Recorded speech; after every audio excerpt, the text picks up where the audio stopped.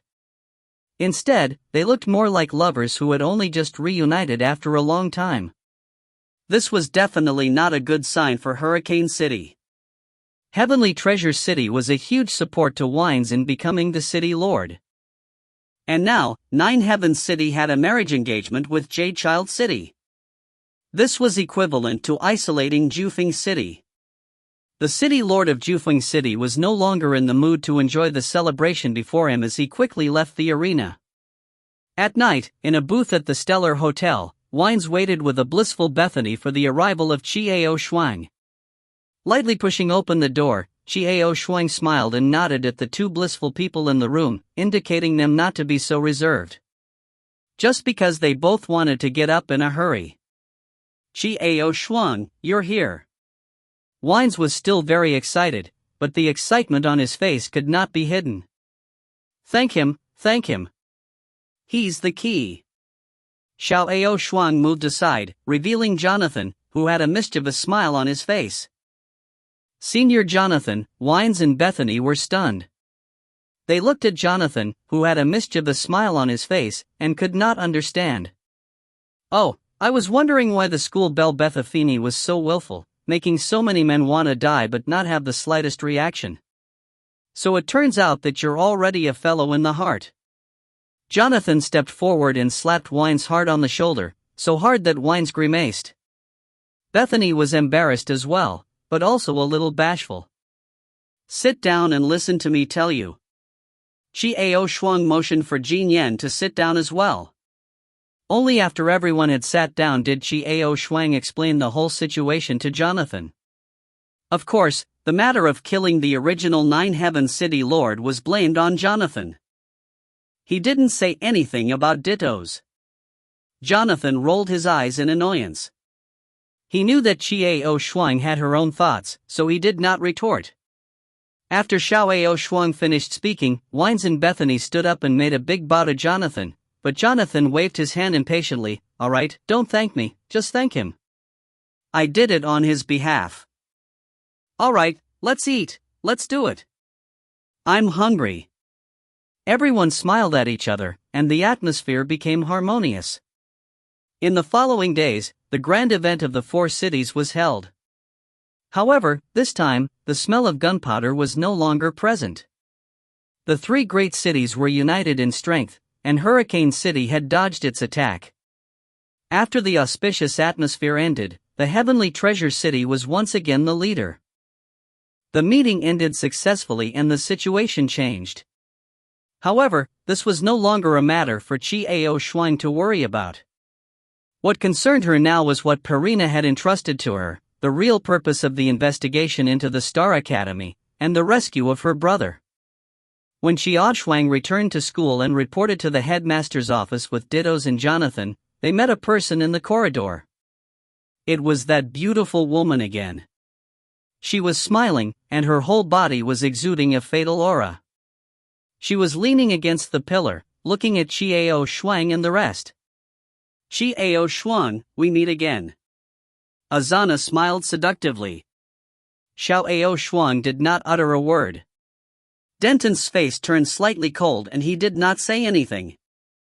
Jonathan was a little nervous as he walked out, pulling Arnie along with him. Xiao Shuang did not comment. She silently walked forward.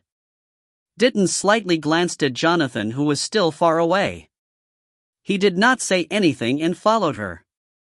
Arnie, what are you doing here? Jonathan hurried out, pulling Arnie by the hand. It hurts, let me go. Ashanina angrily shook off Jonathan's hand. What are you doing here? Jonathan asked seriously. Hey, what a strange question. I am also a student of the Star Academy, alright? It's just that I'm away from school all the time. Asana rubbed her wrist, which was hurting from Jonathan's squeeze, and replied unhappily. Please, do you want to die? Why did you provoke Chiao Shuang? Don't you know how possessive this guy Dittons is of him? Jonathan said with a headache. Asana snorted and rubbed her hands, not responding to Jonathan's words. When Jonathan became more and more anxious, he rolled his eyes and said solemnly, "I suspect one thing. I suspect the identity of Chiao Shuang." Asana suddenly said. "What? What do you mean?" Her identity was very simple, and she came from a lower-level plane. "My relationship with the Lord of Heavenly Treasure City is very good. I was arranged by artists to enter the Tian Dao sect and then pass the examination to enter the academy." Jonathan frowned and recounted the history of Chiao Shuang in a deep voice. "Humph. As expected of someone who sells intelligence," Asana said, but she did not seem to mind. Seeing this, Jonathan added, all right, I'll tell you my suspicions." "Speak, what is it?" Jonathan had never felt that Chiao Shuang was suspicious, so he did not pay too much attention to Arasana's tone. "I suspect that Chiao Shuang is not a man, but a woman." However, Ashanina had a serious expression on her face as she said these words with exceptional seriousness. "If you find any errors, ads pop-up, ads redirect, broken links, non-standard content, etc., please let us know. Report chapter so we can fix it as soon as possible." Chapter 293. Stunning Edge, C293. "Speak, what is it?" Jonathan had never felt that Chiao Shuang was suspicious, so he did not pay too much attention to Arasana's tone. "I suspect that Chiao Shuang is not a man, but a woman." However, Ashanina had a serious expression on her face as she said these words with exceptional seriousness. Jonathan opened his eyes wide, sneering in disdain. "I'm begging you, witch. I'm not interested in you, yet you said such words. You're going to laugh me to death. Damn! You're courting death. Am I that shallow of a person? In this world, who could understand men better than me? I've read countless people. Do I not know whether they are men or women? You dare to say that any woman knows men better than I do, I will immediately jump into the river." Asana roared in anger, and there was a hint of pride in her tone. "Oh?" Jonathan touched his chin, narrowed his eyes, and looked around Arnie. Then he exclaimed, "Indeed, the woman who knows men best is you. Some men don't even know as much about themselves as you do. Who told you to splash light everywhere? Pa! Are you praising me or insulting me?" Ashanina crossed her arms and pouted unhappily. "Half. But you said that Chiao Shuang is a woman, so funny." The corner of Jonathan's mouth twitched. There was a hint of disdain in his eyes. "I did not explain clearly. I said that I suspect that the main body of Chiao Shuang is a woman." Ashanina put away her angry look and turned serious instead. "What do you mean?" Jonathan frowned. "You also know that there are some treasures that can change a person's gender. I thought it was the same thing at first, but I didn't think so. If you want to know if she's a woman, you'll know when you take a look at the mirror." Ashanina's expression became more and more serious. "Damn! You actually have a god equipment like the True Knowledge Mirror? Are you serious?" Jonathan went crazy at the name of the mirror. That was a divine artifact that could see a person's true appearance. How could the witch have such a treasure? "Of course it's fake," Asana said lightly. Jonathan's mouth twitched in silence. "I'm not really sure about the mirror, but it's the best facet of imitation. It was a semi-god equipment. Although he couldn't completely see a person's true appearance, he could still take a general look at it. In any case, Chiao Shuang is not a man." Ashanina pursed her lips and said angrily, "There are only a few men in this world who are unmoved by my actions. One was someone who had a crush on him, and the other was someone who couldn't see a woman in his eyes, such as Didas, that pervert. The last one was a woman. Chiao Shuang belongs to the first two?" Jonathan stroked his chin and thought for a while. After a while, he looked at the fuming Arasana and said, "Which, Chiao Shuang is a loyal person. I am sure of this. I knew it the first time I saw him." "That's why you think of him as your friend." Asana pouted, so he treated women like that? No, he's very gentle with both Paulina and his senior apprentice sister. So rule out the second possibility you're talking about. I really don't think he's interested in anyone, sweetheart. Although he was good to both women, he kept his distance. It definitely won't be that kind of feeling. That means neither the first nor the second is possible? That's the third kind. Just take a look at it in my mirror. No matter what kind of treasure changes her gender, she won't be able to hide. Asana snorted. TSK, you're narrow-minded. Isn't it just someone treating you coldly? Do you have to do that? How unbalanced. Jonathan could not calm himself no longer. Xiao Shuang, was she a woman? Woman? How is that possible? If Xiao Shuang was really a woman. Jonathan was absent-minded and did not pay any more attention to the noisy conversation. It's definitely a woman, a woman. Jonathan, you depress. Give me the mirror, I want you to find a chance to see the real Xiao Shuang. Aranina shoved the mirror into Jonathan's hand, and only then did Jonathan come back to his senses. It must be a woman. It must be a woman. Otherwise, why would she turn a blind eye to me?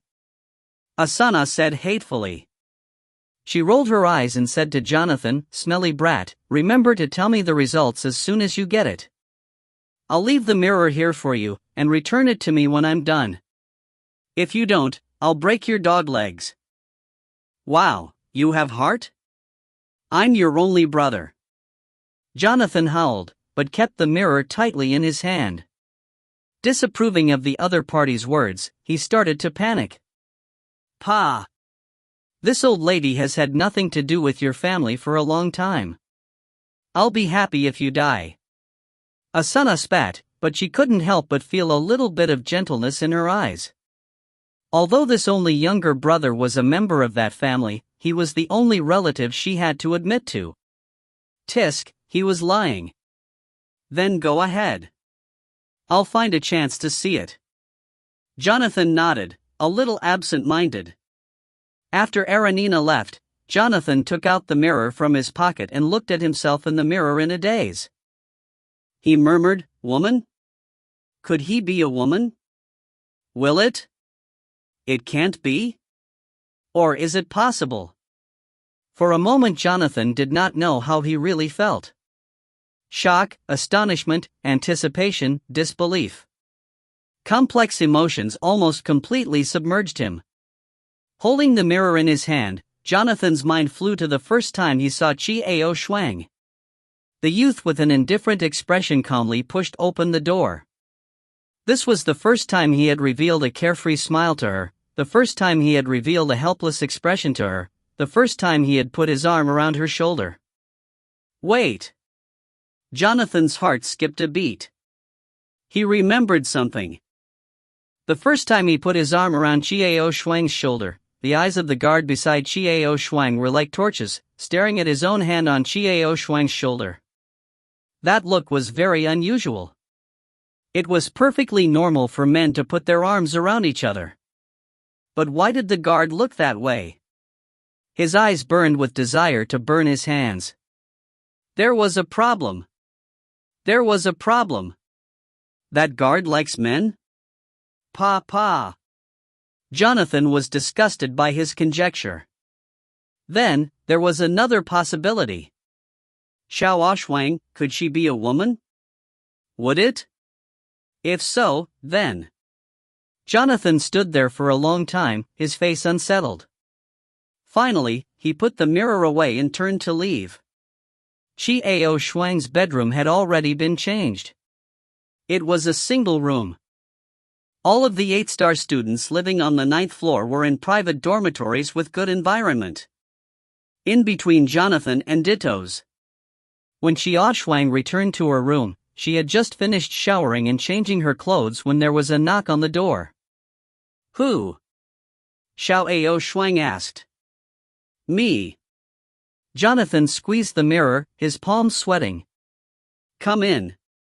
Xiao Ao Shuang sat down and said to the door. Jonathan pushed the door open. He saw Qia Shuang, who had just finished her shower. Her fiery red hair was loose on her shoulders. Droplets of water dripped down from her hair. Her misty eyes revealed her enchanting beauty. Jonathan was stunned, even forgetting his original purpose. What's wrong? What's the matter? Xiao Ao Shuang asked as she rubbed her hair. Oh, that, Jonathan pulled at the mirror in his hand, trying to figure out how to look at Qia Ao Shuang.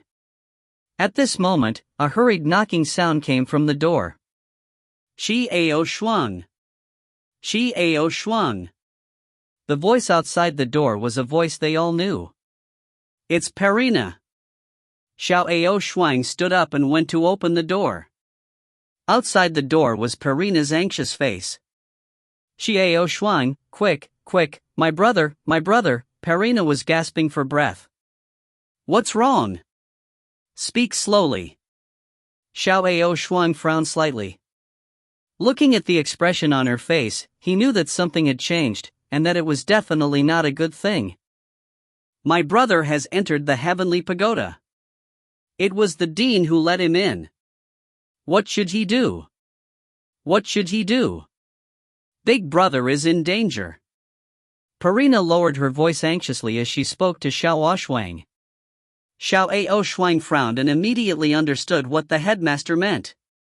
Since Perina's brother had listened to her and stayed behind the entire time without cultivating, he was naturally unable to break through for the time being. The headmaster was worried, so he let him enter the heavenly pagoda, hoping that he could break through. However, if he couldn't break through, would he be able to make it out alive? Xiao Ao Shuang, please go in and see him.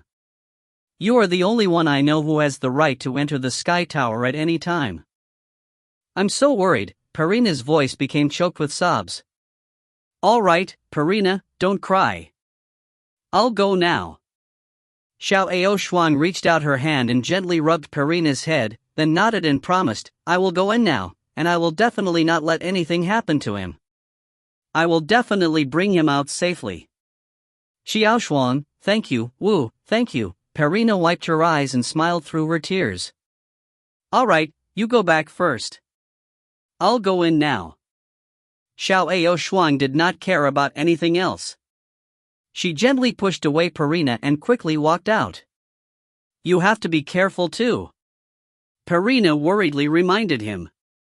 Qia Ao Shuang's voice drifted over from afar. Jonathan watched Qia Ao Shuang's back get farther and farther away. Then, he came back to his senses and chased after her. At this time, the door to Dida's room opened. Didas glanced at the teary-faced Perina, then looked at the two people in the corridor. Frowning slightly, he didn't say anything and quickly followed after them. Jonathan was in a hurry to catch up with her, holding the mirror in his hand and desperately trying to catch Qia Ao Shuang. However, he was unable to see her because she was running in front of him. Finally, at a bend, Jonathan looked into the mirror to see Qia Ao Shuang's back. In the mirror, a beautiful figure flashed by. Her beautiful black hair fluttered in the wind. Only her back, only her back. But this brief glimpse was enough. Jonathan stood there stupidly and did not take another step forward. He just stared at the mirror in his hand in a daze. Had he seen wrongly? If you find any errors, ads pop up, ads redirect, broken links, non-standard content, etc., please let us know. Report chapter so we can fix it as soon as possible. Chapter 294. Stunning Edge, C294. Jonathan stopped and looked at the mirror in his hand. His heart was in turmoil. He could not calm down. The image in the mirror just now was just a flash, but it was deeply engraved in Jonathan's heart. There was no mistake. That figure was definitely a woman. That is to say, Xiao Ao Shuang, is he really a woman? Didos walked past Jonathan expressionlessly. He looked at Jonathan, who was still in a daze. Jonathan's expression was extremely strange. Jonathan sensed that Didos was looking at him. He put the mirror away and hurried after him. However, the inexplicable emotion in the depths of her eyes immediately concealed itself. Jonathan hurried after him. When they arrived at the entrance of the heavenly tower, Qiao Shuang had already entered, and the two of them chased after her without a word. At this time, Xiao Shuang rushed inside. She was already very familiar with the terrain, but that didn't mean that Parina's brother Brill knew about it. Therefore, Xiao Shuang quickly gave chase. The indifferent figure in the distance, the chestnut-colored hair, the tall and straight back, as well as the black clothes she wore. Brill! Xiao Shuang called out from afar and stopped the people walking in front. Brill turned around and narrowed his eyes at the people who were rushing over. Without thinking, he shouted out Qiao Shuang's name, Qiao Shuang. Not the tone of doubt, but certainty. The extraordinary youth that her sister Parina spoke of should be her. His hair was fiery red, and his eyes were cold and resolute. All right. Xiao Shuang rushed to the front of Brill, nodded, and looked at Brill from head to toe. After confirming that the man in front of her was unharmed, she was finally able to relax. Thank you. Brill looked into Qiao Shuang's eyes and said in a deep voice. He could tell that this red-haired youth was truly worried for him. His sister's vision was really good. The aura that this youth emitted from between his brows was very different from that of an ordinary person. It was only a matter of time before this youth stepped into the space-shattering realm. Brill looked at Qiao Shuang with much friendlier eyes. Firstly, he was worried for her, and secondly, it was because of his sister, Parina. His burning gaze made Qiao Shuang's hair stand on end. However, how could she have imagined that the other party had already treated him like a brother-in-law? Parina's worried about you. Qiao Shuang paused for a moment, looking at the person in front of her as she spoke slowly. This heavenly tower, even the first 8 floors won't have much trouble for you. The key point is the 9th floor. Yes, the dean wants me to go to the 9th floor. Brill nodded. That level, dangerous. I didn't go up there. Qiao Shuang frowned, her mind naturally thinking of the mysterious man in white. Don't want to or can't? As expected, Brill was no ordinary person. He immediately asked the crucial question. No, someone stopped me.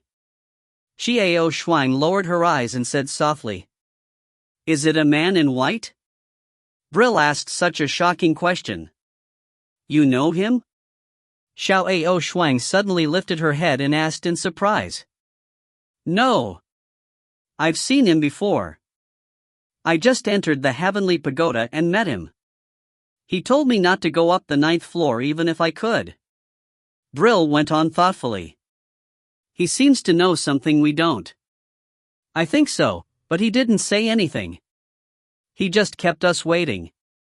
Qiao Shuang bit her lips gently as she thought back to the mysterious man. I also think Brill was about to speak when Jonathan's voice came from a distance. Qiao Shuang, Qiao Shuang. Wait for us. As the sound grew closer, Jonathan and Dittos caught up with them. Why did you guys come as well? Qiao Shuang turned around to look at the two approaching people and asked curiously. Are you all right? Jonathan stared at Qiao Shuang and asked. I'm fine. I just came in, how could anything happen to me? Xiao Shuang looked at Jonathan suspiciously. She felt that there was something wrong with his tone. Oh, it's good that you're fine. Jonathan also seemed to feel that something was wrong with him. He replied in an embarrassed low voice and did not say anything else. A cold light flashed across Ditto's eyes as he silently looked at Brill. Dittos, why are you here as well? Xiao Shuang looked at Dentons in puzzlement. Nothing, let's take a look. Dittos replied coldly and did not say anything else. The atmosphere immediately turned stiff. Jonathan lowered his head slightly but kept glancing at her out of the corner of his eye. His eyes seemed to be drifting and hesitant at the same time. So, what are you going to do next? Do you want to go up and take a look? Xiao Shuang turned to look at Brill and asked. No. Brill shook his head slowly. I've always felt something was wrong. I always had a feeling that once I step into the space-shattering realm, what awaits me is not another world, but death. When Brill said this, his tone was flat and his emotions were natural. After Brill said this, everyone's expressions changed. Xiao Shuang's face sank, because she could faintly feel that what Brill said was the truth. This was the reason why the mysterious man stopped them from entering the 9th floor. But what exactly did the Star Academy want to do? I've been wondering about that, too. But I can't find out. Our family can't find any clues either. Jonathan spoke in a hoarse voice. Xiao Shuang was stunned. She did not expect that there were more than 1 or 2 people who had such suspicions. So what? Even so, I still want to make a breakthrough. At this point of time, the tone of the voice was as cold as ever, calm and collected. The conversation between the crowd just now had not affected his emotions in the slightest. Dittos, you, Xiao Shuang frowned slightly. Did you sense something earlier? Humph. The first person to reach the 8th level of the trial on his first try, do you really think that you have only reached the 8th level? What do you mean? Jonathan frowned and asked cautiously. Brill, too, looked stunned. That person reached the 9th level. Moreover, he successfully broke through the void-shattering realm, and then discovered some unknown secret, which is why he broke with the Star Academy and wanted to destroy the Star Heavenly Pagoda. With a cold glare in his eyes, Dickens clearly stated his guesses word by word, but it was also the truth. The expressions of the crowd changed drastically, and Xiao Shuang was even more alarmed. In other words, that mysterious man in white clothes was the one who tried to destroy the Sky Tower. It was the person who had passed the 9th level on his first try. Yes, that must be it. All sorts of thoughts were connected in his mind, becoming clearer and clearer. However, since he had already broken through the space-shattering realm, how could he still remain in this plane and fight against the people from the Star Academy? However, there is one thing I do not understand. He has already broken through to the space-shattering realm, but he is still able to freely travel through this world. Dylan frowned slightly, whispering the same question that Xiao Shuang had. This, I really don't know.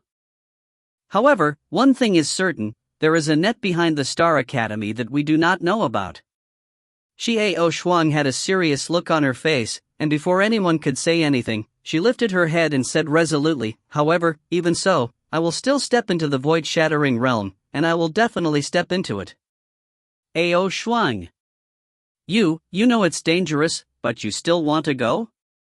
Jonathan did not notice that he had changed the way he referred to Xiao Shuang in the current Ao Shuang. His tone was also abnormally worried. Yes, I am going, I must go. Xiao Shuang did not hesitate as she nodded with determination. A satisfied smile flashed across Ditto's eyes, but he didn't say anything. You, don't go. It's so dangerous. Jonathan was so anxious that he could not speak properly. Looking at Jonathan's anxious expression, a hint of doubt flashed in Ditto's eyes, but it was only a flash. Jonathan did seem a little unusual. But it seemed to make sense. Jonathan knew Ditto's character, and once the decision was made, it was only natural that Jonathan would not advise him. However, the attitude towards Xiao Shuang seemed a little unusual, but also seemed to be within reason. Alright, let's not talk about this for now. What do we do now? Xiao Shuang looked around and asked indifferently. I want to stay in this heavenly tower and wait for the man in white to appear again. I'm not going to the 9th floor yet. Brill said in a deep voice. Yes, that's fine. You can find a better place to rest first in the Sky Tower. Xiao Shuang nodded in agreement. Let's go. But we'll be here again soon. Dittos turned around and casually threw out those words. Xiao Shuang nodded to Brill, then turned around and followed him. Before Jonathan could regain his senses, his eyes glazed over and he stood still. Brill looked at Jonathan suspiciously, but did not call him. All he had to do now was to find a place to settle down. After a long time, Jonathan came back to his senses. Looking at the disappearing back of Chiao Shuang, his heart sank. Then, his eyes flashed as if he had made up his mind on something, and he quickly chased after them. After leaving the sky tower, Dida's left. Chiao Shuang lowered her head as if she was thinking about something. After Jonathan came out, he looked at Chiao Shuang's back and without thinking, he rushed in front of Chiao Shuang and extended his hand to stop her. Jonathan? Chiao Shuang looked at Jonathan with a serious face and asked in confusion. Ao Shuang, you can't go to the 9th level. I forbid you to go. Jonathan said so clearly and forcefully. If you find any errors, ads pop-up, ads redirect, broken links, non-standard content, etc., please let us know. Report chapter so we can fix it as soon as possible. Chapter 295. Stunning Edge, C295. Ao Shuang, you can't go to the 9th level. I forbid you to go. Jonathan said so clearly and forcefully. Chiao Shuang frowned as she looked at Jonathan, who had a serious face, and asked in a low voice, Jonathan, what are you talking about? I say, I forbid you to go. Jonathan spat out these words again. As I said, I have a reason to go. Chiao Shuang said passively, I understand your painstaking efforts, I understand. But you should remember what I said. I have a reason to go, even if I have to. Why? Why do you have to go? Even if I have to lose my life? What is it? Jonathan was anxious and quickly asked a series of questions. Chiao Shuang looked at Jonathan, who looked like he was going crazy. Suddenly, a faint smile appeared on her face. Her eyes seemed to be filled with a sense of loss, as if she could see very far through Jonathan.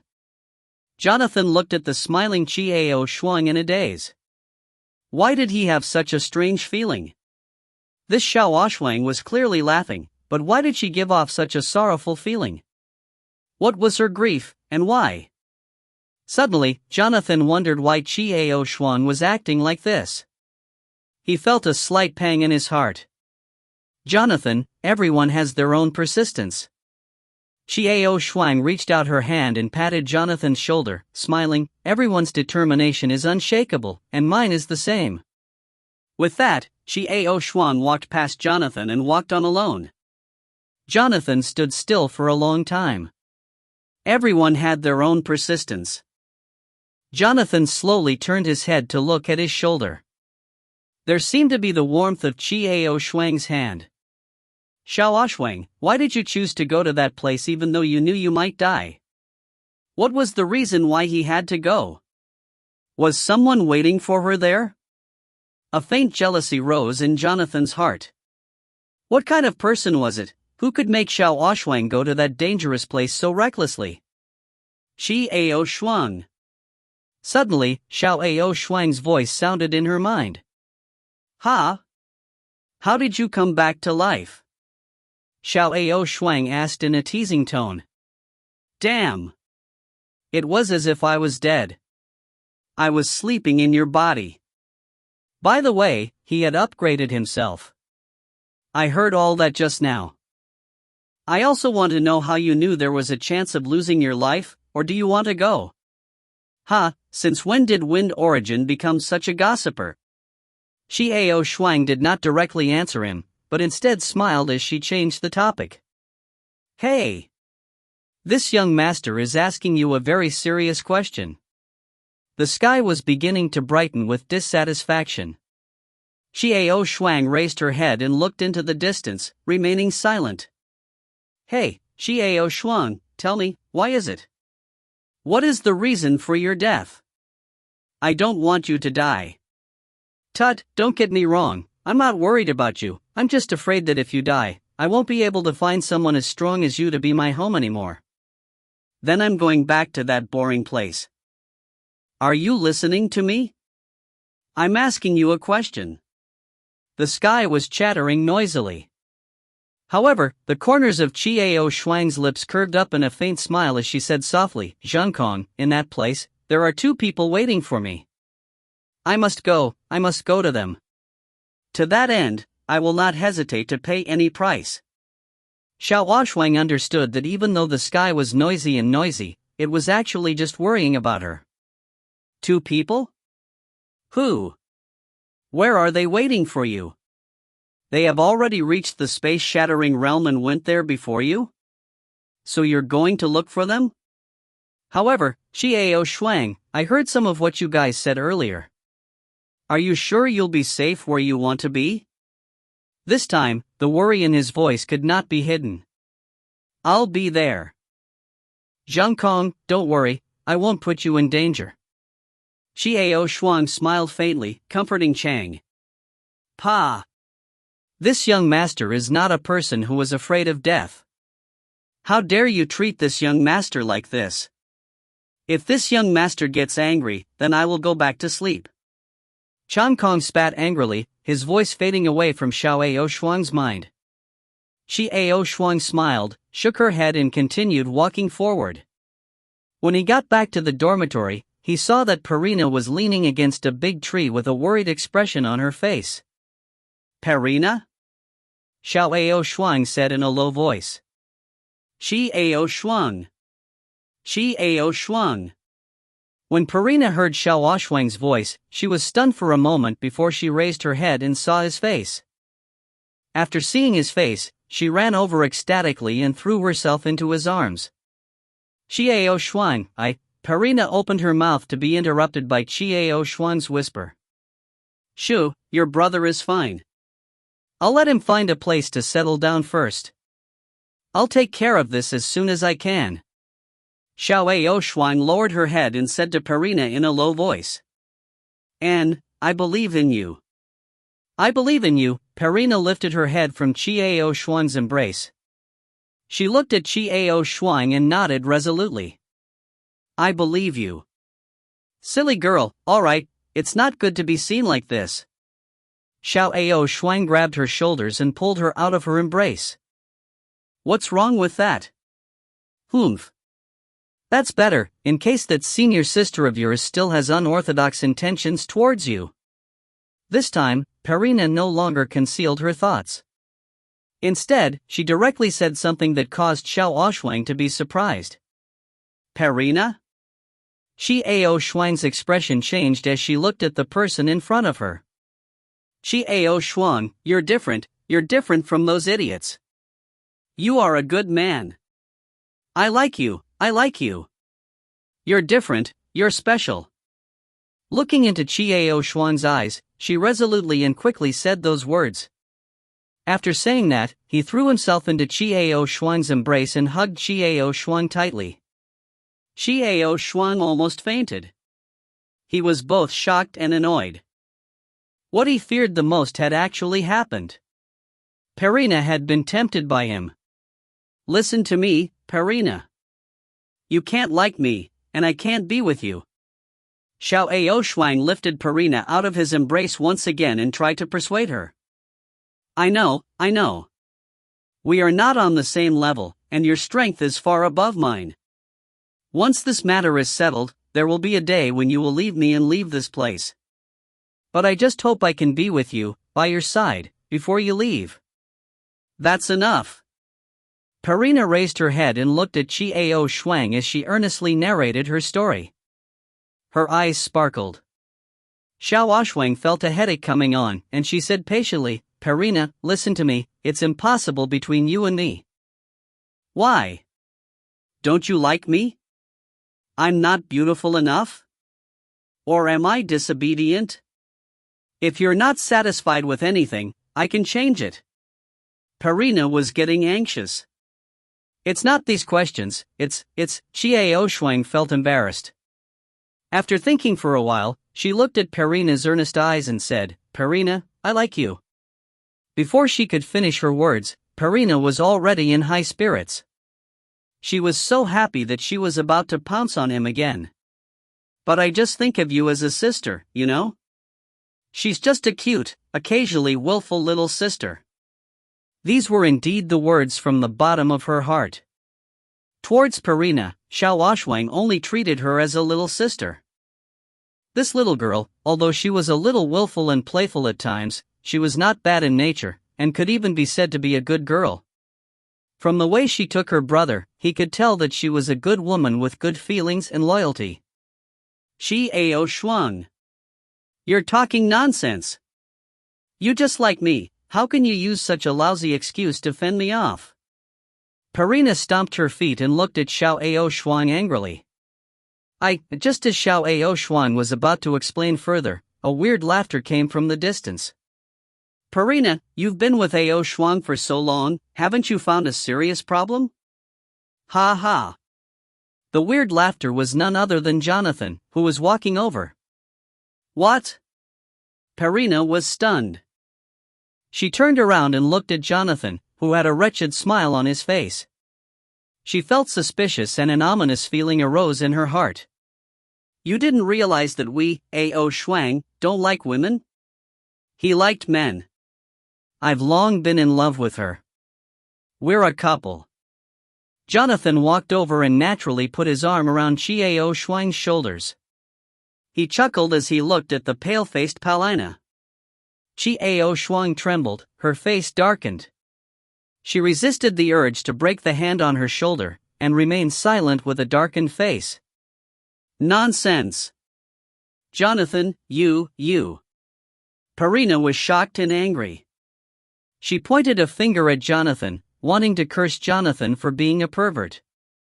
However, she didn't curse him out. This way, she might be able to scold Xiao Shuang along with her. Nonsense! Nonsense! Perina's eyes were filled with tears as she looked pleadingly at Xiao Shuang. Xiao Shuang, it's not true. Jonathan is talking nonsense, right? Xiao Shuang held back her internal injuries and did not say a word. Is this the default? Despair flashed through Perina's eyes. Xiao Shuang, was it really not normal? Was it really a match with Jonathan? How could this be? How could that be? Ao Shuang, what shall we have for lunch later? Jonathan looked at her with a smile. As for Xiao Shuang, she remained silent. To Perina, such an action seemed to tacitly accept everything. Perina could bear it no longer. Tears welled up in her eyes and ran away. When Perina's figure disappeared, Jonathan saw an unknown object enlarge in front of his eyes. Then, the intense pain from her eyes made him scream again and again. Ao Shuang, how could you bear to hit me? But Jonathan covered his eyes and cried out like a ghost. He wanted to say lover, but after seeing the murderous look in Xiao Shuang's eyes, he didn't dare to say those two words out loud. Xiao Shuang's face turned green. Clearly, she was not happy with the way she rejected Perina. But Xiao Shuang looked up at the sky, but the result was good, wasn't it? Xiao Shuang sighed softly and walked forward. Ao Shuang, wait for me. Where are you going? Jonathan got up and was about to follow. Nonsense! Cut off your tongue. Xiao Shuang turned around and looked at Jonathan with a cold gaze. Don't worry. There's no one else here. Jonathan was still smiling mischievously, a strange feeling rising in his heart. Humph. Xiao Shuang said coldly and walked forward quickly. Jonathan was still giggling. When he returned to the dormitory, Jin Yan stood silently at the entrance. Young master. Jin Yan spoke softly. Ha? Jin Yan, what's the matter? Xiao Shuang was puzzled. Today, a woman by the name of Perina came looking for you. Jin Yan whispered. Senior sister, why have you come looking for me? Xiao Shuang was even more confused. Ask me to give you this letter. Jin Yan handed over a letter. Oh? Xiao Shuang took it over and quickly opened it. After looking through it, her face turned solemn. What's wrong? Young master, what happened? Jin Yan asked worriedly. Xiao Shuang slowly nodded without saying anything. In the letter, Tanina had told her one thing: the chaos in the Heavenly Tao sect. Talina expressed all of this hesitantly to Xiao Shuang, saying that she did not have the right to ask Xiao Shuang to clean up the sect. However, she had no other choice. She could only ask for help from Xiao Shuang. The Tian Dao sect has something on. I want to make a trip. Xiao Shuang put the letter away and said in a deep voice. Young master, you want to go to the Heaven's Path sect? Then? Jin Yin frowned slightly. You don't have to follow me. Stay with Wines and help him. After all, he has yet to regain his footing. Furthermore, there may be some evil remnants of the previous city lord that may be detrimental to him. Without waiting for Jin Yin to object, Xiao Shuang smiled and said, Jin Yin, don't worry about me. I will take care of everything. And there's someone who won't let me get into trouble. Jin Yan's heart sank. Looking at the self-mocking smile on the corner of Xiao Shuang's mouth, he naturally understood who the person that Xiao Shuang was talking about was. That was Ditto's, the cold-blooded and dangerous man. Naturally, that person would not allow any accidents to happen to Xiao Shuang. A perverted desire to protect. To satisfy his hidden fear of loneliness. Don't worry about me. Just stay with Wines. I'll be back as soon as I'm done. Xiao Shuang suddenly became absent-minded. How long will it take for that mysterious man in white to reappear? Young master, be careful. Jin Yan lowered his head and spoke slowly in a deep voice. Yes, you have to be careful as well. I'll go to Tarina now. Xiao Shuang sighed softly. She didn't even open the door to her dorm before turning around and walking out.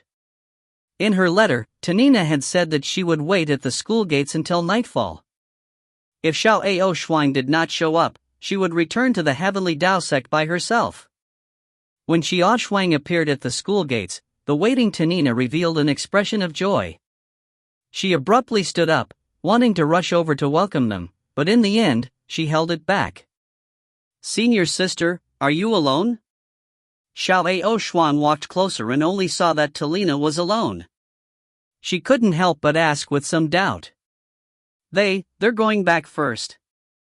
Talina felt a little awkward. Xiao Shuang understood that those people probably thought that she wouldn't interfere in the affairs of the Tian Dao sect, so they all went back first. It was no wonder that these people thought this way. Xiao Shuang was originally arranged by elder artists, and had no ties or feelings with the Tian Dao sect. Regardless of how chaotic the Heaven's Path sect was, it was still reasonable. Was it only Talina who was willing to give him a try? Just as Xiao Shuang thought of this, she was thunderstruck by what she said. I know you will definitely come. I know you won't let it go. Hearing these words, Tanina's eyes sparkled as she stared fixedly at Xiao Shuang. Xiao Shuang felt a chill run down her spine. Because of that look in her eyes, why did she look so similar to Perina? Senior sister, don't misunderstand, I didn't come here because of you. No matter what, I am from the Heaven's Path sect, recommended by the Heaven's Path sect to participate in the examination. Xiao Shuang was afraid that Tanina would have feelings for her just like Perina, so she immediately explained. Although her words weren't pleasant to hear, Xiao Shuang felt that it was necessary to clarify them as soon as possible, so, senior sister, please don't misunderstand me. I don't have any intentions for you. Talina's expression changed slightly as her eyes dimmed. However, she recovered immediately and said with a smile, No, Xiao Shuang, I didn't think that you were here for me. I just know you're not a heartless person. You will definitely help the Tian Dao sect tide over this crisis. You are a good person. Stab. Please, do you want everyone to say that? What good people? Don't you know that good people usually end up badly? Alright then, let's hurry up and set out. Ao Xuan nodded. Ao Xuan, wait. Where are you going? Jonathan's voice came again. Xiao Ao Shuang frowned and pursed her lips. She wanted to ignore Jonathan and leave, but when she saw the expectant expression on her face, she hesitated for a moment before making a tough decision. All right, Jonathan, you silly bird. Just in case I still brought you along, if I were to encounter that kind of situation again, at most I would just suffer an internal injury and beat you up once more. To the Tian Dao sect. Come on, it's good to have free labor. Ao Shuang said as she turned to look at Jonathan. Out of the corner of her eyes, Ao Shuang noticed the disappointment in Tanina's eyes. There was no chance for the two of them to be alone. Oh, Tian Dao sect? Was it the civil strife? Alright, I'll go as well. I should be able to help you. Jonathan ran over and pointed out the current situation of the Tian Dao sect. Talina's expression changed. The conversation between the two of them could already be seen. Ao Shuang did not tell Jonathan what had happened in the letter. Why did Jonathan already know about what had happened in the Tian Dao sect? Then let's go. Ao Shuang did not say anything more, turned around and walked down the stairs. The two followed closely behind. The long stone staircase wound down, with Ao Shuang in front and Jonathan and Tarina following side by side. Jonathan glanced at her out of the corner of his eye and noticed the look in her eyes as she looked at Ao Shuang. He could not help but sigh in his heart, another woman poisoned by Ao Shuang.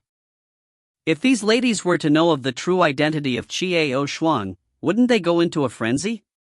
Was the person she was madly in love with actually a woman? I hope this woman doesn't force me to use extraordinary methods like Perina did. I'm afraid my eyes will be in trouble again. Jonathan couldn't help touching his eyes and sighing. After walking down the stone staircase, they reached the bottom of the mountain. Ao Shuang turned to look at Talina and asked, "Can you fly?" Tarina was stunned for a moment, then she shook her head embarrassedly. Ao Shuang hesitated for a moment. Just as she was about to take Talina with him, Jonathan had already grabbed her. "It's all right. I'll just take you with me. Ao Shuang, you can lead the way. Let's go." Ao Shuang felt relieved. She smiled gratefully at Jonathan before slowly floating up. Jonathan grinned, then flew up with Tarina in his arms. Looking at the back of Ao Shuang, her heart was filled with mixed feelings. She could tell from the relieved smile on Ao Shuang's face just now. "Xiao Shuang, are you that unwilling to be closer to me? Was it because of that woman? The one called Perina?" Tarina lowered her eyes and said no more. The three of them headed towards the Tian Dao sect with the fastest speed possible. Only when they arrived in front of the massive stone gate of the Heaven Gate did the other disciples arrive. When the disciples arrived and saw Ao Shuang and the other two descending from the sky, they were extremely shocked. Especially when Jacqueline saw the impassive Ao Shuang landing in front of him, he felt even more conflicted. The pretty boy that he had identified back then was now the second-ranked student in the school, possessing the strength of an 8-star. Previously, he tried his best to stop himself from asking for help from Ao Shuang in front of everyone, because he believed that she was a heartless person. However, Ao Shuang appeared here even faster than them. Senior sister, senior sister. Senior sister. A group of disciples surrounded him, their faces full of pleasant surprise. None of them thought that Ao Shuang would actually come, and Jonathan was with her as well.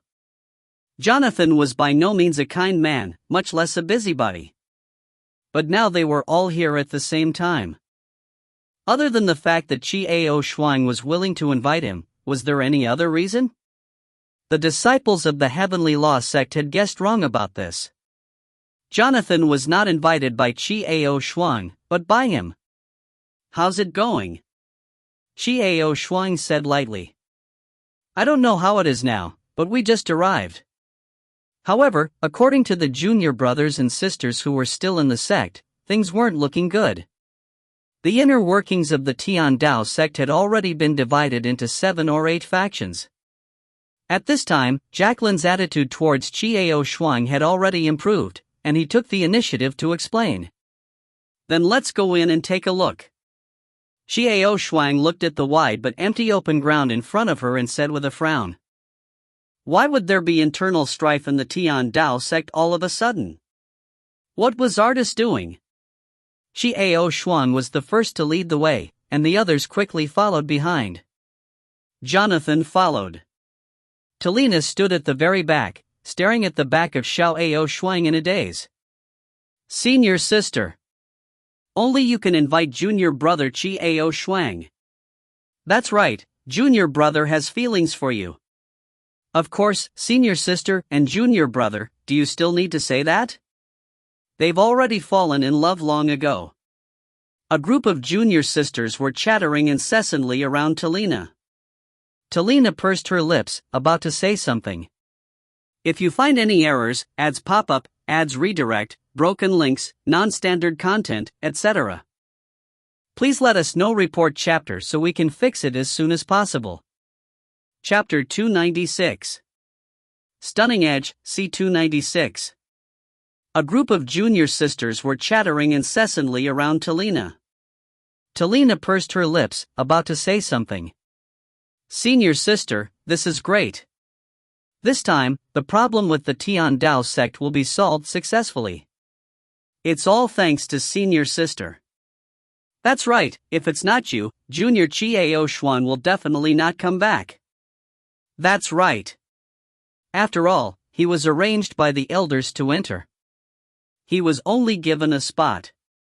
Strictly speaking, it was just a name. I never thought he would actually come. That's right, senior sister. You're really amazing. The surrounding group of junior sisters stared at her with admiring eyes and envious eyes, silencing her words. With a bitter smile on her face, she walked forward under the protection of the crowd. The spacious plaza was devoid of people. After passing through the plaza and reaching the entrance of the Tian Dao sect's great hall, 2 disciples came forward to stop them.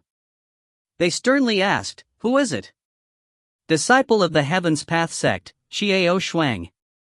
Qiao Shuang said in a light tone. The expressions of the 2 disciples slightly changed, but after looking at each other, they did not show any intention of moving aside. Instead, he furrowed his brows and asked, Junior brother Qiao Shuang, you should be studying at the Star Academy right now. Why are you here? Since the sect has matters to attend to, they naturally have to do their best. How could Qiao Shuang not see through the hostility between the 2 of them, she coldly said. Who told you the sect was busy? The sect was very good. Junior brother Qiao Shuang, please return to your academy. The 2 disciples had cold expressions on their faces, but they were on alert and did not dare to shout out loud. After all, they already knew how strong Qiao Shuang was, and they knew that they were no match for Qiao Shuang. Nonsense. His master had been injured a few days ago and was still recuperating.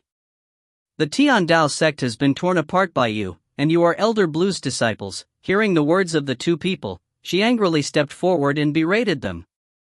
You're courting death. To slander my master, I have committed a heinous crime. One of the disciples had a savage look on his face, and was about to attack just as he shouted angrily at her. His hands were glowing with a white light. It was obvious that this disciple's cultivation was not low as well. He instantly cast a spell. Senior brother, the face of a nearby disciple also changed. He wanted to stop them, but it was already too late. The white light ferociously pounced towards Talina. Talina was startled, a trace of fear flashing in her eyes. She never thought that the other party would attack her just as he said, without the slightest bit of friendship between fellow disciples. In the next moment, a figure appeared in front of Talina. Qiao Shuang gently waved her hand, and that ray of white light turned around as if it had a life of its own, charging towards the disciple who had just made a move. Pooh! That white light ruthlessly struck the disciple. He spat out a mouthful of blood, and his face instantly became pale. Senior brother, are you all right? The nearby disciples hurriedly supported the injured disciples and asked worriedly. I think there's something wrong. His internal injuries must be quite severe, huh? Jonathan narrowed his eyes and jokingly said, also, I think that if you don't leave now, he will not be the only one who has matters to attend to. You are an 8-star student of the Astral Academy, not a member of our Heaven's Path sect. What qualifications do you have to interfere in the affairs of our Tian Dao sect?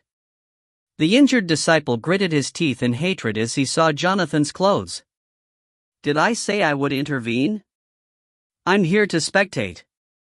I'm passing by, so please don't mind me. You guys continue. Jonathan squinted his eyes, smiled and said something. He then retreated behind Shi Ao Shuang. He crossed his arms in front of his chest, looking like he was waiting for a good show. Jonathan's words almost made the injured disciple spit out another mouthful of blood. He was so angry that his face turned white and blue, then white. Talina, how dare you bring outsiders to our Tian Dao sect to cause trouble? What are your intentions? I'm afraid you're the one who wants to split up our Tian Dao sect as a sinner. The nearby disciple seemed to be a bit more intelligent than the injured reckless disciple, and immediately threw the blame onto Tinashe's head. I'm not. Talina had never seen such a formation before. She had met the aggressive gaze of that disciple, but she did not know how to deal with it. She could only repeat the denial, her face growing paler and paler. The disciples behind Tarina were beginning to panic as well. Shut up. Shi Ao Shuang's face turned cold, knowing that there was no benefit in continuing to pester her. With a flick of his finger, a sharp force attacked the disciple's throat. Then, that disciple's expression immediately became extremely strange. He reached out with his hand to strangle his neck, and desperately tried to grab onto his throat. Blood slowly flowed out from the corner of his mouth, but he could not utter another word. He could only stare at Shi Ao Shuang. You! The previous disciple looked at Shi Ao Shuang in fear, and just as he was about to point a finger at Shi Ao Shuang, Shi Ao Shuang used the same method to snatch away the sound. Both of them looked at Xiao Shuang in fear, but they could not say a word. Tarina and her group of disciples were stunned as well. They had never seen something like this before. Let's go and meet the elders first. Xiao Ao Shuang said casually, and walked past the two disciples with a face full of fear into the main hall. When the two disciples saw this, they naturally didn't dare to stop them. Instead, they turned around and rushed into the great hall to notify the others. Shi Ao Shuang did not stop them, allowing them to run as fast as they could. This was the fastest way to meet the people who truly ruled the Tian Dao sect. The huge hall was extremely quiet. This was the place where the Heavenly Dao sect treated their guests and held meetings. Currently, there was no one around. Xiao Ao Shuang couldn't be bothered to find someone else, directly finding a seat to sit down. Jonathan followed and sat down beside him. Talina and the other disciples looked at each other, not knowing what Shi Ao Shuang was trying to say. Junior brother Shi Ao Shuang, didn't you say that you want to meet the elders? Jack walked forward and asked nervously. Just now, Shi Ao Shuang's cold methods had intimidated him. No, they'll come themselves. Very quickly. Shi Ao Shuang revealed a mocking smile. After she said that, she did not speak anymore. Instead, she sat by the side, closed her eyes and began to meditate. Talina and the others were a little suspicious. They looked at each other, but no one questioned anymore. Indeed, rapid footsteps could be heard from both sides of the hall. Ayaya, it's little Ao Shuang. You're back. A hearty voice came from the left side door. A light footstep was mixed in with it. It was obvious that the people following behind were quite skilled. Shi Ao Shuang, are you here to help the Tian Dao sect as well? That's great, ha ha ha, a boorish laughter came from the right side of the hall. There was also a group of people following behind the speaker. Xiao Shuang slowly opened her eyes, which flashed with a faint trace of ridicule. These people had already made it clear that they wanted to rope him in, didn't they? There were a total of 6 elders in the Tian Dao sect. What was the reason for this change in events? Did Great Elder Artist not care? Xiao Shuang frowned as she looked at the people walking out from both sides. The person on the left was thin and looked capable. Xia Shuang recognized this person, he was the second elder. The one on the right with a rough face, Xiao Shuang, recognized him as well. It was the fourth elder. It seemed like the two of them were already the biggest forces in the Tian Dao sect. The others were probably just trying to avoid meeting him at the moment, that was all. Greetings, Uncle Masters. Xiao Shuang stood up and slightly bowed. Ha, no need to be so polite. How can we be your Uncle Master? Your strength is far above ours. I'm terrified of you calling me that. Second elder waved his hand with a smile, but his tone was very strange. Although he spoke of being unfamiliar, he also seemed to be trying to get on good terms with her. It was a strange way of speaking about getting on good terms with her. Call me by that, but you keep saying that Xiao Shuang is far stronger than them. Xiao Shuang's status in the Tian Dao sect and his strength had indeed embarrassed these elders. When they found out that Xiao Shuang had passed the 8th level and become an 8-star student on her first attempt, they immediately understood that Xiao Shuang's strength was not ordinary. She had only borrowed the position of the Tian Dao sect. For a nominal disciple with such strength to stand before them, it was indeed an embarrassing matter. Senior Masters, please have a seat. Xiao Shuang said with a faint smile. The two of them had just taken their seats when someone hurriedly spoke up. Xiao Shuang, you came back this time to help our Tian Dao sect clean up the sect, right? He was going to chase away all those ambitious fellows. Give the Tian Dao sect some peace and quiet. The fourth elder stared at the second elder, who spoke in a hoarse voice. Fourth elder, please be careful when you speak. Everyone knows who has ambition and who wants to break up our Tian Dao sect. Why do you have to be so phony? The second elder looked at the fourth elder with a sidelong glance. However, he was not angry at all after hearing the fourth elder's words. Instead, he smiled coldly and said those words in a light voice. You old thing. What nonsense are you talking about?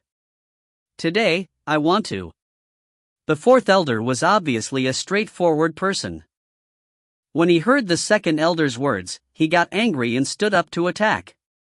When the group of disciples saw this, they immediately became nervous, afraid that the fourth elder would make a move on them.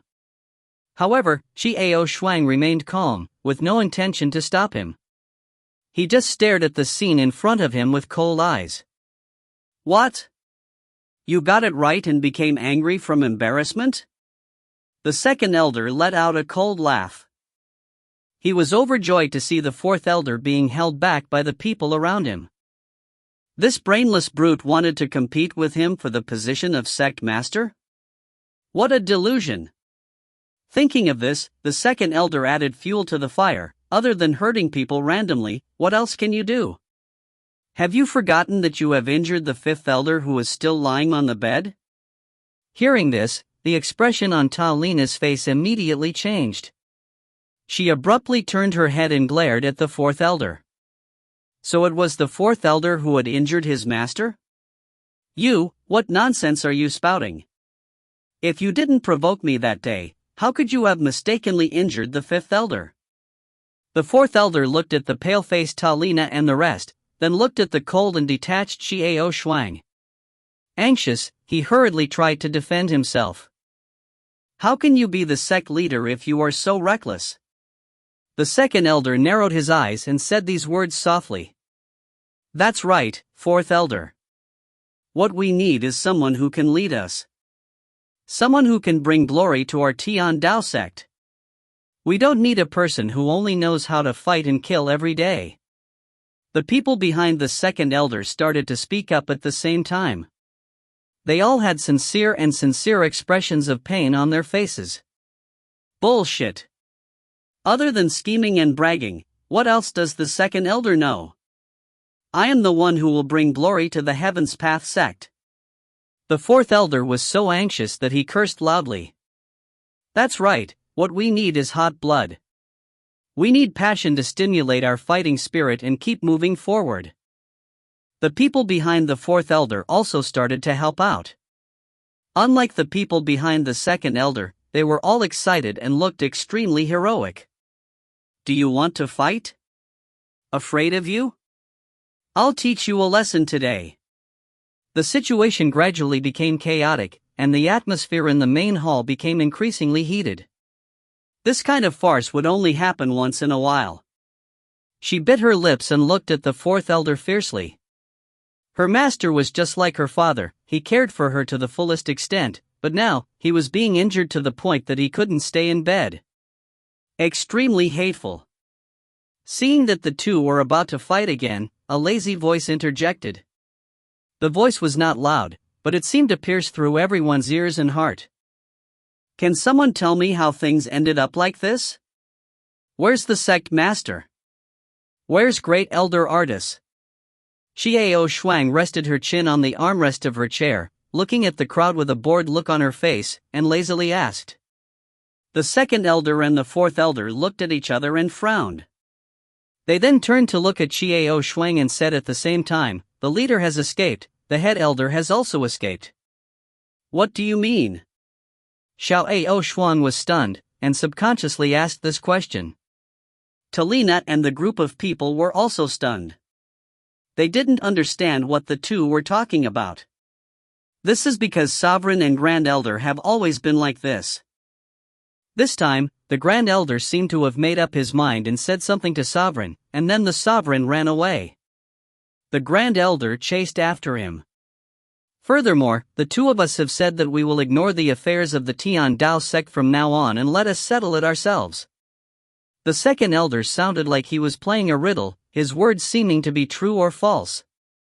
What do you mean? I've always had that? What is it? Xiao Shuang frowned in confusion. It is exactly Arduous who has been pursuing our sect leader. Otherwise, how could he become an elder of our Tian Dao sect with his strength? Now the two of them were finally enlightened. No, it was Arduous who was finally enlightened and was going to marry the Sovereign. If the sect leader doesn't agree, run, and Arduous will chase him. The fourth elder said in a rough voice. Ah. Not only did Xiao Shuang open her mouth wide in shock, even Tanina's group was shocked with expressions of disbelief on her face. No one thought that there would be such an inside story. At first, the disciples thought that Arduous owed the sect leader a huge favor, which was why he was willing to submit to the Tian Dao sect. They never thought that there would be such a conspiracy between them. Jonathan blinked, not surprised. His family seemed to know everything. Xiao Shuang looked at the second elder who was staring at the fourth elder with a reproachful look, while the fourth elder shrugged his shoulders as if he didn't mind. Xiao Shuang opened her mouth wide, but didn't close it for a long time. No, Arduous was so fond of it. It turned out that he liked men. He had actually hooked up with the sect leader of the Celestial Sect of Wonders, and it seemed that he had been hiding for so many years. He had only just woken up from his daze and started to chase after and beat the crap out of him. Then your sect leader also likes Arduous and also likes men? Xiao Shuang felt her tongue was tied. Despite his heavy tastes, Arduous was a man of good nature and a great help to himself. Even if she fell in love with men, she would bless them. Of course the sect master likes it. Otherwise, he wouldn't be willing to abandon the Tian Dao sect that he created. But, it's been hard on us. Now, we have to wipe out our sect and chase those despicable people out. It's good that the sect leader is here now. The fourth elder did not try to hide his words at all. His blatant words caused the second elder's face to turn pale. The second elder secretly cursed the fourth elder in his heart for being such a brainless fellow. He had actually brought up all these things in front of everyone. How could the private affairs of the sect leader be exposed at such an occasion? Moreover, there were still people from the sect who weren't here. Xiao Shuang was cold with sweat. So a man could also be so sentimental. When the sect leader left, did he leave any words behind? Xiao Shuang thought about it for a moment, and made up her mind. After all, the Tian Dao sect was the heart and blood of the people that artists liked. He had to benefit from the Tian Dao sect before he could participate in the school's assessment. No, the sect leader only said that idiot would chase after him and never come back. The fourth elder bluntly revealed the sect leader's identity once again. The second elder was so angry that he glared at her while blowing on his beard. The others didn't know whether to laugh or cry. But when Tarina and the others heard this, their eyes were wide open. The sect master, who always had a cold expression, actually had such an unspeakable warm side to him. The corner of Qiao Shuang's mouth twitched as she looked at the fourth elder with a helpless expression. She knew clearly in her heart that regardless of who was the sect leader, this person who went overboard definitely could not be the sect leader. If he became the head of the sect, he would expose everything about the Tian Dao sect.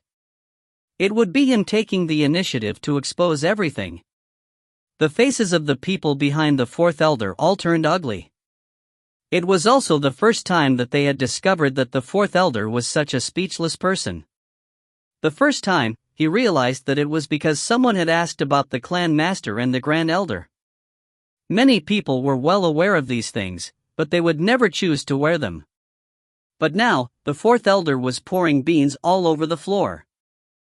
If the clan master was here, he would definitely pinch the fourth elder until he was on the verge of death and then die again.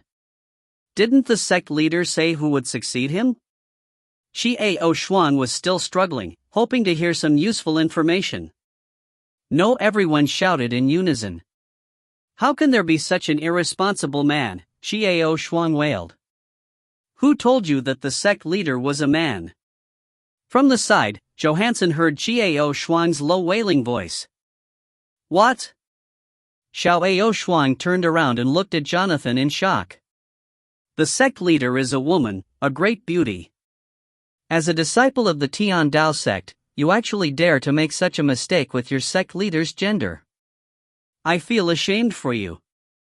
Johansson looked at Xiao Shuang with disdain.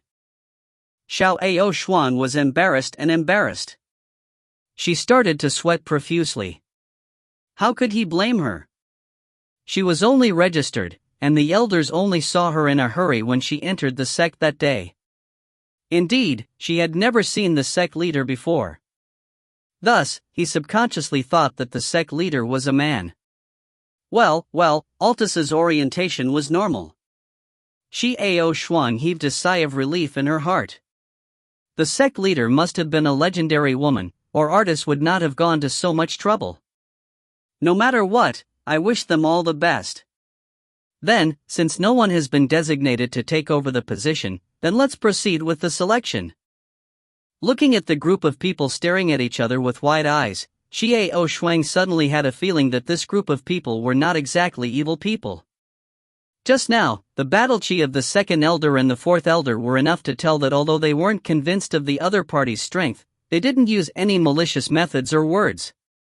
The Tian Dao sect seemed to be more friendly than he had imagined. How do we choose? The crowd looked at Xiao Shuang expectantly. Do your questions. Anyone who wants to become the sect leader will take the exam. Xiao Shuang smiled faintly and said something that left everyone dumbfounded. The next moment, the hall was filled with discussion as everyone was whispering to each other. Xiao Shuang was not in a hurry either. She sat quietly on top of them and watched them discuss. Gradually, more and more people gathered in the hall, and more heavily Dao sect disciples rushed in. Other elders were also included. When everyone heard Xiao Shuang's suggestion, the hall became even more noisy. How laughable! Ridiculous! Who are you? You are just a nominal disciple of the Tian Dao sect. What qualifications do you have to criticize us? What qualifications do you have to decide on the next sect leader?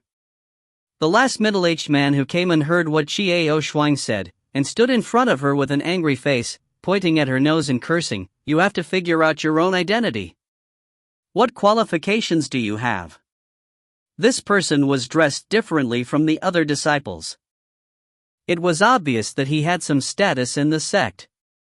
Qiao Shuang slowly turned her head and looked at the person standing below with a smile. She was about to say something.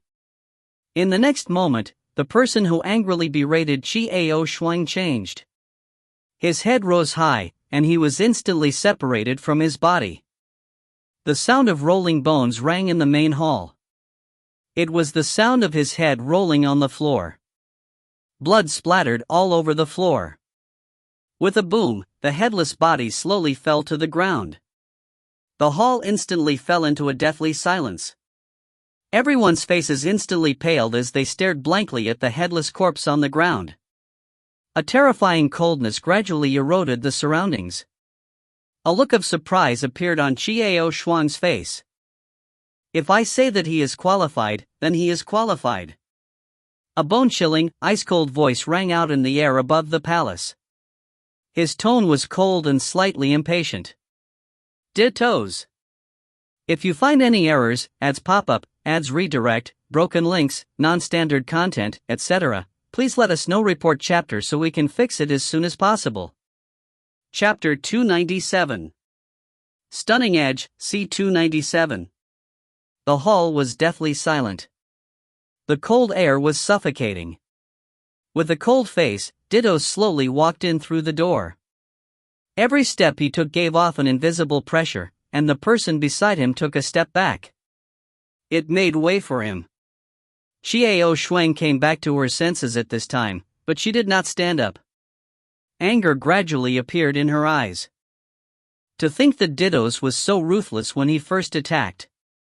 Although Qiao Shuang needed to be intimidated, she was not willing to use such a brutal and bloody method to intimidate him. With a gloomy expression, Dittos slowly walked up to Qiao Shuang. He lowered his eyes and looked at Qiao Shuang. His eyes were sharp and angry. "I told you not to get distracted by other things." Dittos' voice was dark and cold. Qiao Shuang slowly stood up and looked coldly at Dittos. His gaze was also unusually sharp. The two of them just stared at each other without saying anything. The great hall was so quiet that the breathing of the crowd could be heard clearly. Jonathan was a little nervous. He could tell that Qiao Shuang was really angry, and Dittos was not in a good mood either. The faces of Terina and her group of disciples were incomparably pale, and they didn't know what to do. They had heard of Dittos' strength and eccentric personality, and seeing this with their own eyes made them even more nervous. The blood on the floor slowly began to turn black and solidified. It looked so shocking. All the elders of the Tian Dao sect secretly swallowed their saliva, but no one dared to say anything. As a legendary figure, as long as he wanted to, he would probably be able to quickly flatten the Tian Dao sect to the ground. "I don't need you to worry about my own matters." After a long while, Qiao Shuang finally said these words coldly. After Qiao Shuang said this, the expression on Denton's face darkened. His eyes became cold and he was about to say something. "You shouldn't be here. I have a sense of proportion to my own affairs." Qiao Shuang didn't give Denton's any chance to speak, but continued speaking with an even colder tone. "Also, Denton's, I want to tell you that I will break through to the void-shattering realm before you. So you don't have to worry about me." Dittos' expression changed, and his eyes became even darker. Just like that, he glared at Qiao Shuang, who did not even bother to dodge. Her face was cold as she stared at Denton's. Everyone in the hall was extremely nervous, and the atmosphere was extremely stiff. Jonathan was anxious, his hands trembling into fists. Qiao Shuang had truly angered Denton's. What would be the result if he did that? However, no matter what, he must not let Dylan hurt Qiao Shuang even the slightest bit. Tarina's face was deathly pale as well. She watched the scene in front of her with concern and nervousness. She was more worried than anyone else about the safety of Qiao Shuang. Just like that, the atmosphere in the hall froze. No one dared to speak, and no one dared to move. It was as if a long time had passed. Dittos suddenly smiled. Just like that, he suddenly laughed. Qiao Shuang frowned, coldly looking at Dentons. Alright, I'll wait for you to step into the space-shattering realm. I'll wait for you to step in first. If you are after me, I will kill all the people who have anything to do with you. Dotens casually said so. Without any reaction from Gu Qiao Shuang, he turned around and left with an indifferent expression. Everyone made way again, fear rising in their hearts. Xiao Shuang stared at the back of Ditas, her eyes turning colder and colder. At this moment, a thought suddenly appeared in Qiao Shuang's mind. Sooner or later, she would have a battle with this man. Only when Ditas's figure had completely disappeared from the hall's entrance did Qiao Shuang retract her gaze and look at the silent crowd below. The way the crowd looked at her was very complicated, very complicated. The Star Academy's Ditons had chased Qiao Shuang to the Tian Dao sect, but for a laughable reason, he had started a massacre. What did this have to do with the Heaven's Path sect? Why did he make the people from the Heaven's Path sect die so easily? These complex emotions included anger, unwillingness, hatred, and resentment. However, no one dared to express their intentions, and no one dared to say anything. All of them were silently protesting with their eyes. Qiao Shuang looked at the crowd silently. Finally, he moved his lips slowly and managed to say one sentence, "Second Elder, you should take over as the sect leader. You're the best. Fourth Elder is a bit reckless, not suitable." The audience remained silent. No one dared to object. However, the expressions in everyone's eyes became even more complicated. After saying this, Qiao Shuang did not want to talk anymore. Looking at the corpses on the ground that had already cooled down, he let out a nearly inaudible sigh and then walked out. That person didn't need to die. Yet, because he had died in such a miserable manner. There was no need for all this to develop to this point. His original intention was to solve the problem, not to let things turn out this way. Xiao Shuang walked down the hall slowly towards the door. The second elder stood behind him, watching Qiao Shuang's back. He wanted to stop her, but Jonathan stepped forward and made a gesture to stop her. If the fourth elder glared at him and said something, this time, Jonathan didn't wave his hand. Instead, he made a move, causing the fourth elder to scratch his neck, but he couldn't say a word. Talina stared at Xiao Shuang's back in a daze, a heart-wrenching feeling spreading through her body. Why did he feel that the back of Qiao Shuang was so bleak? Everyone in the Great Hall stared at Qiao Shuang's departing figure with burning eyes, their gazes filled with ill intent. Tarina just stood there, her heart aching. She understood that from then on, the Heavenly Dao sect and Qiao Shuang would gradually get further and further away, and they would probably never meet again in the future. Could it be that he had made the wrong choice to ask for the help of Qiao Shuang this time around? Tarina's heart felt incomparably sour. Qiao Shuang walked forward slowly, Jonathan following behind, maintaining a certain distance, neither landing nor catching up. He knew that what Qiao Shuang needed right now was for him to calm down. Dylan's words still echoed in Qiao Shuang's mind. This dangerous man. Would he have to kill everyone who had anything to do with him before he stepped into the space-shattering realm? This was unfathomable. Just like that, Qiao Shuang walked forward silently, and Jonathan followed silently behind her. Xiao Shuang had been walking forward unconsciously. When she came back to her senses, the sky had already darkened, and she found herself in a strange place. In front of him was a wide canyon. Flowers covered the mountains and plains in all sorts of colors. The fragrance was intoxicating. The wind gently blew, and the petals that filled the sky gently flew about like a dream. Where is this? Xiao Shuang looked around, but there was no one around. Jonathan was not behind him at the moment, and he was nowhere to be seen. Xiao Shuang hesitated for a moment before slowly walking forward. At this time, Jonathan was still hopping around at the mouth of the canyon. What the hell is this place? So strange. No matter how hard he tried, he could not break through the barrier. No matter what he did, he would not be able to move it in the slightest. However, Xiao Shuang did not seem to be affected in the slightest as she passed through without any problems. When Jonathan wanted to continue following her, he found that he could not move forward anymore. He opened his mouth to call out to Xiao Shuang, but she did not react. It was as if that barrier could block everything, including the sound. Just like that, Xiao Shuang entered the canyon and slowly walked forward. Multicolored fragrant petals filled the air, gradually becoming more and more mesmerizing. Suddenly, a strong wind blew by, causing the petals in the sky to fall into disorder. Xiao Shuang raised her hand to block her eyes from opening. The wind stopped, the flowers fell. Xiao Shuang lowered her hand, opened her eyes, and saw a man dressed in black standing before her. His back was facing her. The man did not turn his head around. He only said lightly, "You're here." Not a question, just a faint acknowledgement. It was as if he knew that Xiao Shuang would definitely come. "Who are you?" Xiao Shuang asked in a low voice. "You smell of her. That's why you came in." The man in black did not reply to Xiao Shuang. Instead, he said something so deep and low that Xiao Shuang did not understand. "Her taste." Xiao Shuang repeated the words of the man in black hesitantly, trying to guess who he was referring to.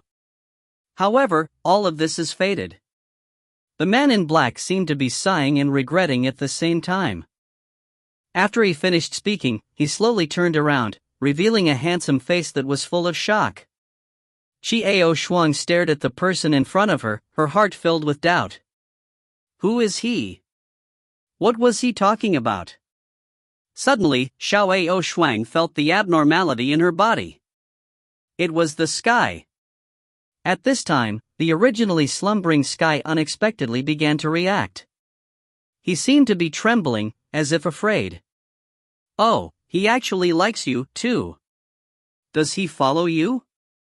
The man in black smiled faintly, causing the world to pale. Reaching out his hand to grasp at thin air, Xiao Shuang instantly felt her body empty. When she looked up, she saw the black-clothed man effortlessly grabbing the sky while the sky was trembling. Who, exactly, are you? There was a trace of vigilance in Xiao Shuang's heart. Me? My name is Jingfeng. The man in black smiled, looking at Xiao Shuang and said, I am Po's relative. So, I won't hurt you and your little thing. With a smile, he tossed the trembling Chancon to Xiao Shuang. Xiao Shuang hurriedly reached out to catch it, because she could tell that even the sky was scared silly. If she hadn't caught the sky, it would have definitely fallen to the ground. After the sky was caught by Xiao Shuang, he finally regained his senses and slipped into Xiao Shuang's body, no longer reacting. Abao's family? Xiao Shuang looked up at the smiling man in black, and finally understood that she was Abao. It was natural to say that she smelled like her. This was because Abao had been with her for a very long time, and for quite some time, he was still in her body. Yes, I am Abao's only family. As Jingfeng spoke up to hear, a gentle smile appeared on his face. You, Xiao Shuang frowned as she looked at the frightening wind in front of her. Her intuition told her that this person was definitely not simple. Because there was no trace of aura on his body, no surging power could be felt. The person in front of him was like an ancient well, serene and unperturbed. Suddenly, he felt as if he had become one with his surroundings. It was as if he was a tranquil ancient painting, as if it had been created by the heavens. It was as if the world was him, and he was the world. It was a very strange feeling, and there was also a hint of fear. Xiao Shuang, are you ready to face your fate? Jing Feng looked at the puzzled Xiao Shuang as he asked indifferently. What? Xiao Shuang was even more surprised. Why did the person in front of her talk as if he knew so much? The path of destiny full of thorns, Jing Feng seemed to be sighing. Have you thought about retreating? Never, not in the past, not now, not in the future. Xiao Shuang shook her head resolutely and said seriously, I will continue walking, and will not stop. No one can stop me. I think so. That's why he's so determined to wait? Jing Feng lowered his gaze, murmuring to himself. He seemed to be talking to Xiao Shuang, but at the same time, to himself. What do you know? Xiao Shuang was a little anxious. She felt that the man in front of her seemed to know more than she thought. Why did he know that there was someone waiting for her? Xiao Shuang asked again, and who are you? Who is it? Me? I am the guardian of this plane. Jing Feng smiled. He raised his head and looked at the blue sky. He said softly, it has never changed since ancient times. Xiao Shuang was stunned. She looked at the person in front of her and was speechless. Why did he see a faint sadness in this person's eyes? It was a faint sadness of loneliness. However, your appearance may break this unchanging rule. Jing Feng's eyes were filled with sorrow for a moment, then he lowered his head and looked at Xiao Shuang as he spoke softly. What exactly is in that plane? Break through the void. Is there really an unknown conspiracy after stepping in? This was the first time Xiao Shuang asked such a question urgently about a person. Can't you see it yourself? However, Jing Feng didn't directly answer him. Instead, he said those words with a slight smile. Just as Xiao Shuang was about to continue asking, Jing Feng said in a low voice, the person you are looking for is still waiting for you. To be fast. Otherwise, even that person wouldn't be able to protect himself. As soon as he said those words, a fierce wind blew, causing Xiao Shuang to almost be unable to stand properly. What? What do you mean? That person couldn't protect himself? Was it Camille? Is this? Xiao Shuang shouted towards the wind, her heart full of anxiety. The person in front of him definitely knew something. But why didn't he explain it clearly? Instead, he said something that seemed to be true and false. The wind stopped, but there was no longer any sign of the wind. The surroundings were still filled with fragrant flowers, and their eyes were brilliant. But there was no one there, as if the appearance of the wind was just an illusion. The person you're looking for is still waiting for you. To be fast. Otherwise, even that person wouldn't be able to protect himself. Was that Camille? Camille? Camille can't protect himself? How could this be? What had happened to Camille? Suddenly, Xiao Shuang's heart was filled with a monstrous impatience. He must break through as soon as possible. He had to go to that plane. Lan Lingyun's words are still fresh in my mind. We will wait for you. Xiao Shuang took a deep breath, trying her best to calm herself down. He then slowly sat down and began to organize his thoughts.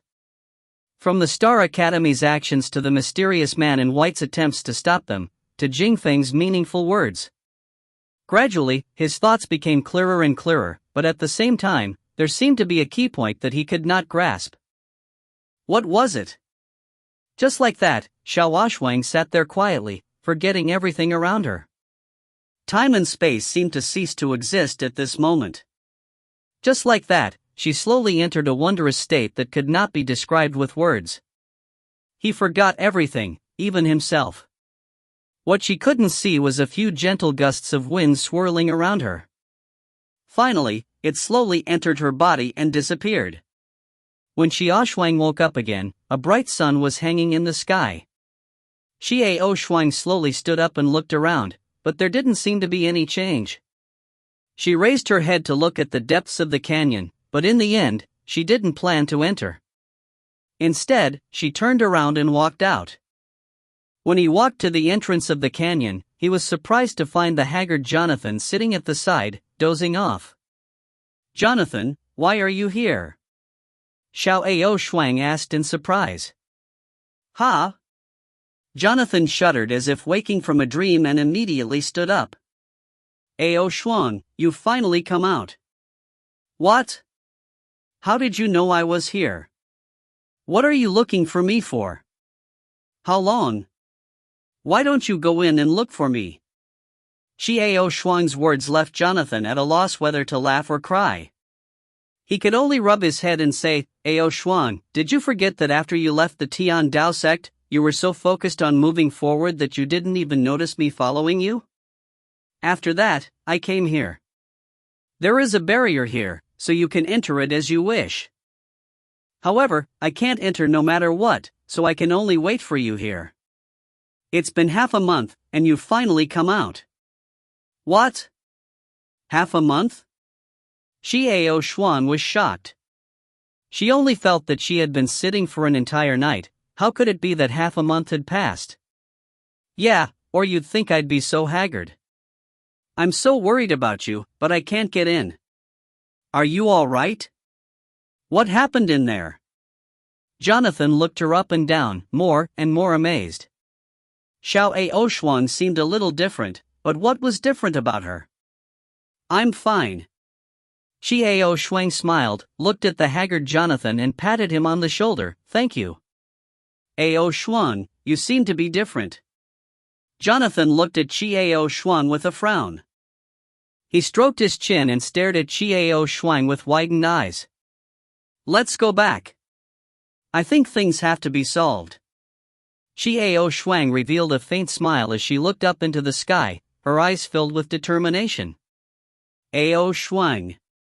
Jonathan was puzzled, but he could feel that Xiao Shuang's mood had changed a little during this half a month. "It's a good thing to know you, Jonathan." Xiao Shuang smiled, and with a light tap of her feet, she flew up into the sky. She didn't wait for Jonathan to regain his senses, and flew directly in the direction of Star Academy. Jonathan watched Xiao Shuang's back for a while before coming back to his senses. Then he smiled foolishly and chased after her. When Xiao Shuang returned to the exit of the Star Academy, she was stunned by the sight before her. Two people sat listlessly on the stone steps, one on each side. To the left was Paulina, to the right was Tarina. Both of them were in a bad mood.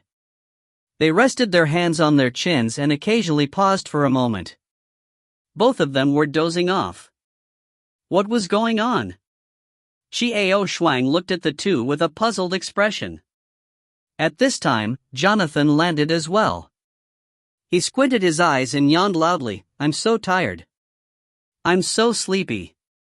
I'm going to sleep like hell today. I'm going to sleep for 3 days and 3 nights without getting up." The two men on the steps were awakened by Jonathan's voice. They looked up and saw the man they had been waiting for. Xiao Shuang, junior brother. The two women stood up at the same time and ran towards Xiao Shuang. His face was filled with wild joy, and the worry in his eyes was slowly dissipating. Apparently, the two of them were waiting for Xiao Shuang's return. Xiao Shuang's heart suddenly had an ominous feeling and she quickly retreated. The two women did not care too much, and their targets were both Xiao Shuang's arms. They moved quickly, and were about to pounce onto Xiao Shuang's arms. When Jonathan saw this, his expression changed and he immediately rushed forward bravely like a bolt of lightning. He pulled Xiao Shuang behind him and then shamelessly opened his arms. The two ladies jumped into Jonathan's arms without stopping. Xiao Shuang stood behind Jonathan with her mouth wide open in shock. The two girls threw themselves into Jonathan's arms. Jonathan looked as if he was sacrificing his life. "Why are you so warm?" Although I, Jonathan, am handsome and extraordinary, I can't bear to pounce on two of them at once." Jonathan laughed and exclaimed this sentence with apparent excitement. If you find any errors, ads pop up, ads redirect, broken links, non-standard content, etc., Please let us know report chapter so we can fix it as soon as possible. Chapter 298. Stunning Edge, C298. Junior brother, I'm sorry. It was all because of me that things turned out that way. Sorry. Talina stood in front of Chiao Shuang and looked at her with a miserable expression. Junior brother, I'm so worried about you disappearing these days. So I'd been waiting for you here. Tears began to form at the corners of her eyes. She no longer cared about her so-called modesty. Ever since Chiao Shuang left the Tian Dao sect, Talina had been extremely worried and rushed back to the academy. However, there was no sign of Chiao Shuang in the academy. No one knew where he had gone. In this half a month, Talina had been in constant fear and worry all day, and she finally understood the position Chiao Shuang held in her heart. No one could take her place any longer. He completely understood what he was thinking. That was, she had really fallen for Chiao Shuang. Why are you so warm?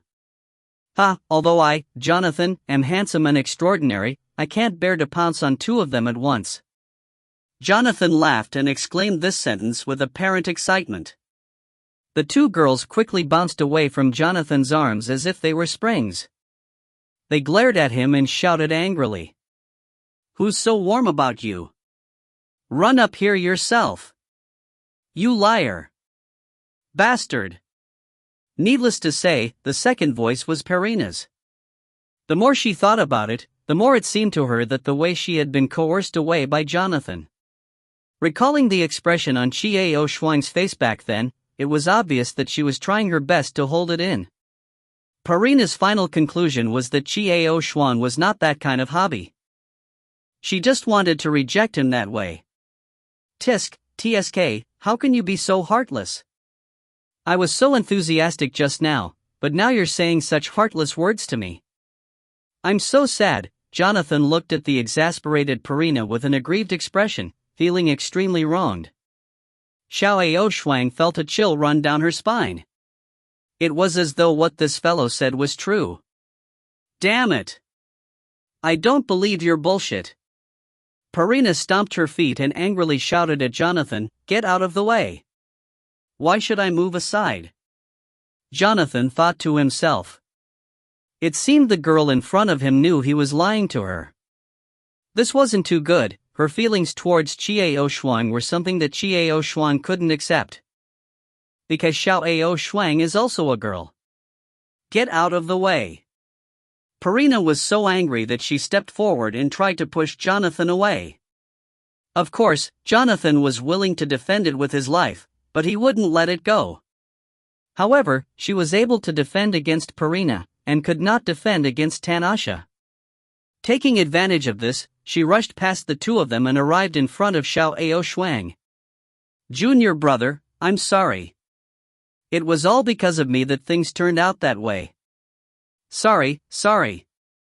Talina stood in front of Chiao Shuang, looking at Chiao Shuang with a miserable expression. Junior brother, I'm really worried about you disappearing these days. So I'd been waiting for you here. Tears began to form at the corners of her eyes. She no longer cared about her so-called modesty. Ever since Chiao Shuang left the Tian Dao sect, Talina had been extremely worried and rushed back to the academy. However, there was no sign of Chiao Shuang in the academy. No one knew where he had gone.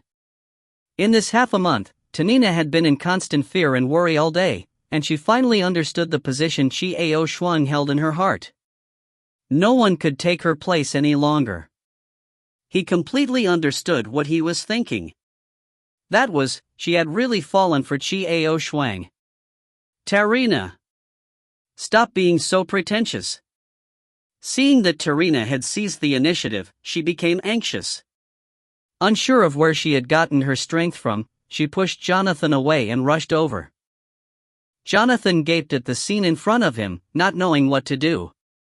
As for Chiao Shuang, she had a headache. She knew that today's matter would not be so simple to avoid. Junior brother, I'm really worried about you. I don't want to see you in trouble. I just want to see you safe." Talina didn't pay any attention to Purina. Instead, she looked at Xiao Ao Shuang and earnestly said these words.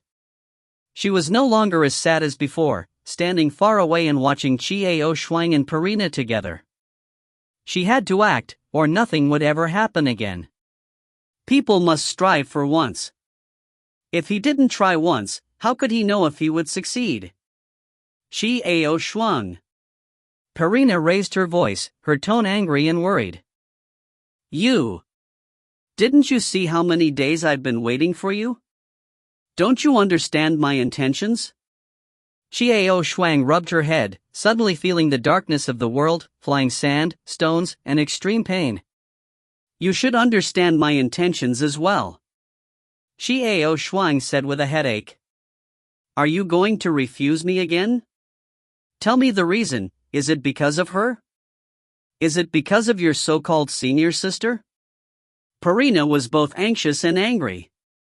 She pointed a finger at Tanina and asked in a flustered and exasperated tone. However, his eyes were extremely complicated. There was hope and fear in them. Naturally, he was hoping that Qi Shuang would say no, afraid that Qi Shuang would admit her guesses.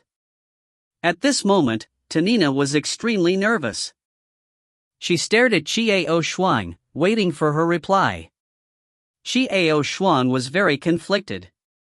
She looked at Purina, who was even more conflicted, then looked at the hopeful look on Tanina's face.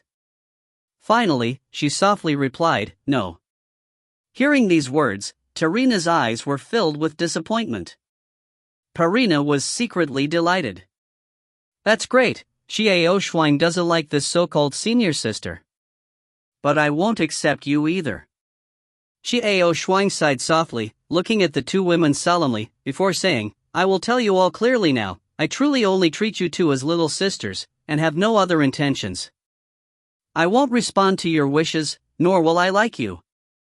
The two girls stared blankly at the solemn expression of Qi Ao Shuang, the bitterness in their hearts slowly increasing. "Why? Why?" The two ladies asked the same question at the same time, their faces filled with unwillingness and impatience. Because she was a woman. Jonathan was silent, but he was shouting in his heart. Of course, he didn't dare to say it out loud. He could only stand by the side and watch silently. It was impossible to do it now for the same reason that had sent Purina away. Looking at the two eager ladies in front of her, Qi Ao Shuang sighed and said seriously, "Do you two know why I had to step into the void-shattering realm?" "Why?" Tarina was startled, and then she immediately asked. "Is it because of the unceasing pursuit of power?" Purina asked doubtfully, but in her heart, she had already rejected her conjecture. Qi Ao Shuang did have a pursuit for power, but it was definitely not that sort of sick pursuit. "I want to go to another plane. Someone is waiting for me there. I have to go. I have to go." Qi Ao Shuang raised her head and looked at the endless sky. Her eyes were filled with disappointment and sadness, and her voice was filled with sadness. "Someone's waiting for you? Who is it? Your sweetheart?" Seeing the expression on Qi Ao Shuang's face, Purina immediately asked anxiously. However, the expression on Tanina's face when she looked at Qi Ao Shuang fell silent. She remembered the first time she saw this youth before her eyes, and she saw the faint sadness in his eyes. So, the source of sadness is here? The person he loved had already stepped into the space-shattering realm and was waiting for him in that world. Had he always been so sad because he had never been able to reach that level before the two of them had left each other like this? In that case, that person must be very important in his heart, very important. Qi Ao Shuang lowered her head and looked at the anxious Palina. She smiled, but didn't deny nor admit it. However, such an attitude had already been tacitly accepted. You want to meet the person you love? You really have someone you like?" Purina's eyes glittered with tears, her heart aching. However, she had already lowered her head, not saying a word. Looking at the scene before him, Jonathan listened to the conversation of the three of them. Jonathan did not know what was wrong with himself, after Perina had guessed that she would agree with him. At that moment, he felt a sharp pain in his heart. Xiao Shuang already had a lover? That was why he was pretending to be a man in order to prevent unnecessary trouble. And the reason why he entered the Star Academy was to step into the space-shattering realm as soon as possible to meet that person? What kind of person was that exactly? What kind of person was he that caused Xiao Shuang to be so reckless? Don't waste your time on me, understand? I won't like you, never will. Xiao Shuang did not hesitate, instead she said those words very seriously and decisively. She knew that the more she couldn't bear it, the more cruel it was. She had to completely cut off their thoughts. With tears in her eyes, she lowered her head in pain, not saying a word. Perina's face was also full of sadness, and her tears were already flowing uncontrollably down her face. Xiao Shuang furrowed her brow slightly, saying cruelly, I have said it clearly, please stop pestering me. I really don't have any feelings for you, nor will I ever again. After Xiao Shuang said this, she walked past the two people and headed up the stone stairs. The two women stood still on the spot. Jonathan looked at the two of them, and an indescribable bitterness welled up in his heart. With a sigh, he followed behind Xiao Shuang up the stairs. Xiao Shuang was silent the whole way, and Jonathan was even more silent. The two of them returned to the dormitory. After returning to the dormitory, Xiao Shuang threw herself onto the bed. After letting out a long breath, she stared blankly at the curtain of the bed above her head. A person's feelings were truly very subtle. However, Xiao Shuang did not regret rejecting them so decisively. This should be the best way to deal with it. After closing her eyes and resting for a while, Xiao Shuang got up and prepared to take a bath. At this time, Zhang Kong came out of his hiding place and said with lingering fear, Xiao Shuang, I was really scared today. I didn't expect to meet Lord Jingfeng. He's strong. I know. Xiao Shuang took off her clothes and prepared to take a bath. He's not just strong. He's actually the one supporting this plane. He is the guardian of this plane. The sky patted its chest and said with some fright, our race obeys his orders. I sneaked out, and if he blamed me, I was finished. He can make me disappear from this world in an instant. How terrible. The sky was full of fear. I always feel that he knows a lot of hidden secrets. He even knows about the conspiracy behind all of this. Xiao Shuang said in a low voice with a frown, but I can't tell you the reason, right? We can't afford to mess with him. I don't want to know what he knows. What if he silences us? Xiao Shuang was silent as she thought. Xiao Shuang, what are you thinking about? Zhang Kong asked, raising his voice. I was thinking. Camille. Xiao Shuang said softly. Who? Who's Camille? The sky was surprised. If you find any errors, ads pop-up, ads redirect, broken links, non-standard content, etc., please let us know. Report chapter so we can fix it as soon as possible. Chapter 299. Stunning Edge, C299. This was not surprising. A long time ago, when the Star Academy chose the so-called four school beauties, Arnie had only come to report to the school before she had disappeared. And then we found out that the four school beauties were Lenny, a tragic figure who has died, Perina, often playing with a man with an aggrieved and adorable face, Bethapheniba, a headstrong girl, actually has a sweetheart in her heart. And then there was the one in front of him, Eber. However, it was only after they met up with Aisha that they said that she was the true beauty of the school. Her looks were the best, and she was the one who was the most benevolent. Iber was not as pretty as the other three, and if Arnie was included, Iber would not be able to rate the Colonel's flowers. So Ibel had always been hostile to Ashanina. I was thinking. Camille. Xiao Shuang said softly. Who? Who's Camille? The sky was surprised. Xiao Shuang was silent for a while. Her eyes were misty, and her thoughts were drifting away. Camille. Who was he? He was someone who had been with him all along. A good person? No. Not a bad guy, either. He is so habitually at his side, the person who has been gently smiling to make his own rose tea. He was the one who seemed to be toying with himself but was really worried about himself. Camille. Xiao Shuang said this name softly in her heart. What did Jing Feng mean by that? Was Camille in trouble? Was Camille faced with a problem he couldn't solve? Just don't tell me, Che. I'll ignore you. Seeing that Xiao Shuang was only lost in her own thoughts, Chang was so angry that he ignored her and disappeared into Xiao Shuang's body as soon as he said those words. Xiao Shuang washed her body quietly, slowly spreading out her hands. Looking at these familiar and unfamiliar hands, her heart was filled with complex emotions. A cold feeling came from his earlobes. This body belonged to Feng Yixuan, and the earring on the earlobe was from Lung Lingyun's eyes. Now, with them, the three of them were one. This feeling was very strange, very subtle. After taking a shower, Xiao Shuang changed her clothes and went out. For some reason, she wanted a cup of rose tea. If he wanted to drink, he would have to find a tea house on the bustling street to the west of the academy. Walking out alone, he found an elegant tea house. Xiao Shuang sat by the window and ordered a pot of rose tea, quietly savoring it. Sure enough, Camille's scented tea was the best. Or, should he say that he was already used to the smell? It was drizzling outside, and the windows were slowly becoming hazy.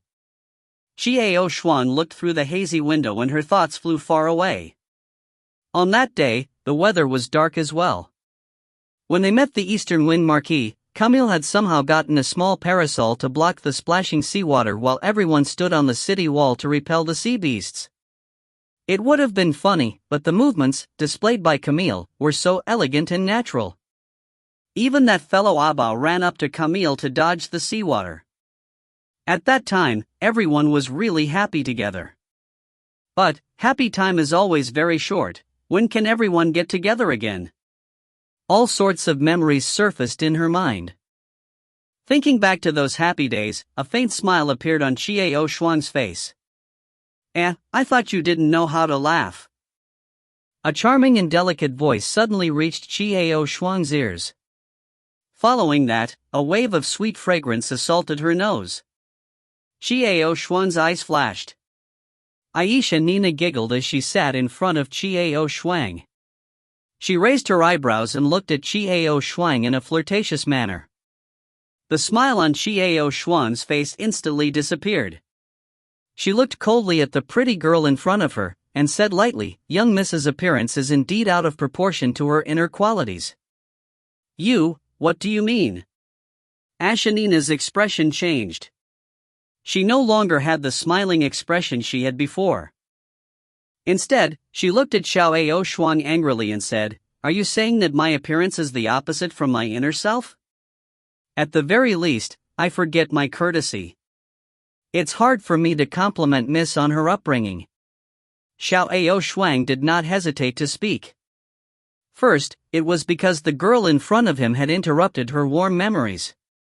Second, she had always been looking at her as if she was her prey. This woman was very curious about him. However, Xiao Shuang would not give her the chance to understand.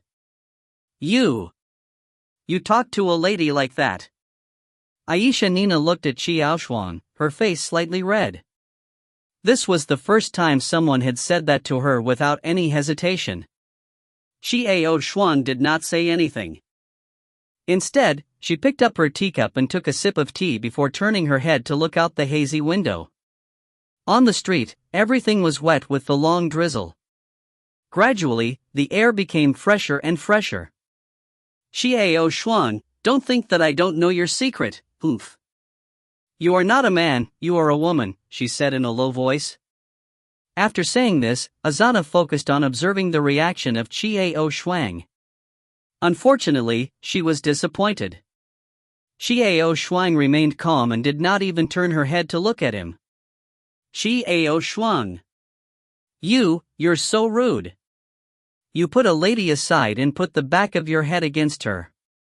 Annoyed by Xiao Shuang's cold attitude, Arena clenched her teeth and said these words.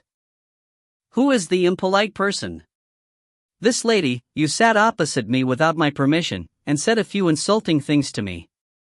I'm already very polite to you for not having an attack.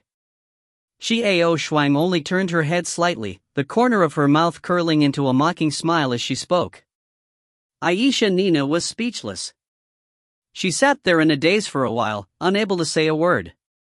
Yo, our goddess Ashanina will be humiliated one day? Suddenly, a high-pitched voice filled with a sense of schadenfreude was heard. Xiao Shuang frowned as she looked out the window at the rain, feeling a little depressed. Why is it so difficult to find a quiet place and be alone for a while? He didn't want to stir up trouble, but the gossips came one by one. Who was this woman? Eber. It's better for me to be humiliated than someone else's lover. You shameless woman, what else can you do but seduce men? Why? Did you end up deflated after getting your eye on Xiao Shuang today? The woman sat down next to Xiao Shuang and started to curse. Then, she started to mock Xiao Shuang for taking joy in his misfortune. Xiao Shuang did not turn her head around, only staring at the rain outside. The two women's eyes met each other in mid-air with lightning speed. This was not surprising. A long time ago, when the Star Academy chose the so-called four school beauties, Arnie had only come to report to the school before she had disappeared. And then we found out that the four school beauties were Lenny, a tragic figure who has died, Karina, often playing with a man with an aggrieved and adorable face, Bethaphenib, a headstrong girl, actually has a sweetheart in her heart. And then there was the one in front of him, Eber. However, it was only after they met up with Aisha that they said that she was the true beauty of the school. Her looks were the best, and she was the one who was the most benevolent. Eber was not as pretty as the other three, and if Arnie was included, Eber would not be able to rate the colonel's flowers. So Eber had always been hostile to Ashanina. This was not the direct reason why Eber hated Arnie so much. It was because Eber had a sweetheart, but the lover changed his mind when he saw her and pursued her fiercely. After being played with by Ashanina, she abandoned him. She wanted to turn around to find Eber, but she was beaten half to death by him and told him to scram again. But the two men's beams had come to an end. I never seduce men. It's those cheap men who put it up themselves. Azana's words were filled with thorns, and her spearhead was naturally aimed straight at that unfaithful lover of Eber's. Eber's face turned red in anger as he slammed the table. He stood up angrily, pointed at Arnie's nose and said, "That's because men like women." "Excuse me." Xiao Shuang stood up helplessly as she looked at the rose tea that had been spilled on the table, and said in a low voice to Abel. At this moment, Eber was fuming. How could she listen to what Xiao Shuang said? She crossed her arms and shouted angrily, "What are you letting me do? Can't you see that I'm in trouble right now?" Xiao Shuang did not say anything. With a gentle wave of her hand, Eibel lost his balance and flew up into the air, pouncing towards Aisha, who were waiting for a good show. The two women exclaimed and fell into confusion. Xiao Shuang just stood up, called the waiter over and changed her seat. After he sat down, he immediately set up a barrier to prevent any noise from happening in the outside world. It wasn't until nightfall that Xiao Shuang stood up, paid her and slowly walked out. Walking to the entrance, looking at the hazy rain outside, Xiao Shuang smiled and stepped into the drizzle. At the same time, Ashanina was in Johansson's dorm room, angrily accusing Xiao Shuang of her crime in the teahouse. Jonathan yawned and listened absent-mindedly. Are you listening to me, you damn boy? I was bullied. You're still so indifferent. Ashanina grabbed Jonathan by the neck and shook him desperately. Jonathan came back to his senses, but he said something that made Arnie almost spit out blood. I say, which, it's okay if the person who provoked you was someone else. I can beat him up. But, Xiao Shuang, I can't beat him. Pa. Aranina was so angry that she almost vomited blood. Her grip became stronger and she shook it desperately. You useless one. You have no ambition. You actually dare to say such useless words. I'm telling the truth. Jonathan scratched his hair and answered nonchalantly. You're pissing me off. Aranina suddenly let go of Jonathan's collar and sat down beside him in a huff. I say, which, is there anything else you need? If it's alright, just shut the door while you're out and I'll go back to sleep. Jonathan yawned. Stupid pig, you only know how to sleep. Asana was about to leave when she suddenly remembered something.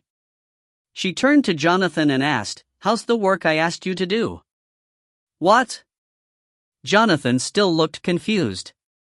I told you to use the mirror to see what Ao Shuang really looks like. What did you say? Ashanina wanted nothing more than to kick Jonathan in the face. Jonathan shuddered, remembering. What? Results? Asana looked at Jonathan and asked doubtfully. No, I saw him, but he's really a man, and he's a man with a normal orientation. And he's very popular, Jonathan answered, with a wry smile. Parina pursued him relentlessly, and his senior sister put down her pride to pursue him. Unfortunately, his vision was too high. Furthermore, Jonathan's eyes dimmed as he said this. And what? Asana asked quickly. Besides, he has a sweetheart. Jonathan looked up. Who is it? How is that possible? I didn't see who he was close to. Asana frowned, puzzled. Just like you said, it seems that the relationship between Parina and Terina is one-sided. I don't see what kind of woman he has special feelings for, Asana thought. No way, you're still going to investigate about that. Jonathan pursed his lips. What do you know?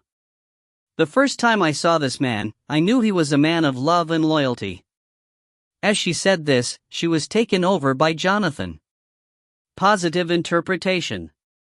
You're right, I felt the same way when I first saw him. Jonathan said affirmatively. Nonsense, how else could you be my little brother? Asana rolled her eyes at Jonathan and continued, Say, how could such a person be one of those beasts I mentioned? He was definitely not a man like Dida's. But if he has a sweetheart, why doesn't he look at me? Who says that he doesn't have one? It's just that you can't find the person he loves. Jonathan spoke in a strange tone, but for some reason he began to feel sour in his heart. What do you mean? Asana was shocked. The person he loved has long gone to another realm. Before him, he stepped into the space-shattering realm. That's why he had to work so hard and continue cultivating. He's going to that plane to meet up with his sweetheart. Jonathan rolled his eyes impatiently. Really? Asana's face looked better. If so, it was no longer a matter of charm. For real. Alright, you can leave now. I want to sleep. Jonathan yawned, threw himself on the bed, and gave the order to leave. Give me back the mirror. Ashanina held out her hand for what she wanted. Keep it for me for now. It's such a fun thing, I'll only give it to you after playing for a while. Jonathan closed his eyes and stopped her before she could say anything else. I say, Sister Witch, you're not so stingy, are you? It's just a little thing. Lending it to my only little brother to play with for a while isn't a big deal. TCH. Damn child. Asana stared at Jonathan, who was lying on the bed, turned around and left helplessly. He closed the door behind him. The footsteps in the corridor gradually faded away. Johansson then took out the mirror and carefully touched it. He didn't want to borrow the mirror for fun. He was afraid that if he gave the mirror back to Aisha Nina and she went to check on him, his true identity would be exposed. We can't let that happen. He had just put the mirror back when there was a knock on the door. Who is it? Johansson asked impatiently.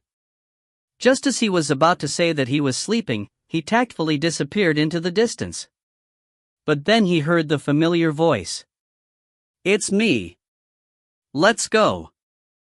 It's dinner time. You've slept all afternoon. It's about time. When Xiao returned from the tea house, she came to find Jonathan and went to the cafeteria for dinner. It seemed like it had been a while since he had been to the cafeteria. In the afternoon, he ate some pastries to fill his stomach. Coming. Jonathan hurriedly dressed and went to open the door. Jonathan was not reserved in front of Asharana, nor in front of Chiao Shuang. But it was different now. Now that he knew that she was a woman, Jonathan began to notice. He would definitely not appear in front of Chiao Shuang so blatantly.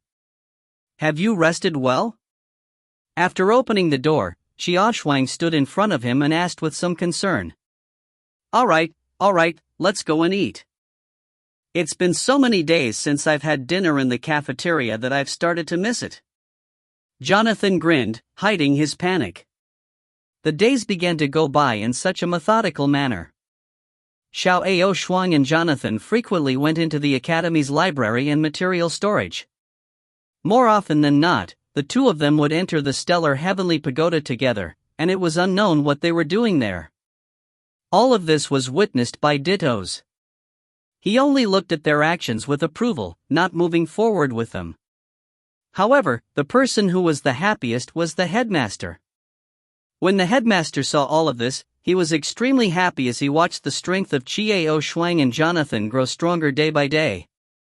On the other hand, Brill, who had already entered the Sky Tower, had never shown any signs of breaking through. It was better for them to place their hopes on Chiao Shuang and the rest. Dylan, Chiao Shuang, and Jonathan were indeed the top 3 students in the academy. Their strength was increasing by the day, and it wouldn't be long before they completed the mission. Furthermore, with their talent, they would definitely be able to. The dean stood in front of the window, looking down at the silhouettes of Chiao Shuang and Jonathan. The two were on their way to the Sky Tower. A satisfied smile appeared on the dean's face. After nodding slightly, he turned around and met the pair of gloomy eyes. Haha, Elder Valentine, why are you looking so gloomy? Our mission is about to be completed. Shouldn't we be happy? A smile appeared on the dean's handsome face as he walked past the person standing in front of him and sat on the sofa beside him. I hope this mission will never be completed. The elder named Valentine wore a gloomy expression as he slowly walked to the window. Looking at the backs of Chiao Shuang and Jonathan, his heart sank. Hee, don't tell me you want to stay here forever and not think about our hometown? Don't you miss your family? The dean shook his head and smiled sarcastically. Valentine, have you forgotten the pain we have to suffer every year if we don't complete the task? Life is worse than death. I'd rather die in that battle. Valentine's face grew darker and darker, and he put his right hand to his empty left sleeve. TSK, you can't say that. If you die here, your soul will never return to our homeland. The dean tried to comfort her, but a hint of sadness flashed across his eyes. Does that require so many lives and souls to bear? Valentine suddenly turned and raised his voice. Valentine. Pay attention to the tone of your voice. Also, I'm the one in charge here. Get out of here. Do not act without my orders. The dean stood up angrily and shouted back at Valentine, if you didn't let that person go back then, why would we be on our guard now? It doesn't matter if you don't want to go back alone, but you have to think about the other brothers. That's all I can say. Think about it yourself. Without waiting for Valentine to leave, he slammed the door and left. Valentine was left alone in the room. Valentine looked at the closed door of the room, and his eyes faded and faded. Finally, he let out a long sigh and turned to look at the blue sky through the window. When will things start? Jonathan, didn't you not want to step into the space-shattering realm?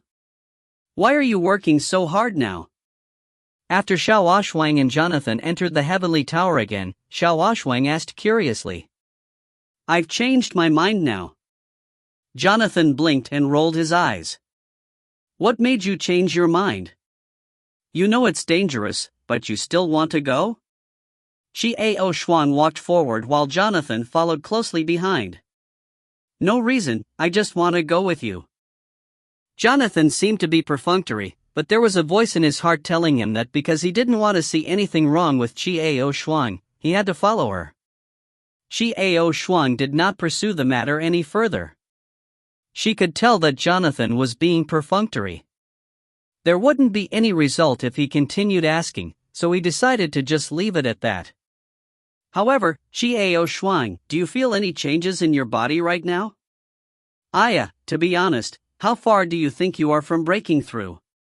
Jonathan sounded anxious as he suddenly saw a figure in the distance. That's Ditto's. Jonathan clearly remembered the bet between Xiao Shuang and Dittonch in the main hall of the Tian Dao sect.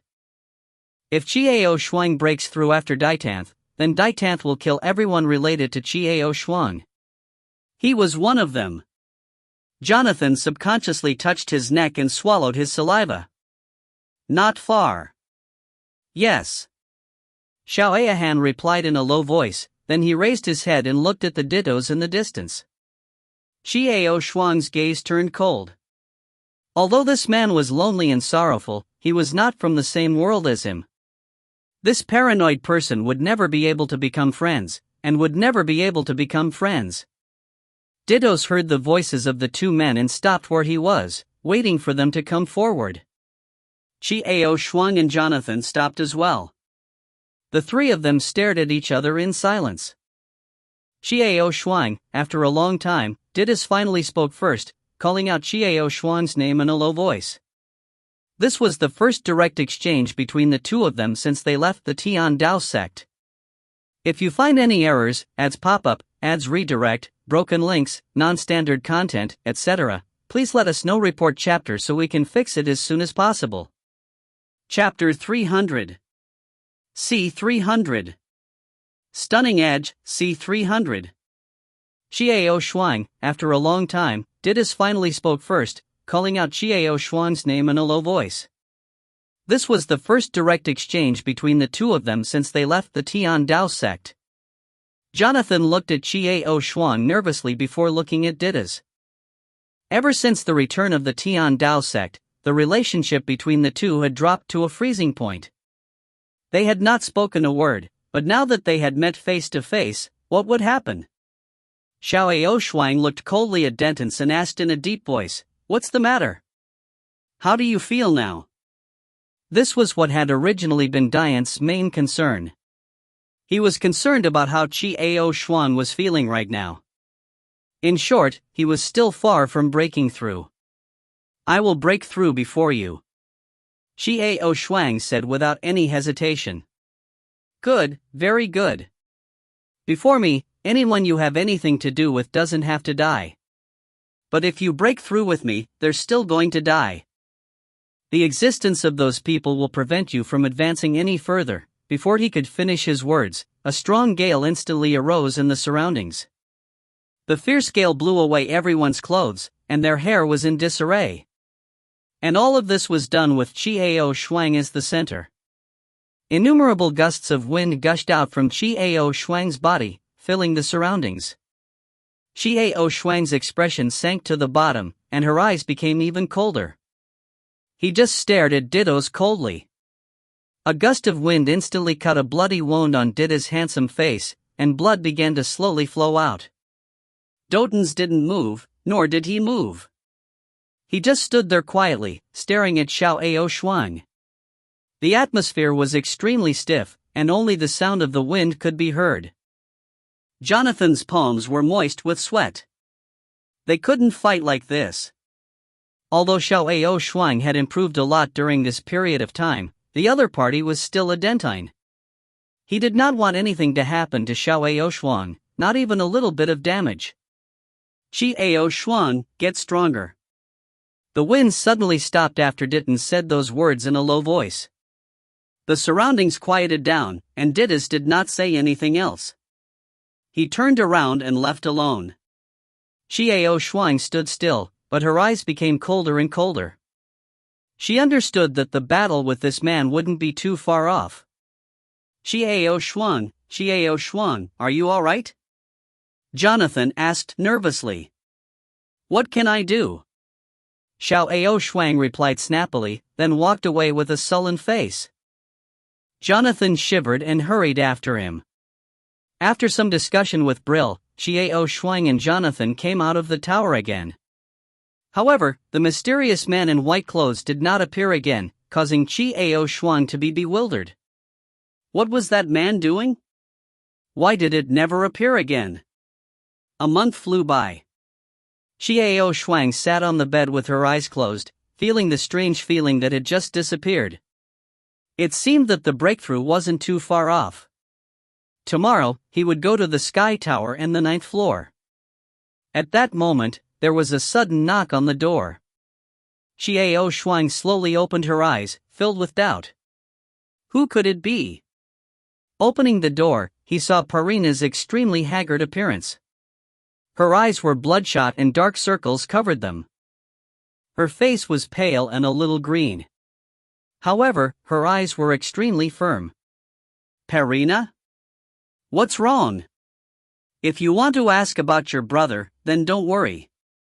Your brother is fine right now. Qi Aoshuang did not move aside, but stood in front of the door and said, Is that so? Thank you. I came here today because I have something that I want to talk to you about. Parina pursed her lips, seemingly trying to cheer herself up. What is it? Qi Aoshuang asked indifferently.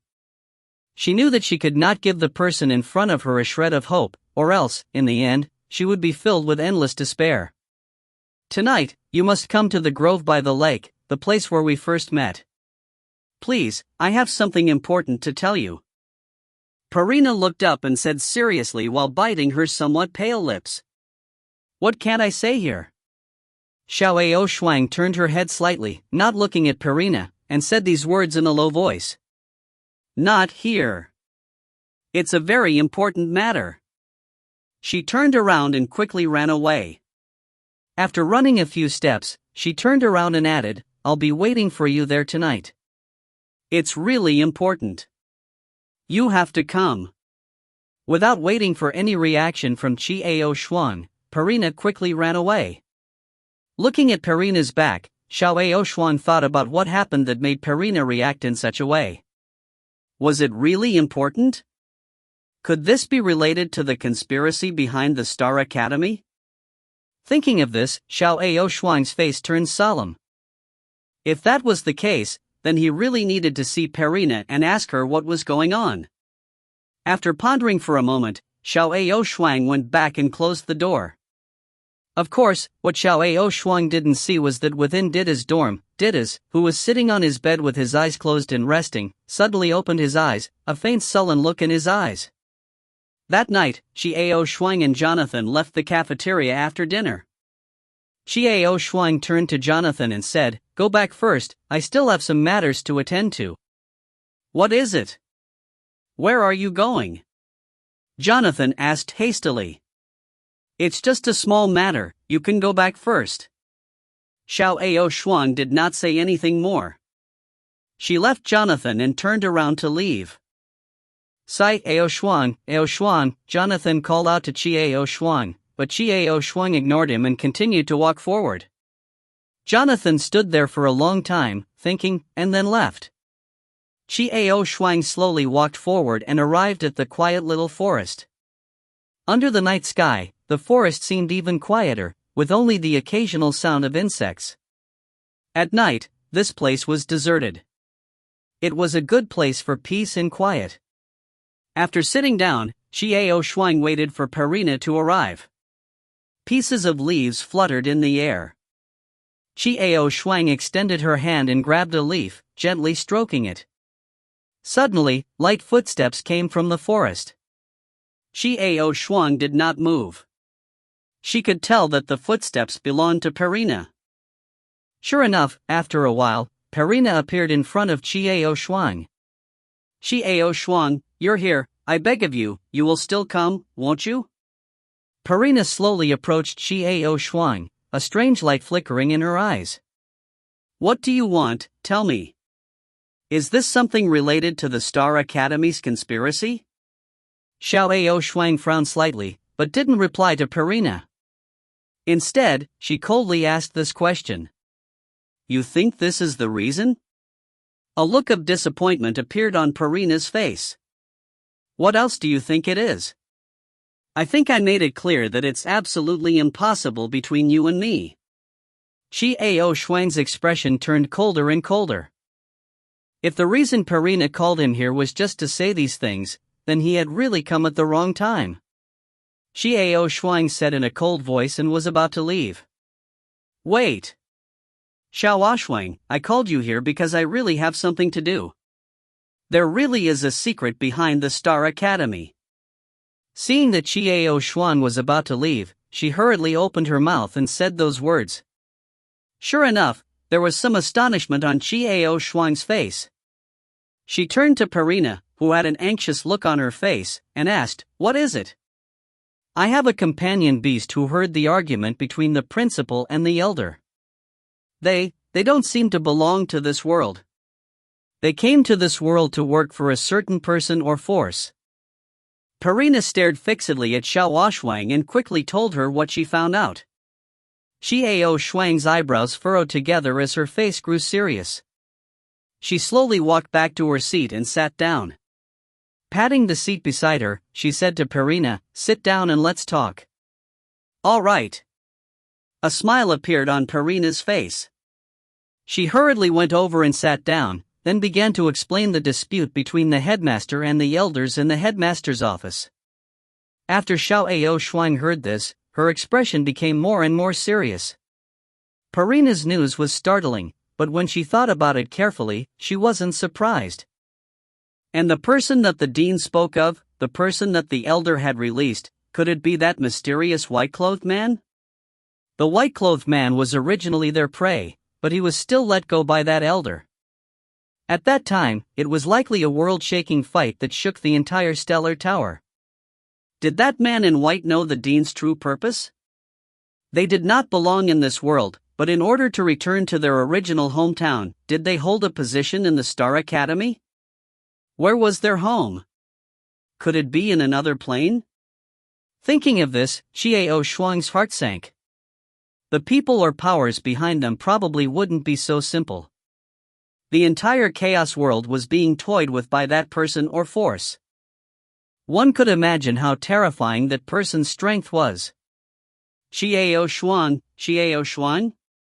Perina carefully called out to the absent-minded Xiao Shuang. Ha? Oh. Xiao Shuang came back to his senses. Looking at the hopeful look on Perina's face, he smiled and said, Perina, thank you for this news. It's very important, and very useful to me. As long as it's useful to you. A smile appeared on Perina's face. Only now did her haggard face brighten a little. One could imagine how miserable her life had been after being completely rejected by Xiao Shuang. Well, thank you. I will uncover the truth of this as soon as possible. Not to mention your brother. I'll go back first. Xiao Shuang stood up and was about to leave. She needed some time to properly digest the information that Perina had given her today. Wait. Xiao Shuang. Just as Xiao Shuang stood up to leave, Perina stood up abruptly and threw herself into his arms. Perina. Xiao Shuang's expression changed immediately. She reached out her hand, trying to pull Perina out of her embrace. However, Perina used all the strength in her body to tightly hug Xiao Shuang's waist, unwilling to let go no matter what. Xiao Shuang, I like you. I've never liked anyone before, and I've never been so worried about anyone. I really like you, Perina's subsequent desperate confession made Qiao Shuang even more upset. If you find any errors, ads pop up, ads redirect, broken links, non-standard content, etc., please let us know. Report chapter so we can fix it as soon as possible. Volume 4. Chapter 301. C301. Stunning Edge, C301. Perina's confession was as stormy as the wind and rain, and as fiery as a flame. If it was an ordinary man, he would definitely be incomparably excited. However, Qiao Shuang was extremely frustrated in her heart. Perina, listen to me. I've made it very clear before, and now it's the same attitude, and it will be the same from now on. I won't accept you. Qiao Shuang said patiently. I know. You have a sweetheart, and the reason why you worked so hard to break through is to meet her at that place. I know it all. Perina did not wait for Qiao Shuang to finish before raising her voice and growling. However, her voice was already laced with tears. So you should know very well that I can't accept you and I can't like you. I only regard you as my little sister. Don't you want me to completely cut off this last bit of love? Qiao Shuang's voice became colder and colder. I know that no one can take the place of that person in your heart, and I will never be able to take the place of him. My request is very humble, and I only hope that before you go to that plane, I can quietly stay by your side. Perina finally cried. She raised her head and looked at Qiao Shuang, her face full of tears as she asked, Qiao Shuang, can't you do this as well? Just use me as a substitute. Just treat me to your side during this period of time. Qiao Shuang's heart was in a mess. Looking at how miserable Perina was feeling, she wanted to tell her, I am not a man, and I cannot accept your love. In this world, everyone is a special existence. No one can take the place of anyone else. But would she believe it? He would only think that he was trying to fool her with such an absurd excuse. Things have the opposite effect. Qiao Shuang closed her eyes helplessly, sorting out her thoughts in her mind, trying to think of a way to convince Perina if she refused. Can't I? Xiao Shuang, let me stay by your side before you go to that plane, Perina sobbed softly. Of course not, because you're going to die here tonight. A cold voice suddenly sounded in the silent night. Immediately following that, a terrifying force came through the air, heading straight for the Paulina in Qiao Shuang's arms. Qiao Shuang's pupils contracted. She hugged Perina tightly and abruptly turned around, letting that terrifying power all land on her body. With a stuffy groan, Qiao Shuang bore the brunt of the attack. He didn't even have to wait for this person to appear before he knew who it was. This person was Danger. He was actually following me. Qiao Shuang was furious in her heart. Furthermore, she wanted to kill Perina. Qiao Shuang, are you alright? Perina raised her head and looked at the blood dripping from the corner of Qiao Shuang's mouth in fear as she asked worriedly. It's fine. Xiao Shuang reached out to wipe the blood from the corner of her mouth, then turned around and pulled Perina behind her. Looking at the figures gradually appearing in the night, she coldly said, Dylan, I warned you that you don't need to intervene in my matters. But she tried to block your progress, and she deserved to die. Dickens slowly approached them and appeared before their eyes. His expression was as cold as ice, and there was not a single ripple in his eyes when he said those words. Dittos. Qiao Shuang was truly angry now. Again and again, Dittos had interfered in his own affairs, this time trying to kill Perina, and would not allow such a thing to happen. Qiao Shuang, don't force me to hurt you. This woman can't stay, she will stop your progress. Ditto's tone was extremely calm. I told you I wouldn't fall in love with a woman. Xiao Shuang was furious in her heart. I don't have a shred of affection for Perina, you don't need to waste your time thinking about it. But she likes you, so she must die. Her entanglement can upset you. Shut up, I said you don't have to worry about my business. Xiao Shuang shouted in anger. It's not up to you. With a cold look on his face, Dylan was about to make his move. Xiao Shuang's face sank. She knew that one day, she would fight with Dittos, but she didn't expect that this battle would come so quickly. Perina, who was standing behind Xiao Shuang, had a face full of fear. She didn't think that she would become the direct cause of the fight between the two. At this moment, she was filled with regret. Ditta's strength had always been above Xiao Shuang's. If Xiao Shuang suffered damage due to her, how could she endure it? Dittos said no more, and his face fell. Xiao Shuang lowered her body slightly, keeping her guard. In the next moment, no one saw how Denton had made his move. A violent blast of air swept over the two of them. Xiao Shuang's expression did not change at all, and with a casual wave of her hand, the violent shockwave disappeared. Seeing this, Dotens was slightly moved. He raised his eyebrows and a satisfied look appeared in his eyes. Xiao Shuang's strength had risen so quickly. To his surprise. Perhaps, today's battle truly wasn't certain of victory or defeat. However, this didn't change his determination to kill Perina. When Dittas was about to make another move, an anxious shout came from the air, "Stop! Stop it! Listen to me!" It was Jonathan's voice. Ditto stopped what he was doing and frowned slightly as he looked at Jonathan, who was running over. Xiao Shuang also turned her head to look at Jonathan's anxious face, but she didn't move aside. She continued to protect Perina behind her. Perina looked dazedly at the back of Xiao Shuang and was extremely touched. "What are you trying to say?" Dittos looked at Jonathan with displeasure. Xiao Shuang was also puzzled. "Dittos, you're going to kill Perina because you're afraid of being bothered by Xiao Shuang's feelings, aren't you?" Jonathan asked instead of answering Dittos' question. Dittos did not say anything. His face was gloomy, but he had already tacitly accepted it. That's simple. There is no need for such a nuisance. Jonathan turned to look at Xiao Shuang and said, "Perina, compared to you losing your life due to Xiao Shuang, and being plagued by feelings, I think it's better if I tell you the truth." "What do you mean?" A wave of uneasiness welled up in Perina's heart and grew in size. Xiao Shuang frowned as she looked at Jonathan, who had a conflicted expression. She did not understand what Jonathan was trying to do. "Xiao Shuang, if you tell me your secret, will you feel troubled?" Jonathan asked carefully. After all, Xiao Shuang definitely had her concerns regarding the status of a man. Xiao Shuang was stunned. She looked at Jonathan's face, wanting to know what he meant.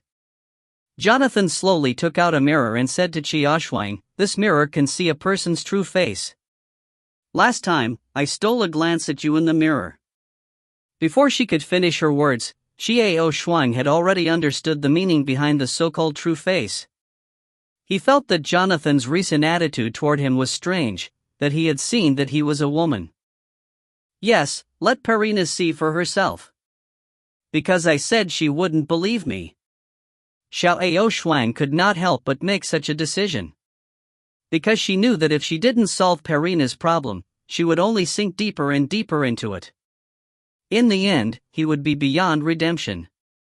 She might as well take advantage of the situation to make her completely give up. He believed that none of them would reveal his true identity. What? Perina started to panic, and the uneasiness in her heart threatened to overwhelm her. Dittos frowned and stood aside silently, looking at the scene in front of him. "Come and see, you will understand." Long pain is better than short pain. You don't have to worry about Xiao Shuang in the future. Jonathan stepped forward and pointed the mirror at her. "I don't. I won't look." Perina vaguely understood what was going on. Her heart was gradually filled with uneasiness and fear. She lowered her head, unwilling to look at the mirror. Xiao Shuang's eyes met with the mirror, and she raised her eyebrows in shock. It had been a long time since he had seen himself like this. Black hair and black eyes. Jonathan looked over his shoulder and froze when he saw what the person in the mirror looked like. What a stunning face! Her hair was as black as ink, her eyes were bright and rarely seen, and her lips were rosy and small. It was just that the slight sadness between her eyebrows had not changed.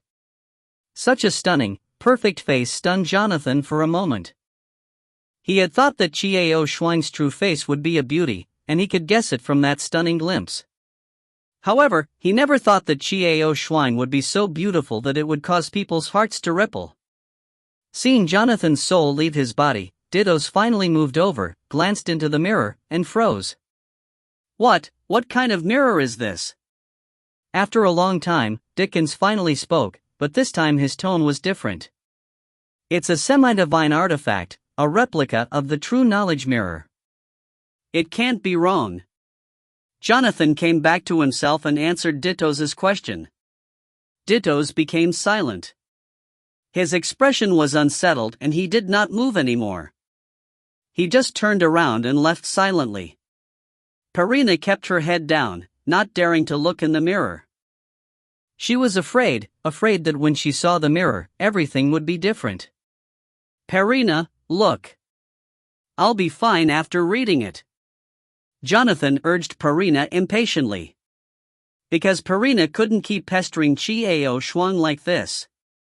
Slowly, Perina raised her head. Jonathan held the mirror and waited patiently.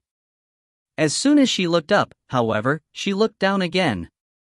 I don't want to deceive your feelings, Perina, or hurt you. But you can't go on like this. It would only cause more damage.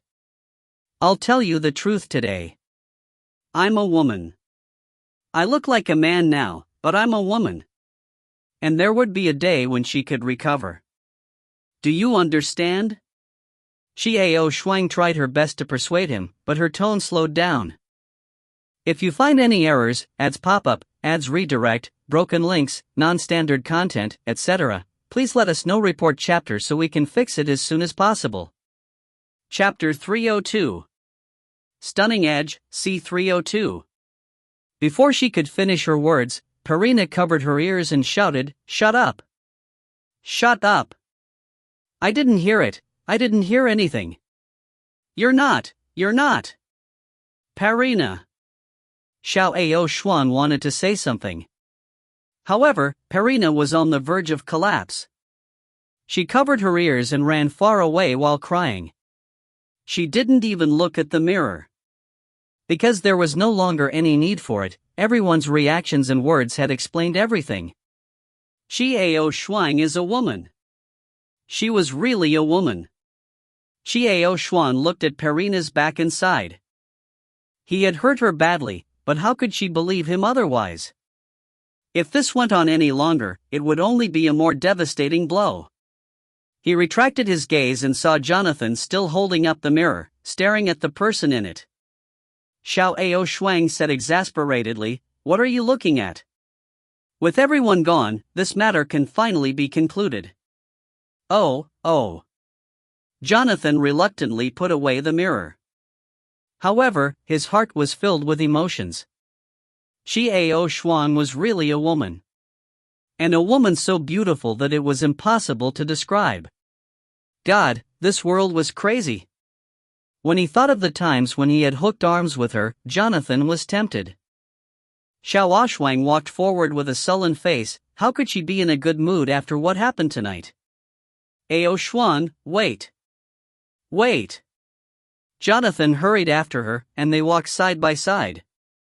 Jonathan was full of questions.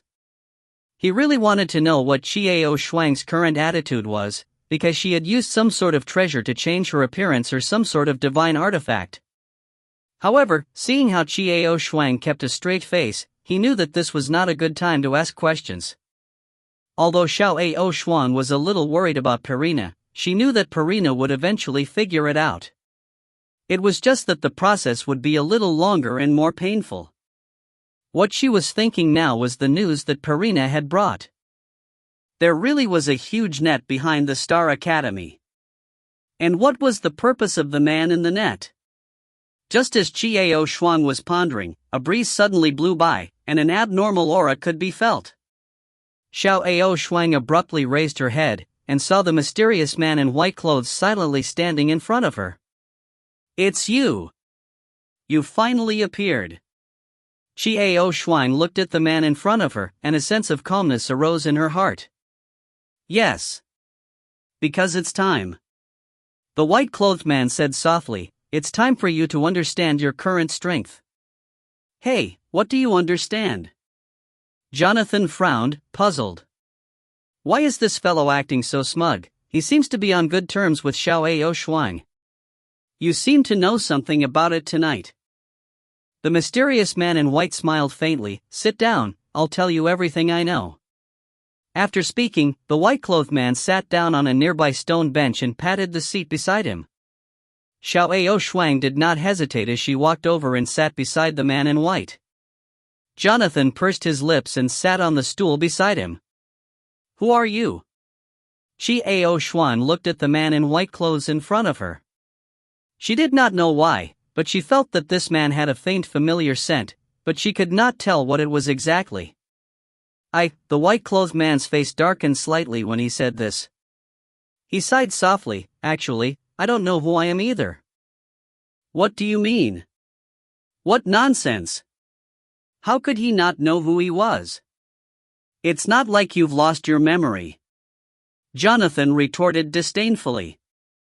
Her.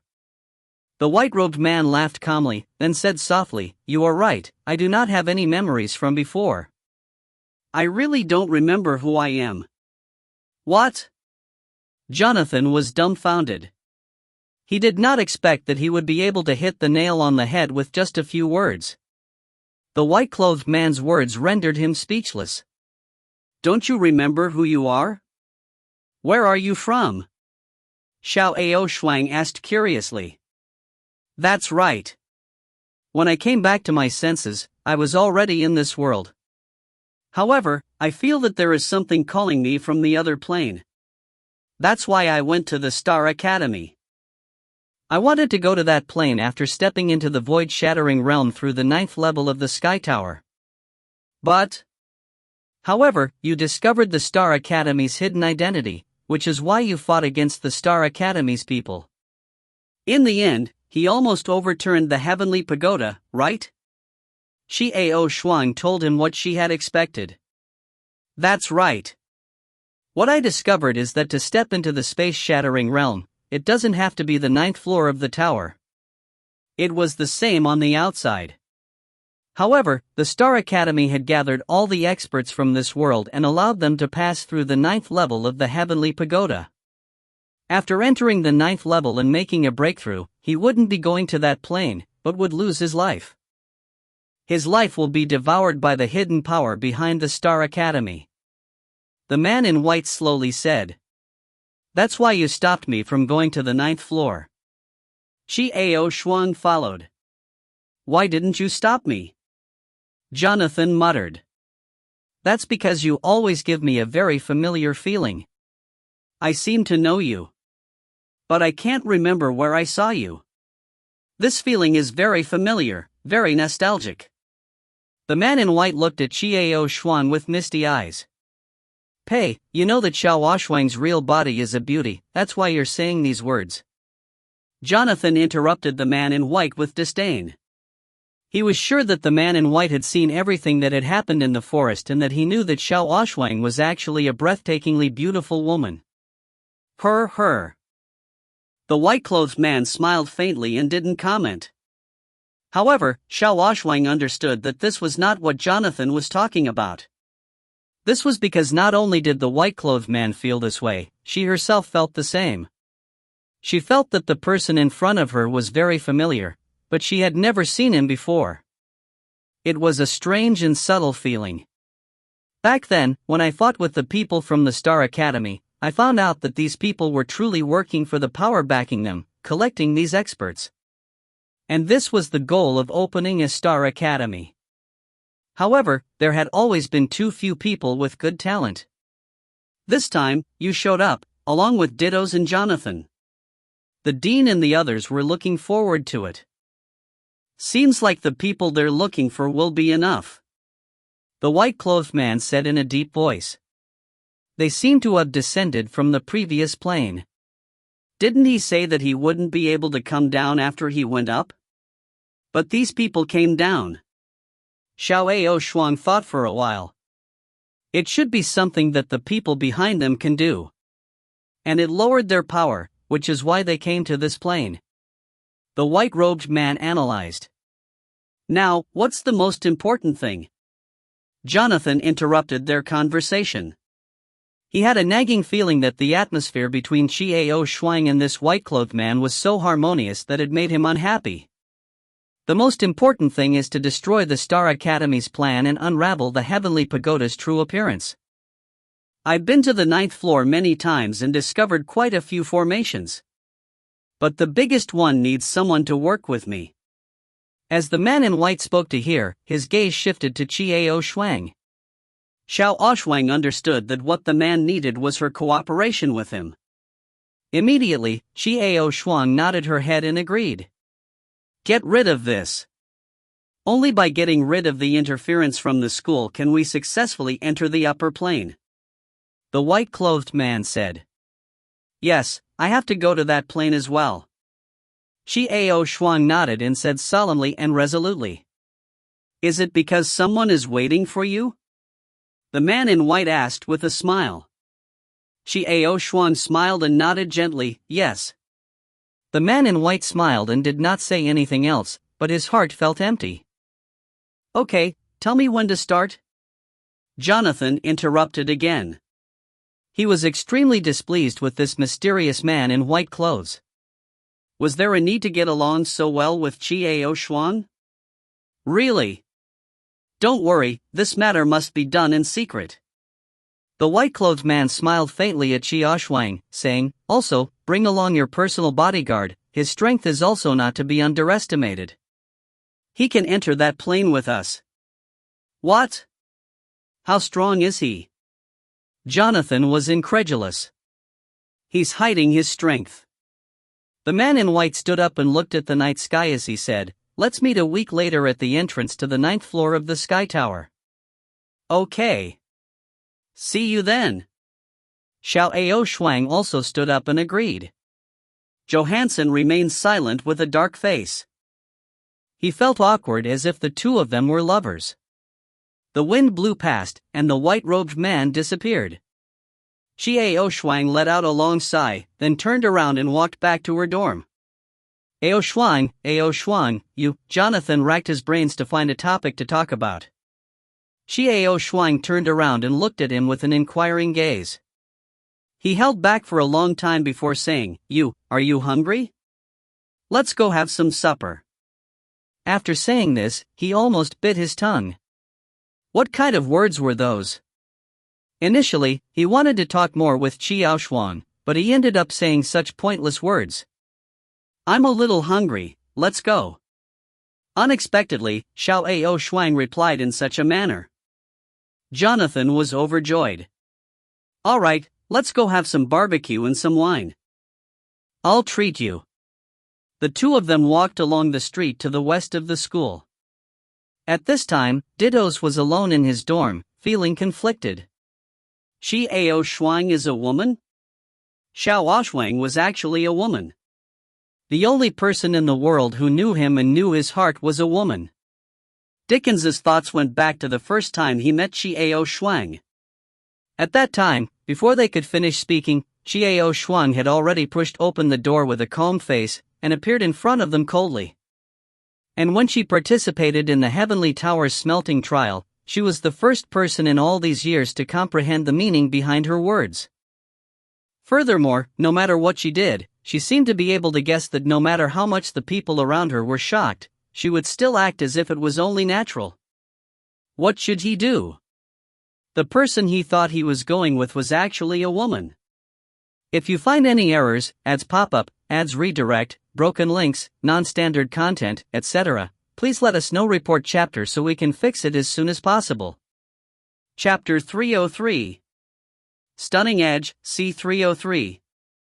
A week passed in the blink of an eye. During this 1 week, Xiao Shuang's strength increased once again, and she could faintly feel that the bottleneck was not far away. In the course of this week, she thought for a moment, and only said a few understated words to Wines, and blessed him in Bethany. Wines was so confused that he did not know what exactly Chiao Shuang was up to. As for Perina, Talina, and Chiao Shuang, they thought for a while but still did not bid farewell to the two. Meanwhile, on Heavenbreaker and Abao's side, Chiao Shuang wrote a few letters outlining her thoughts and decisions. She similarly blessed Heavenbreaker and Abao. At the end of the letter, there was a message: if fate wills it, we will meet again. Heavenbreaker began to laugh after reading the letter. What a fate! Chiao Shuang's decision did not mention anything to Abao. He was afraid that Abao would be hurt. What he feared the most were Abao's tears. Chapter 49 Terror. Dittos is in love? Naturally, no one knew what was going on with Dittos. He sat cross-legged on the bed and stayed silent for the entire night. The person who had caused such a dilemma to fall into a comfortable sleep until dawn. At dawn, Chiao Shuang stretched her body and got out of bed. Jin Yan waited for the situation on Wine's side to stabilize before returning on this day. After eating breakfast, Chiao Shuang told Jin Yan everything she knew, but Jin Yan wasn't too surprised. Because he had met that mysterious man in white earlier. Jin Yan, I don't know why, but that person gave me a very familiar feeling. But I'm sure I don't know him. I've never seen him. Xiao Shuang rubbed her chin as she pondered. Miss, do you feel the same? Jin Yan was a little surprised. You, don't tell me you feel the same way? Upon hearing Jin Yan's words, Chiao Shuang was stunned. Yes, and he seems to treat Miss differently. It was only then that Jin Yan told the events of that night to Chiao Shuang. Xiao Shuang thought for a while, before saying, he also said that he felt that I was familiar with him, and that he did not have any memory of me. I'm beginning to wonder who he is. In any case, he is not hostile to Mississippi. Also, young lady, we'll head to the 9th floor in a week. When we see him, everything will be clear. Chiao Shuang nodded, not saying anything else. At this time, Jonathan's voice called out from the distance, Ao Shuang. Jin Yan frowned at Jonathan's displeased expression as he walked over. Hey, what are you guys talking about? Jonathan sat down between them and asked. It has nothing to do with you. Xiao Shuang asked curiously. How come it has nothing to do with me? You know, I'm going to the 9th floor in a week. Jonathan laughed. You don't have to go. Xiao Shuang couldn't be bothered to waste her breath on Jonathan. Ever since this fellow found out her true identity, he had such a weird attitude towards her. He could think of a solution to this problem. How can I let you take the risk alone? Jonathan blurted it out without thinking. I'm not alone. There's Jin Yan, and there's that person. Xiao Shuang glanced at Jonathan. The more Jin Yan heard, the more he felt that something wasn't right. Why was this Jonathan speaking to his young mistress so strangely? Let's go, Jin Yan. Xiao Shuang couldn't be bothered to waste words with Jonathan. She got up and called for Jin Yan to leave. Jonathan didn't care and followed her eagerly. A week passed in the blink of an eye. During this 1 week, Xiao Shuang's strength increased once again, and she could faintly feel that the bottleneck was not far away. In the course of this week, she thought for a moment, and only said a few understated words to Wines, and blessed him in Bethany. Wines was so confused that he did not know what exactly Chiao Shuang was up to. As for Perina, Talina, and Chiao Shuang, they thought for a while but still did not bid farewell to the two. Meanwhile, on Heavenbreaker and Abao's side, Chiao Shuang wrote a few letters outlining her thoughts and decisions. She similarly blessed Heavenbreaker and Abao. At the end of the letter, there was a message: if fate wills it, we will meet again. Heavenbreaker began to laugh after reading the letter. What a fate! Chiao Shuang's decision did not mention anything to Abao. He was afraid that Abao would be hurt. What he feared the most were Aba's tears. A week later, Jin Yan didn't enter the tower with Chiao Shuang, but dived into the tower instead. Jonathan naturally followed Chiao Shuang in. When Wei Shuang and Jonathan entered, they were surprised to find that Didas was already there. He stood silently at the entrance, as if he had been waiting there for a long time. When he saw Chiao Shuang, his body froze and his expression became unnatural. "You're up early, Didos." Jonathan yawned. Didas only looked at Xiao Shuang without saying anything. Chiao Shuang turned her face away and did not intend to talk to Didas. She strode forward. Chiao Shuang. However, Didas grabbed Chiao Shuang's arm and pulled her back. Xiao Shuang was shocked by this unexpected force. After recovering her senses, she let go of Didas' hand, frowned and said, "What do you want?" Jonathan stared back at Didos. Didos hated physical contact, no matter who it was. But today, he actually took the initiative to pull Chiao Shuang away. "It's over. Things have changed." Didos remained silent as he looked at Chiao Shuang's face. After a long while, he finally said, "Regardless of whether you are a man or a woman, you must travel with me on the road ahead." After saying that, he turned around and walked away without giving any reaction. Jonathan stood staring after him, his mouth twitching, and suddenly a ridiculous thought occurred to him: Didas is in love. Didos, who did not know what love was probably in love. It was just that this guy didn't know how to express his thoughts, so he used such an awkward method to express his thoughts. He was truly willing to die. It would be strange if others would accept this chase after a girl. Sure enough, when he turned around, he saw Chiao Shuang frowning and rubbing the hands of Didas Slotin, coldly snorting and saying something out of place. Jonathan shrugged, looking as if it was true. Jin Yan quickly appeared in the sky tower as the three of them headed up.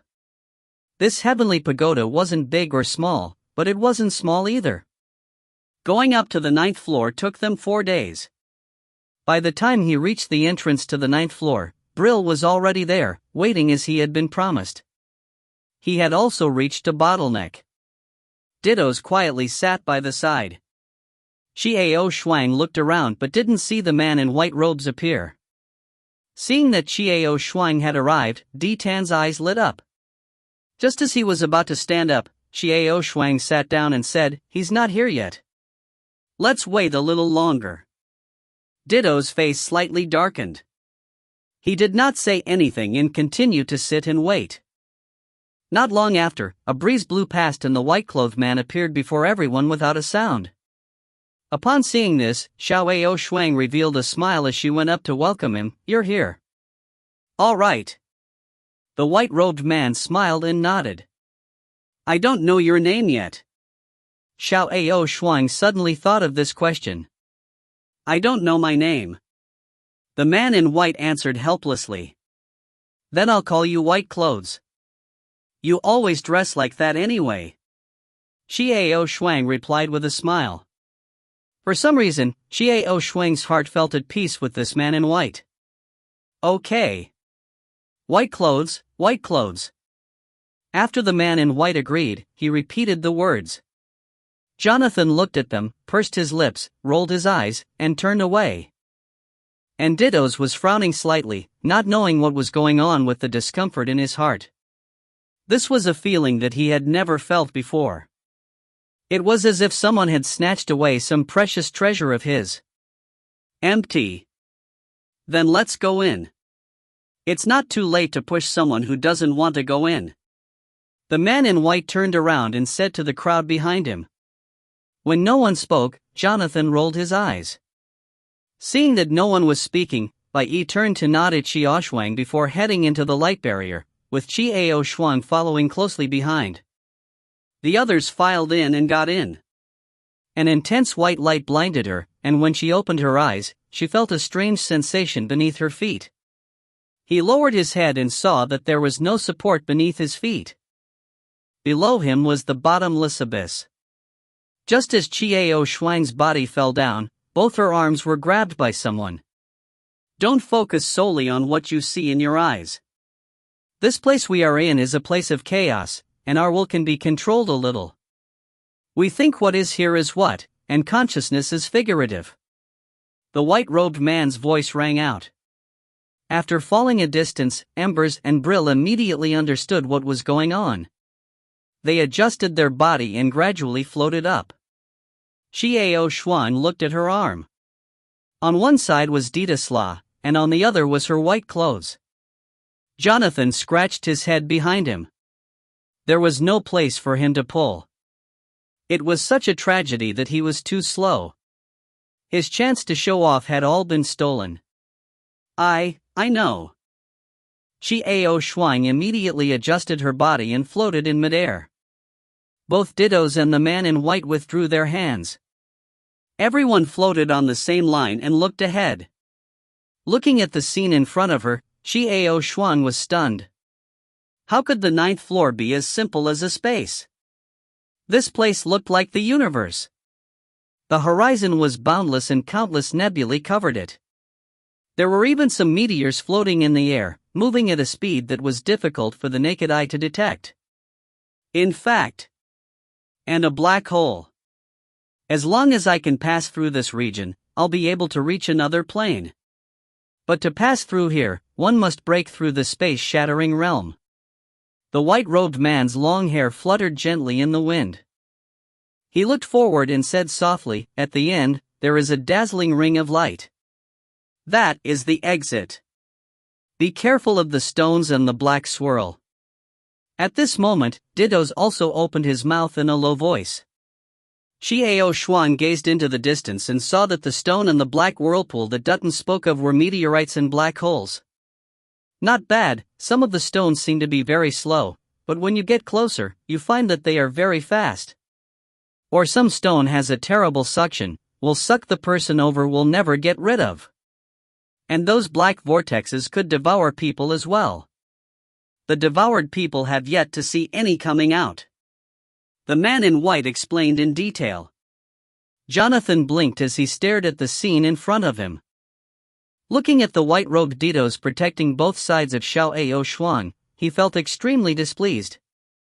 Jin Yan's expression darkened slightly as he silently followed behind. If we want to safely pass through this area, we'll have to spend quite a bit of time. Everyone, don't get separated. Everyone, be careful. After saying that, Bai Yi turned to smile at Xiao Xuan. "Come, follow me. Don't go away." "All right." Xiao Xuan smiled back and nodded. The group then stepped into the vast danger zone. If you find any errors, ads pop up, ads redirect, broken links, non-standard content, etc., please let us know. Report chapter so we can fix it as soon as possible. Chapter 304. Stunning Edge, C304. The group of people slowly and cautiously moved forward in this area. On the way, Xiao Xuan saw some bones on the meteorites, and many bones seemed to be struggling. That sinister look left everyone's heart palpitating. The meteors and black holes were moving forward slowly. Look, those are the formations that form this space. To be precise, they are one of the many formations. The group looked up and saw an octagonal formation hovering in the air. It flickered with a white light as it slowly rotated. If all the formations here are destroyed, this space will collapse and the entire sky tower will collapse. The white-clothed man frowned as he looked at the array formations, helplessness appearing between his brows. Xiao Xuan frowned slightly, remembering what Bai Yi had said before. "Bai Yi, I remember you said that you broke some formations." But, the white-robed man said depressingly, "the formation has been reborn again. I remember clearly the few formations nearby, I destroyed them. But now, it has appeared once again. This space has the ability to repair itself." Dittos spat out a cold word. "Then I'll be troubling you." Jonathan scratched his head. "This isn't the most troublesome thing. Trouble will only appear after a while." The man in white smiled and stretched out his hand. With a flick of his finger, a visible physical force attacked the nearest formation. Bang asterisk after a loud explosion, a shockwave arose from the surroundings and the formation was shattered. What? What do you mean? Jonathan opened his eyes wide and asked. Who do you think will be the first to disapprove of destroying this place? Xiao Shuang asked passively. Oh. My God. It's those old bastards from Star Academy. Oh, no. It means that I'm going to start a war with them. If I lose, aren't I implicating my family? Jonathan came back to his senses and shouted. Brill's face changed slightly. So, if we start a battle later, I will definitely kill them all.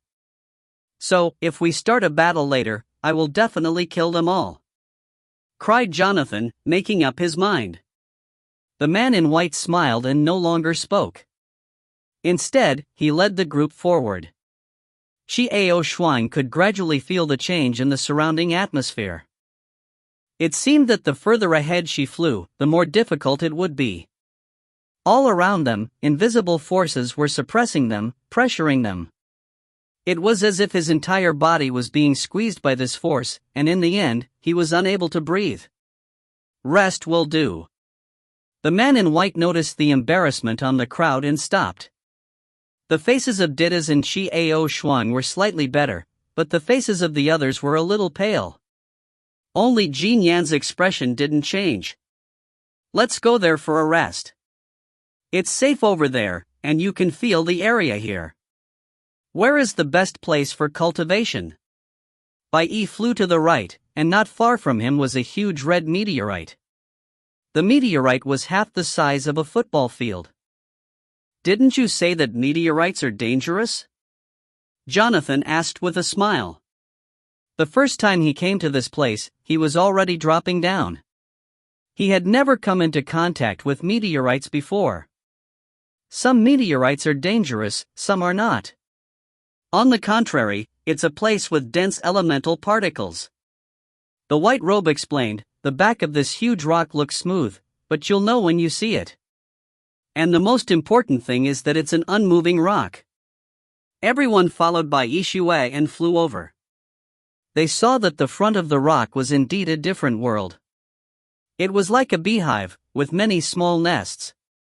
Let's each choose a cave to rest in. After saying that, Bai Yi nodded to Wei Shuang, then pointed at one of the caves. You are of the wind attribute, that cave should be very suitable for you. After speaking, Bai Yixuan ignored everyone else and flew straight into the cave he had his eyes on. Xiao Shuang turned around and said to everyone before flying back into the cave. The others also found a suitable place to rest. As soon as Xiao Shuang flew into the cave, he woke up.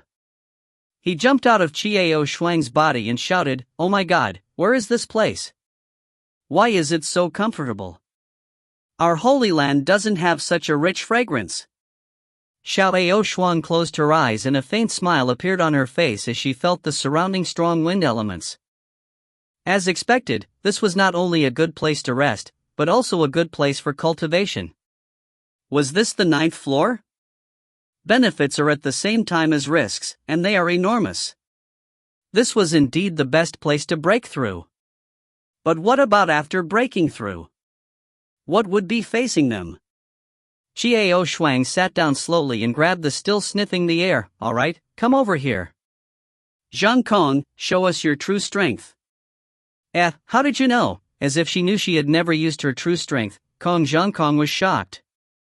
Enough nonsense, swallow the surrounding wind elementals. Xiao Shuang smiled cunningly, and then, give it all to me. Ah. Why did I give it all to you? I ate it, but you still want me to spit it out. Don't you feel disgusted? There was no reply, only a whining sound of protest. However, the protests were futile. Xiao Shuang covered the sky with her mouth and shook it vigorously, causing the sky to become dizzy. The sky finally gave in and took the initiative to enter Xiao Shuang's body, madly absorbing the surrounding wind element. Xiao Shuang's expression gradually returned to Ning's sect. She closed her eyes and quickly digested the wind element that had been absorbed by the sky. The sky was like a terrifying vacuum cleaner as the surrounding wind elementals madly rushed over. No one saw the strange scene in the cave. Countless bright points of light slowly formed into a curtain of light, slowly surrounding Qiao Shuang and enveloping her whole body. Beams of light were constantly seeping out from the walls of the cave as the wind element was being crazily absorbed. The man in white clothes, who was resting in another cave, suddenly opened his eyes, and a smile appeared on his face. This time, he might be able to destroy this place and recover his lost memories. More importantly, he wanted to know if he knew Qiao Shuang, and if she was related to him. Otherwise, why would he feel a sense of familiarity when he first met Qiao Shuang? And the first time I saw her, she was trying to get to the 9th floor.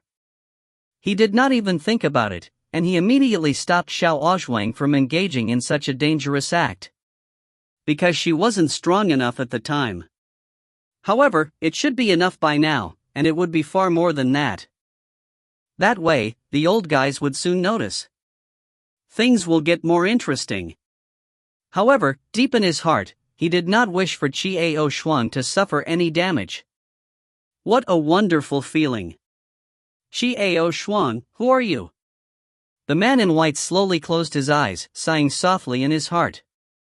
At this moment, Qiao Shuang's consciousness almost flew into the clouds. Enriched with the wind element, her body's potential was activated, inducing her spirit to expand. Gradually, a map appeared before his eyes. At first, it was very blurry, but gradually, it became clearer. When Qiao Shuang saw everything in front of her, she was surprised. Wasn't this the map of the 9th floor? The entire area was enormous. Countless nebulae and meteorites were slowly moving, and those black holes were like the mouths of a ferocious monster. The cold wind blew in waves, creating an unfathomable depth. On closer look, many of the magical formations that had been destroyed by Yixuan earlier filled this space. Some magical formations seemed to be supporting this space, but some magical formations were very strange, constantly erupting out a bright dot of light. Qiao Shuang took a closer look, and she was shocked. Those bright spots were none other than the various elements. This space was actually constantly infusing elemental energy to provide the conditions for people to cultivate. Who created this place? What is the purpose? Qiao Shuang's thoughts were expanding. At this time, her consciousness had reached the entrance to the 9th level and was continuing to spread out. The 8th level, the 7th level, the 6th level. A general picture of the Star Academy appeared in front of Qiao Shuang's eyes. Although he closed his eyes, everything in front of him was so clear. Qiao Shuang was surprised, but she was also happy. She knew that she was no longer the same. However, how could he have such strength in such a short period of time? Xiao Shuang was wrong about this. She thought it was only a short moment, but a whole year had already passed. Qiao Shuang's consciousness roamed around the academy. She saw the sweetness of wines in Bethany, and saw the silence and sadness in Tinashe's heart. Seeing how apprehensive Perina was, she would go to the entrance of the Sky Tower and stay there for the rest of the day. His consciousness slowly drifted to the Star Academy's office. Inside the office, the dean was frowning as he looked at something. Suddenly, the dean raised his head and stared at the door in disbelief. However, Xiao Ozhuang could feel that the dean seemed to be looking at her. The dean's expression changed from shock to surprise as he jumped out and ran to the door. The scene in front of her eyes vanished, and Xiao Ozhuang abruptly opened her eyes, only to see everyone sitting in front of her. "You're finally awake."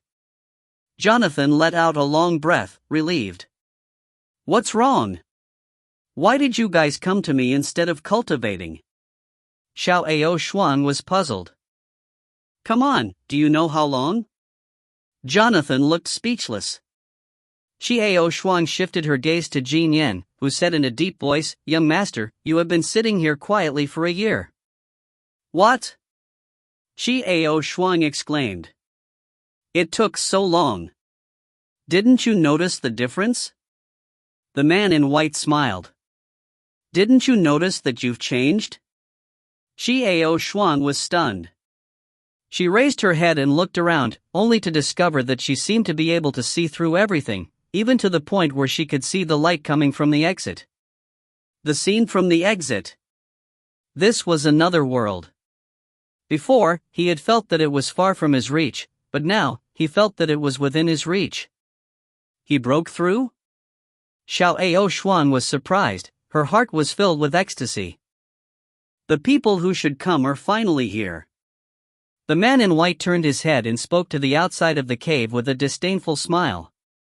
If you find any errors, ads pop up, ads redirect, broken links, non-standard content, etc., please let us know. Report chapter so we can fix it as soon as possible. Chapter 305. C305. Stunning Edge, C305. The people who should come are finally here. The man in white turned his head and spoke to the outside of the cave with a disdainful smile. The expressions of everyone changed slightly as they sensed a few people approaching them. And these people weren't weak at all. That person is here too. The man in white frowned slightly and said calmly, "Let's go first and destroy the formation. I owe Valentine a favor. I don't want to fight them here. But they don't seem to be planning to let us go." Jonathan shrugged. "They must be coming for us. What do they want?"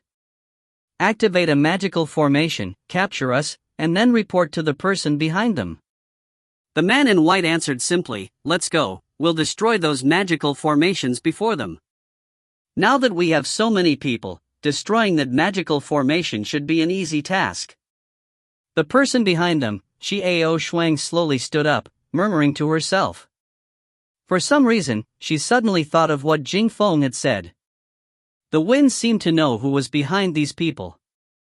Although he didn't say it out loud, it didn't matter. Soon, he would find out who it was himself. After speaking, Bai Yi stood up and took the lead in flying ahead. Everyone followed closely behind him. At this time, the voice of Chang Kong sounded out in Xiao Shuang's mind. "Xiao Shuang, you lied to me so bitterly. You're a woman, and. Zhang Kong's voice rose up. "She's also a great beauty. Wah! I'm so happy. I'm in a great beauty's body." These words were so ambiguous.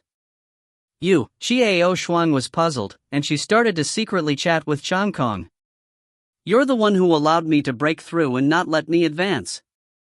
You actually didn't tell me you were a beauty. Why should I tell you?" Xiao Shuang replied disdainfully. "Humph. I'll leave you alone. My life and death are all yours. Don't even think about leaving me behind. Also, Xiao Shuang, I have my own form now. This young master is in the spotlight now, a super handsome brother. Oh, congratulations." However, Xiao Shuang only said a few words before following Bai Yi and the others and flying forward. "Xiao Shuang, when you see what I look like, don't fall in love with me." Vile laughter filled the air. "Stay here." After Xiao Shuang reprimanded him, Chang Bai shut his mouth and did not say anything else.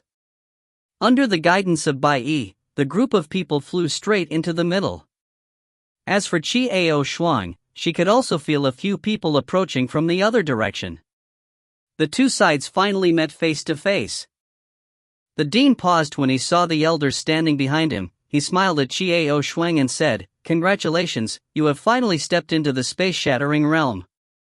Alright, there's no need to pretend anymore. Everyone knows that once one steps into the void-shattering realm, one will be forcefully pulled from the gravity of the upper plane to that plane. However, this area is really not bad. It can allow people to stay here." Dittos, Xiao Shuang, Jonathan, Brill, don't listen to his nonsense. "We will send you to that plane," the dean said amiably with a smile, while his hands were already moving behind his back. "This excuse of yours is really far-fetched." Jonathan said snappily, "Since you've already broken through, why do you need to send it out? I'm afraid the place you're sending us to isn't as simple as that plane, right?" It is indeed going to that plane, but it should be the designated place, right? Xiao Shuang looked at the dean and said in a testing manner. The dean's expression changed slightly, but his hands behind his back formed an even more complicated hand gesture.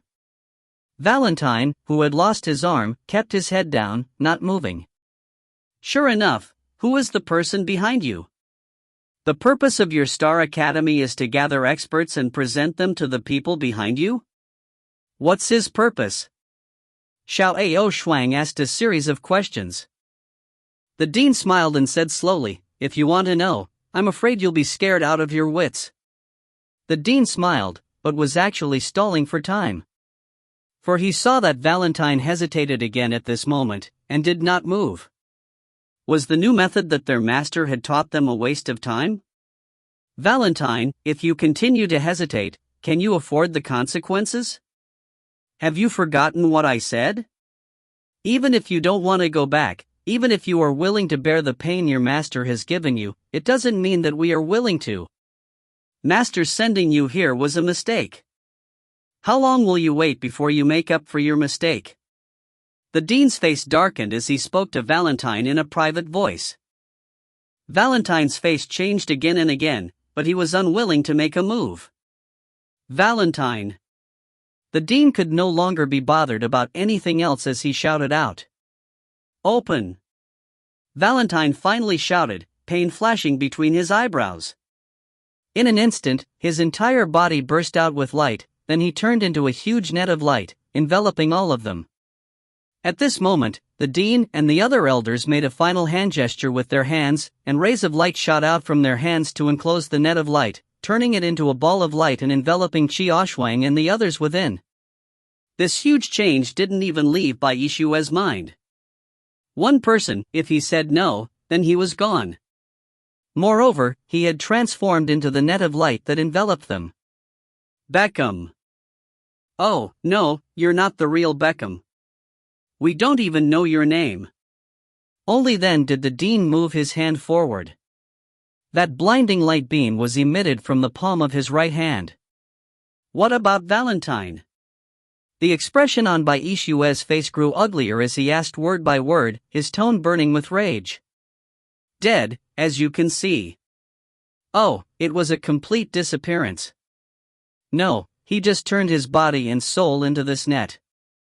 With his last remaining value, he did his last best for his master. Beckham, did you think we would activate this formation to capture you? The abbot laughed disdainfully, casually explaining Valentine's death. Even beasts are inferior. He's actually doing the same for his own people. Bai Yixuan's calm face gradually turned angry. When he let you go, he had already committed the most heinous of sins, and now he is only doing it to atone for his sins. And I have to tell you, every time you attack this web, you hit Valentine, your benefactor. Isn't it interesting? The dean's handsome face gradually turned malevolent. Bai Yixuan clenched his fists tightly and no longer spoke. With a cold expression on his face, Dylan started to attack the net of light that trapped them without saying a word. However, something surprising happened. The force of Ditto's attack on the web of light was like a small stone thrown into the ocean. There was no reaction at all. It seemed to have been absorbed? Ditto's frowned slightly as if he was thinking of something. Jonathan did not believe it and did it himself, but the same thing happened. All the power had been absorbed, and this sphere of light seemed to be growing stronger and stronger. Beckham, you're naive. Since we didn't capture you with a formation last time, do you think we'll still take the risk? You don't have to struggle anymore. In this world, no one can break free. In that plane, there weren't many people who could do anything to it. Because it was given to me by that person, huh? The dean laughed heartily, then looked at Xiao Shuang and Dittos and laughed. The two of you are indeed outstanding. This time, we can finally go home. Just the two of you will be enough. Say what? What do you mean? Xiao Shuang's face sank as she asked in a cold voice. Who exactly was that person? Why is the dean so sure? Brill used all his strength to attack the surrounding net of light, but to no avail. With a punch from Jin Yan, the light net slightly caved in and immediately returned to its original state. The curvature of the cave was hard to see with the naked eye. Jonathan spared no effort in bombarding the net. Dittos calmed down and did not make another move. You'll know soon enough. You are about to vanish into nothingness and no longer exist. And it seems you shouldn't say that either, but you should go back to the original. Alright, stop wasting your energy. The dean laughed proudly. What a joke! If these people in front of him could break through their master's net of light, it would be easier for them to convince him that the entire world was going to be destroyed. Dream on! Yixuan shouted angrily, and a blinding white light burst out from his body. He could no longer be seen clearly. It's useless. I advise you not to waste it. Before the dean could finish his words, he was stunned. He was shocked to discover that the light on his white clothes was gradually turning purple. No, it was not right. A purple light gradually fused with the light on the white robe, causing the light on the white robe to turn purple. The dean turned to look at the source of the purple light in shock. The elders behind him were also extremely surprised. Everyone in the glowing net also cast their gazes towards the source of the purple light. They were shocked to see that it was actually from the earlobe of Yixuan. Out of the corner of his eye, he watched the purple light shoot out from his earlobe, growing bigger and bigger, becoming more and more dazzling. It was the crystal earring that Long Lingyun had given him. It was also Lang Lingyun's eyes that were filled with her power. But why did he resonate with the power of the white robes now? Why is that? Jin Yan's expression changed abruptly as he looked at the white robes shrouded in purple light. He then looked at the dazzling earrings of Yixuan.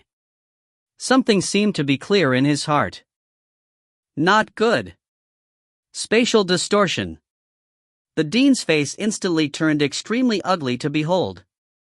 He could clearly feel that the space within the light net was violently surging, as if it was about to tear apart. Don't let them escape. However, it was too late. The earrings on Yixuan's earlobes flew out automatically, flying straight into her body. Following that, the glowing net was completely submerged by a dazzling purple light. When the light disappeared, everyone in the light net had disappeared. If you find any errors, ads pop up, ads redirect, broken links, non-standard content, etc., please let us know. Report chapter so we can fix it as soon as possible. Chapter 306. Stunning Edge, C306. In front of his eyes, there was a dazzling purple color. Nothing could be seen. Suddenly, Yixuan felt that her body was as light as a floating duckweed, unable to calm down. Yixuan wanted to move, but she couldn't. She wanted to shout, but nothing came out. He could not feel anyone around him. The surroundings were deathly silent. It was as if everything had stopped. Time, life, breath, heart beating. Yixuan slowly closed her eyes and was about to fall asleep. Yixuan. Hold on. You can't sleep. The voice of Zhangkong sounded in her body with great difficulty, and her tone was anxious. What's going on? Where is this? Yixuan still felt dizzy and she was on the verge of falling asleep. No sleep. This is a rift in space. You can't lose consciousness. Once you lose consciousness, you will fall into the torrent of space and time.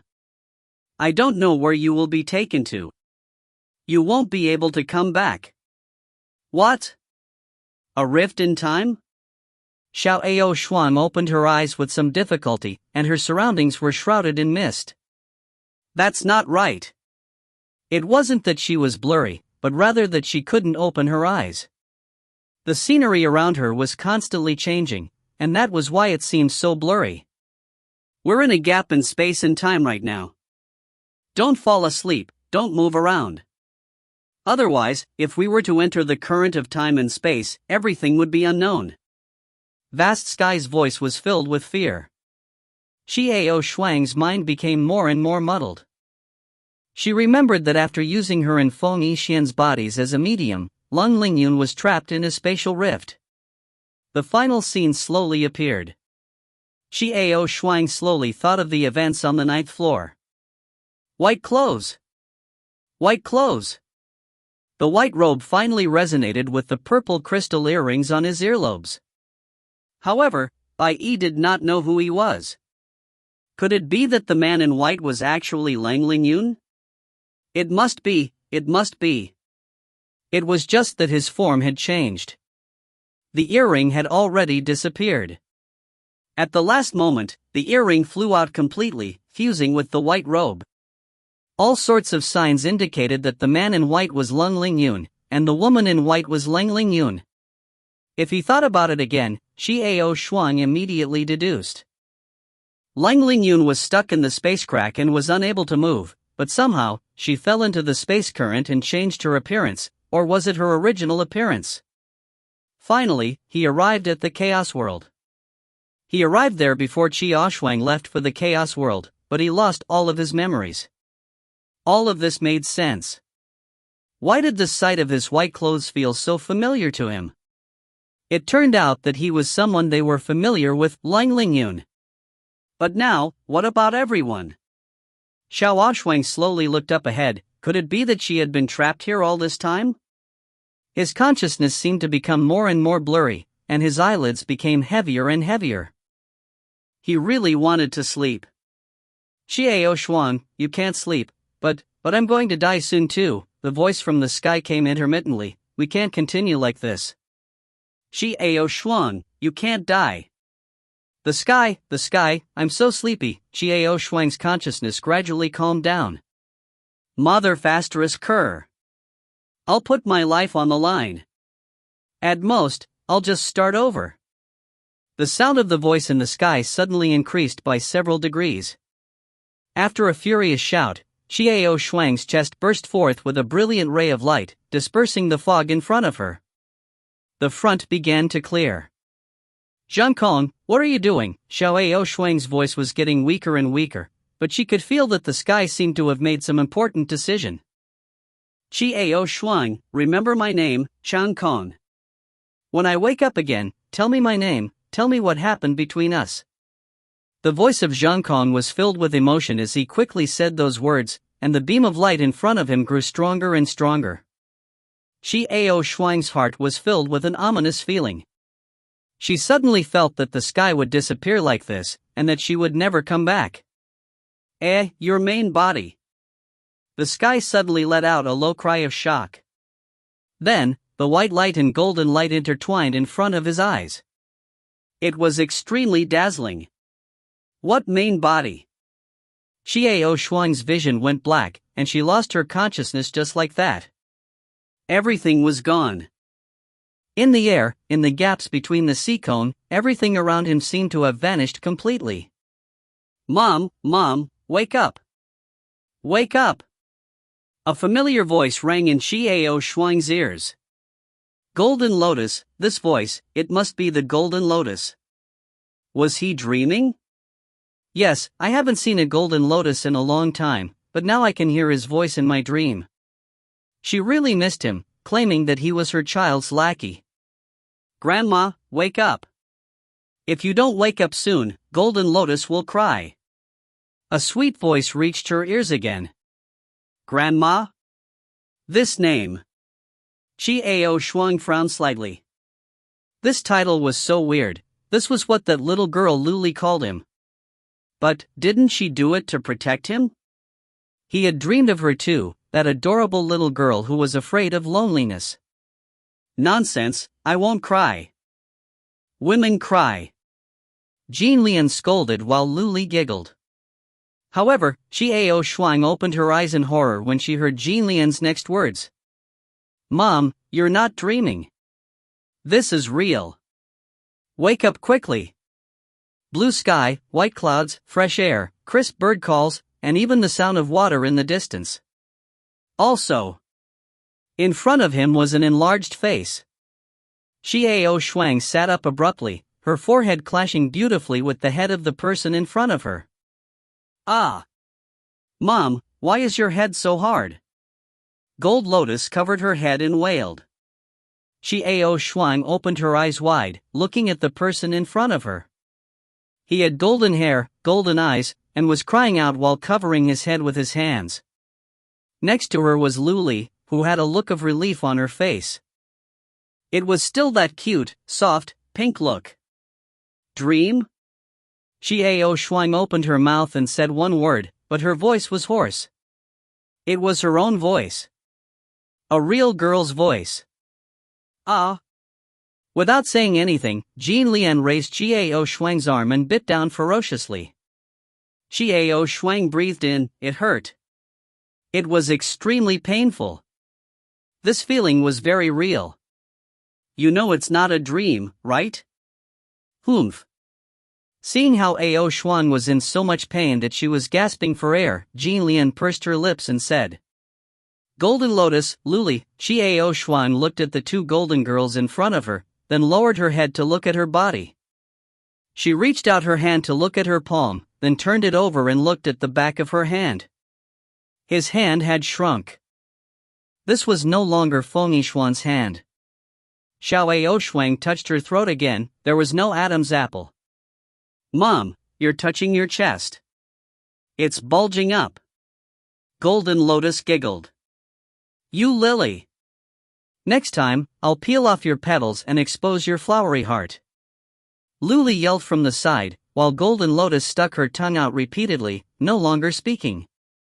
Xiao Shuang took a while to come back to her senses. She finally accepted the fact that she had returned to her body. Then what about Feng Yixuan? What about Feng Yixuan's soul and body?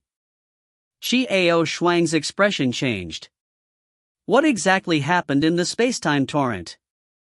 What the hell is going on? Didn't you follow my body and Feng Yixuan to that plane? Where is this place? Xiao Shuang turned around and looked around. There was a green forest around them, so lush and luscious that it was pleasant to look at. Not far away was a gurgling stream, by which two deer, one big and one small, were drinking water. Sensing the look in Xiao Shuang's eyes, they only looked over and continued to drink. The little squirrel hopped around on the branches, holding pine cones in its paws, curiously sizing up Xiao Shuang and the rest. Behind the big tree, two rabbits were staring at them. Mom, listen to us slowly. Jean Lian's face turned serious. He sat opposite Xiao Shuang, and Luli sat down next to him. What the hell is going on? What about the sky? The sky. Xiao Shuang's heart sank, thinking back to the last few words of Chang Kong, as if sacrificing himself to protect himself. Are you talking about the elemental body that helped us exchange bodies? His name is Chang Kong. The Golden Lotus seemed to understand. His power is extremely pure. It's the wind attribute, and I'm the fire attribute. Feng Yixuan's spirit heart is still wind, but your spirit heart is still fire. So we felt each other in the currents of space and time. I recognized you, too, so at a crucial moment, we all chose to fight it out and let the two bodies exchange back. In this way, the power will merge even more, and we, as appendages, will not disappear. Instead, we can rely on you to retain your consciousness and body. That sky had a few traces of courage. That's right, I like him. I'll spar with him when I see him in the future. Golden Lotus finished speaking quickly in one breath. Xiao Shuang did not interrupt him and only listened attentively. Why is my body also in the flow of time and space? Didn't Camille take you away? And the others with me?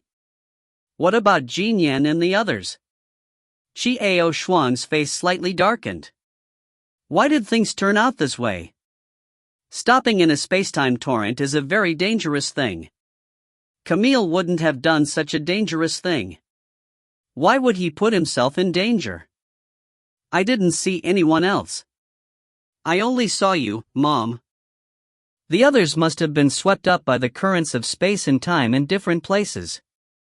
We were taken by Camille. The Golden Lotus nodded. With him here, of course we wouldn't risk being left in a spatial rift. We'd be too deep in sleep to move at all. But in the end, he could no longer protect us.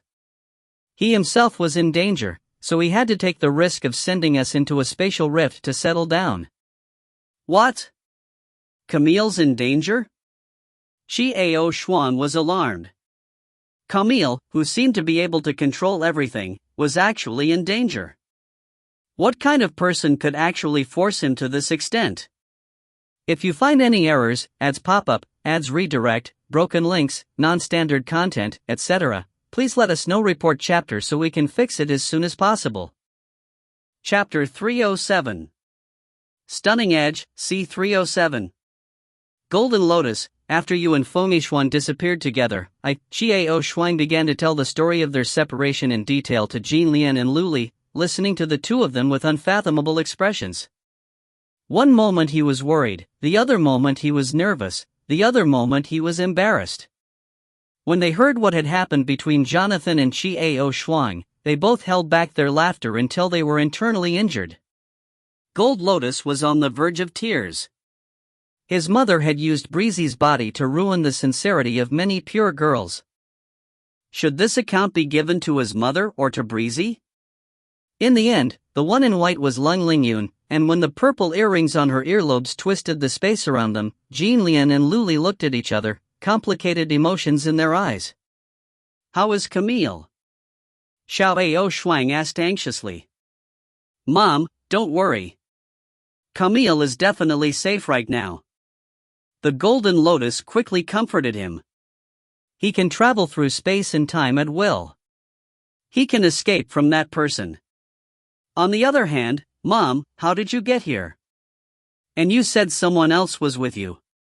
Who is it? Long Lingyun. Jean Yen. Yixuan stood up uneasily, looking around at the unfamiliar surroundings. There's also Dittos, Jonathan, and Brill. They're all gone. Jean Lian tugged Yixuan's shirt. Mom, it's useless if you're worried right now. Sit down first. Tell us what it is. They will not die in the currents of space and time. To be trapped in a crevice is to fall into a deep sleep, to be carried to a certain space in a current of uncertain time, and to no danger. Don't worry, Mom, there's nothing you can't solve. Yixuan was slightly shocked. She lowered her head and looked at the childish face of Jean Lian. Her perfect face had a pair of eyes full of calmness and determination. Yixuan suddenly felt that the Golden Lotus had grown up and could take on the role of the Golden Lotus before she knew it. Golden Lotus, after you and Yixuan disappeared together, Yixuan began to tell the story of their separation in detail to Jean Lian and Luli, listening to the two of them with unfathomable expressions. One moment he was worried, the other moment he was nervous, the other moment he was embarrassed. When they heard what had happened between Jonathan and Yixuan, they both held back their laughter until they were internally injured. Gold Lotus was on the verge of tears. His mother had used Breezy's body to ruin the sincerity of many pure girls. Should this account be given to his mother or to Breezy? In the end, the one in white was Lung Lingyun, and when the purple earrings on her earlobes twisted the space around them, Jean Lian and Luli looked at each other, complicated emotions in their eyes. Mom, the world we're in right now is the place Camille brought us to. The world is beautiful. It has a beautiful name at night. It's called the starting ground. Jean Lian frowned slightly and said with some doubt, but later on, Luli and I found out that this world should be a very high-level plane. But why that name? We also find it very strange. That's right, mother-in-law. All the people who came to this plane were experts. The name of this plane is really strange. How could this be the first place? Luli was also puzzled. What is the situation in this plane? What Yixuan wanted to know was what this plane was like. The Heavenly King is the supreme ruler. Following that, there are 7 local kings that divide this world into 7 large areas and manage it separately. Each king's dominion is very large, but they all have to be loyal to that heavenly king. The heavenly king's castle was at the far end of the horizon, built on top of a huge lake. Every year, the 7 kings would gather there. Other than offering their tributes to the heavenly king, they would also express their loyalty to the heavenly king. What about Camille? What is his place in this world? This was what Xiao Shuang was more concerned about. Camille, Gold Lotus sat down. Actually, we don't know what this means. The place where he lived was very magical. The castle where the King of Heaven lives is built on that huge lake, and Camille lives in the castle's reflection. Reflect. Xiao Shuang was surprised. Later on, we thought, that shouldn't be a reflection, but some kind of distortion of space, allowing an identical castle to come into contact with the Heavenly King's castle, where Camille lives. Lu Li replied seriously. Then Camille is, Xiao Shuang had a faint thought in her heart. We thought Camille was the strongest person in the world, standing at the top of the world. However, Camille was very serious one day. He told us very carefully that that person had finally come to find us, so he must send us away. The Golden Lotus began to worry as she thought back to what had happened. Then Camille sent us into a current of time and space, leaving us stuck in a gap. Restricted around us, trying not to fall asleep. He told us not to move and that he would come and pick us up. However, we didn't wait for him. Instead, the restriction became weaker and weaker, and we were about to fall asleep. If we fall asleep and move your body, we won't know where we'll be taken to. Maybe I won't be able to meet you again. But you met me in Zhangkong in the end, right? You and Zhangkong decided to take a chance and exchange bodies. Out of the current of time and space. Xiao Shuang gradually understood. That's right. It's really risky. If we fail, not only will we disappear, Mom, your and Breezy's souls and bodies will probably be separated forever, falling into an unknown space. The Golden Lotuses also had lingering fears. Now that they thought about it, they were truly afraid of the future. Camille should be in the current of spacetime by this time. The others should be, too. But maybe Breezy is out, because in the end we're out, and he should be out, too. The Golden Lotus analyzed. How do you find the others? Xiao Shuang's heart was in a mess. Feng Yixian didn't even have the chance to meet him before hastily parting like this. As for Lang Lingyun, although she saw him, she didn't recognize him. Amber and the others were nowhere to be found. Mom, don't look so worried. There was a way to find them. We just have to take the risk of getting back into the current and find Camille and it'll be all right. Golden Lotus hurriedly comforted him. You're a pig. Right now, Camille is on the run. How are we supposed to find him? If one were to enter the space and time current accidentally, they would be transported to an unknown place in an unknown time. What should we do then? Lu Li pointed a finger at Golden Lotus's forehead and scolded angrily. Not necessarily. Let's go to Camille's castle first. That place was originally the entrance to a space. And what might Camille have left behind? After saying that, the Golden Lotus suddenly retreated backwards and extended forward, biting onto Lu Li's finger. It scared Lu Li so much that she cried out loudly. Who is it that can force Camille to flee? Xiao Shuang said softly, as if she was asking about the Golden Lotus, but then she seemed to be muttering to herself. Mom, the only way to get there is to get to the entrance to Camille's castle.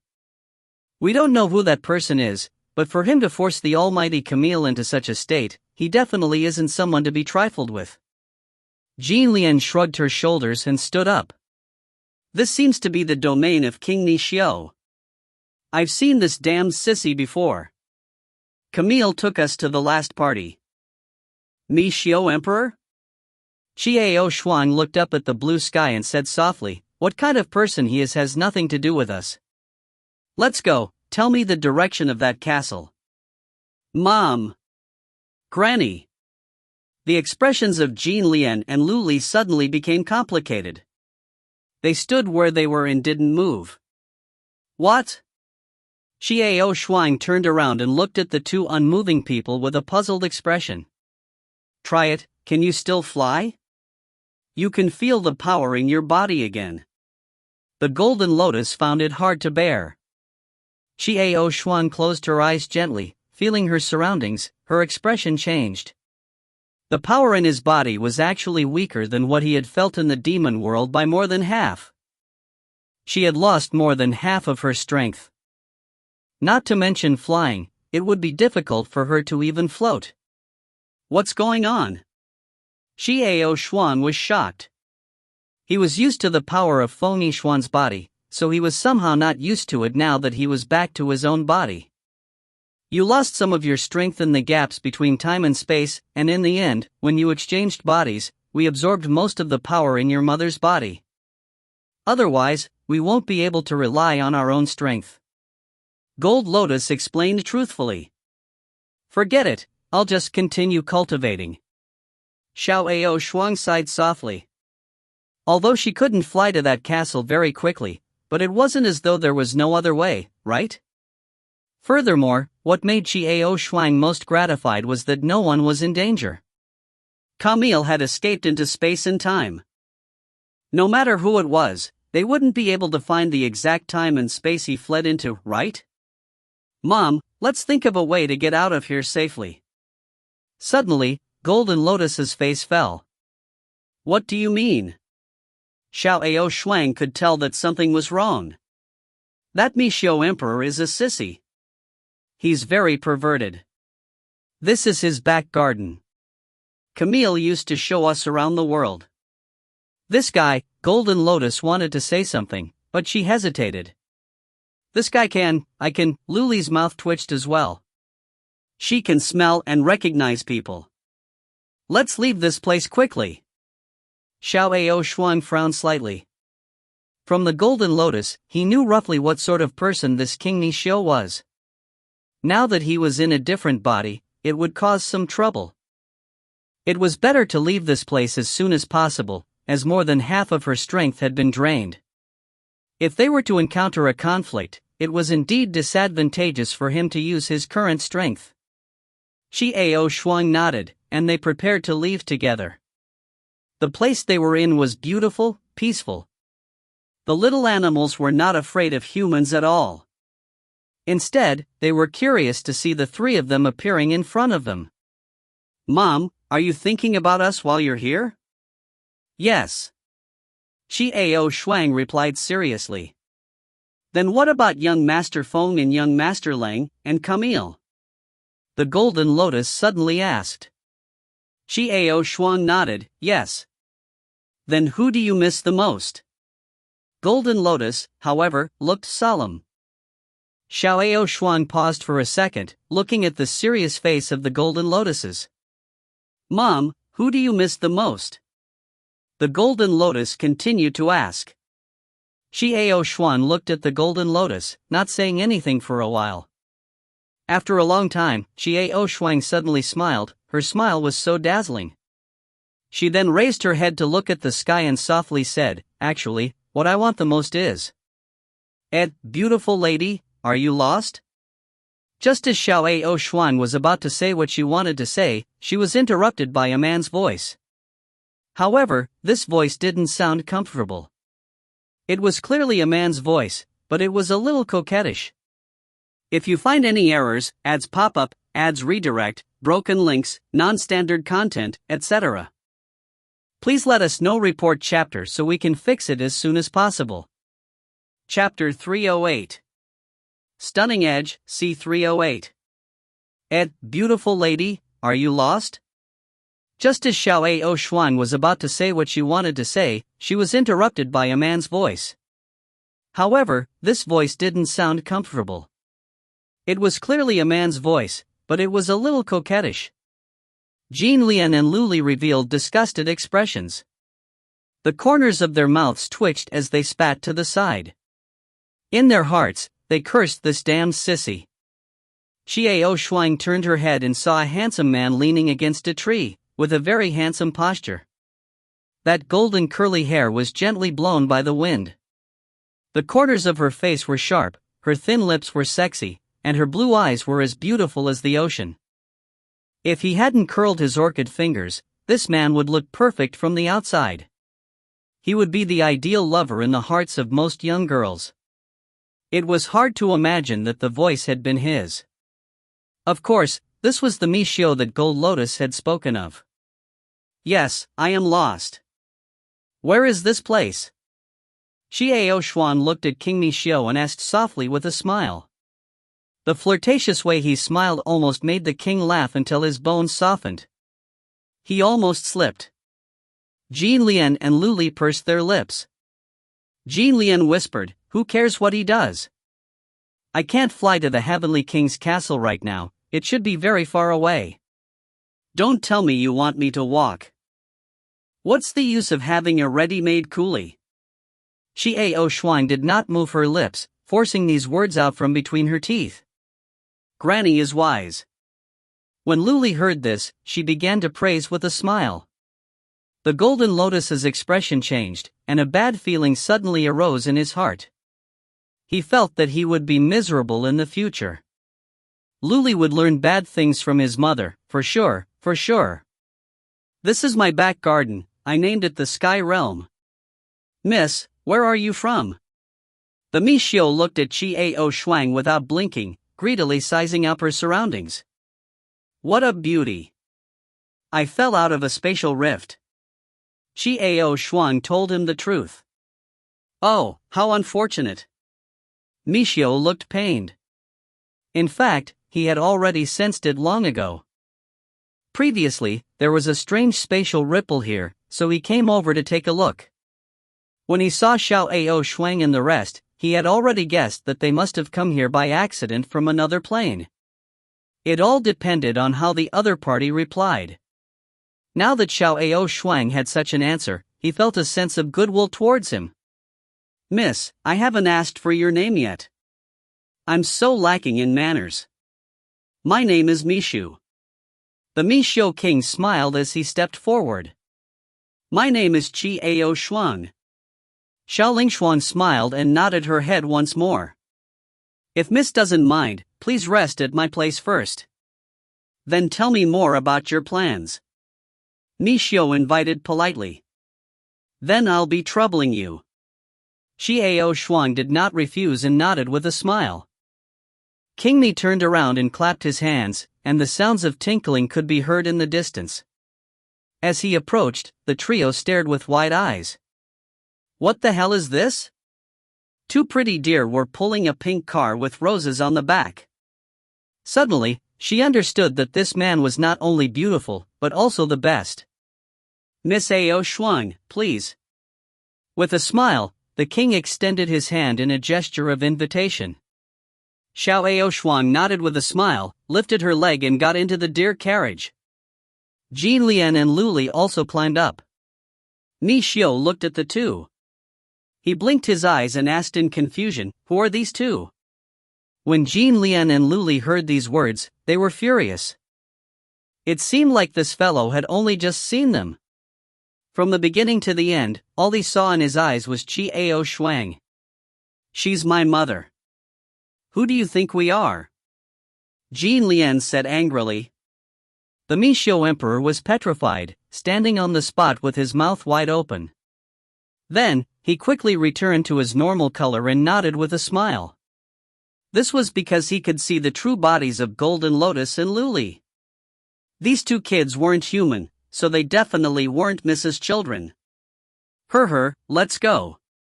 With a grin on his face, the Mishio king squeezed himself onto the deer carriage, provoking Goldsoul to roll his eyes at him. The two deer kicked and clattered as they ran, and Xiao Xuan admired the beautiful scenery around her. Looking at the peaceful scene around her, Xiao Xuan gradually calmed down. Gradually, a huge snow-white palace came into view. A bell-like laugh came from afar. The harem is huge. Golden Lotus murmured softly. The king pretended not to hear and continued to smile.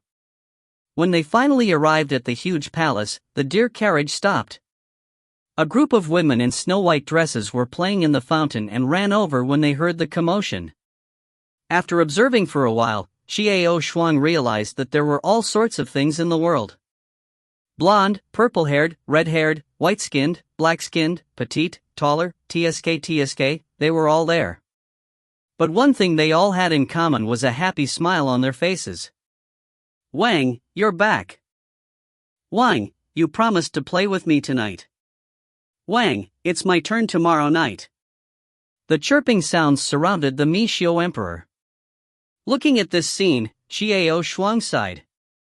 A man was as big as 2 women, as big as 3 women's wallets, and with 4 women or more, that meant he was really capable. However, the next scene made Xiao Shuang sigh that not only did this Mishio king have a good looks and position, but he was also a top-tier expert. This was because a woman discovered her and happily shouted, Wang has brought back the sisters? Then, all the women rushed over to surround Xiao Shuang.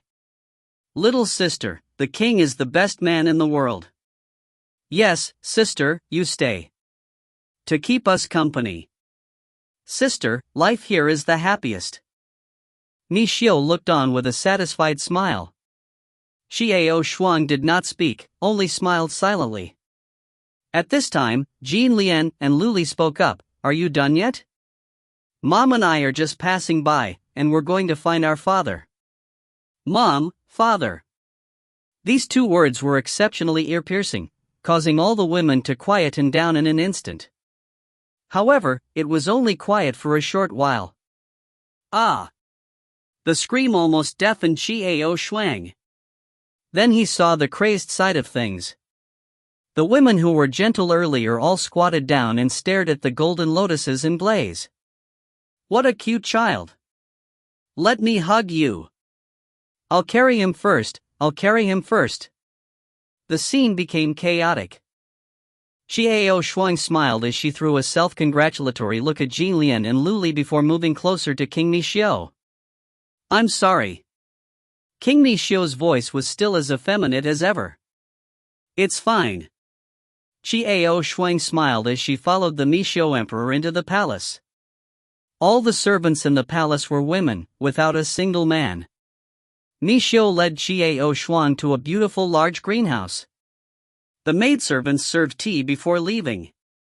What's your relationship with Camille? As soon as Xiao Shuang sat down, the smile on King Mishio's face disappeared. Instead, he turned serious and asked. Oh? Xiao Shuang took a sip of her tea, intrigued. She looked at the Mishio king, but didn't immediately answer his question. Those 2 children, I sensed the power in their bodies from Camille. Only then did the Mishio king voice out his reasons. You know Camille? That's right. Xiao Shuang nodded and put down the teacup. What's your relationship with him? At this point in time, King Mishio was getting nervous. I like his rose tea best. Xiao Shuang smiled and replied. The expression on the face of the Mishio king, however, changed drastically, to the point that there was a hint of fear in his expression. The woman in front of him had such a good relationship with Camille. He was still so frivolous towards her just a moment ago. Xiao Shuang looked confused, narrowing her eyes as she said, You seem to be afraid of Camille, did he do anything to you? He doesn't need to do anything. His existence is terrifying. No reason. Mishio said solemnly with a frown. However, his heart was filled with sorrow. Camille, they did not know who he was. They only felt that he was mysterious, and the heavenly king's attitude towards him seemed very strange. It seemed to be very respectful, but at the same time, it also seemed to be very respectful. Camille would occasionally come to their parties, but he was taciturn, smiling gently now and then.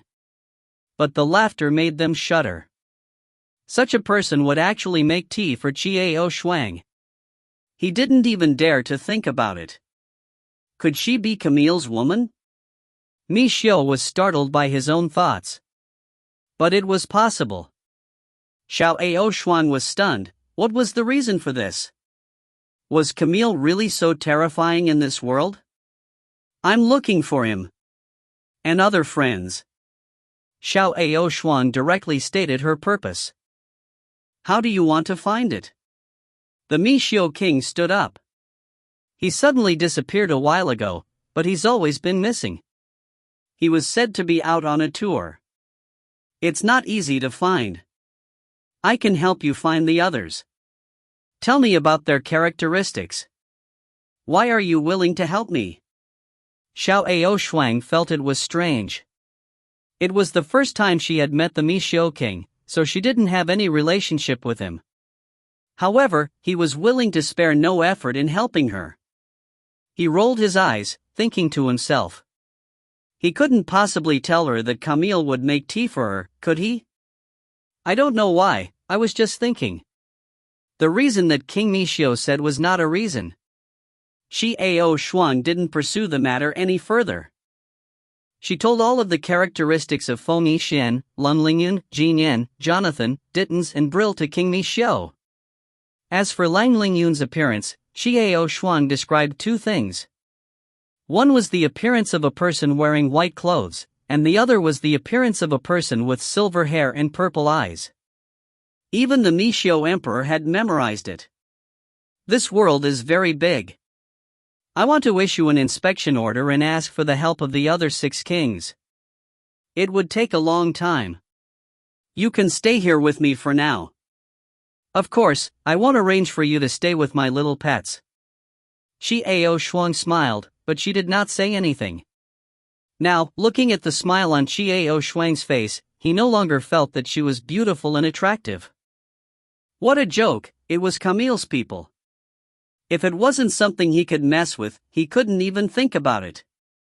What Xiao Aoshuang was concerned about was that the people she was looking for all fell into this world from the space and time torrent. Although she knew that the probability of them all being in this world was low, she still hoped so in her heart. If you find any errors, ads pop-up, ads redirect, broken links, non-standard content, etc., please let us know. Report chapter so we can fix it as soon as possible. Chapter 309. Stunning Edge, C309. In the palace of the Mishio King, Shi Aoshuang was living a boring life, waiting for the news of the Mishio King. However, she did not wait for news of the others' whereabouts. Instead, she waited for a piece of news that surprised her. Are you saying that the White King of the 7 Kings rebelled and killed the Heavenly King?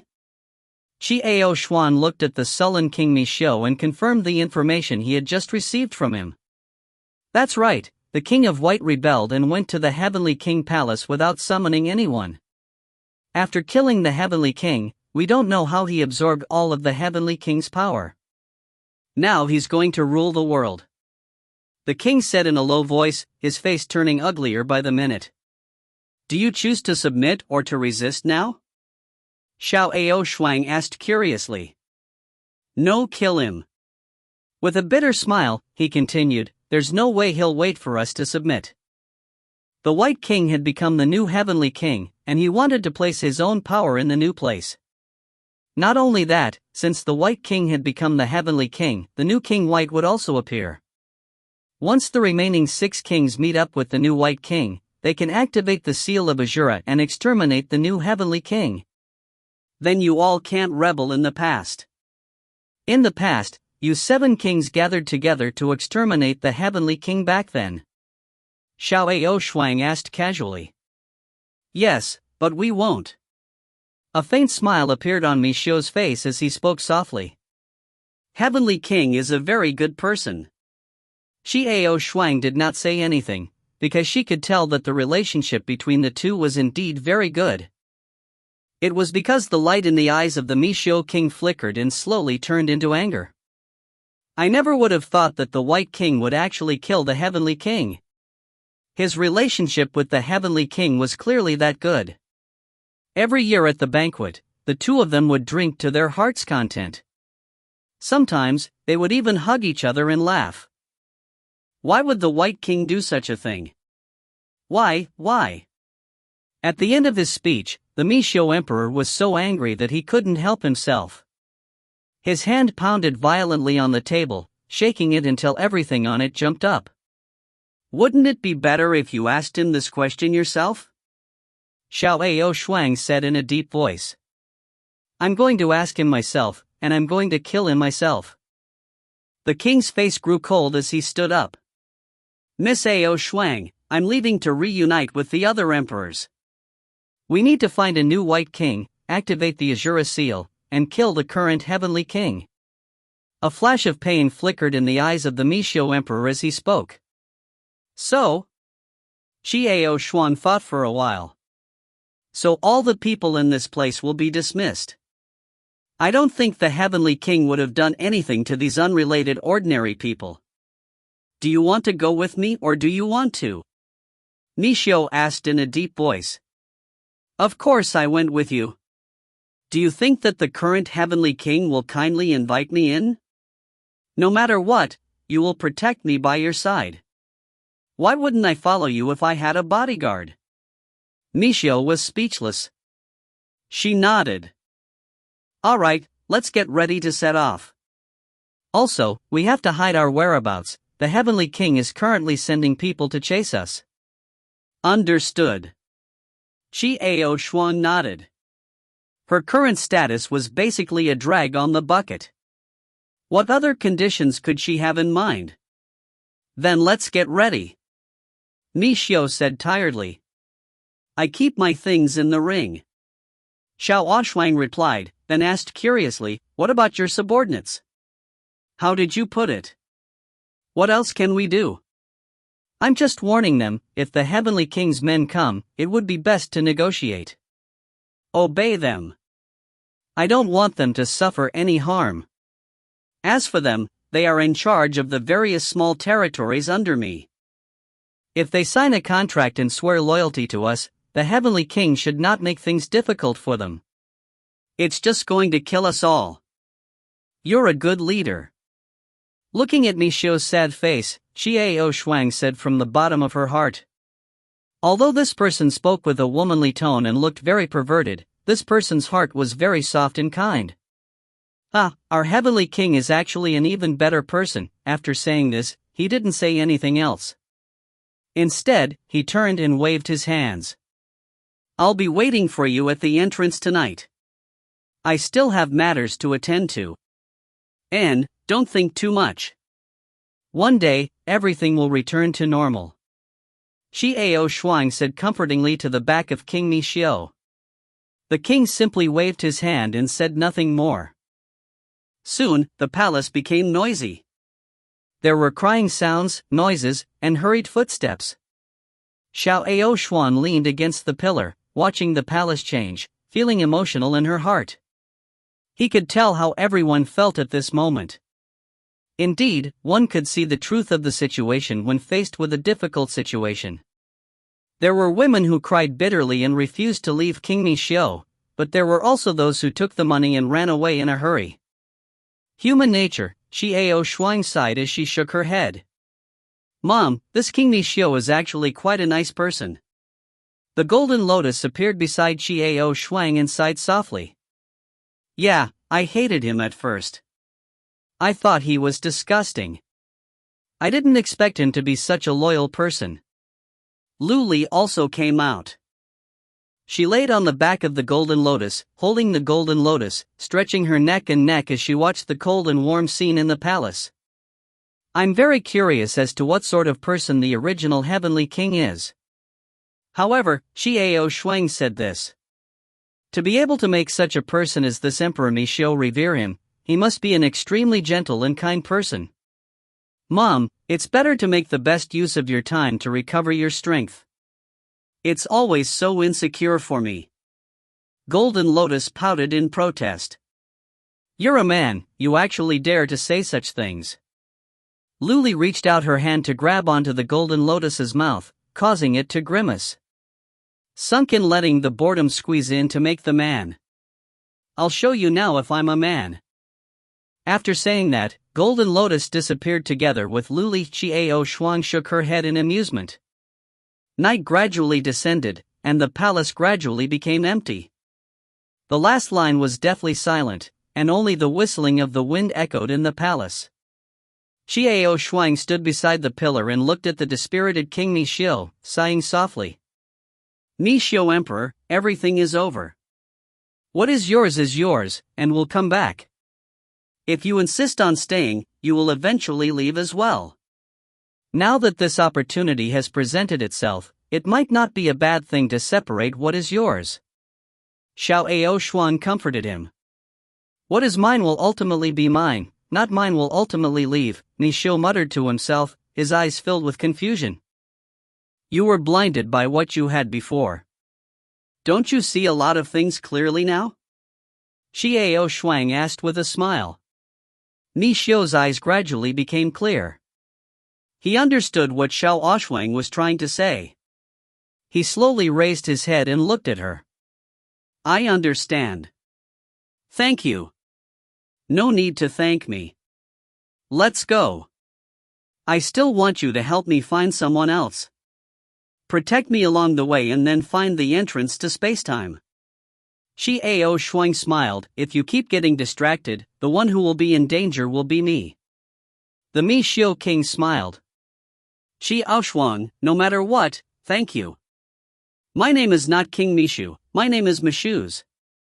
Okay, Mises, let's go. Xiao Shuang smiled at him and the two of them walked out of the hall. Standing outside the main hall, Ms. Hen turned and stared at the hall. Xiao Shuang thought that Mishing was remembering the things that had passed, so she stood still and waited. However, his eyes slowly widened. He watched as Mishuz chanted some incantations and made two strange gestures. A transparent barrier slowly extended from the two sides of the palace, then closed towards the center, enveloping the palace inside. Following a rumbling sound, the palace began to sink, slowly vanishing into the ground. Xiao Shuan was dumbfounded.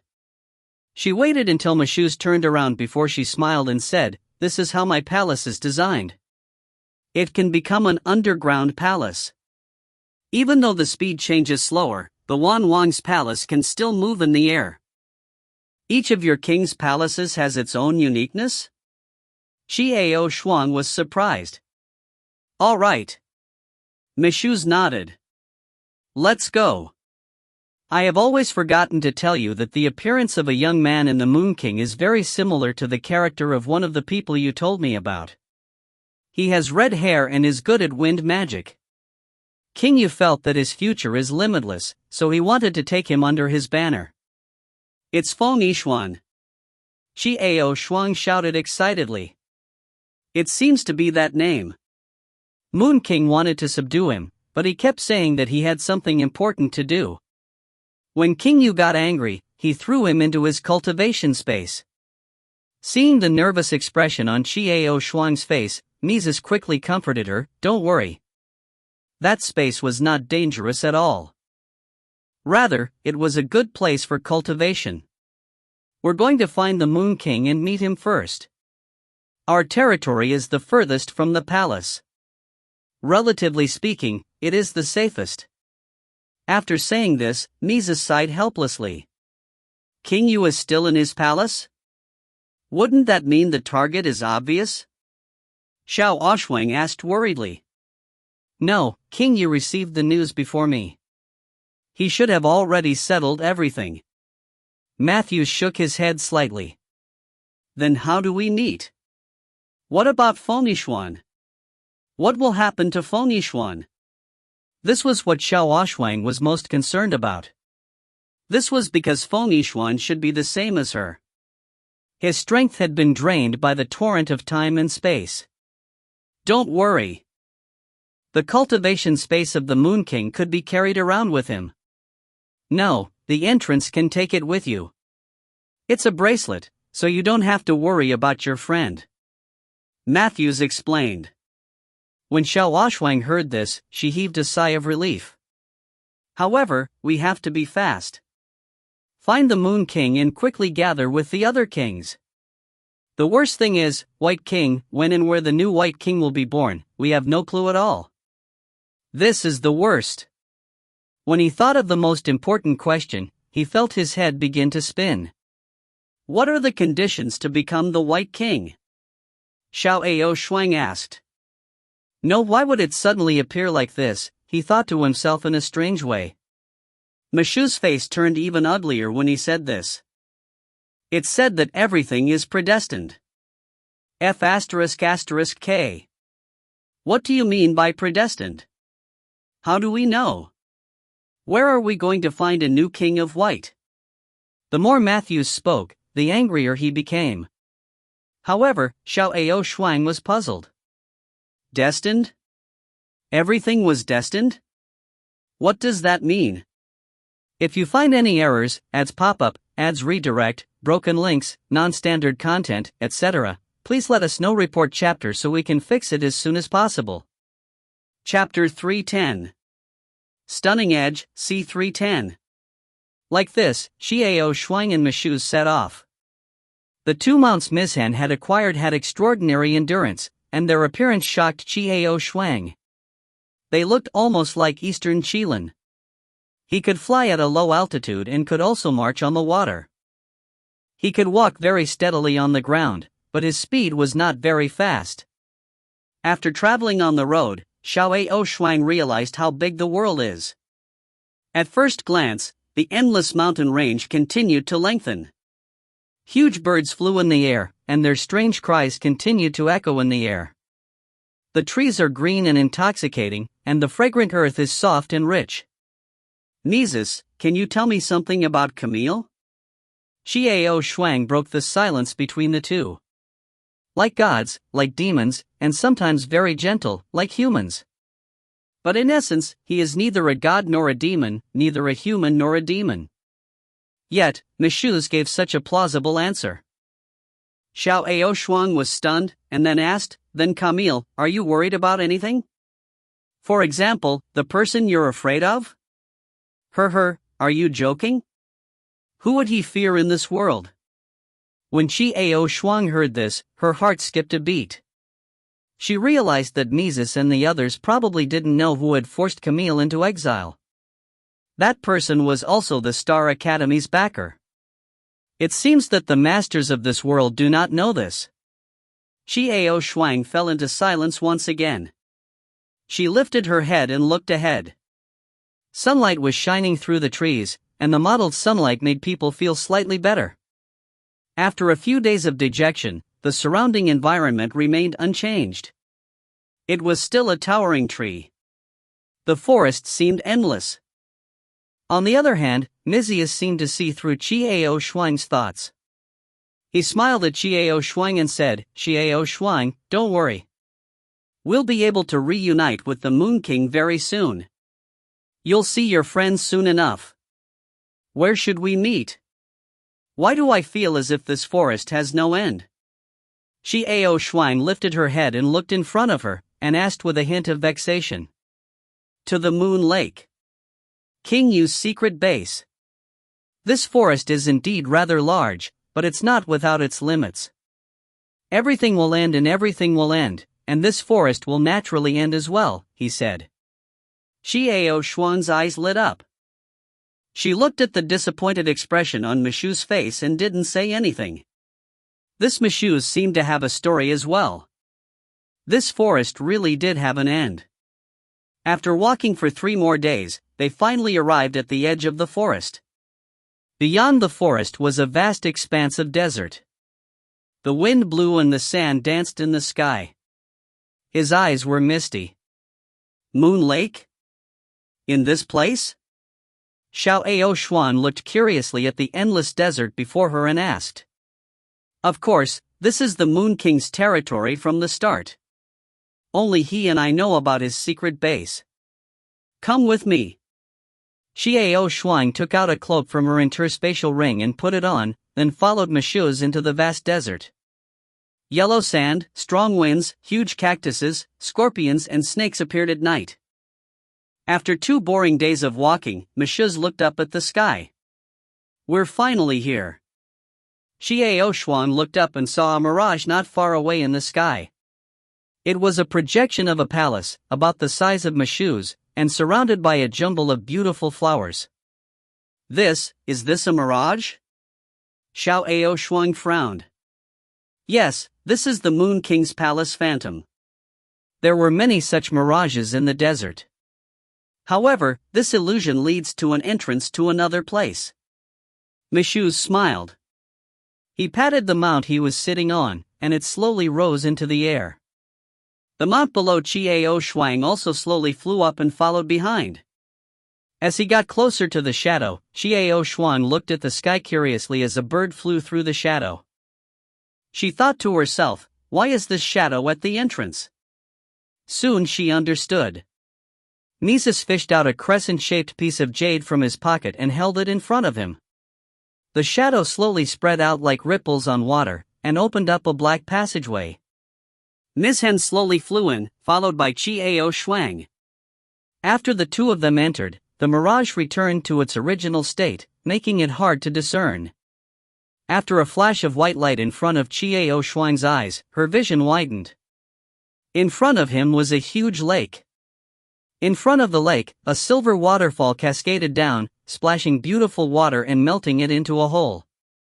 The lake was surrounded by colorful flowers and plants, all shining with a silvery white light. However, when Qiao Shuang took a closer look, she was stunned. Those were not flowers or plants, they were actually all types of crystals. What kind of lake could make the surrounding crystals look like this? Let's go, it's ahead. Michouz got off his mount and patted it, indicating for it to move on its own. Qiao Shuang also got down from the bed, but she was not calm in her heart. Feng Yixian was about to meet him. Mises led Qiao Shuang forward. All along the way, everything was emitting a faint silver-white glow. However, there didn't seem to be anything unusual about the flowers and plants, they were just crystals that had transformed into these forms. Gradually, a small mountain came into view. On the peak of the mountain, a small castle built from white jade stood proudly. Presumably, that was where King Yu was currently residing. As they approached the small mountain, Qiao Shuang's heart became increasingly restless. He was about to meet the person he had been missing for so long. That fool would rather die for her sake. What should I say to him? What should he say, what should he do? Qiao Shuang suddenly felt a little perturbed. After exchanging so much time with that person, how could she bear to see him? You old bastard. As I said, I still have things to do. I'm going to find my little Shuang. You're deaf, aren't you? Just as he turned the corner and reached the bottom of the small mountain, a familiar voice that almost made Qiao Shuang cry suddenly resounded throughout the entire canyon. The voice was filled with anger and unwillingness. It was Feng Yixian. This voice. This tone. Who else could it be? I'll kill you. Feng Yixian's angry voice rang out once more. Young man, you can't be so angry. Only by calming down can I speed up my training. A calm voice came over, neither angry nor annoyed. Pa! You don't want an old man to say such a thing. Feng Yixian was still cursing angrily. Ha, Yue Feng, someone actually called you an old man, huh? However, one thing is true, you old virgin. All this time, Mises had been straining his ears, listening attentively. As soon as he entered, he laughed and mocked. Do you want to die? I told you not to shout like that. The voice was not as steady as before. It was a bit angry this time. Qiao Shuang stood behind Michouz. She slowly raised her head and looked at the bright red hair. At this moment, her heart trembled. Those eyes, those eyebrows, those red hair, it really was Feng Yixian, it really was him.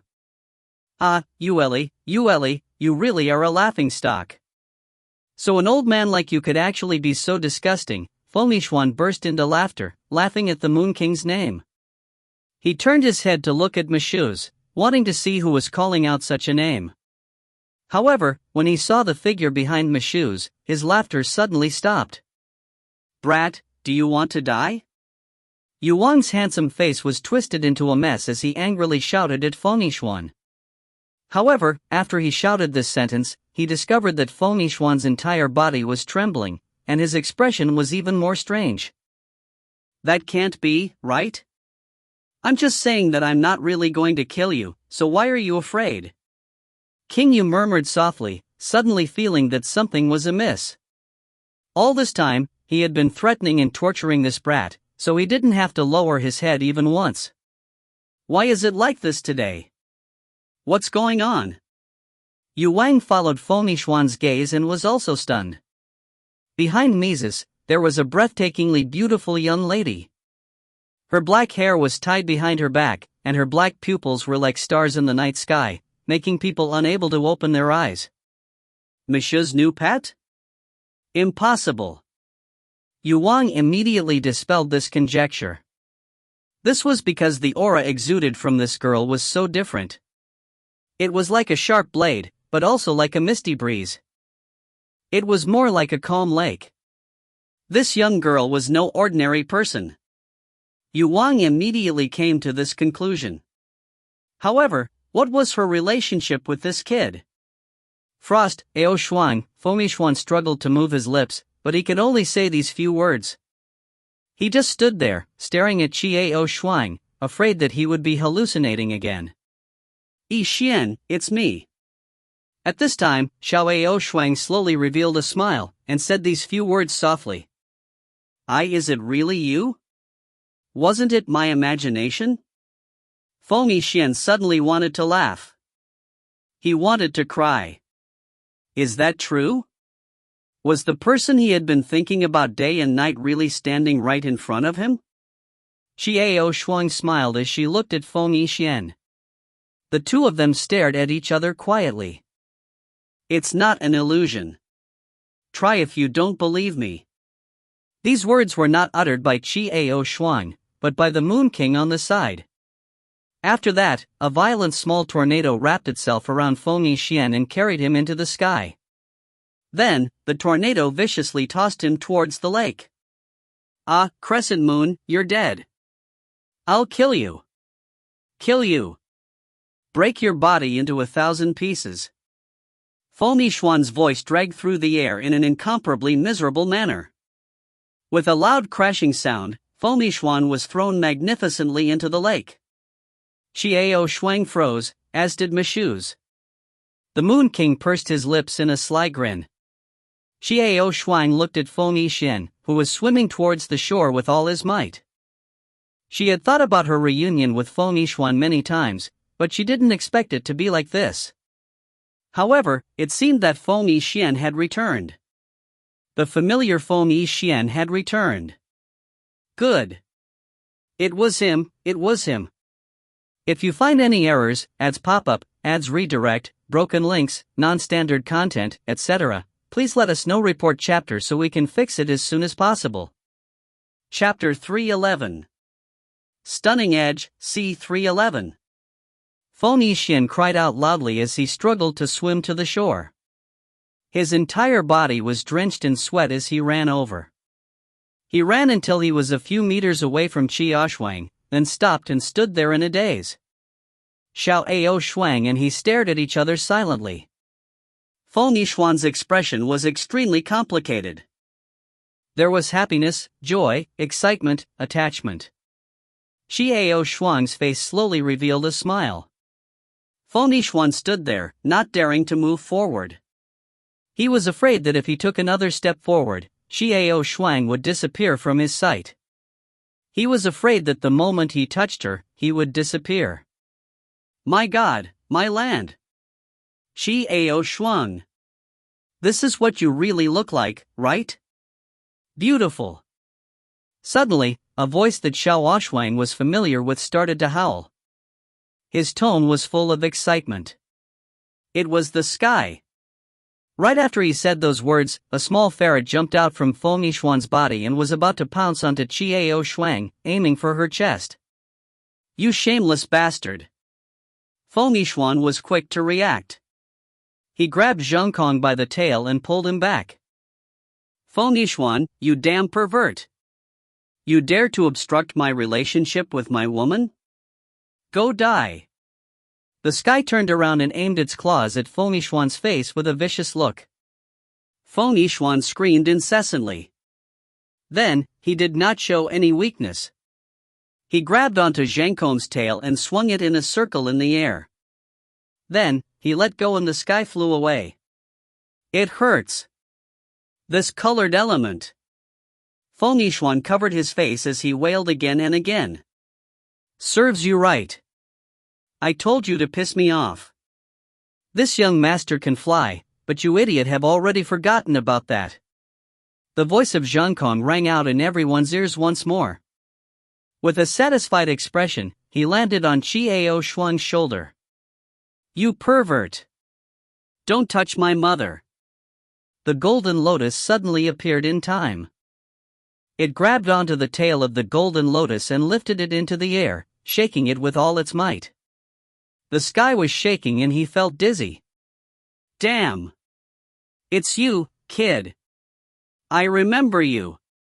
Don't be complacent. When I recover my strength and take on a human form, I will. The sky was filled with angry curses. What are you talking about? I'll show you my pride right now. The golden lotus flew to the side, carrying the vast sky with it. Only then did the others come back to their senses. What just happened was too dramatic, leaving everyone stunned.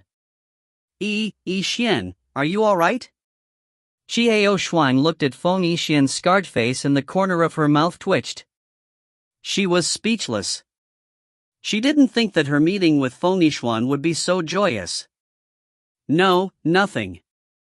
Feng Yixuan laughed idiotically. He looked at Qiao Shuang who was standing right in front of him. At this moment, he felt very satisfied. You're the one this kid has been crying for? At this moment, King Yu spoke, his voice returning to its previous calm. Holy shit! What are you talking about? You are the one crying and begging me to acknowledge you as my teacher. When Feng Yixuan heard this roar, his face turned unnatural. I am Qiao Shuang, Moon King, hello. Qiao Shuang smiled as she nodded and greeted the Moon King. He's much more polite than this retarded kid. Right, true king has a younger brother. He's a beautiful man, but he's also very valiant. How about, King Yu said with a smile. Before he could finish, he was interrupted. No! You're courting death.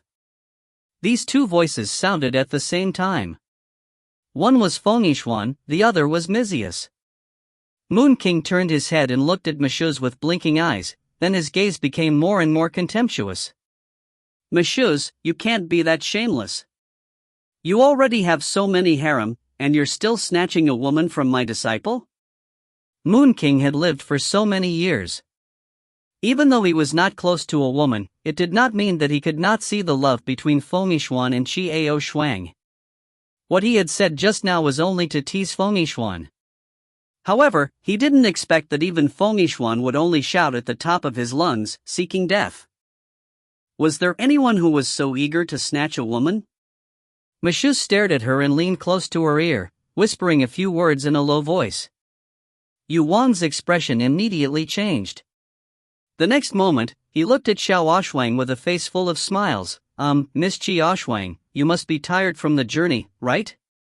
Go in and have a cup of tea. This was the first time he had seen this old virgin's face change so quickly. What did that Mishio King say to the Moon King? Of course, she didn't know that Mishuz had only said something to the Moon King. She could be Camille's woman. If you want to die, then continue speaking such nonsense. Moon King and Mishuz walked in front, their movements stiff as they led the way. Feng Yixuan and Qiao Shuang walked behind in silence. Feng Yixian kept glancing at Qiao Shuang from the corner of his eye. He wanted to say something, but he couldn't utter a word. Suddenly, Qiao Shuang turned around and stared at Feng Yixian. Feng Yixian trembled in fear. He looked at Qiao Shuang, not daring to speak. I have a lot to ask you. After saying that, Xiao Shuang continued walking forward. Feng Yixian looked at Qiao Shuang's back and let out a long sigh before following. When they arrived at the Moon King's castle, Qiao Shuang took a look at the castle. Very elegant, very quiet. The furniture was all made of white jade, and a huge chandelier was actually carved from a huge glowing ore.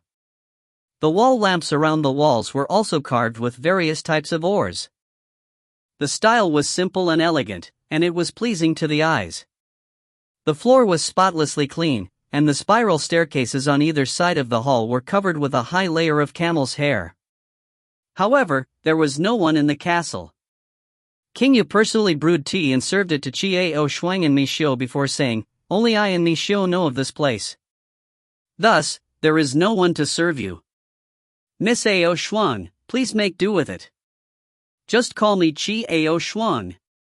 Chiao Shuang took the cup and nodded, "Thank you. You know the situation. This world has changed." King Yu sat down helplessly and sighed. With a sorrowful expression, he said, "I really don't understand why White King would betray us. His relationship with the Heavenly King is the best. And he devoured the power of the Heavenly King." Mizus's face grew cold. His spirit and soul are actually stronger than the Heavenly King's. Why?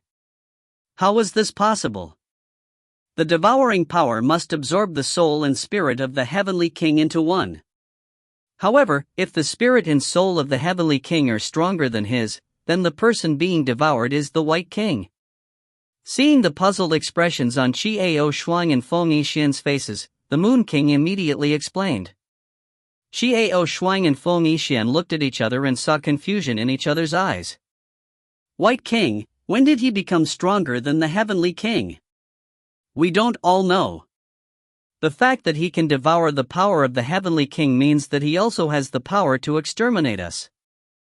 Mixiu's frowned slightly. Don't worry, Mize, you and I are the only ones who know my place. No one can enter without the jade pendant I gave them. King Yu suddenly slowed down his voice and comforted Mizius. What about the other kings? We still need to go out and find the other kings. We need to open the seal to get rid of him before we can resolve this matter. Do we have to hide here forever? Matthew snorted coldly with a frown. I really hope that it can be like this. King Yu's voice was barely audible. No one present heard his words, and no one could see the faint sadness in his eyes. After further discussion, the two of them finally decided to leave as soon as possible to find the other kings. There are no attendants here. Find yourselves a room and take care of yourself. Moon King smiled apologetically. Mixiu and I will drink together tonight. Take care of yourselves. And, Fomishwan and I have something to do as well. Chiao Xian smiled and nodded. He glanced at Fomi Xian and pursed his lips. Fomi Xian stood up and followed behind Chiao Shuang. King Yu looked at the backs of Chiao Shuang and Fomi Xian and smiled maliciously. This little girl, her aura is really strong. I'm afraid that Fomi Xian won't be able to suppress it. She might be Camille's woman. Mixiu's voice was cold as he spoke. You know the way. Even men can deal with a woman with such a strong aura. Moon King raised his eyebrows. Look at that brat Feng Yixuan. He is unstoppable and unstoppable all day long. In front of this little girl, he's actually like a mouse seeing a cat.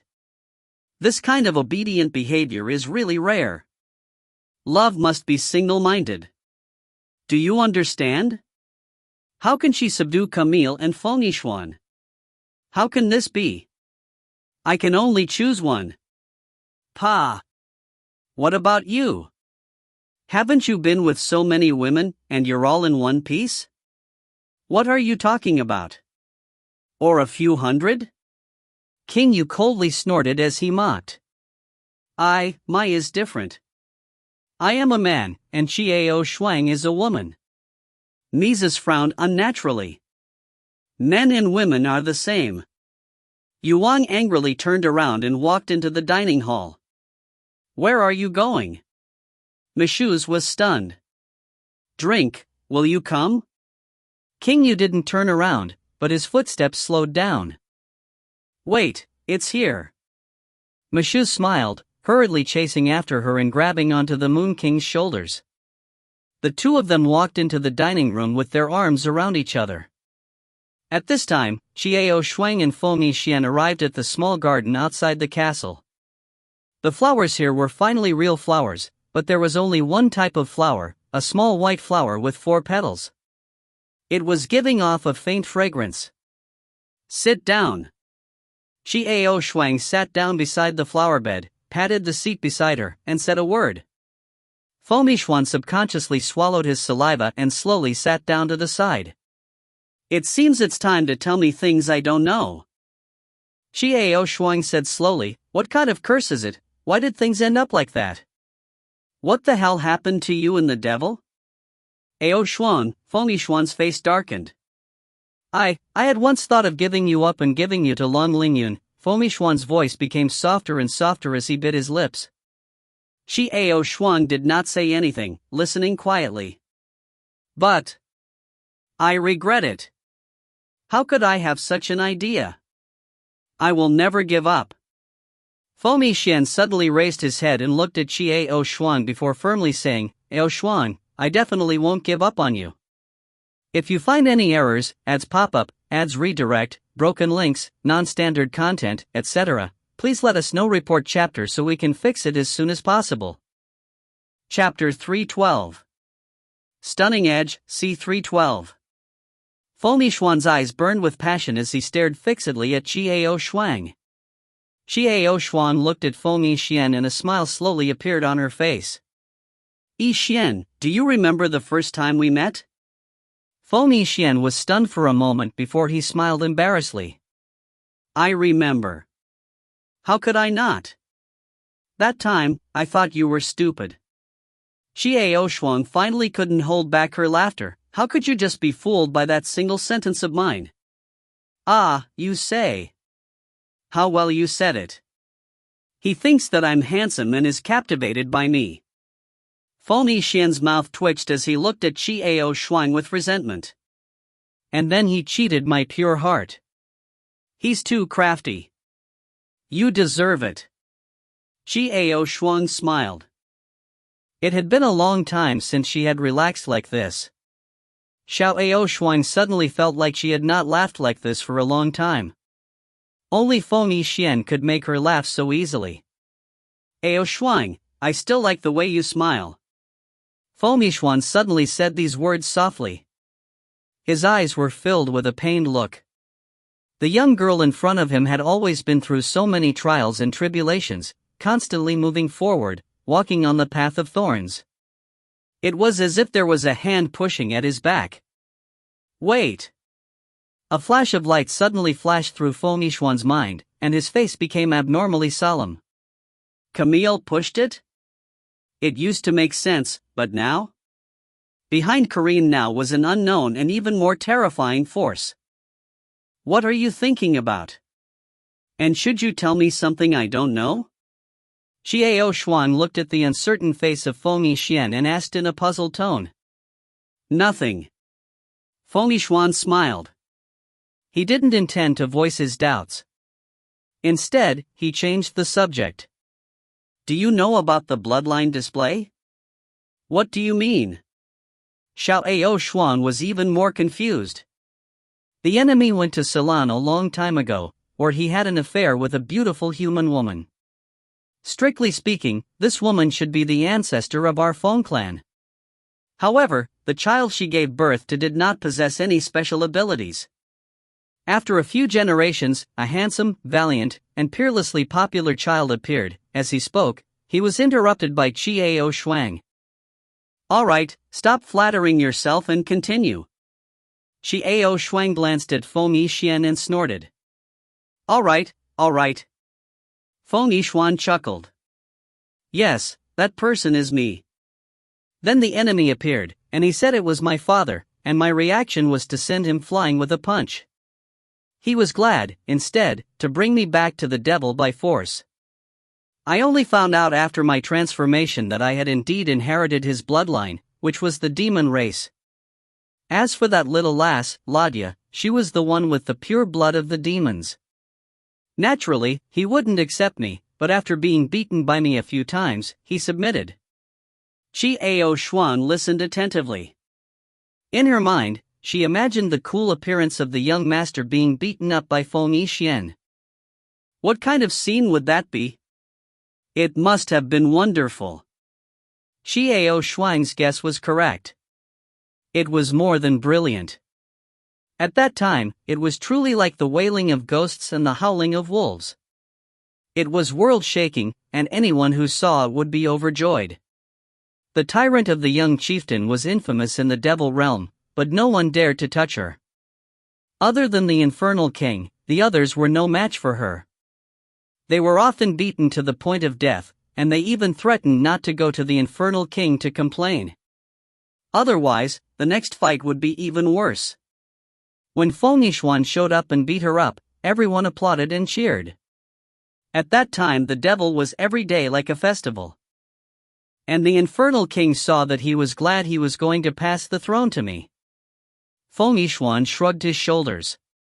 I don't want to be a demon king. I immediately refused. However, at this time, a servant in the devil world said that I had been cursed. A girl with dark eyes appeared, and everything would be turned upside down. In order to avoid this situation, he threw me back into the human world and washed away all my memories. Curse? Black hair and black eyes? Qiao Xuan was stunned. What kind of curse is this? I don't know. My soul was originally red, but there was a trace of black gas in it. In the end, when the enemy found out about you, he thought you were my nemesis. If I want to kill you, Feng Yixuan frowned, his face somewhat gloomy. So you promised him that you would never meet me as the infernal king. Qiao Xuan understood what was going on. She also understood that Feng Yixian appeared in the demon world to fulfill her wish to protect the mortal realm. Bullshasterisk T, this old man, I'm still not fine. Feng Yixuan angrily said. However, you almost died because of me. Qiao Xuan's face also turned dark. If it wasn't Lingyun, we may really never see each other again. Yes, speak of it. Feng Yixuan's face changed. How annoying. I owe the damn human face a favor again. Furthermore, it's such a huge favor. It was fine if he owed others, but why did he owe his love rival? How can I endure this? If he asks me to quit, why? Feng Yixuan went berserk, grabbing onto his hair and causing a ruckus. Qiao Xuan could not help but smile. The Feng Yixian in front of him was the real him. He who always had a sorrowful look between his brows simply wasn't suitable for him. I won't quit. This dead face, I will repay his favor. Feng Yixian scratched his head and said worriedly, but where is he now? I don't know either. Qiao Xuan's smile disappeared from her face as she said solemnly, actually, I have seen him before. Qiao Xuan told Feng Yixian everything that had happened after she separated from Feng Yixian, causing him to sigh. The man in white is Lun Lingyun? And now I don't know where to go. Feng Yixuan frowned. How are the two of them? Jin Yan was persistent. This fellow was too loyal to you to actually chase so far away. Is he interested in you, too? Shouldn't I secretly take him? Qiao Xuan glanced at Feng Yixian with a cold gaze. Feng Yixian immediately shut his mouth and realized that he had said too much. The problem is that I don't know where they are now. I asked Messieurs to help me find them, but only your news told me that there was a rebellion in this world. What I'm afraid of is that they will scatter in the space and time currents. Very likely. Feng Yixuan echoed in a low voice, but in his heart, he was saying, charge. Charge far away. Don't come back. Jin Yan was as far away as possible, but it was a dead face. He could just wait for him to return the favor and kick the time and space current away. It's good to see you now. Suddenly, Qiao Xuan gently turned her head and looked at Feng Yixian's face, smiling like a flower. Qiao Xuan had already made up her mind. However, this decision would have to wait until he found Lun Lingyun. She knew very well that Feng Yixuan was good to her. She had seen all the things Lun Lingyun had done for her. Feng Yixuan was dumbfounded. He pursed his lips slightly. Ao Shuang, I. Feng Yixuan, you slut pervert, go to hell. Look at my flying legs. How dare you touch my woman? The sky exploded with a shout and appeared above Feng Yixuan's head. He raised his leg and was about to kick Feng Yixuan. Vast sky, you're courting death. He's one of my father's candidates. You dare to touch him. The golden lotus appeared at the right time and grabbed the sky by the tail, lifting the sky upside down to the side. Golden lotus, you blind man. Didn't you see that I am handsome and extraordinary? Look at this Feng Yixuan.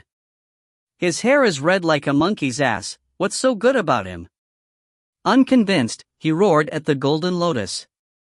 Look at you, you have 4 legs and hair all over your body. You also want to touch my mother? The golden lotuses grabbed the sky with their hands and shook it with all their might, causing the sky to howl. Just wait, once I transform into a human, I will be invincible. Long air. We'll talk about it when the time comes. Maybe my mom had a baby then. You can think about it if she's a girl. Ji Lian grabbed the tail of the man in the sky, threw him into the air, carried him on her back, then said to Feng Yixuan and Chiao Shuang with a smile, "You two continue, sorry for bothering you." Feng Yixuan and Chiao Shuang didn't regain their senses for a long time. It was only when Golden Lotus's figure disappeared from their sight that they finally regained their senses. Feng Yixuan giggled. Golden Lotus's words about being one of the candidates for his father's position made him extremely happy. Gold Lotus had admitted him. Alright, I'm tired, I'll go rest first. Chiao Shuang stood up and smiled at Feng Yixuan. "Yixuan, it's good to have you all the way." Feng Yixuan was stunned for a moment, then he grinned. He stood up and followed behind Xiao Shuang. As Chiao Shuang walked in front of him, her vision suddenly blurred. Everything that was originally silver in front of her turned a fiery red color. It was a shocking sight to behold. The fire that filled the sky crazily raged. The sky was fiery red, and the earth was also fiery red. Something gleamed softly in the blazing fire.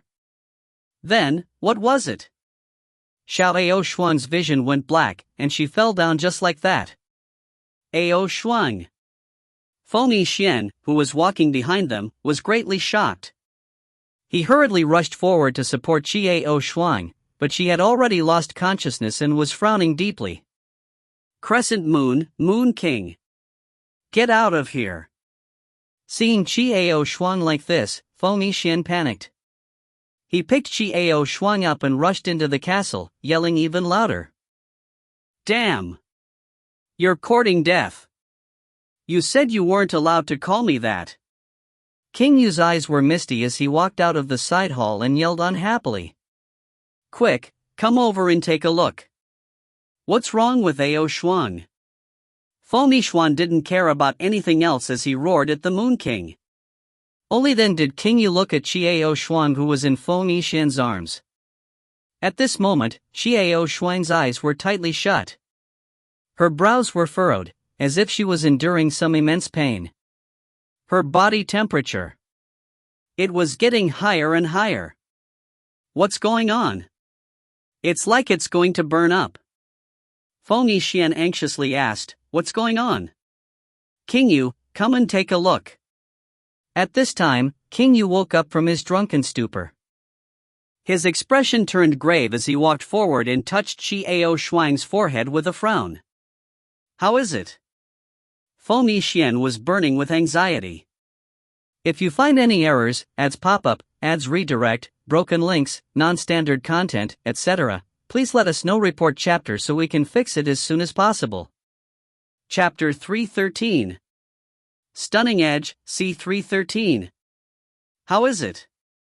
Feng Yixuan was burning with anxiety. I don't know. Yu Wang's expression became more and more solemn. He suddenly exclaimed, "Feng Yixuan, let her go first. Put her on the chair, quick." When Feng Yixian heard this, he panicked.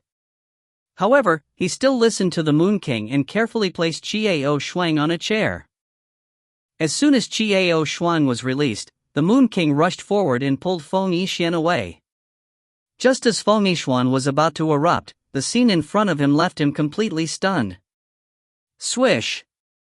A loud sound rang out, and intense flames burst forth from Qiao Shuang's body. The flames were red, but also gold, and slowly engulfed Xiao Shuang. Ao Shuang. Seeing this, Feng Yixian panicked and was about to step forward. Don't go, the fire won't hurt her. However, King Yu once again pulled Feng Yixian back. But Feng Yixian was alarmed as he recalled how Qiao Shuang's body temperature was getting higher and higher. This fire seems to be from her soul, from her own body. Strange, Yuang frowned as he pondered, his eyes filled with doubt. At this moment, the golden lotus suddenly appeared. It was still holding onto the tail of Chang Kong and threw him into the embrace of Feng Yixian. It then stood in front of Qiao Shuang and looked at Qiao Shuang with a serious expression. Golden lotus, what's going on? Is this your flame? Feng Yixian asked anxiously when he saw the golden lotus arrive. No, no. The expression on Golden Lotus's face became increasingly ugly.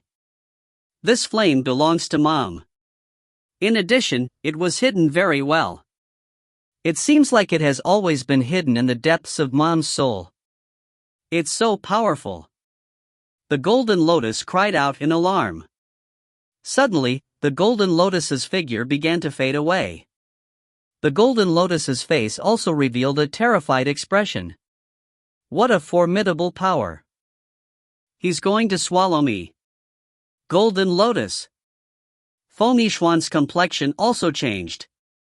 He turned to look at Qiao Shuang and cried out, Ao Shuang, wake up! Wake up! Golden Lotus, how are you? At this time, Luli also appeared with a face full of fear. She turned her head and looked at the burning Qiao Shuang and anxiously shouted, Grandma, wake up! If you continue like this, Golden Lotus will die. Her aura is also weakening. If she doesn't wake up soon, she will be in danger herself. Other than worry, there was doubt on King Yu's face. What was going on with this inexplicable flame? Furthermore, Qiao Shuang's aura started to become unstable. Ao Shuang. Feng Yixian was anxious as well. He didn't care too much. He rushed forward and grabbed Qiao Shuang's shoulder. Wake up, wake up! A heart-wrenching pain immediately assaulted Feng Yixian's entire body, and it even pierced through his soul. This kind of pain, crying out for pain, wishing for death. However, Feng Yixian didn't take back his hand. Instead, he bent over and hugged Qiao Shuang tightly. Ao Shuang, wake up! Ao Shuang! Feng Yixian painfully hugged Qiao Shuang tightly, allowing the abnormally hot flames to wreak havoc on his body. The scorching flames enveloped the two of them, and even though King Yu was worried, he couldn't do anything about it. Luli held onto the almost unconscious Golden Lotus, feeling anxious and afraid. Tears began to flow down her face. The sky was crouching on the Moon King's shoulder, anxiously looking at Qiao Shuang and Feng Yixian. Gradually, the flames began to die down and the searing pain on Feng Yixian's body began to alleviate. Ao Shuang, you're awake? As Feng Yixian felt the flame extinguish, he was overjoyed. He let go of his hand and happily looked down at Qiao Shuang. However, he was stunned the next moment. Qiao Shuang's eyes didn't seem to be focused. She just sat there quietly, not moving at all. Ao Shuang, what's wrong with you? Don't scare me. Feng Yixian's heart sank and he gripped Qiao Shuang's shoulders tightly in panic. At this time, Luli cried out loud. The Golden Lotus had already lost all feeling and slowly collapsed to the ground. However, King Yu heaved a sigh of relief. He could tell that the Golden Lotus had only lost consciousness due to exhaustion and was not devoured. However, when he looked at Qiao Shuang again, he frowned. He found that he could not see through her at all. Qiao Shuang slowly stood up and stared at Feng Yixian's face. Her eyes were still unfocused. They were misty and empty. Ao Shuang? Feng Yixuan looked at Qiao Shuang with suspicion. He had a nagging feeling that something was wrong with Qiao Shuang, but he couldn't pinpoint what was wrong with her. At this moment, Qiao Shuang's face turned cold. Her beauty was breathtaking, so beautiful that it was hard for people to breathe. The cold light almost made one stop breathing. This feeling caused a strange feeling to arise in Feng Yixuan's heart, but there was also a faint sense of familiarity to it. Just why was this happening? Ha! A soft sigh came out of Qiao Shuang's mouth. This sigh seemed to come from a very long time ago. It seemed to pass through the vicissitudes of life, as if the sea had dried up and rocks had rotted away. There are too many emotions. Feng Yixuan stared at Qiao Shuang in front of him. She was both familiar and unfamiliar. Qiao Shuang slowly raised her hand and gently touched Feng Yixian's face. An indescribable look appeared on her face. Finally, however, before Feng Yixian understood the meaning of Qiao Shuang's words, or perhaps Qiao Shuang might not have had the chance to finish speaking, her eyes slowly closed once again. This time, it seemed as if she was sleeping. He no longer looked as if he had suddenly fallen unconscious. Qiao Shuang's body slowly slid down. Feng Yixian extended his hand and hugged Qiao Shuang. Her face was still as gentle as the one Qiao Shuang was stroking earlier. What did that mean? What finally happened? What was she trying to say? All right, let's bring her in to rest first. You can change your clothes, this kid is fine. Take it in to rest. At this moment, King Yu spoke. This kid was obviously referring to the golden lotuses. After listening, Feng Yixuan was somewhat puzzled as to why he had to change his clothes. When he lowered his head to take a look, he suddenly felt extremely embarrassed. The clothes on his body had been burned to the point that not even a strand of them remained. His entire body was completely bare. As for the clothes on Qiao Shuang's body, they were completely undamaged. Feng Yixuan's face turned red. He hurriedly carried Qiao Shuang and ran upstairs. Lu Li, who was standing behind him, was dumbstruck. She quickly turned her head away from Feng Yixuan and looked down at the unconscious golden lotus. Little girl, don't worry, this brat has gotten lucky from the disaster.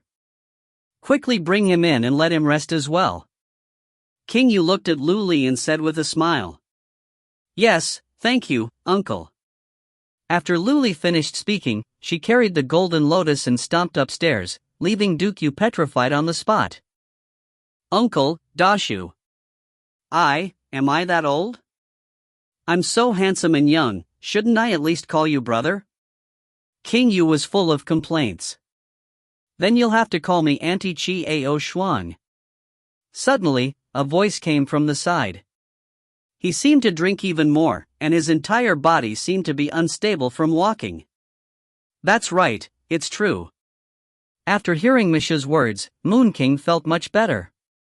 What the hell is going on? Even though he was a little drunk, Mishna's mind was clear. I don't know either, but I'm certain of one thing. That girl's body contains a lot of power. Yu Wang waved her hands. Mishu's fell silent. Let's just wait and see. Moon King patted Mishu's on the shoulder. Say, is it possible that she is the White King? Mishu's couldn't help but blurt out these words. Yu Wang was stunned, frowning slightly. This is not impossible. Every birth of a king was inexplicable. When I became the king of the moon, I was having my meal. Everyone at the table was so shocked that they spat out the food in their mouths. Of course, who would have thought that the extremely thin and weak person would be King Yu?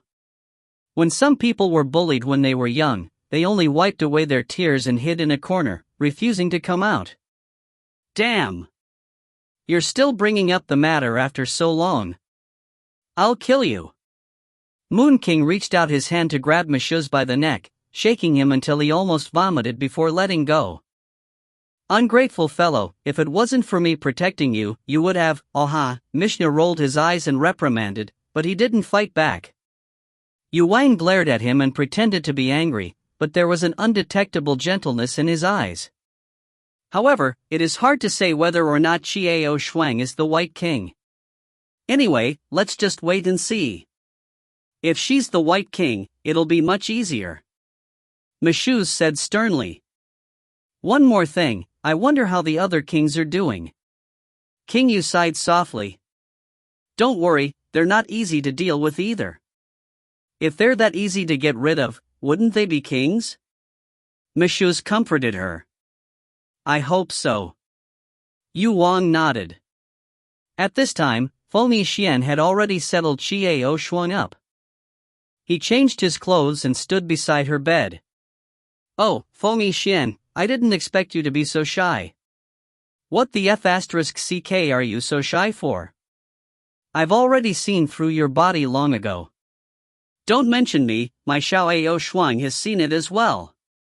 Not only has she seen it, she has even touched it. HRMPH, ah. The skies were originally squatting by the bed.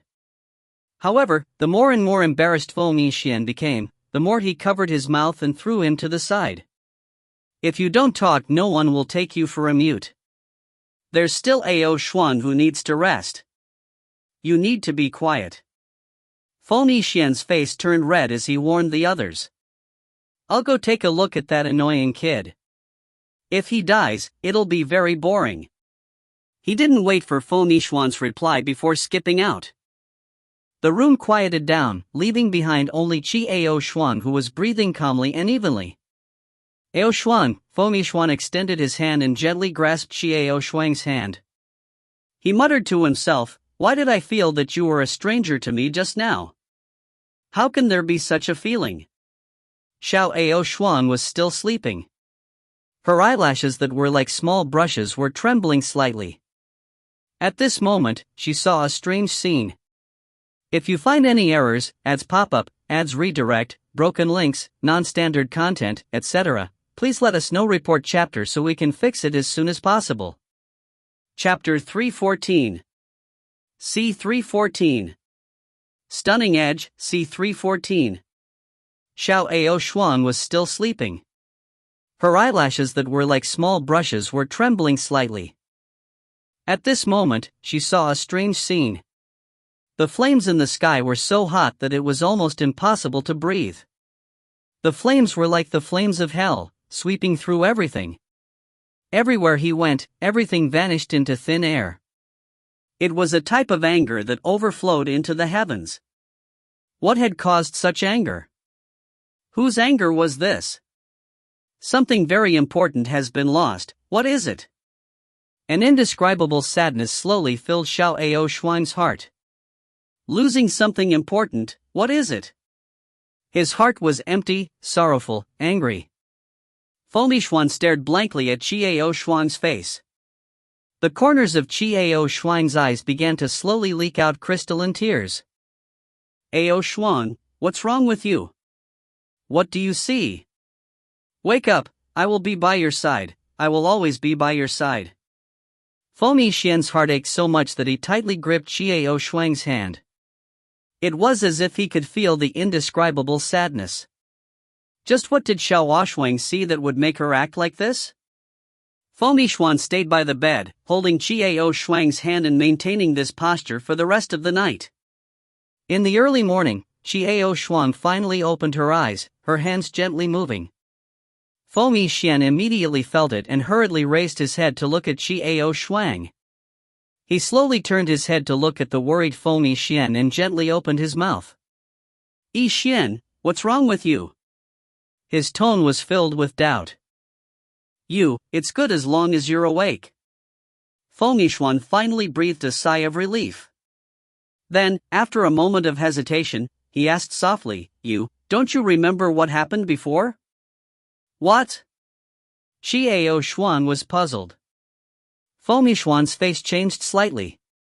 After thinking for a moment, he told Qiao Shuang everything that had happened yesterday. Upon hearing this, Yixuan was also stunned. He then furrowed his brows, deep in thought. Did his actions earlier have anything to do with what he had just seen? Or was it related to him? Seeing Yixuan like this, Feng Yixuan was a little worried. He tried to console her. Yixuan, don't think about it. It's nothing. No matter what, I will stay by your side. Yixuan turned to look at Feng Yixuan and revealed a smile. Yes, Yixuan, thank you. Do you still feel any discomfort? Feng Yixuan asked with concern. No, it feels good.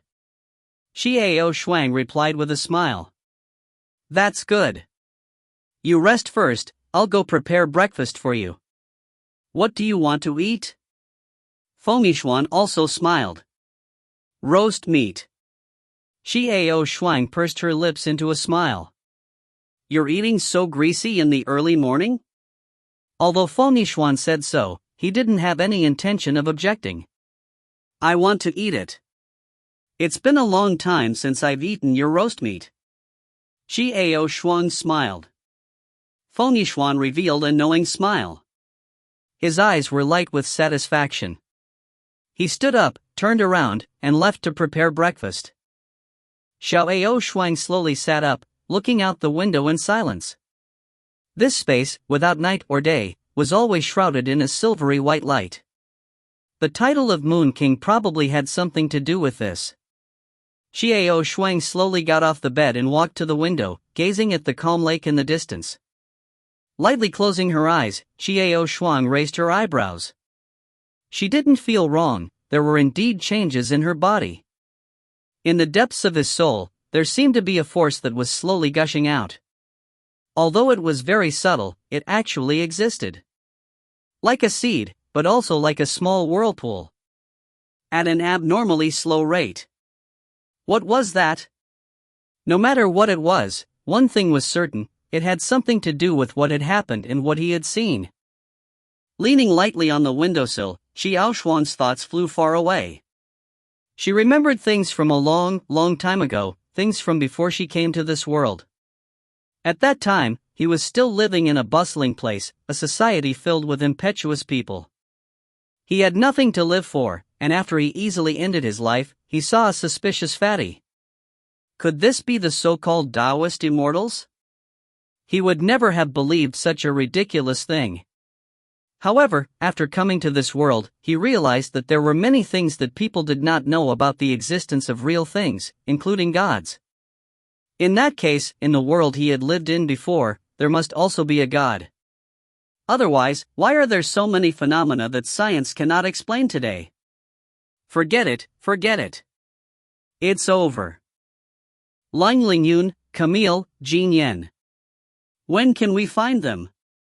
At this time, there was a knock on the door, interrupting Yixuan's train of thoughts. Yixuan turned her head and said, "Come in." The door opened and Feng Yixuan walked in front. In his hands was a huge plate with roast meat, fruits, bread, and scented tea. Behind them were King Yu and Michouz. They no longer looked as dizzy as they had last night, but had serious expressions on their faces. Moon King, Michouz? Yixuan was puzzled. Let's eat first. We'll talk while we eat, King Yu said with a smile. Feng Yixuan placed the plate on the table, picked up a knife and fork, and began cutting the roast meat into slices for Yixuan. He picked it up and placed it in the bread before handing it over to Yixuan. Yixuan took the meat and smiled at Feng Yixuan. Feng Yixuan grinned foolishly and forgot to cut the roast meat for himself. Yixuan, do you feel any discomfort in your body? King Yu asked with a serious expression. Yixuan took a bite of the bread and shook her head. Moon King and Michouz looked at each other, doubt in their eyes. Could it be that Yixuan is not the future White King? What's wrong? What's the problem? Feng Yixuan asked after seeing the strange expressions on the two's faces. It's not a problem, we're just a little suspicious of the possibility that Yixuan might be the future White King. Mizus's face was serious, too. Ha! Foamy Xian opened his mouth wide and then turned to look at Xiao Shuang. Xiao Shuang said lightly, "What basis do you have to say that?" For some reason, Xiao Shuang had a feeling that she was definitely not the White King they spoke of. "We don't have any proof. We're just guessing from the strange phenomenon that happened to you yesterday." King Yu explained. "I will definitely not be the White King you all speak of," Xiao Shuang said lightly. "Why are you so sure?" "I can't say for sure," he said.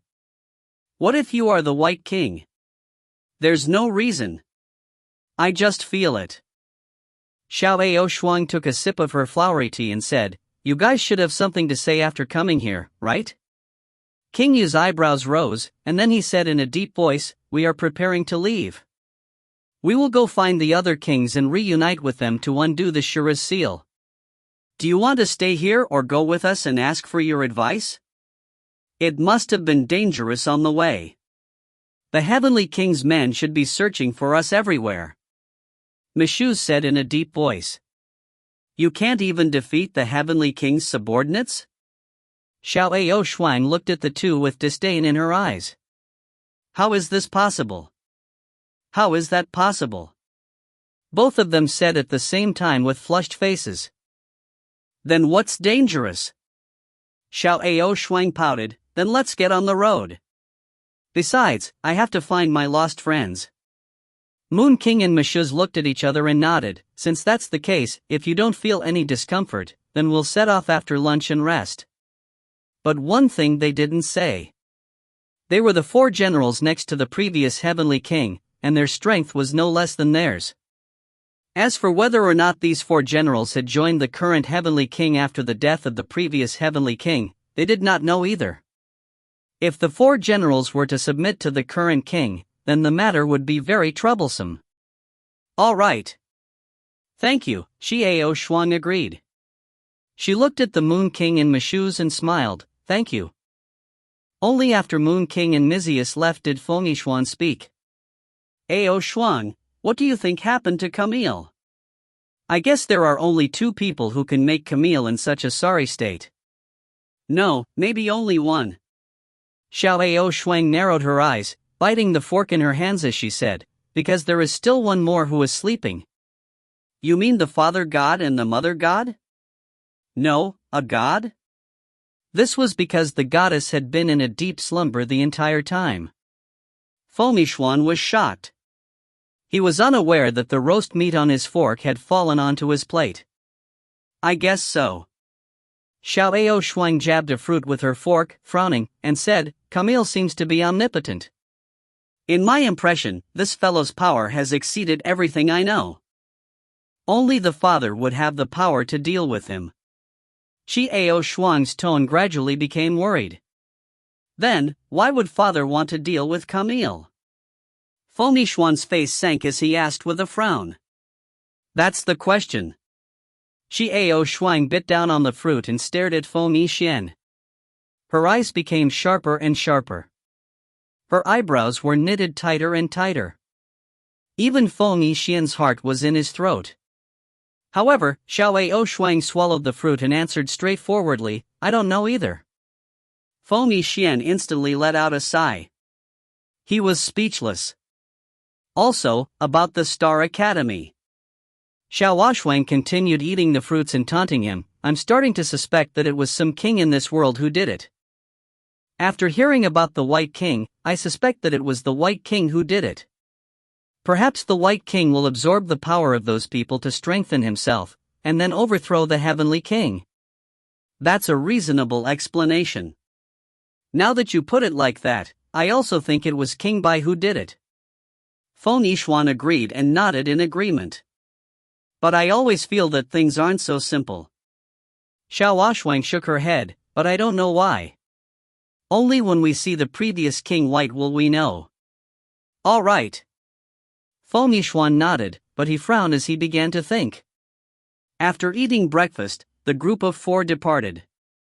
They were once again in the vast desert, surrounded by the yellow sand that filled the sky. "Where are we going next?" Yixuan frowned as he looked at the raging sand.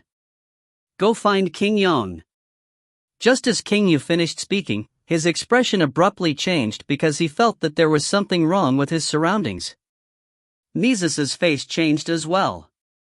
There's no need to look for him, because we will immediately send you to meet him. A rough voice filled with a wild laughter suddenly sounded beside the four's ears. If you find any errors, ads pop up, ads redirect, broken links, non-standard content, etc., please let us know. Report chapter so we can fix it as soon as possible. Chapter 315. Stunning Edge, C315. However, Xiao Xuan was sizing up the two people who had suddenly appeared behind them. These two people were dressed entirely in blue. Their black hair was casually tied behind their heads, but their eyebrows were outrageously long. They actually flew out of the range of their cheeks. Their faces were cold as they looked at Moon King and Mashuz indifferently. The other person was the one who had spoken earlier. He wore a set of black and white clothes, and his face was filled with a sinister smile. His tongue licked his lips, and suddenly there was a huge ring on his tongue, causing people to feel uncomfortable looking at it. He looked at Moon King and Mashuz so arrogantly, as if they were already dead men in his eyes. However, the similarity was that the two of them didn't even spare a glance for Xiaoshuang and Fengixuan. In their eyes, these two were insignificant people, probably followers of Moon King and Mashuz. There's no need to look for him, because we will immediately send you to meet him. A rough voice filled with a wild laughter suddenly sounded beside the four's ears. Rao Yu. Han Chu.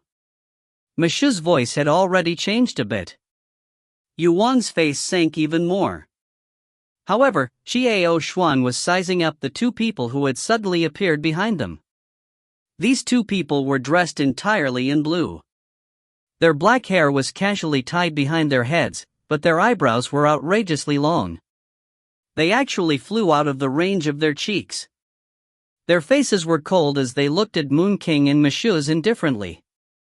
The other person was the one who had spoken earlier. He wore a set of black and white clothes, and his face was filled with a sinister smile. His tongue licked his lips, and suddenly there was a huge ring on his tongue, causing people to feel uncomfortable looking at it. He looked at Moon King and Mashuz so arrogantly, as if they were already dead men in his eyes. However, the similarity was that the two of them didn't even spare a glance for Xiaoshuang and Fengixuan. In their eyes, these two were insignificant people, probably followers of Moon King and Mashuz. Xiao Xuan was guessing the identities of these two people.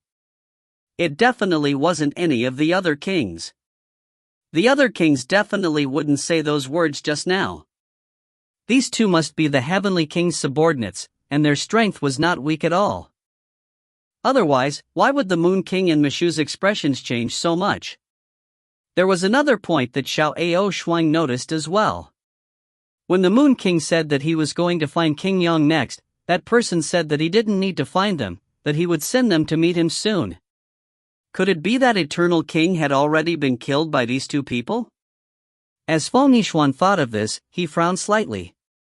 This was because he could sense that the two people in front of him were on par with Moon King and Mashuz. It would be very troublesome if that was the case. Rao Yu, Han Chu, you actually betrayed the Heavenly King. You guys really joined the White King? Miss Han scolded him in excitement. His face reddened with excitement. Could it be that the four generals have sided with that traitor? Have you forgotten what the Heavenly King did to you? He has taken you seriously, and you have betrayed him. King Yu also cursed. Haha, betrayal? Are you joking with me? The arrogant person laughed loudly, deeply emotional. Is it to ask us to deal with every time we have something to do? We're the ones who go to all the trouble? I'll work for whoever is stronger than me. What's so strange about that? Rao Yu, there's no need to waste any more words, get rid of this quickly. A person beside him coldly spat out. This person was Han Chu. Just like his name, he had an ice-cold expression on his face, and his words were ice-cold. Alright, Let's stop talking nonsense. 2 idiots.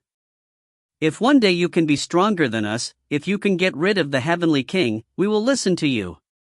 Ha, but go to hell now. Rao Yu laughed out loud. His hand gently grabbed at the air, and a long sword astonishingly appeared in his hand. Han Shu narrowed his eyes. He extended his hand and made a grasping motion, and a long whip appeared in his hand. Humph. It's not certain who will die yet. Yu Wang's face darkened. Without another word, he extended his hand. A silver-white light flashed in his hand, and a slender sword appeared. The body of the sword was snow-white, and it emitted a light, silvery-white glow. On the hilt of the sword was a simple and unadorned design. He waved his hand, and his weapon appeared in his hand. His weapon was a beautiful harp. The silver body of the zither, the golden zither string, flickered with an enchanting luster. Han Shu, let me take care of King Nishio. I've long disliked him. Why is a fool like him so popular with women, umph? Rao Yu said in a sour tone, then rushed over while swinging his sword, hacking at Mishu's head. Boom! With a loud noise, Rao Yu raised his sword and hacked down on the sand, stirring up countless grains of yellow sand. Where was he now? Mishu's flew into the air and stared coldly at Rao Yu with the harp in his hand. King Yu also began to confront Han Shu. Feng Yixuan and Chiao Shuang had already dodged the attack and left the previous position. The place where everyone had just stood had now become a huge crater. Chiao Shuang looked at the crater, then at Rao Yu's weapon, and understood that he was indeed powerful. And this rather unattractive man seems to be jealous of Mishu's relationships with the opposite sex. The jealousy of a man is terrible. King Yu, I've long wanted to experience your abilities. Han Shu's cold voice rang out faintly. It was clearly a scorching desert, but his voice made people feel that the temperature had dropped by quite a few degrees. I will make it so that you will never have the chance to experience it again. At this moment, King Yu's expression turned cold as he slowly said those words. A loud clang rang out in the air, and the two sides clashed. The huge white light and the crash were terrifying. The sound echoed through the sky, reaching far into the distance. Nesus did not seem to be adept at close combat. He had been fighting at a distance from Rao Yu. And the Moon King and Han Shu were the exact opposite. King Yu was adept at close combat, while Han Shu was adept at long-ranged battles. Feng Yixuan frowned as he looked at the battle in the sky, his heart sinking deeper and deeper. The strength of these four individuals were actually on par with each other. If they continued to fight like this, they would only be competing in physical strength. Whoever couldn't hold on for much longer would be the loser. Even with his current strength, he was no match for Duke Yu. If King Yu and the others were defeated, the consequences would be. Feng Yixuan felt anxious and worried. He turned his head to look at Chiao Shuang, but he was stunned when he saw Chiao Shuang. Looking at the intense battle in midair, Chiao Shuang had a calm expression on her face. She did not know what she was thinking, and only focused on what was happening. Ao Shuang, Feng Yixuan spoke softly, but Chiao Shuang seemed as if she hadn't heard him. She continued to stare intently at the battle in front of her. The wind blew and the sand danced about. With a flick of Feng Yixuan's finger, a small whirlwind enveloped Chiao Shuang in him. Separate all the yellow sand. However, he was thinking of a countermeasure in his heart. This kind of stalemate was not an option, but he could not blindly interfere in this battle. In an exchange of blows between experts, the weak could not even withstand a single blow. He did not think that his participation in the fight at the moment would change the intensity of the battle. Lian, suddenly, Chiao Shuang's eyes became misty, and she spat out this word in a low voice. What? Feng Yixuan didn't really understand. He frowned and wanted to ask, but Chiao Shuang didn't say anything else. Soon, Yixuan noticed that something was wrong. The surrounding temperature was rising. Chiao Shuang's eyes were filled with disappointment as her eyes were filled with nothingness. He slowly raised his hand and pointed at the balls of white light in the sky. It was the light from the intense battle between the four of them. Ao Shuang? What's wrong with you? A sense of foreboding arose in Feng Yixuan's heart. Why did he feel that Ao Shuang was about to turn into that strange person from before? Ao Shuang did not reply to Feng Yixuan. Her eyes continued to stare at the sky before slowly flying up. Her hair flew about wildly and the surrounding temperature was so hot that it made her entire body dry. Ao Shuang. Feng Yixuan's heart sank. He was so flustered that he was about to pull Ao Shuang's hand. However, Ao Shuang's movements were even faster. She flew into the sky and charged straight towards the four people fighting. Suddenly, a wave of heat hit them, causing their bodies to freeze. They all stopped fighting and turned to look at Ao Shuang, who had suddenly appeared between them. Rao Yu sneered. Could this black-haired girl be the protector of the sect? Or was she also the admirer of the Mishou king? Thinking about this, Rao Yu's expression turned ugly. This black-haired girl looked so pretty, and she was actually the admirer of the Mishou king? And he didn't even want his life to come here just for the sake of his admirers? Damn it! Han Shu's face was ice cold as he lightly raised his whip. He was preparing to cut this woman who had interrupted their battle into two with one whip strike before continuing their battle. Ao Shuang. The expression on Mission's face changed. He didn't want Ao Shuang to lose her life here. Yu Wang's face tensed up. Even though Ao Shuang had no relationship with him, she seemed to be Feng Yixuan's sweetheart. With just this little bit of Moon King, he couldn't let Ao Shuang die. Ao Shuang. Ao Shuang, what are you doing? Feng Yixuan was almost going crazy as he anxiously shouted. However, due to his strength returning, he was unable to fly up and stop them. Go to hell! Rao Yu could no longer hold it in any longer, swinging the sword in his hand and shouting angrily as he charged over. Moon King and Mishuz immediately flew over to stop them. However, at this moment, a shocking scene occurred. Exterminate! Ao Shuang opened her mouth and said these words in a low voice. Then, she instantly moved in front of Rao Yu, reached out her slender hand and grabbed onto the tip of Rao Yu's sword. Rao Yu's face instantly changed. He was shocked, terrified. In the next moment, a fiery red flame covered Rao Yu's entire body. Ah! Rao Yu's heart-wrenching cry came from his soul, making people scared to death. Everyone was stunned. The weapon in Rao Yu's hand had melted. And just like that, Rao Yu was surrounded by the strange flames, burning him. No matter how he struggled, he was unable to extinguish the flames on his body. Rao Yu screamed miserably and fell down from the sky. He dove into the sand with all his might, trying to extinguish the flames on his body. However, it was useless. The sand seemed to have melted. Rao Yu's body gradually caved in, and the surrounding sand turned into quicksand.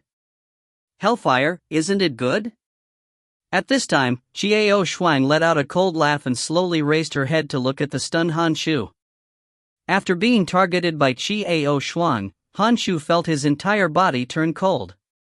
At this moment, he felt like he was being watched by a venomous snake, a suffocating feeling that almost made him break down.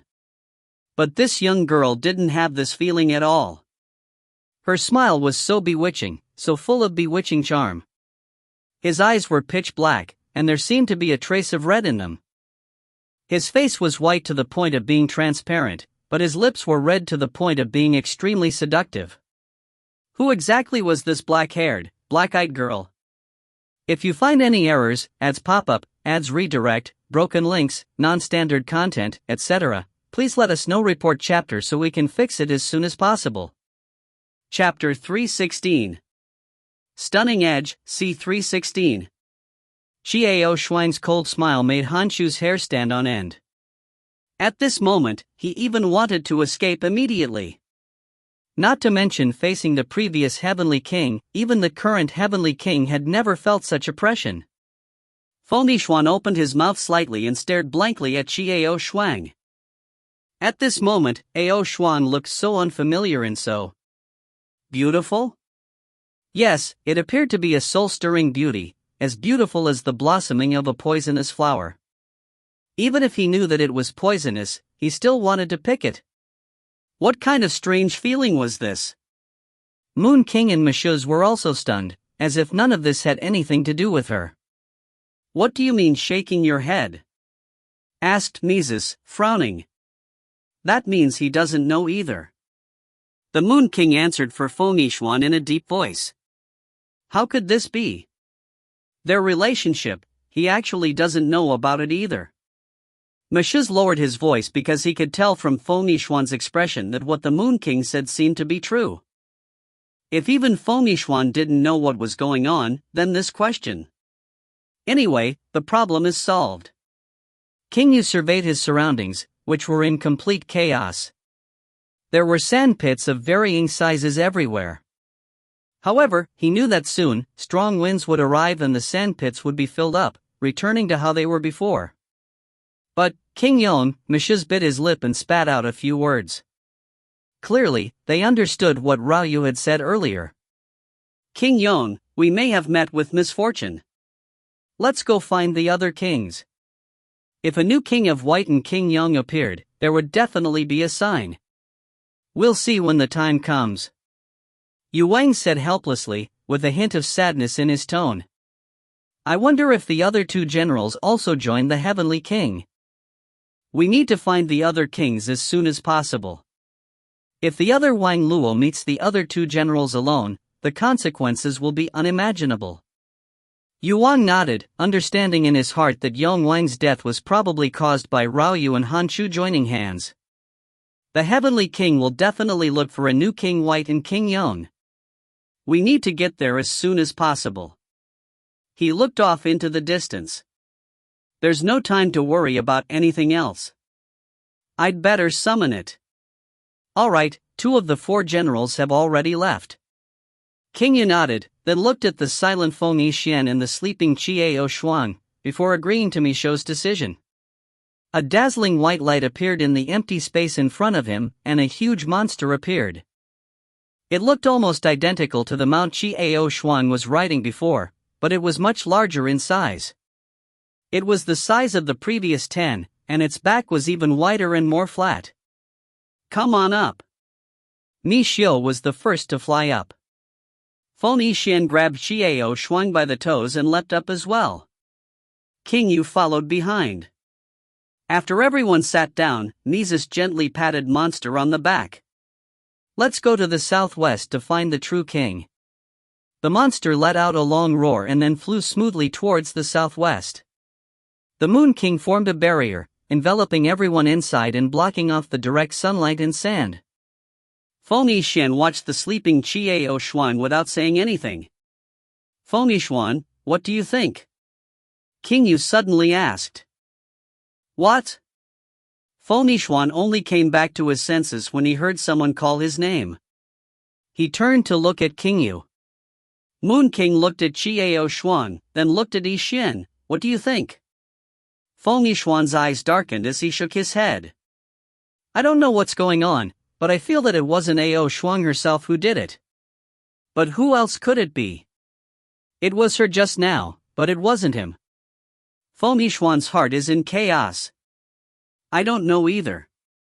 Actually, these 2 completely different people, Qiao Shuang, should be her. Placing his hand on his chin, Moon King speculated, it's possible that she has 2 personalities?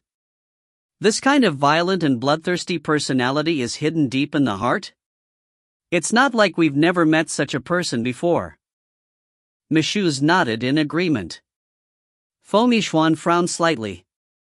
The words spoken by Moon King and Mashuz made him feel very uncomfortable, but he couldn't find any other words to refute. Qiao Shuang's abnormal behavior was indeed very bloody and terrifying. However, Qiao Shuang's situation is somewhat different from those people. I can't tell you what's different. King Yu frowned. I feel like, Mises looked up into the distance, sighing. Things seem to be getting more and more complicated. If you find any errors, ads pop up, ads redirect, broken links, non-standard content, etc., please let us know. Report chapter so we can fix it as soon as possible. Chapter 317. C317. Stunning Edge, C317. The true king's territory was filled with endless mountain ranges. There were gurgling streams in the mountain valleys that sparkled under the sunlight. They were like silver necklaces on the mountain ranges. There were many birds and beasts in the valley, and the atmosphere was harmonious. The true king's castle was located between two cliffs. After leaving his mount to descend, the group stopped between two tall cliffs. In front of them was a dark and indistinct path. Mishuz retracted his mount and took the lead. Feng Yixian carried the still sleeping Chiao Shuang and followed. The steep cliffs on both sides seemed to be about to collapse. At first, when he looked up, he could see a line of sky above his head, but then it was dark. Moon King took out a crescent-shaped white jade. The white jade emitted a bright light, illuminating their surroundings. At that moment, the sounds of rustling could be heard. Just as Feng Yixian was about to turn around, Mizius stopped him. "Don't look, these are the guardian beasts guarding the entrance of the true king." Feng Yixian nodded and didn't look back. The rustling sound continued from far behind them. It was only when they reached the end of the road that they retreated. At the end, there was a huge stone wall. There were countless strange patterns on it, simple and somewhat strange. The Moon King stepped forward and placed his hand on the circle of patterns on the circle. A rumbling sound could be heard, but the stone wall only made a sound and did not open. Strange? Yuang frowned in confusion. Why didn't the door open? Just as Moon King said this, Mizius had already formed two barriers. After covering the Moon King, he had also enveloped both himself and Feng Yixian. Bang! The powerful collision sound shook the entire barrier, almost causing it to be transparent. Just like that, it was almost destroyed. A terrifying force shot out from the circle, colliding into their barrier without warning. Moon King and Mishu's expressions instantly changed. They exchanged a look, and after a moment, they said with some difficulty, "Could it be that the true king was also killed?" "What's going on?" Feng Yixian asked with a puzzled frown. "The seal on this stone door can identify us. It could also reach the true king. But we were attacked. Could it be that the true king has been killed?" Yuan's expression turned extremely ugly. Nomishu's face darkened as he pondered, "This stone door, if the other two generals wish to enter, they definitely won't be able to open this door. I'm sure there will be a battle here and the door will be destroyed. But the stone door is still intact." When Yuan heard this, his expression slightly relaxed. He then asked worriedly, "But why are seals unrecognizable?" "This seal can recognize all kings? What about the former White King?" Feng Yixian asked in puzzlement. After he devoured the Heavenly King, the White King was no longer the White King. The seal will not be able to recognize him, and the true king should have received the news as well. "He will definitely take action." Mishuz answered Feng Yixian's question. "True king, open the door."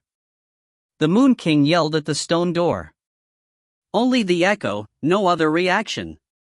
King Yu and Mishuz looked at each other.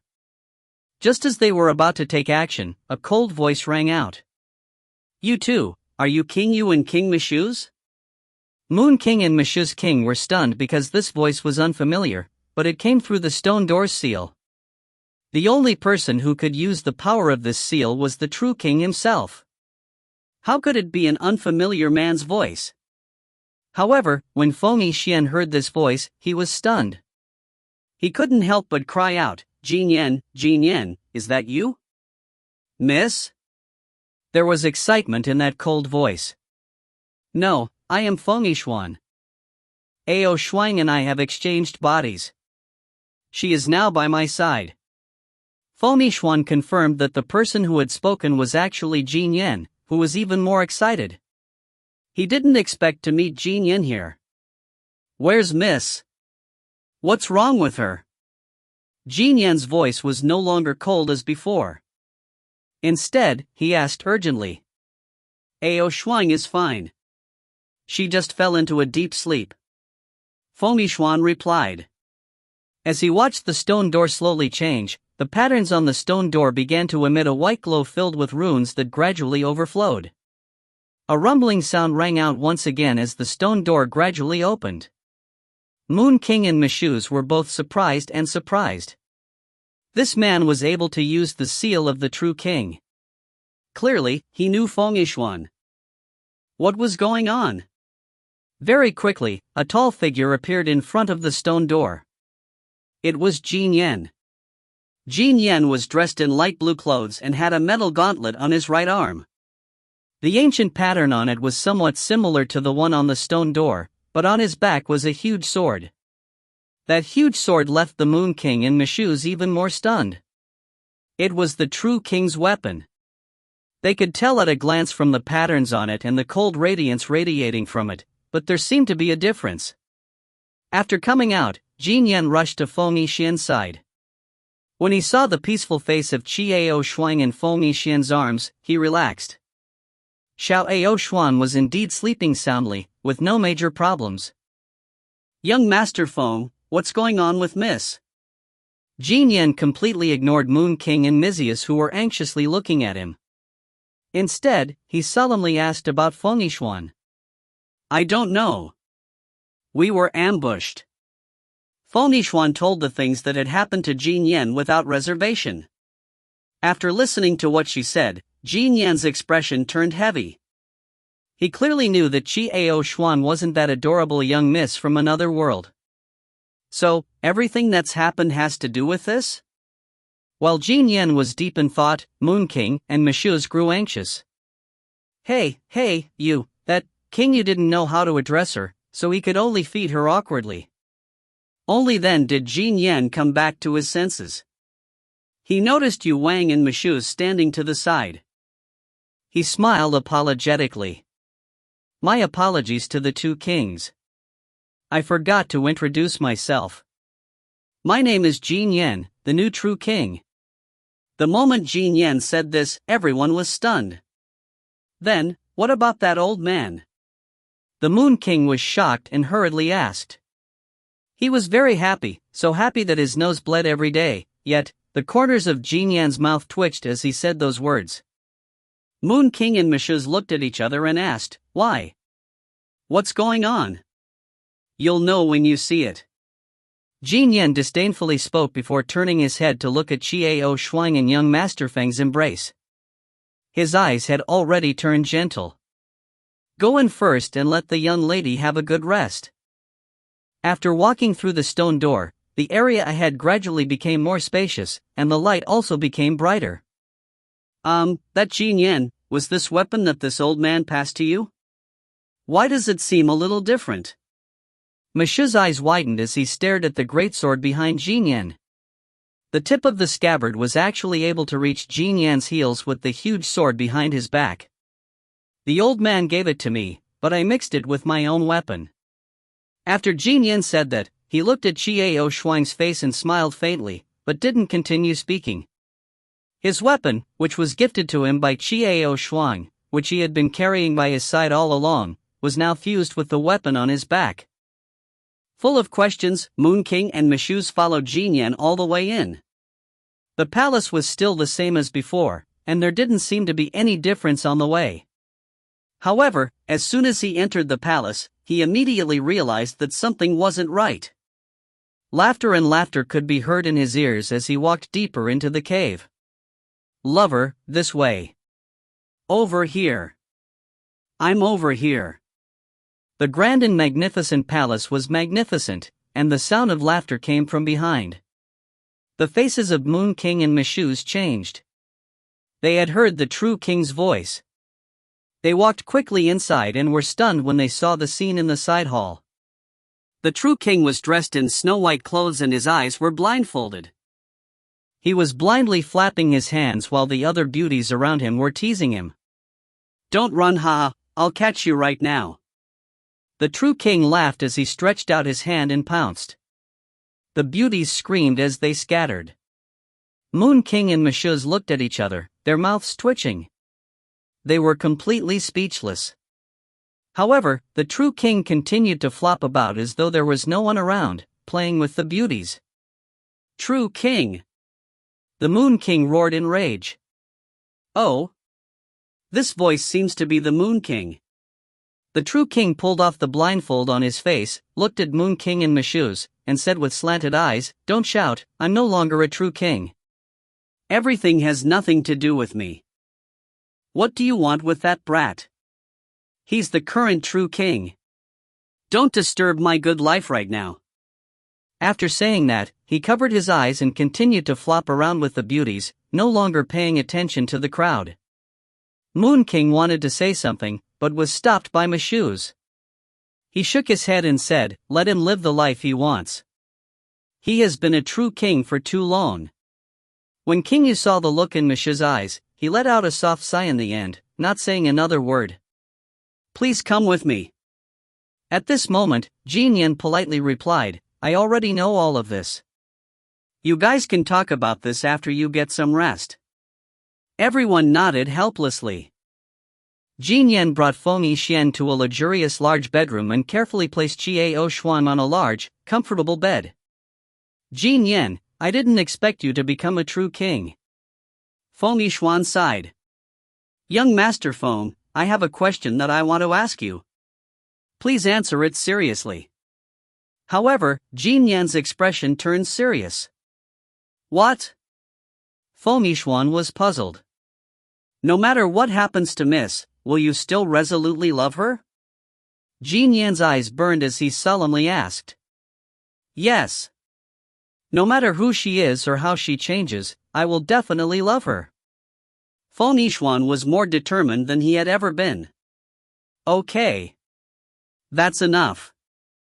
Jin Yan nodded, faintly smiling before replying in a deep voice, "As long as I find young Master Lang, I think that everything will come to an end. Go and rest, too. Your room is next door." This rebellion was much more complicated than what King Yu and the others had expected. "I'll tell you later." Feng Yixuan was puzzled, but he still shook his head and said, "No, I want to stay here and wait for her to wake up." "All right." Jin Yan looked at Feng Yixuan's resolute gaze and nodded. After Jin Yan left, Feng Yixuan quietly sat beside the bed, lost in thought as he looked at Chiao Xuan's peaceful face. You two are Big Brother Jin Yan's friends?" Suddenly, a crisp voice came from the window. Feng Yixuan looked up and saw a smiling girl with bright eyes and white teeth sitting on the windowsill. If you find any errors, ads pop up, ads redirect, broken links, non-standard content, etc., please let us know. Report chapter so we can fix it as soon as possible. Chapter 318. Stunning Edge, C318. Feng Yixuan looked up and saw a smiling girl with bright eyes and white teeth sitting on the windowsill. The young girl looked to be only 13 or 14 years old, and her face was still young. However, Feng Yixuan could feel that her cultivation was not low at all. "Yes, you are?" Feng Yixuan asked, puzzled. My name is Lily, I'm the Left General of Big Brother Jin Yan." Lily giggled as she walked over. She wore a set of dark green clothes and a unique belt on her waist. Feng Yixuan's face changed slightly. "Do you know about this rebellion?" Feng Yixuan asked with some doubt in his heart. Moon King and Mashuz knew that this rebellion was no small matter. They had already dispersed the people around them, including the generals by their side. Did the true king not dismiss the generals by his side? I know. It's precisely because of this that I want to follow by elder brother Jin Yan's side. Those cowards, scram as far as you can." Lily grunted coldly, her face full of disdain. Feng Yixuan looked at Lily, stunned. He directly asked, "You like Jin Yan?" Lily's face immediately turned red. She lowered her head to touch her belt before raising her head to look at Feng Yixuan and confessed, "That's right, I like Big Brother Jin Yan." I fell in love with him the first time I saw him. I swore then that I would follow him all my life, whether he liked me or not. Feng Yixuan was stunned by this girl's straightforward reply.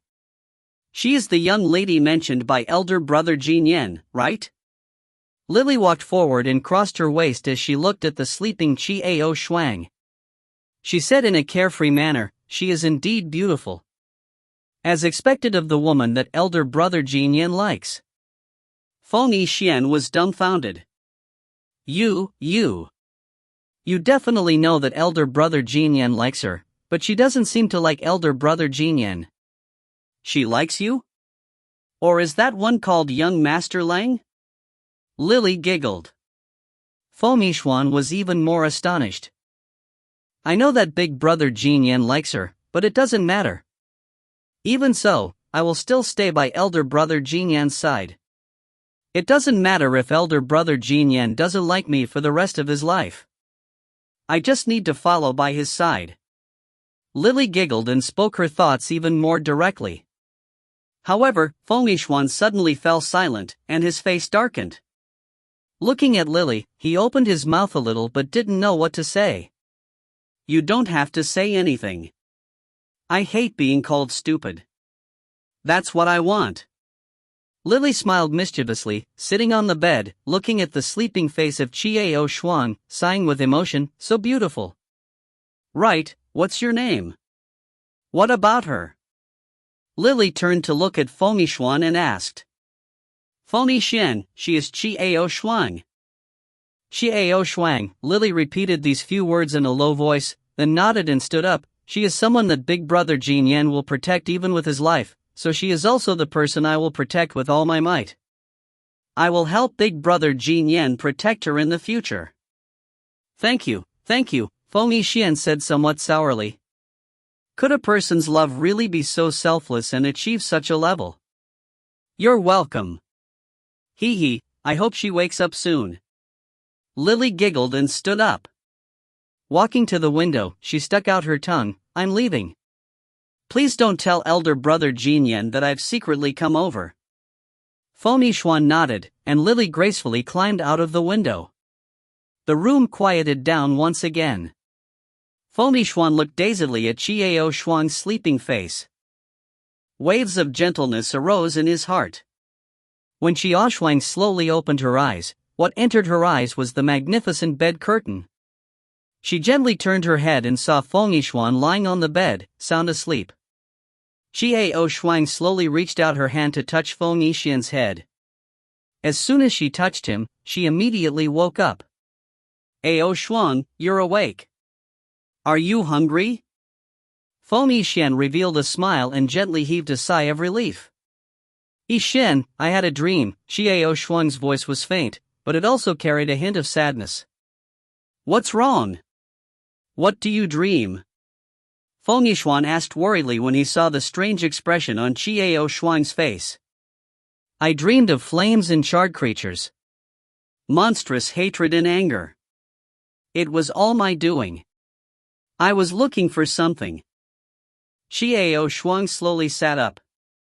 Feng Yixuan quickly extended his hand to support her. Looking for what? Feng Yixuan frowned. I don't know. Chiao Shuang shook her head. Then don't think about it for now. I'll go get someone to bring water for you to wash your face and prepare some food for you. Feng Yixuan reached out a hand to gently stroke Chiao Shuang's head to comfort her. Chiao Shuang nodded lightly, and did not say anything else. Everyone in the hall was seated and discussing. Everyone was there, including Lily. Chiao Shuang was a little absent-minded. The scene in her dream was still vivid in her mind, striking fear into her heart. So, right now, we need to find other kings and open the Shura's seal before we can exterminate the Heavenly King and reach Camille's castle? Feng Yixuan concluded. That's what it means. Even if we don't exterminate the Heavenly King will take the initiative to look for us. No, or is he actually waiting for us to go? King Yu suddenly frowned. If he doesn't move, doesn't that mean he's waiting for death? Wait until we gather and open the seal? Mishu's didn't understand. What if some of them have already betrayed him? Yu Wang's words caused everyone's expressions to change.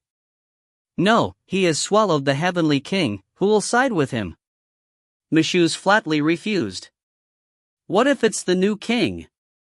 Feng Yixuan said softly. Nezus's face changed. Then, now that King Yang and King Bai cannot be sure, we should go find the Winged King. Moon King's face sank. Will the Winged King be in danger? Feng Yixuan interrupted. No, the Winged King's movements are erratic. Her castle is a city in the sky, always moving through the clouds. No one can pinpoint the location. Moon King explained. Then, it's not easy to find. Feng Yixuan asked with a worried frown. Matthew shrugged and fell silent. Just as everyone was discussing, Jin Yan frowned and suddenly said, "There's someone outside the palace." Who? Everyone asked in unison. Emissary of the Winged King, Jin Yan said this with a puzzled expression. When everyone heard this, their faces were filled with doubt. This was too strange. Just a moment ago, he was still talking about the Winged King. Jin Yan didn't say anything else. His hand gently drew a mark in the air and a mirror-like object appeared. Ripples began to appear in the water, but it gradually became clear and reflected the people inside. The Winged King himself. Why is it her? In the mirror was a woman wearing a black cloak.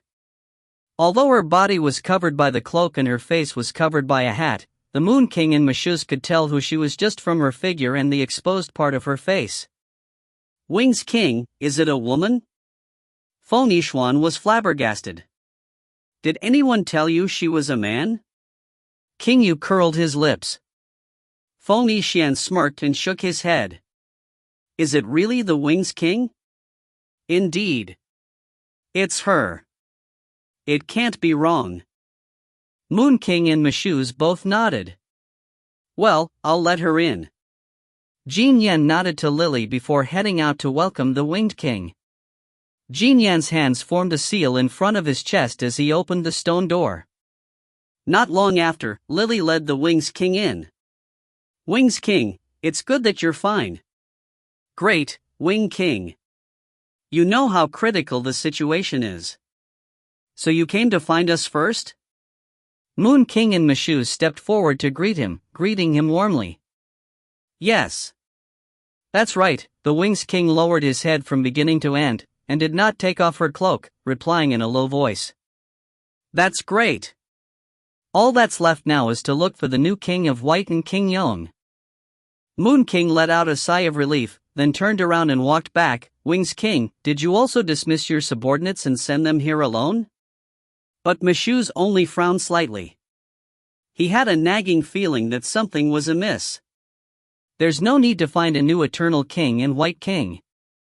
Because they are all with the Heavenly King. Winged King's low voice suddenly changed its pitch. In the next moment, everyone only felt a blur in front of their eyes. In front of the Winged King, the Moon King was stabbed in the chest by a sharp treasured sword, and blood flowed down from the tip of the sword. The other end of the sword was in the Winged King's hand. This sudden change shocked everyone. Little Yu Ya. Mishu's expression changed drastically as he cried out in pain. The Winged King succeeded in his attack. He quickly pulled out his sword tip, sneering coldly as he retreated. Surprised, Jin Yan and Lily rushed forward to protect Moon King and Mishu's behind them. The Winged King held his blood-stained treasure sword and laughed. You actually want to rebel against him? You are truly looking for your own death. The Heavenly King's seat should be his to begin with. At this time, Xiao Shuang was also stunned by the sudden change. She and Feng Yixuan both frowned as they looked at the Winged King. Everything that had happened was too sudden. No one could stop the attack just now. Winged King, you also joined that beast. Mishu supported the bloodied Moon King, the fury in his heart billowing to the heavens. The Winged King sneered. She is not the Winged King. Yu Wang struggled to say these words intermittently. At this moment, the wound on his chest slowly changed, gradually stopping the blood. However, King Yu was getting weaker and weaker. It's not the Wings King. Who are you? Mishap was shocked. He turned his head to look at the ferocious Winged King and asked. Did you forget about the twin sister of the Wings King who was 100 times better than her? The Wings King held his sword and laughed. Don't worry, the Moon King won't die, but he won't live after being poisoned by my poison. Ha, you can forget about opening the Shura seal in your entire lives. Winged King laughed wildly. You! Go to hell!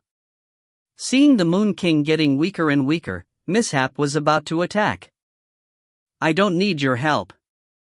The Wings King threw the sword in his hand down, and flames began to slowly rise from his body, slowly enveloping her entire body. The scorching flames made one wish for death, but a smile of happiness unexpectedly appeared on her face. She muttered, My king, you can always rest at ease in that position. No one can cure my poison, my king, my king.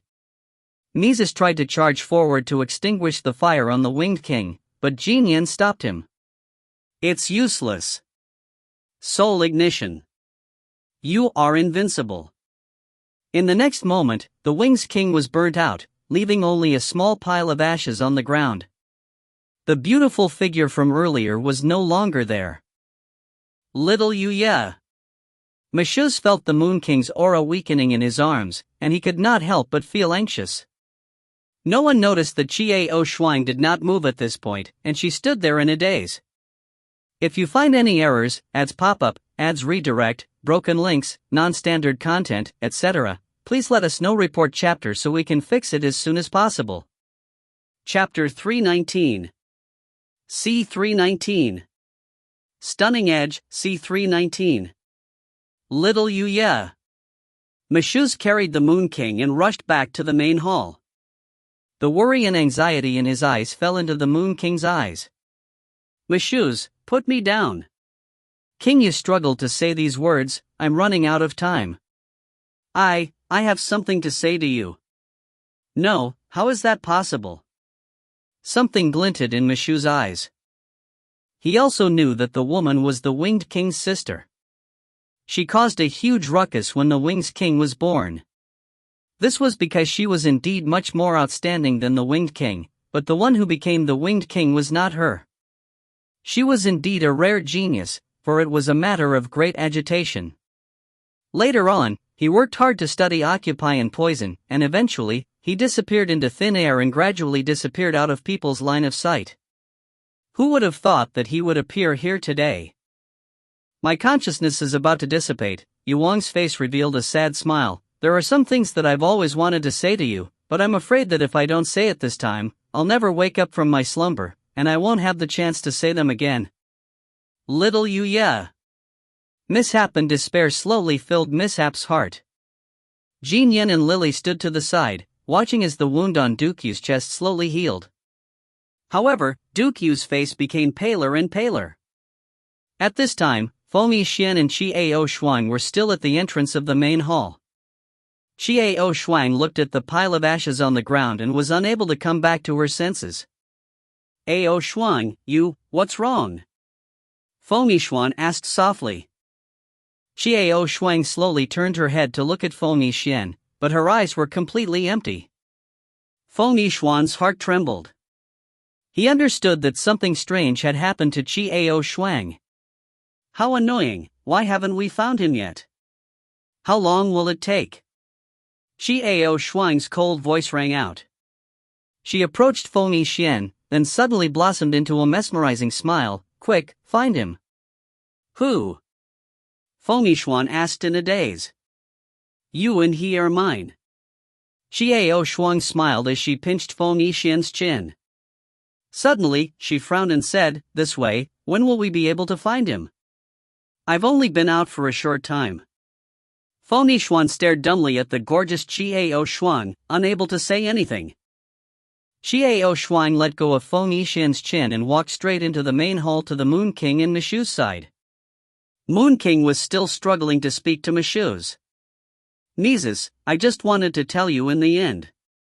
I love you. I loved you from the first time you saved me. King Yu's face became paler and paler. He could only feel his eyelids getting heavier and his consciousness becoming more and more indistinct. These words were already shocking to the world. Jin Yan slightly raised his brows, but he didn't have much of a reaction. Lily, however, covered her mouth in astonishment, staring at King Yu with her eyes wide open. However, to everyone's surprise, Monsieur forced a smile. I know. Do you think I really want to build a harem with beauty? Secular eyes do not allow us to be together. If we were together, how much harm would it cause you? Monsieur's, Duke Yu's eyes shone with joy. I will definitely find the antidote for you. Monsieur grasped the Moon King's hand and said passionately. I can't wait for you to find the antidote. Xiao Ao Shuang interrupted coldly, alright, look for him now. What? Monsieur was stunned, as was Emmy and Lily. Yixuan frowned slightly and stood to the side without saying a word. Before Monsieur could react, Xiao Shuang's hand directly pressed onto the Moon King's chest. In an instant, a dazzling flame entered the Moon King's body, who frowned and screamed in pain. Xiao Shuang. What do you want to do? Upon seeing this, Miss Han was so shocked that he wanted to rush forward to stop Xiao Shuang. Xiao Shuang didn't even turn her head. Her expression darkened. She was sent flying with a loud bang, crashing into the table and chairs behind her. The sounds of crashing and clattering could be heard incessantly. Duke Yu's pupils dilated. He wanted to say something, but a scorching pain burst out from within his body, making him almost unable to breathe. Lily looked at the scene in front of her with some anxiety. She looked at Xiao Shuang before turning her head to look at Jin Yan. Jin Yan was indeed calm. Lily stopped saying yes and waited. Yixuan looked at Xiao Shuang's back and felt conflicted. Finally, Xiao Shuang withdrew her hand. She turned her head to look at Jin Yan coldly and said, hurry up and find him. After Xiao Shuang said this, she slowly closed her eyes and no longer made any other movements. Ao Shuang. Yixuan hurriedly came forward to support Xiao Shuang. At this time, King Yu also slowly sat up. He then looked at Monsieur, who was grimacing in pain and unable to get up for a long time. He softly called out, Monsieur. A crescent moon? Are you alright? Miss Han looked at Duke Yu's face in astonishment. Right now it was a little red, completely different from the paleness just now. It seems like I'm fine. Yu Wang stood up, touching his chest with a frown. Just now, there seemed to be a ball of fire burning within my body. I was in so much pain that I wanted to die. But now it feels good, no, very good. The poison has been detoxified? Mises struggled to his feet, his mouth wide open. Yes. At this moment, Jin Yan indifferently said, wrap up your things and prepare to depart. This matter must be settled as soon as possible. Also, find that person. Who? Who is it? He grinned and got up. King Yu's clothes were also puzzled. Xiao Shuang's appearance is so abnormal. What exactly is going on with her? Who is he? Who is she looking for? Asked Matthews, baring his teeth. Jin Yan fell silent, not saying a word. Lily also looked curious. Long Lingyun. Yixuan said these three words in a low voice. He did not know why, but he felt that the hymn that Xiao Shuang mentioned was Long Lingyun. There was no mistake, it was Long Lingyun. Moon King and Monsieur looked at each other, speechless. Jin Yan walked over to Xiao Shuang and softly called out to her with her eyes closed, Miss. Ha? Xiao Shuang raised her head as if she had just woken up from a dream and looked at the crowd. What's wrong? Don't you remember? Before Lily could finish her words, she was stopped by Jin Yan's gaze. Looking at the strange looks in everyone's eyes, Xiao Shuang frowned as she thought about it, and said in a low voice, Did I do something strange just now? No one said anything. Xiao Shuang looked towards Fomi Xian, but he remained silent. However, he had already tacitly accepted it. Xiao Shuang lowered her eyes, feeling a little depressed in her heart. At that moment, she suddenly froze. This was because she felt the strange power within her body slowly expanding. Xiao Shuang gently opened her hand, and her eyes slightly darkened. She concentrated, and a flame suddenly appeared on her palm. The red flame, just as she had seen it in her own dream. This was a flame that belonged to her and was completely different from the fire that had gathered fire elements since she had arrived in this world. Such a thought suddenly appeared in Xiao Shuang's mind. Jin Yan called out, "Moon King, Mi Shou King, will set off after a short rest." That woman means that the new White King and King Yong are both with the Heavenly King. It seems that we can go find the Winged King directly to the Heavenly King. Moon King and Mishuz looked at each other. The two of them first nodded their heads worriedly, then their faces reddened in silence. Jin Yan didn't pay any more attention to Moon King and Nizius. Instead, he squatted in front of Xiao Shuang and said, "Miss, don't think too much about it. I think when I find Lang Lingyun and Camille, there will be an answer." Looking at the resolute expression on Jin Yan's face, Xiao Shuang nodded slightly. Fomi Xuan simply clenched Xiao Shuang's hand and didn't say anything. As they set off, Xiao Shuang remained silent as if she had something on her mind.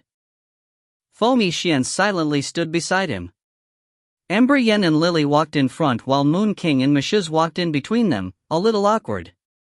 Elder brother Jin Yan, the Winged King's castle has already moved to the Blue Sea. Lily suddenly said. How do you know? Jin Yan turned to look at the smiling Lily. Have you forgotten? I have this. Lily playfully stretched out her palm, and there was a black line on her palm. Lily. Upon seeing this, Jin Yan was alarmed. You actually used your secret technique. Are you crazy? You'll be dead if you have 5 black lines on your body. What are you worried about? Look, isn't that just one? There's no need for the next 4. Lily giggled. Jin Yan's expression darkened. When did you use it? Last night. Lily cracked her mouth and laughed. Does it still hurt? Jin Yan asked with some concern. It doesn't hurt. I had a night's rest last night. It doesn't hurt at all now. Lily smiled brightly. In fact, only she knew that every time she used the secret skill, her eyeballs felt as if they were filled with steel needles, as if they were suffering from the pain of death. Her secret skill was to focus all of her power into her eyes. Her line of sight could reach over 10,000 miles away. This was the secret skill of their clan. The stronger a person was, the further away they would be from them. Lily was the best in her race, so she naturally saw the furthest. This secret skill could only be used 5 times in a lifetime. After using it 5 times, one's eyes would explode and die. Therefore, most people would not use it 5 times. You're not allowed to use it in the future. Jin Yan seriously reminded her. Yeah, I will only use it for big brother Jin Yan. Lily smiled brightly and agreed. Jin Yan smiled before extending his hand to stroke Lily's head. He turned around and said to everyone, let's head straight for Blue Sea. The Winged King's castle is floating in Blue Sea. Lily touched her head, the warmth of Ember's palm on it. She smiled sweetly and lowered her head. Oh, how do you know? Moon King and Mishuz asked in unison. Lily is from the distant clan. She saw it. Ember explained briefly. Moon King and Mishuz looked at each other. However, the Wings King really knows how to choose a place. There is no human habitation in Blue Sea.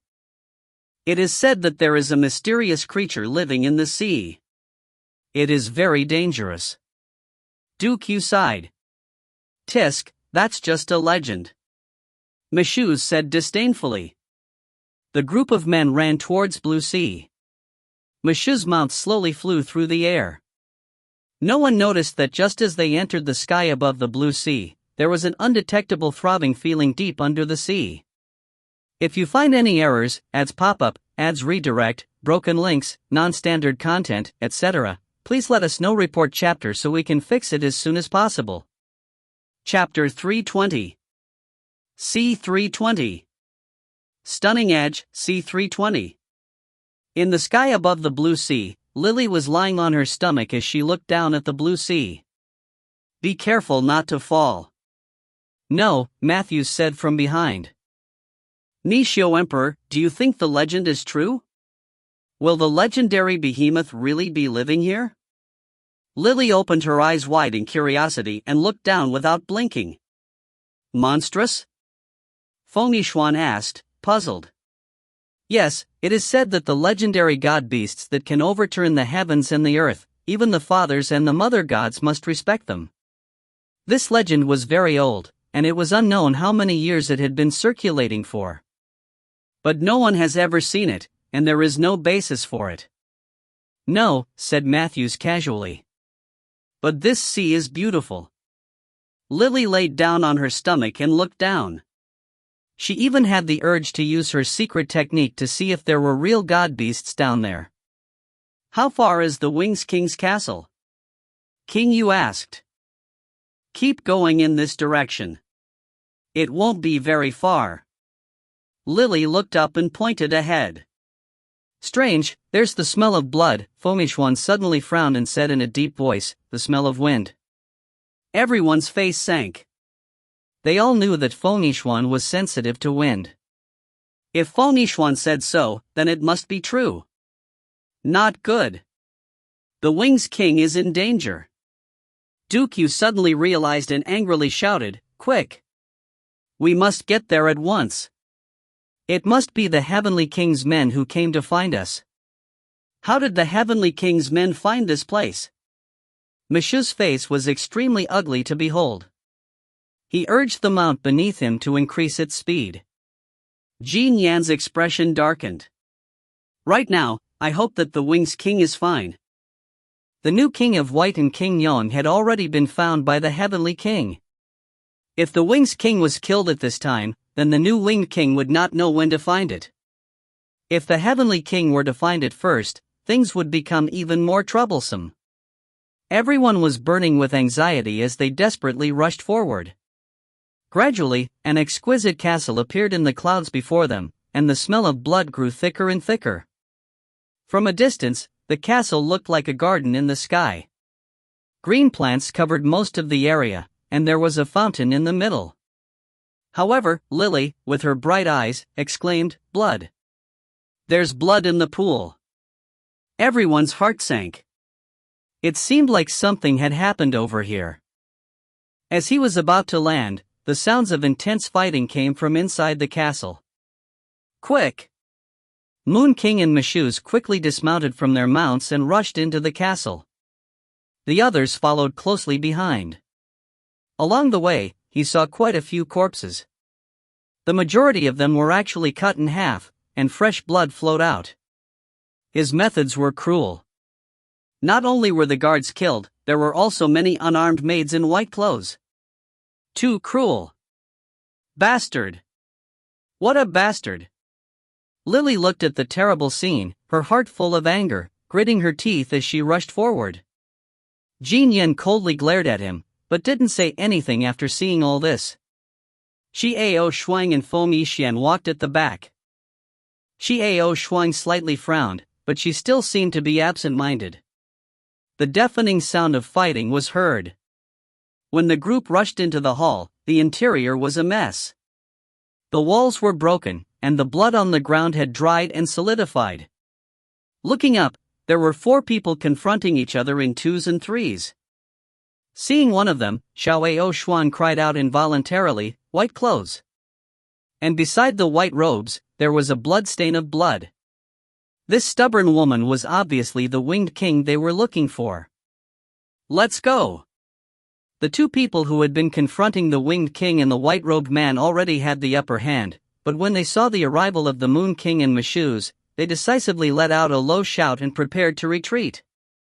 These two were the other two generals beside the Heavenly King. Where do you think you're going? Yu Wang shouted to stop him. Meshuz and Jin Yan rushed forward to meet the other general. Boom! A loud sound rang out as the two sides engaged in a fierce battle. Bye, Lingyun, how are you? Xiao Shuang ran over, looking at the blood-stained white robe as she asked worriedly. Lingyun? The man in white looked at Xiao Shuang doubtfully. Xiao Shuang was momentarily stunned, realizing that the person in front of her was still in white clothes, and he was Lang Lingyun, who had yet to recover her memories. Long Lingyun. Fomi Xuan's eyes darkened slightly as he looked at the man in white and said in a low voice, "You're Lang Lingyun." It's just that you haven't recovered your memories yet. Fomi Xuan had already learned of Lang Lingyun's change from Xiao Shuang. Fomi Xuan stared coldly at the white robe in front of him. He knew that this was the true appearance of Lang Lingyun. The white robe was slightly startled. Blood suddenly seeped out from the corner of his mouth. It was obvious that his injuries were not light. I.e., why are you alright? The Pale Wings King was not lightly injured, but her beautiful face was full of worry. Her eyes were full of love as she looked at the white clothes. It's fine, how are you? The man in white smiled and reached out to support the Winged King. You guys go and rest first. The war here will be over soon. Fomi Xuan frowned as he watched the intimate actions of the two. He didn't know what was wrong with him. If there was a relationship between the Winged King and Lang Lingyun, this should be a good thing for him. But why he felt a wave of uneasiness that he did not understand himself. Dance, come here. Bai Yixuan coughed softly, supporting the Winged King to sit down. Dancing must be the true name of the Wings King. Xiao Shuang looked at the scene in front of her, but she couldn't say anything. An indescribable feeling welled up in his heart. At this moment, Xiao Shuang's vision dimmed. She raised her head and met Feng Yixian's gaze. Feng Yixian stood in front of Xiao Shuang, preventing her from seeing the scene before her. He said in a low voice, "Look over there, it's almost over." Xiao Shuang was a little enlightened, turning around to look ahead. Only then did she see that Lily had already been married into the fight. Lily's weapon was a whip, the very whip that had been taken from her waist. Although the two generals were not ordinary, when the four faced off against two, coupled with the fact that they had expended too much energy fighting the Winged King and Bai Yi earlier, they were quickly at a disadvantage. It was already too late for her to escape, and she did not persist for long. It didn't take long for Moon King and Meshuz to capture one each. Langdon, how did you know about this place? Duke Yu felt fear in his heart. If they had been a bit late, it would have been too late. Ha, pa. You have people from the distant clan, can't we use them to probe? That general named Random was stopped by King Yu, making him unable to move. Although his body was exhausted, he looked at Lily and spat with bloodshot eyes. Impossible. How could my race help traitors like you?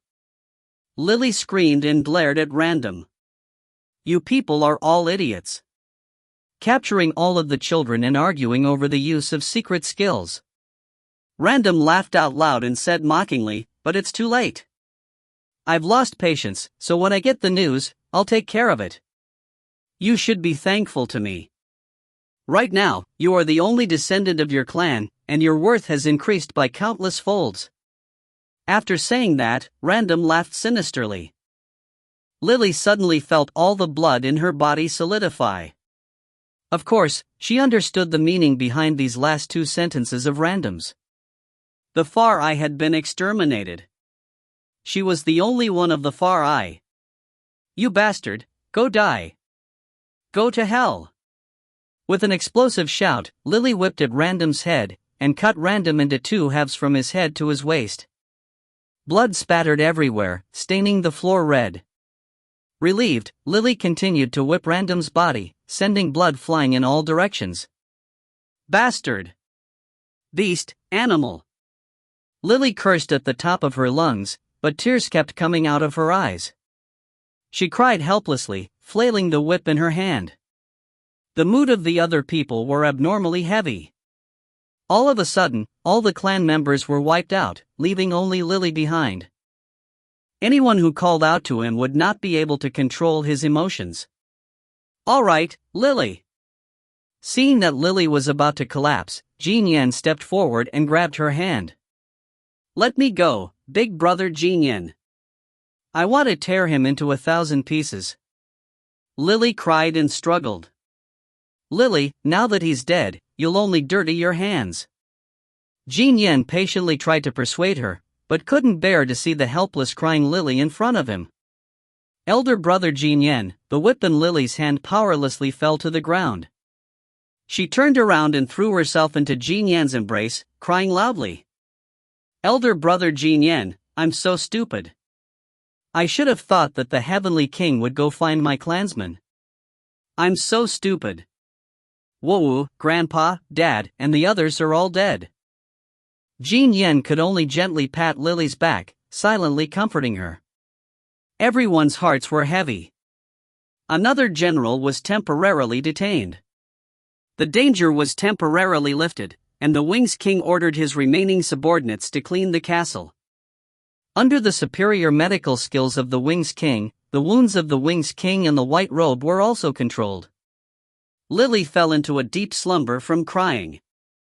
Jin Yan carried her into the guest room to rest, accompanying her by the side. After everything was settled, the Wings King sat on top of the main hall and solemnly said, "The Heavenly King previously sent someone to persuade him, but I didn't agree. My original intention was not to interfere. I didn't expect him to act so quickly. He tried to dissuade you because your medical skills are excellent. He wanted to subdue you, so he wasn't that courteous to the other kings." King Yu said with a cold snort. "I don't want to get involved. I just want to go back with the white clothes and never do anything else." After saying this, the Wings King turned to look at Bai Yi with a gentle gaze. "And now?" Michouz asked coldly. "Now, I want to ask what white clothes mean." Wings King gave a soft smile to Bai Yi. "Bai Yi, what do you think we should do next?" The white-robed man's face grew cold as he spoke with a heavy gaze. "I think that we can only end this matter after fighting the Heavenly King." The man in white didn't even look at her. "Yeah, that's what I mean. The Heavenly King won't let us go." Wings King said in a deep voice. "Then, Moon King, tell me about the situation you are currently in control of." The Moon King, Mizius, and the Winged King began their intense discussion. Xiao Shuang stood aside in silence, deep in thought. Feng Yixuan was silent as well. His face was grave, and it was unknown what he was thinking. If you find any errors, ads pop up, ads redirect, broken links, non-standard content, etc., please let us know. Report chapter so we can fix it as soon as possible. Chapter 321. C321. Stunning Edge, C321. At night, the surroundings were completely silent. Xiao Shuang stood at the edge of the castle garden, quietly looking down at the endless blue sea. The sea breeze gently blew her long black hair, dancing with the wind. Ao Shuang, at some point, Feng Yixuan had stood behind her. "Yes." Xiao Shuang did not turn around, only gave a soft reply. Lang Lingyun's memory has yet to recover. Don't mind her too much, just wait for her to remember everything. Feng Yixuan's voice rang out from behind Xiao Shuang. Xiao Shuang smiled and shifted her attention to Feng Yixuan, gently opening her red lips. "Yixuan, are you speaking up for Lingyun?" "No, I just don't want to see you upset about it." With a faint smile, Feng Yixuan shook his head gently. Then, he walked forward and leaned against the wall, which was half the height of a human, and looked at the quiet sea below. Xiao Shuang was slightly startled, then she smiled and was about to say something when she heard footsteps behind her. The two of them turned around and saw Wings King standing behind them. Wings King. Xiao Shuang and Feng Yixuan greeted him softly. However, the Wings King didn't say anything and looked at the two with a gloomy expression. "What's the matter?" Feng Yixuan frowned slightly. He had never liked this woman. This woman always showed her gentleness in front of Lang Lingyun. As the ruler of a kingdom, how could he be so weak? You are Qi-Ao Shuang. Not the tone of a question, but certainty. Yes. Looking at the dark expression on the Winged King's face, Qi-Ao Shuang slightly raised her eyebrows.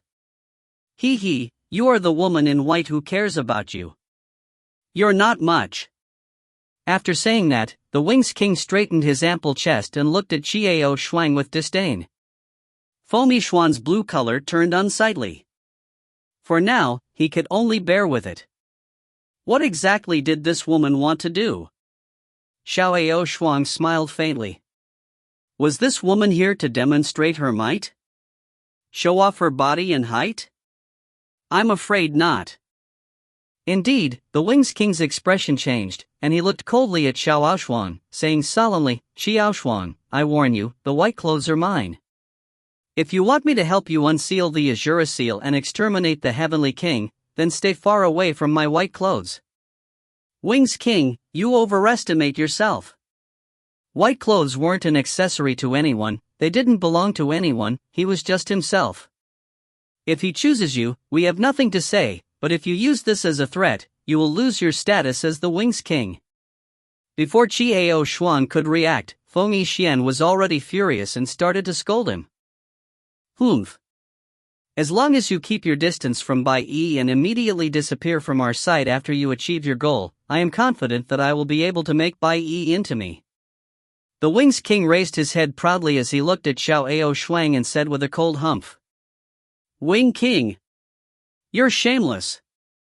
Feng Yixuan was enraged, and his face darkened. Please take note of your wording. Ah. Winged King only said half of what he wanted to say, but he couldn't say the rest. Her neck was already being gripped by Qi-Ao Shuang's right hand, and Qi-Ao Shuang slowly raised her hand, lifting the Winged King off the ground. The Winged King held onto Qi-Ao Shuang's right hand, trying his best to struggle, but he couldn't do it no matter how hard he tried.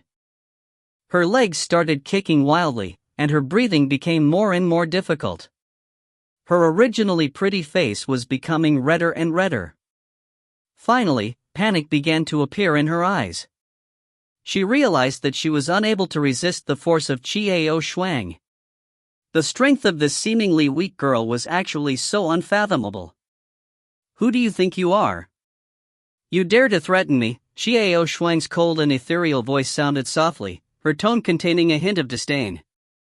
The Winged King looked at Xiao Shuang in horror. Why did she feel as though she was being watched by the god of death? The young girl in front of him was so cold and terrifying, as though she wasn't even warm at all. She looked completely different from before. What was going on? Ao Shuang. Of course, Feng Yixuan knew what was going on. It was another Qi-Ao Shuang who had come out. The bloodthirsty and cold Qi-Ao Shuang appeared once again. You dare to touch my things? Qi-Ao Shuang smiled coldly, that smile almost scared the Winged King out of his wits. For the first time in his life, the Winged King felt an unprecedented sense of oppression. Ao Shuang, don't kill her. Feng Yixuan frowned slightly, somewhat nervously stopping Qi-Ao Shuang's actions. If he killed the Winged King here, the future would be very troublesome. You like her? Qi-Ao Shuang slowly turned around and looked at Feng Yixuan. Her eyes started to turn cold. How is that possible? But she can't die now, otherwise it will be very troublesome. Kill her, and we'll find a new Winged King. Feng Yixuan shook his head. Xiao Shuang slightly closed her eyes and gently waved her hand. The Winged King crashed into the ground. The bones in its body were almost shattered, and a hole was created on the ground. A loud sound reverberated through the entire castle, and the Winged King fainted on the ground in a sorry state. Xiao Shuang turned to look at the castle expressionlessly. The sound of hurried footsteps came closer and closer. It was the people in the castle who had heard the sound and came looking for him. Feng Yixuan looked at the wounded Winged King on the ground, feeling somewhat irritated. This Wing's king had indeed brought this upon himself, but with the current situation, how could he explain it? Very quickly, people arrived. Yuan, Messieurs, and Bai, Jin Yan, and Lily were not far behind. What's going on? Did the Heavenly King's men come again? When the Moon King saw the injured Wing's king lying unconscious on the ground, he hurriedly went forward to support him. Feng Yixuan's face sank and he remained silent. Xiao Shuang's eyes were cold as she shifted her gaze to the man in white. What's going on? Matthews frowned slightly. He could sense that something was amiss. In addition, there was a strange expression on Feng Yixuan's face. Xiao Shuang slowly walked towards Lang Lingyun. For some reason, Lang Lingyun's heart started to panic. Just like that, she met the gaze of Xiao Shuang. Xiao Shuang's eyes seemed to be misty, but at the same time, burning hot. Slowly, Xiao Shuang reached out her hand and gently pinched the chin of her white dress. I will bring you back. Xiao Shuang's faint voice seemed to resound in the hearts of everyone present, stirring up their heartstrings. Ao Shuang, the expression in Bai Yi's eyes was extremely complicated. Doubt could be seen in his eyes, as well as deep sorrow. Wait till I regain my strength. Xiao Shuang's eyes became more and more lax, and then her body shook and she fell down. Without any hesitation, Bai Yi immediately reached out to hug Xiao Shuang. There was a deathly silence as everyone stared blankly at Xiao Shuang in her arms. He knew that Xiao Shuang was different from before. Lily looked at Xiao Shuang in astonishment before looking at the heavily injured Wing's king. She gently tugged on Jin Yan's sleeve in a daze. Elder brother Jin Yan, what's going on? Jin Yan lowered his gaze and sighed softly. Don't ask anymore. I'll tell you later. Lily looked curiously at Jin Yan's face before she looked at Xiao Shuang. Finally, she obediently nodded and no longer asked any further. At this moment, the guards of the castle ran over.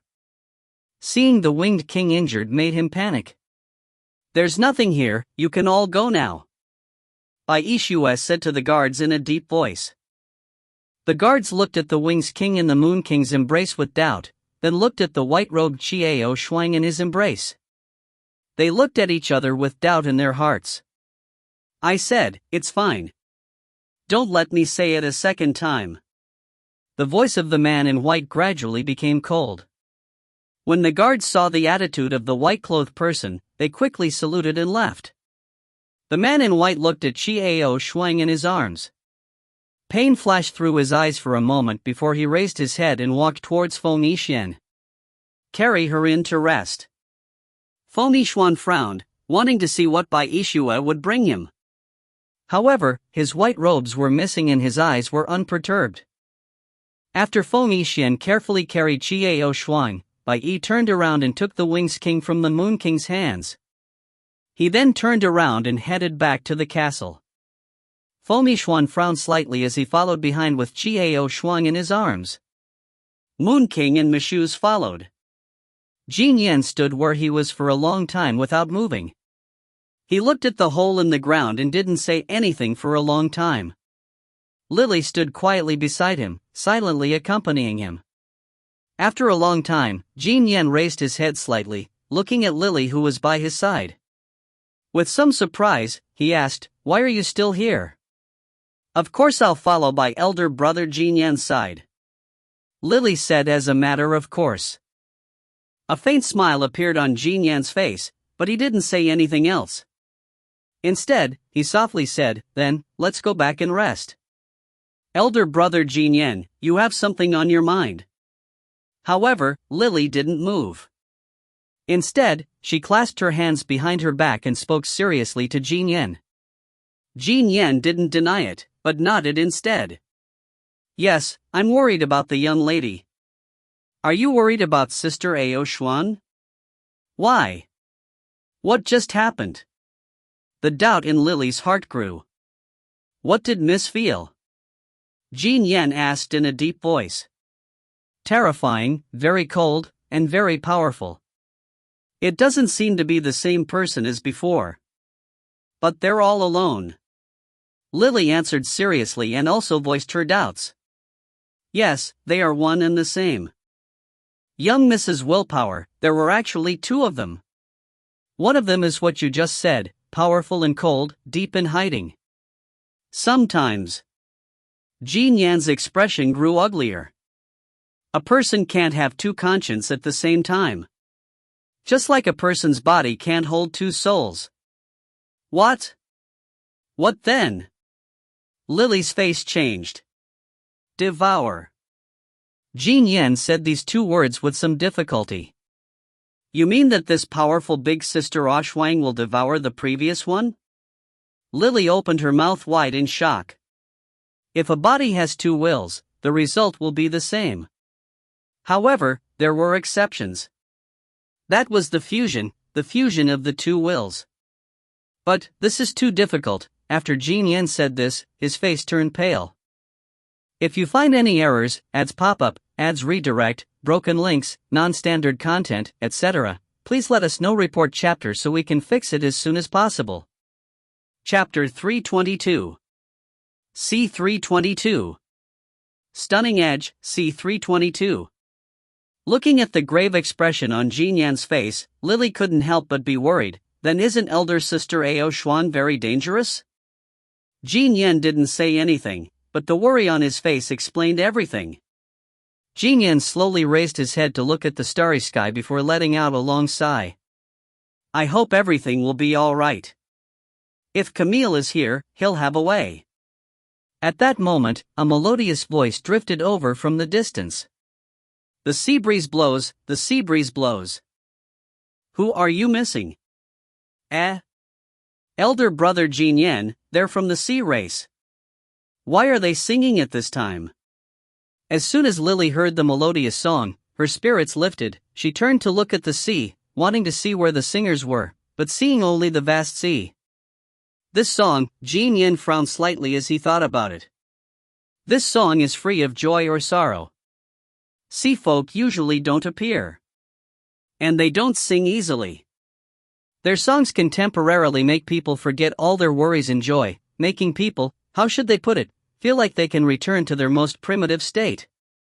Lily pricked up her ears and listened, her eyes gradually becoming misty. She muttered softly, Elder brother Jean Yan, I seem to have seen my mother. Lily. To Jean Yan's surprise, he discovered that his mind was in a trance as he hurriedly cried out in a stern voice. Oh, no, no. Lily shook her head vigorously, then patted her chest with lingering fear. Those with a deep past cannot listen. Damn it. Just as Lily finished speaking, Jean Yan's expression changed as he dashed into the castle. He suddenly had a bad feeling about this. When Lily saw him, she hurriedly followed him and worriedly called out from behind, Brother Jean Yan, what's wrong? What happened?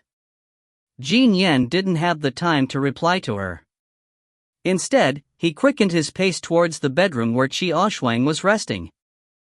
Just as he stepped into the corridor, a terrifying wave of cold air hit him, causing him to shiver uncontrollably.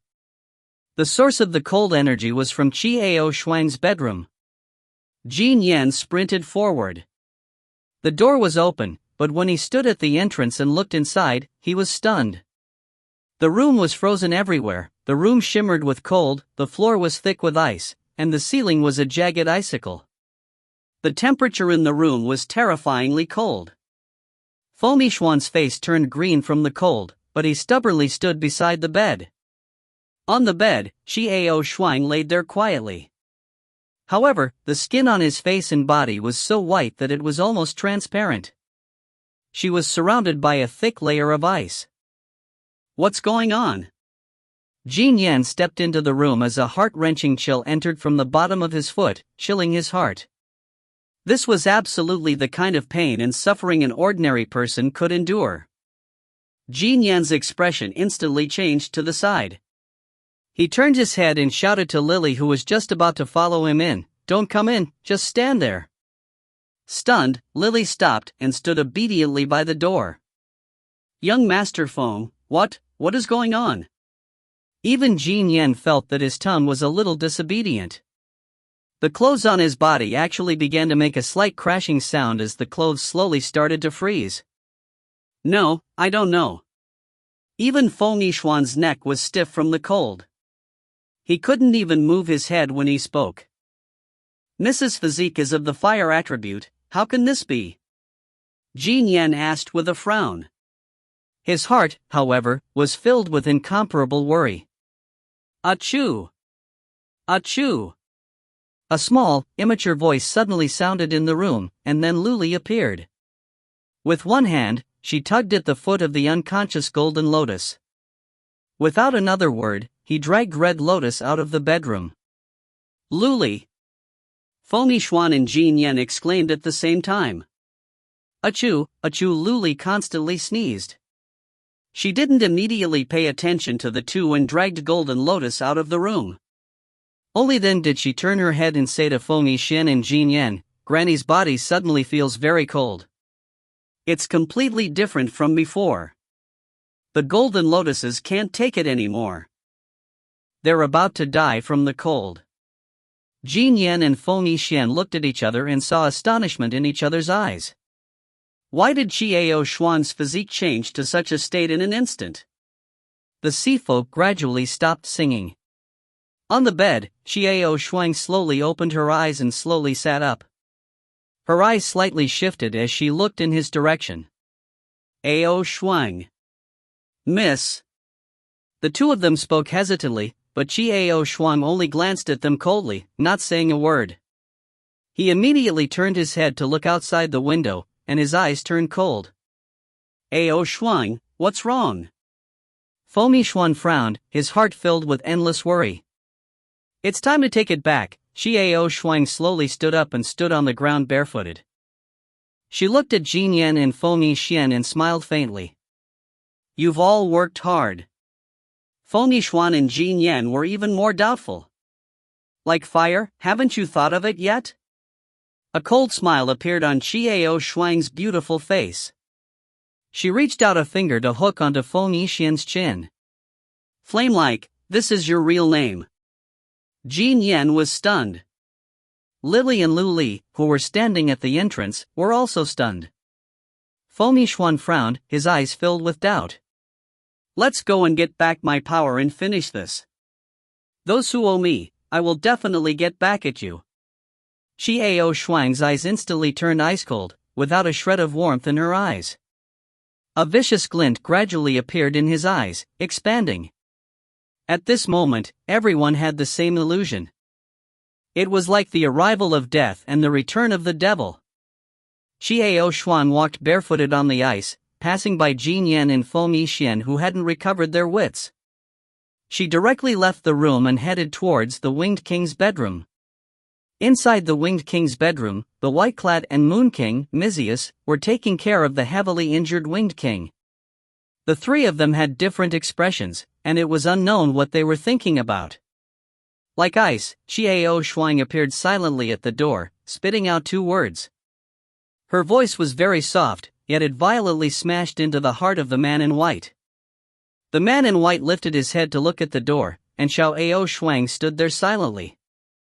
She wore a snow-white dress, and her long, supple black hair was trailing on the ground. Her snow-white skin and jet-black hair formed a powerful visual impact. She was like a painting, but at the same time, she was also like a sculpture.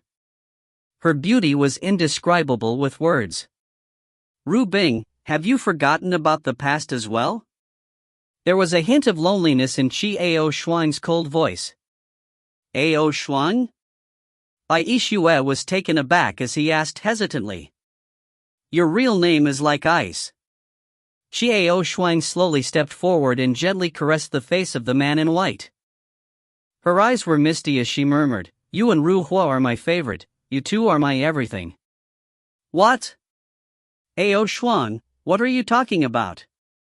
The white-robed man felt even more puzzled and uneasy. Feng Yixuan stood at the door, his heart sinking. What exactly this feeling was, he couldn't tell. Go to the depths of the sea, he murmured. Go to the deepest parts of the sea, and retrieve my power. Everything will end. Xiao Shuang's eyes became more and more lax. After she said this sentence, she gradually lowered her head, and her voice also became softer and softer. Ao Shuang? The man in white extended his hand to gently hold the soft hand that was touching his face. It was cold. White clothes. In the next moment, Xiao Shuang raised her head abruptly, her eyes clear and bright. Ao Shuang, you, the man in white frowned, puzzled. So that's how it is. Xiao Shuang was not confused this time. She lowered her gaze and turned around to look at Feng Yixian and Jin Yan. She softly said, I have been able to see it ever since I injured the Wings King, but I was unable to stop it. I know all about it. Xiao Shuang's voice trembled, her expression was lonely and sad. Ao Shuang. Feng Yixian suddenly began to panic. Why did he suddenly feel as if the Ao Shuang in front of him was about to disappear? In the blink of an eye, he would lose Xiao Shuang, and he would never be able to see her again. Like fire, as cold as ice. Xiao Shuang laughed softly, but her smile was so heartbroken, so weak. Ao Shuang. When Feng Yixian saw Xiao Shuang's smile, his heart ached. He didn't say anything else and abruptly stepped forward to hug Xiao Shuang, hugging her tightly in his arms. What is going on? King Yu frowned with a serious expression. I'll tell you a story, and you'll understand. Xiao Shuang's voice was faint, carrying a hint of sadness. In a distant place, there is a goddess. She is so strong and bloodthirsty that all the gods in that place are no match for her. No one dares to provoke her. Xiao Shuang gently broke away from Feng Yixian's embrace and murmured, she calls the wind and calls the rain, and comes and goes as she will. She can control the hottest flame in the world, and she can also control the coldest ice and snow in the world. Xiao Shuang's voice was soft, but everyone clearly heard it. The lotus flower that she doted on the most was the parallel lotus. One was red and the other was white. The red lotus flower was named fire and the white lotus flower was named ice. This juxtaposed Tyrian was all she had, and she doted on it to an unprecedented degree. She had only one tear in her life, and that tear had been watered to this and to Tyrian. But one day Tyrian would not disappear. She was gone. She was angry, burned to death, burned to death. Thus, he had finally violated the might of the heavens and was demoted to the mortal realm. She ended her life ahead of time, and the god she used to work with managed to send her to another world.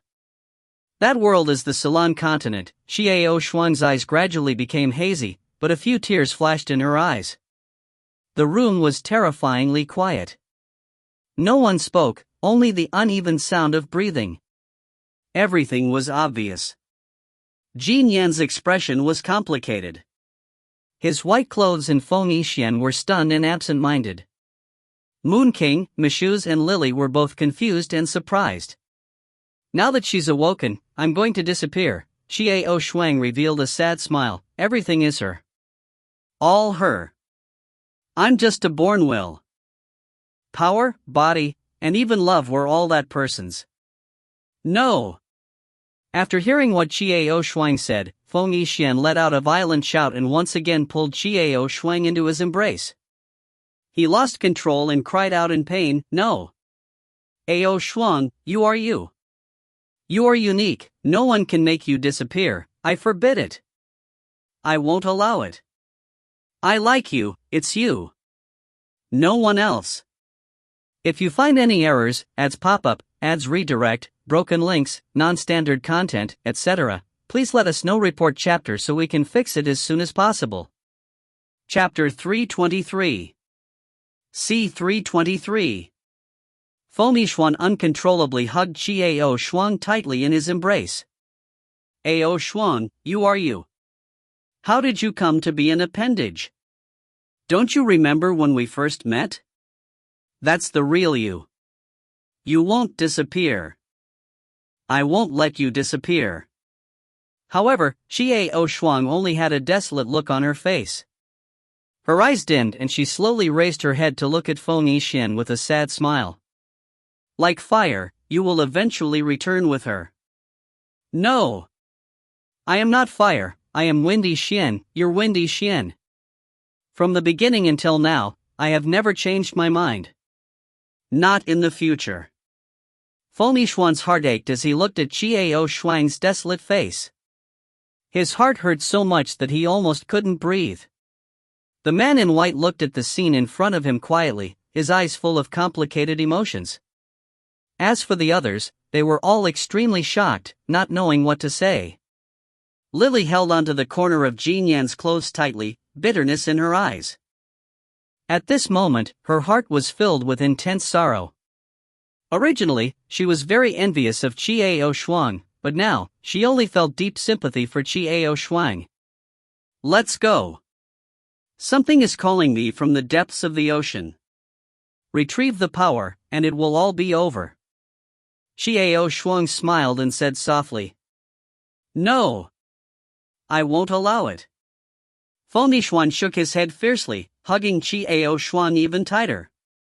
Even if you don't allow it, if you don't do it, sooner or later it will happen. Your memories and those of ice will slowly recover. If you make me disappear with your own hands, why don't I do it myself?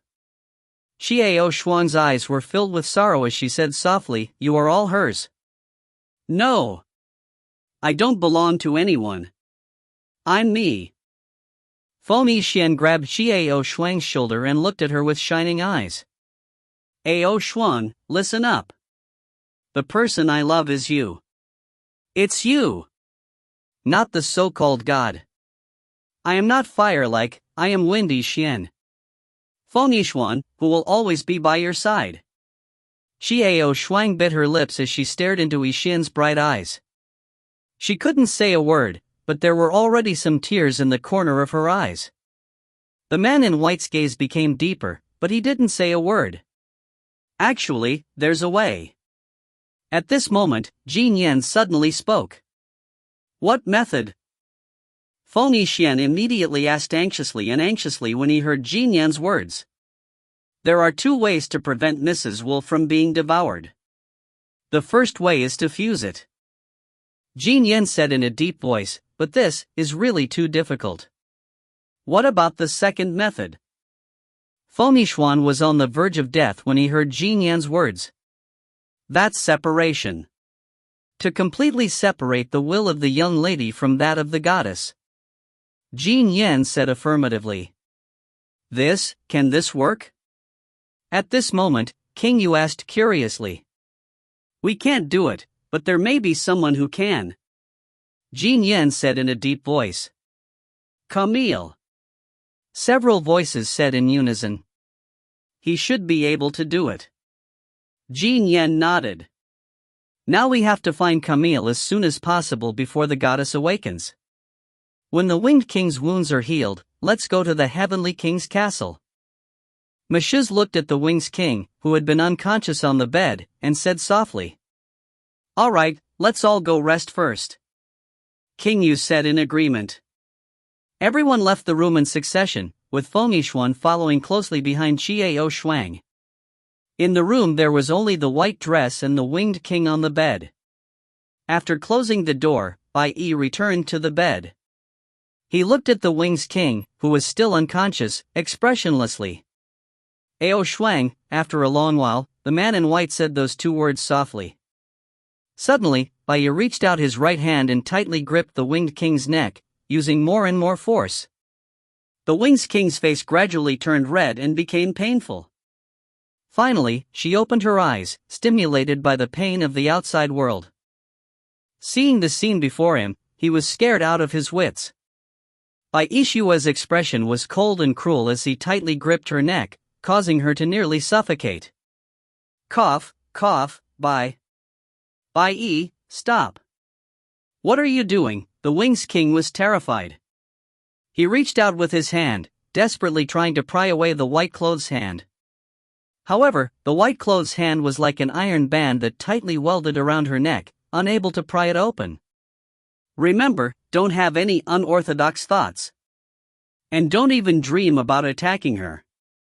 At this moment, the eerie voice of Bai Yixuan was like the voice of death, giving off a sense of oppression and suffocation that overflowed the heavens.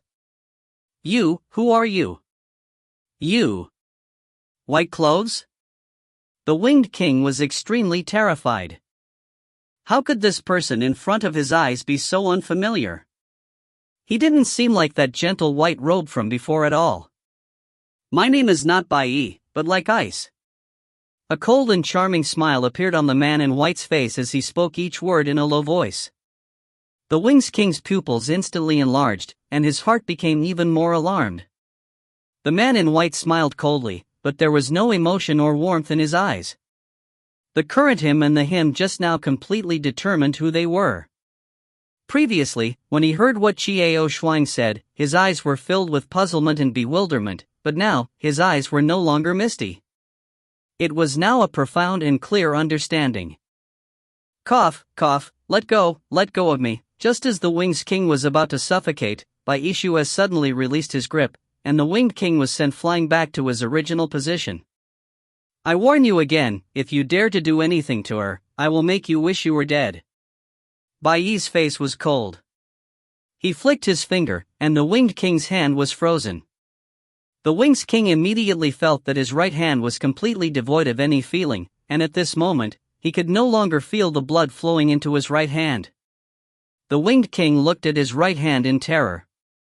Just when she thought her right hand was going to be crippled, the ice immediately disappeared.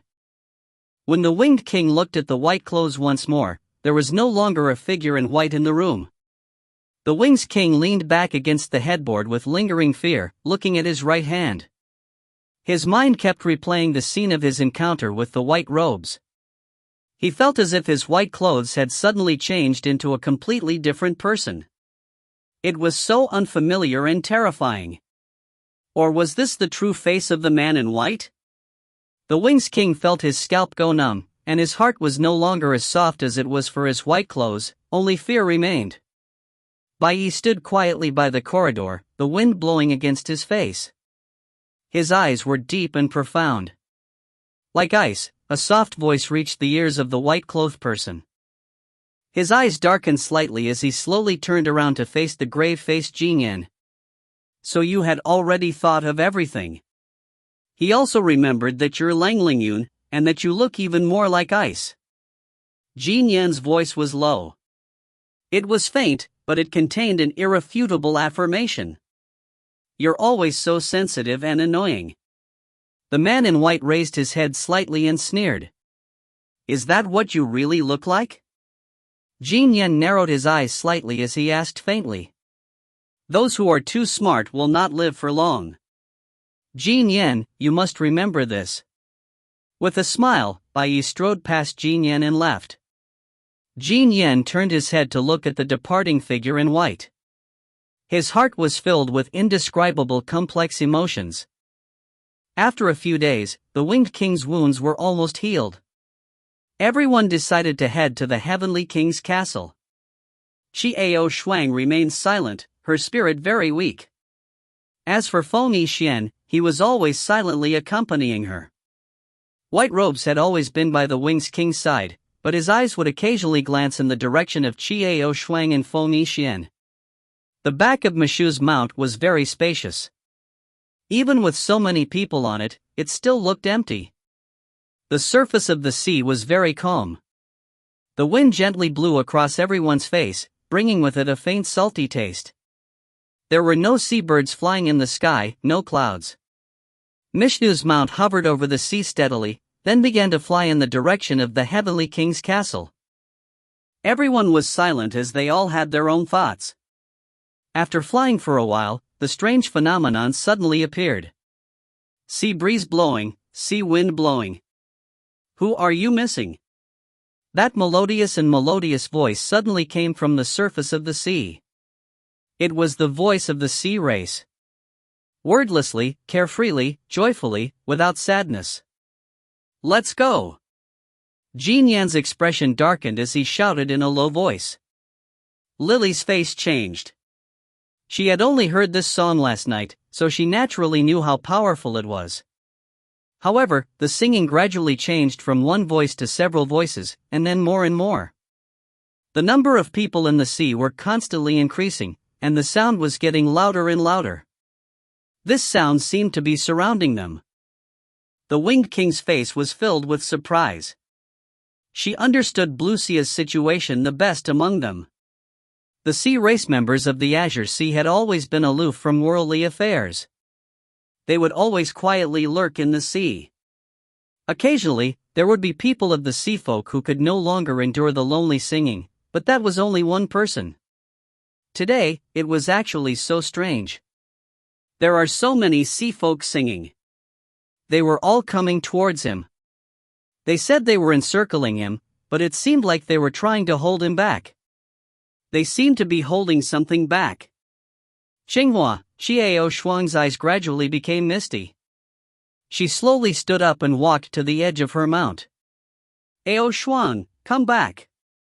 Fomi Xuan reached out his hand to pull Xiao Shuang away.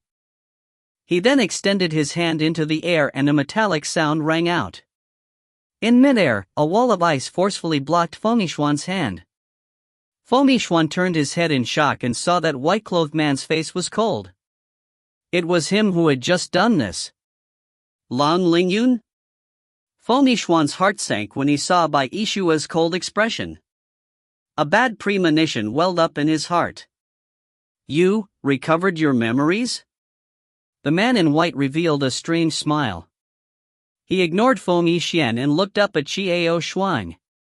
Clearly, this action of his had already tacitly allowed him to recover his memories. With a cry of surprise from Lily, Fomi Xian turned his head and saw Xiao Shuang with a serene expression on her face. She opened her arms and slowly fell forward, falling straight towards the surface of the sea. The others on the mounts moved as well. Jin Yin and Fomi Xuan were the first to move, immediately wanting to follow. However, at this time, Long Lingyun did something no one would have thought of. With a light tap of his toes, he moved away from the horse. His palms were clasped in front of his chest, and a wave of cold air engulfed them, freezing them all. All of them froze into large chunks of ice, landing on their mounts without being able to move. Long Lingyun gave a strange smile before following Xiao Shuang into the sea without looking back. If you find any errors, ads pop up, ads redirect, broken links, non-standard content, etc., please let us know. Report chapter so we can fix it as soon as possible. Chapter 324. C324. Stunning Edge, C324.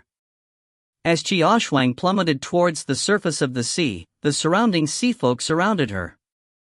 These seafolk all had long green curly hair, beautiful posture, fishtails, men and women, but the strange thing was that all of them had the same beautiful face, eyes, nose and eyebrows, as if carved from the same mold. Xiao Shuang fell into the sea. Without turning her head, she dived downwards, and all the sea race members followed her. Long Lingyun also followed closely behind. The depths of the ocean grew darker and darker. Countless fish saw them and fled in all directions. The sea race members held Xiao Shuang and kept moving deeper into the cave. Everything gradually went dark. At this time, the surrounding merfolk fins shone with a green light, illuminating the road ahead. Xiao Shuang did not seem to need to breathe, her face was cold, and she kept diving with a calm face. Gradually, a magnificent palace appeared before him. They were all made of milky white shells and emitted a faint white glow. There was no seawater in the palace. It was clear that he had used some sort of magic to separate the seawater. From afar, he saw a girl dressed in green clothes standing at the entrance of the palace as if she was waiting for something. She stood there barefooted, different from the rest of the seafolk. She had a pair of beautiful legs. Xiao Shuang's expression was cold as she swam over, slowly standing at the entrance of the palace. The green-clad girl had a beautiful face and an outstanding figure, but her pretty face was exactly the same as those sea tribes. When the sea race saw the girl in cyan, they all prostrated themselves and bowed respectfully. "Master, you're finally here." The green-clad girl knelt in front of Xiao Shuang with a pious look on her face, lowering her head with extreme respect. Long Lingyun also followed, standing behind Xiao Shuang. The azure-clad lady didn't even raise her head as she spoke respectfully. "Sir Ru Bing, you've come as well." Blue Flower, thank you for your trouble. Xiao Shuang's voice was extremely cold, without any fluctuations or warmth. It was so cold that it penetrated deep into one's heart. No, this is my mission. That azure-dressed lady called Qinghua knelt on the ground respectfully and did not get up. Stand up. Xiao Shuang said coldly without raising her eyes. Only then did Blue Flower raise her head and slowly rise to her feet. Where? Xiao Shuang asked lightly. In this servant's body. Blue Flower said softly. Xiao Shuang's expression did not change as she extended her hand to pierce through the azure flower's body. Wait! At this time, Long Lingyun suddenly spoke to stop him. Huh? Xiao Shuang raised her eyebrows and turned to look at Long Lingyun. I don't want her to disappear. Long Lingyun looked at Xiao Shuang and said clearly. Xiao Shuang slowly turned around, looking at Long Lingyun. Her eyes became colder and colder. The her Long Lingyun spoke of wasn't Qinghua, but the real Xiao Shuang. Xiao Shuang stared coldly at Long Lingyun, advancing towards her step by step. Long Lingyun did not even bother to dodge, and just stood there facing Xiao Shuang. Suddenly, Xiao Shuang raised her hand, and with a loud slap, she slapped Long Lingyun in the face. A trace of blood slowly seeped out from the corner of Long Lingyun's mouth. It was extremely shocking. As for Long Lingyun, she did not dodge, and only stared at Xiao Shuang. You fell in love with her? Xiao Shuang's face was terrifyingly dark. Long Lingyun did not say a word, but just stood there looking at Xiao Shuang. However, his eyes were filled with determination and perseverance. You! Xiao Shuang was furious. She raised her hand and was about to attack again. Qinghua's face tightened as her heart leaped into her throat. Long Lingyun did not dodge, and just stood there. Good, very good, very good. Xiao Shuang suddenly laughed out loud, putting down her hands and said coldly, I will give you one more chance. If none of you have passed this test, don't blame me. Thank you. Only then did Long Lingyun relax, and let out a sigh of relief. Humph. No need to thank me so early. I've been too indulgent with you. That's why I can't take back your hearts. Xiao Shuang's eyes were cold. She was truly enraged. Long Lingyun did not say a word, and stood behind him with her head lowered. Blue Flower, just temporarily follow them. Protect them well. After Xiao Shuang finished speaking coldly, she closed her eyes and slowly fell to the ground. Long Lingyun stepped forward and hugged Xiao Shuang. Lord Bing, you shouldn't disobey your master. Master's love for you is incomparable. Looking at Long Lingyun's nervous expression, Qinghua sincerely spoke. Long Lingyun just looked at the person in her arms without saying a word. Lord Bing, the master made a big mistake because of your disappearance. That's why he's in such a difficult situation right now. Lord Ice, please reconsider. Blue Flower was still trying her best to persuade him. Your master seems to have only asked you to protect us, not to keep your mouth shut? Long Lingyun's eyes darkened, and she spat out these words coldly. Xinghua was stunned. She stared at the ice-cold Long Lingyun, unable to say a word. Xiao Shuang, who was in Long Lingyun's arms, slowly woke up. The moment she woke up, she was facing Long Lingyun's face. The worry in Long Lingyun's eyes gradually melted. Lingyun, Xiao Shuang extended her hand and gently wiped away the blood at the corner of Long Lingyun's mouth. Ao Shuang, I won't let anything happen to you. Long Lingyun revealed a warm smile. So, you've thought of everything. There was a hint of melancholy in Xiao Shuang's eyes, as well as her feelings. Why did you do that? Can you really abandon her for me? Is it worth it? Yes, it's worth it.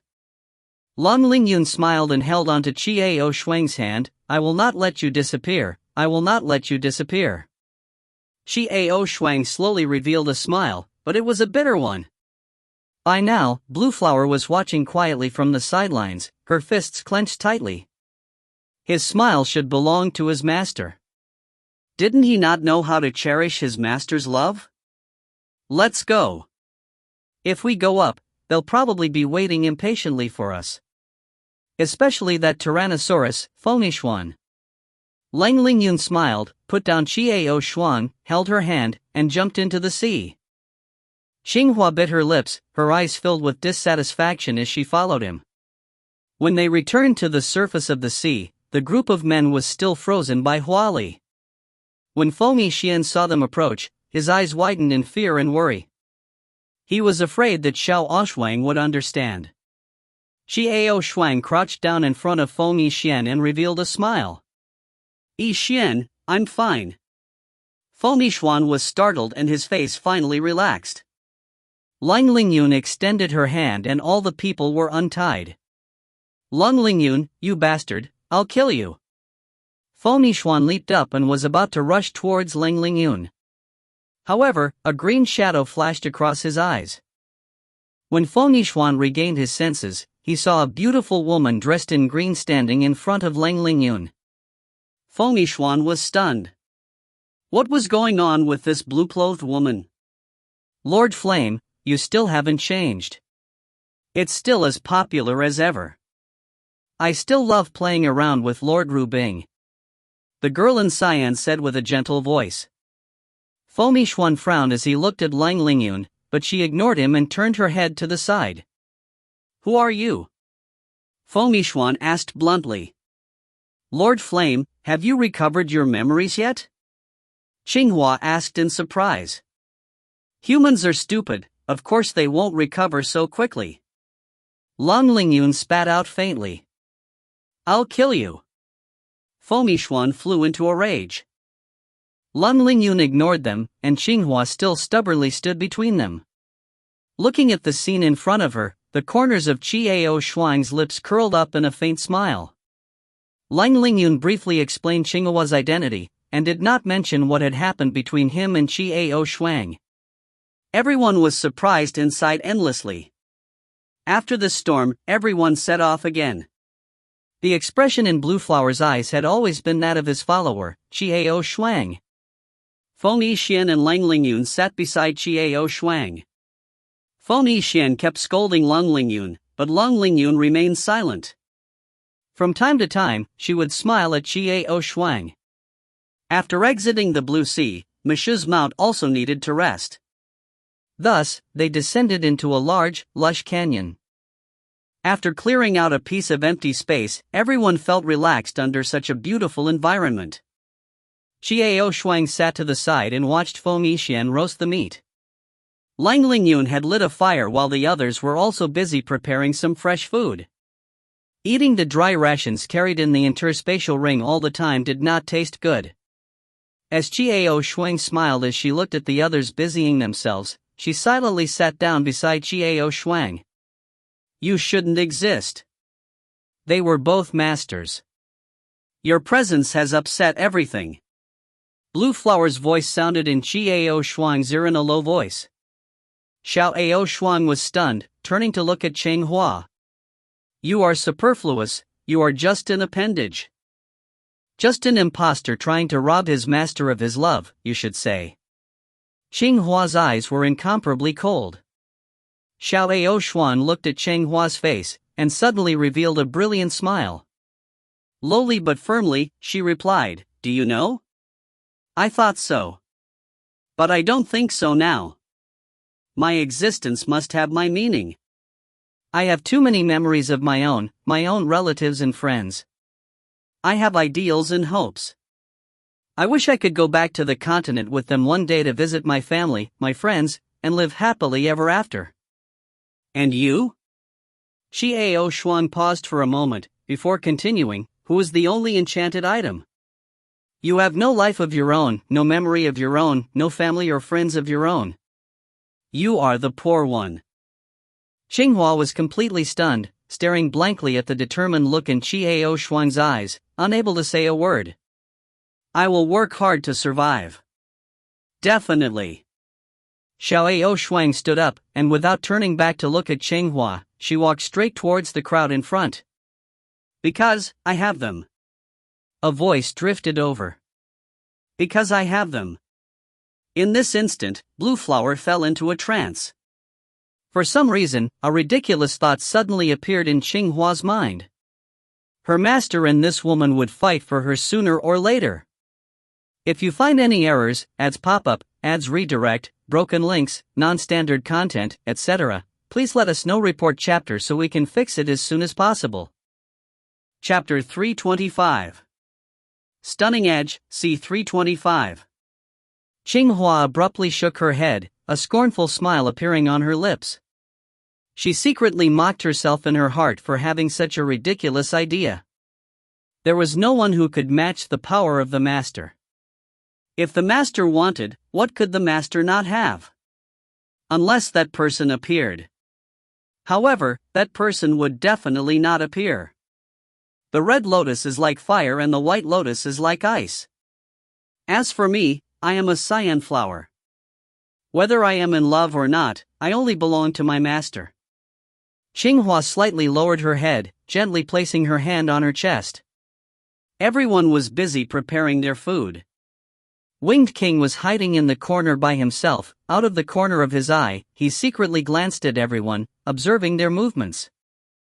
At this time, she no longer looked at Long Lingyun with any love eyes, only fear. No one noticed her existence.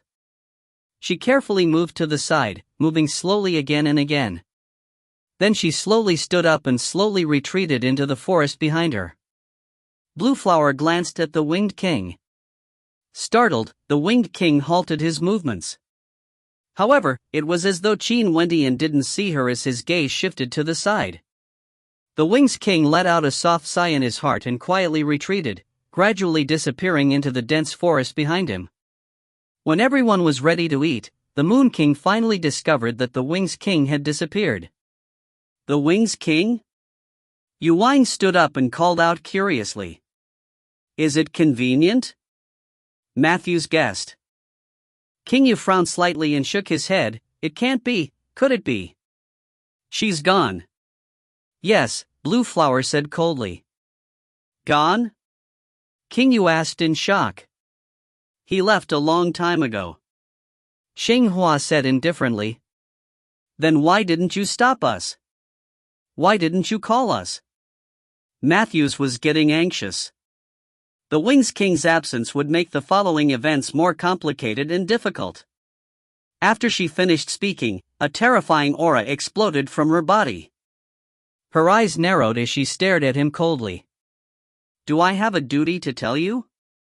Mishap was shocked by this aura. His body unsteady, he took a step back and was immediately supported by Moon King.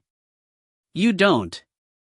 But, Blue Flower, I warn you, be a little more courteous to my friend. At this time, Long Lingyun's cold voice sounded. Lord Bing, your subordinate is only responsible for your safety.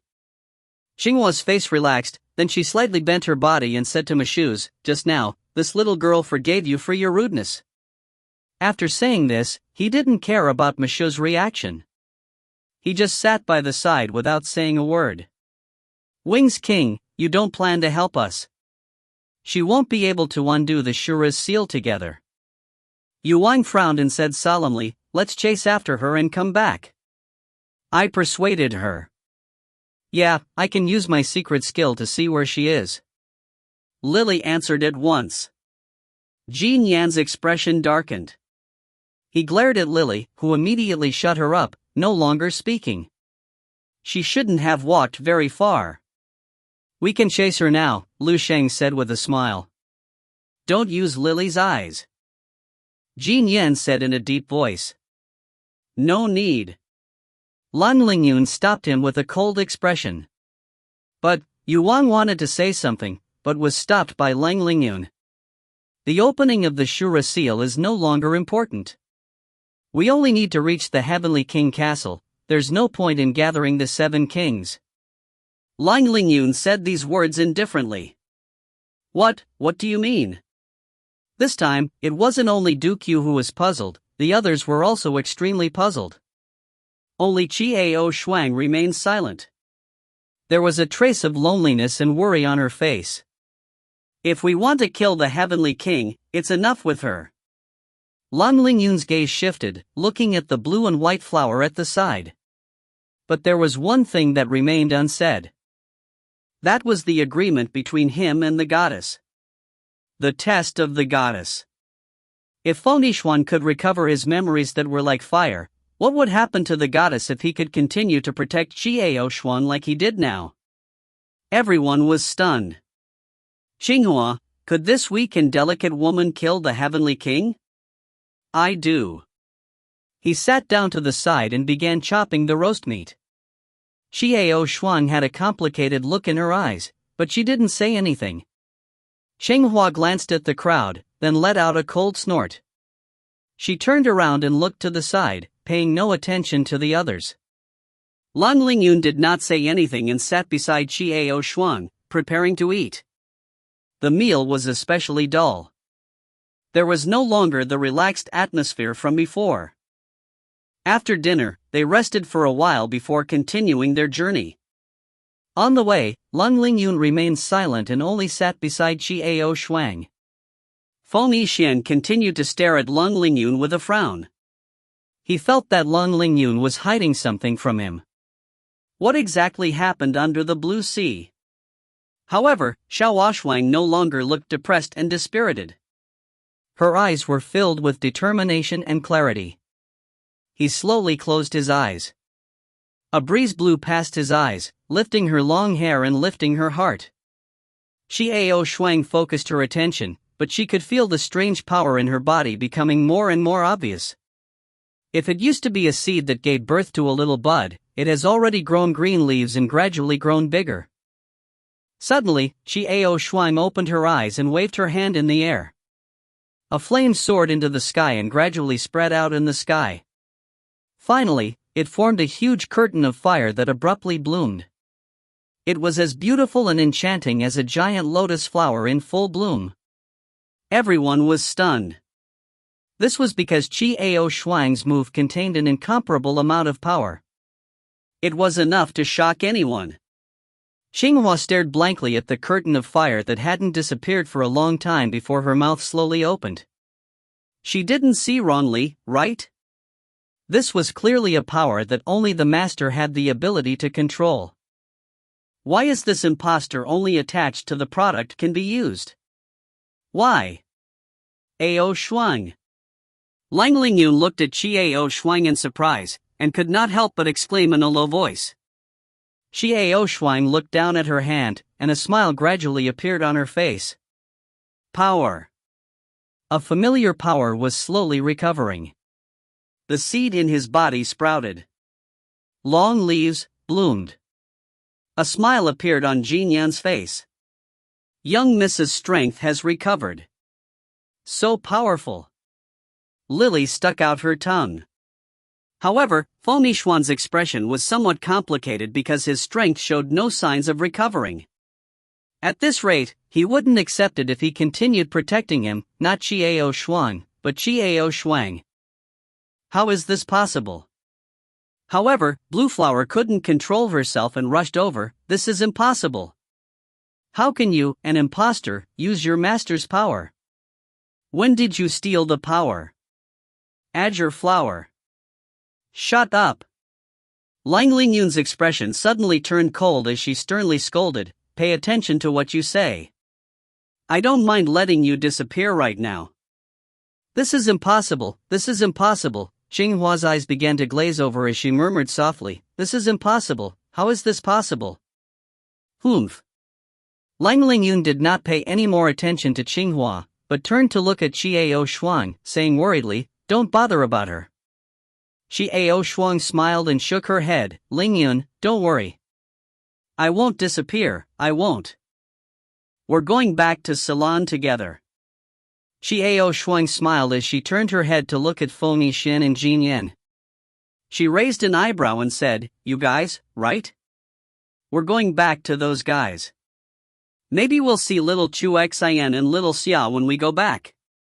As Yixuan said this, smiles of understanding appeared on the faces of Feng Yixuan and Jin Yan.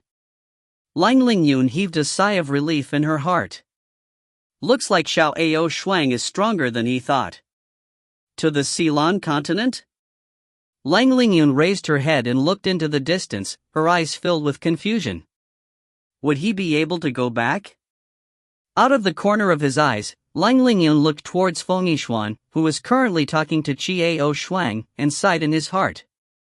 Feng Yixian, after you recover all your memories, will you still be able to deal with Ao Shuan like this? If you can't, I will kill you myself. A trace of darkness flashed in Lang Lingyun's eyes, and it disappeared in an instant.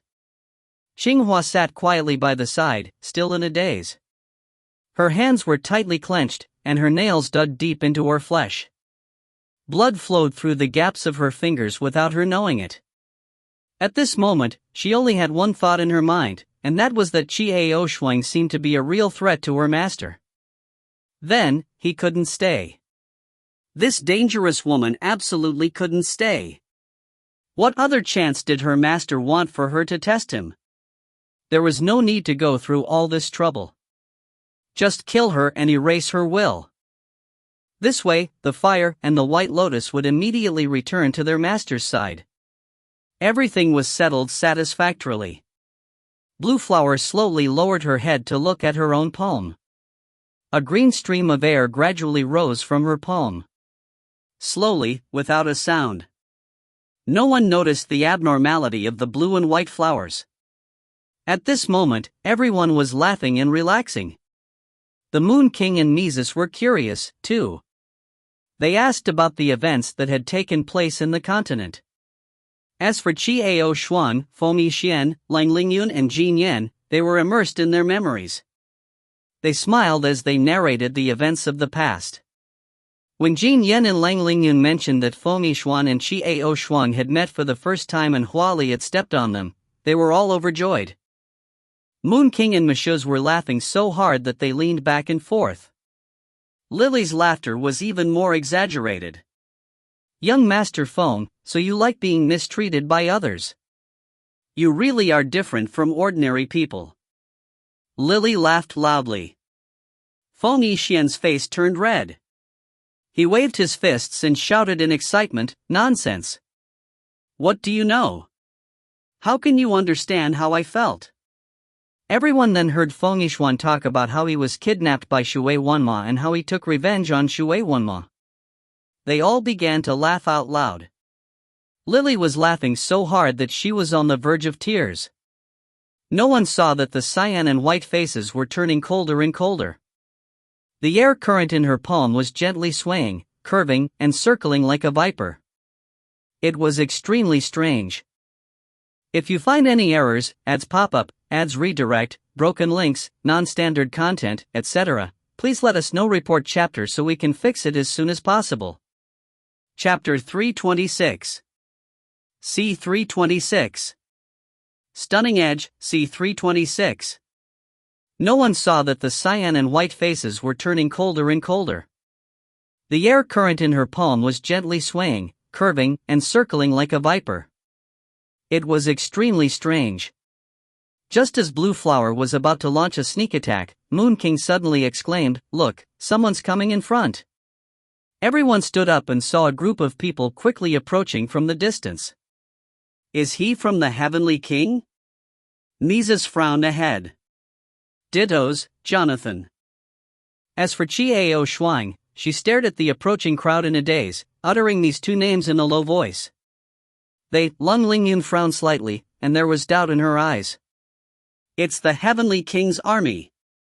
Mishuz said affirmatively. In the lead of the crowd were Dittos and Jonathan, and behind them were the guards in uniform. Everyone sat on a kind of bird, and the reins on the bird were the same color.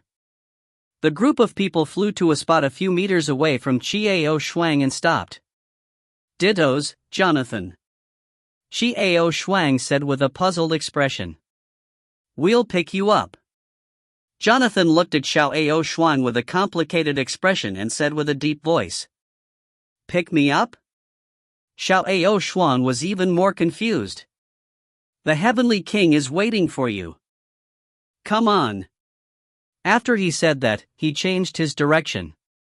Don't worry, the Heavenly King won't do anything to you. He's waiting for you. Jonathan's expression was strange. He looked at Qiao Shuang as if he wanted to say something. Let's go. Yuan's eyes darkened as he resolutely and decisively said. It was finally time to face it. Mathus nodded and urged his mount to follow Dittos and Jonathan. The rest of the guards ordered the birds to fly behind them. A large group of people flew towards the Heavenly King's castle. Jonathan, why are you here? Xiao Shuang asked. For she had noticed the difference between Dittos's and Jonathan's clothes. Both of them were dressed in luxurious clothes, with light armor on their wrists and shoulders and a gorgeous sword on their waists.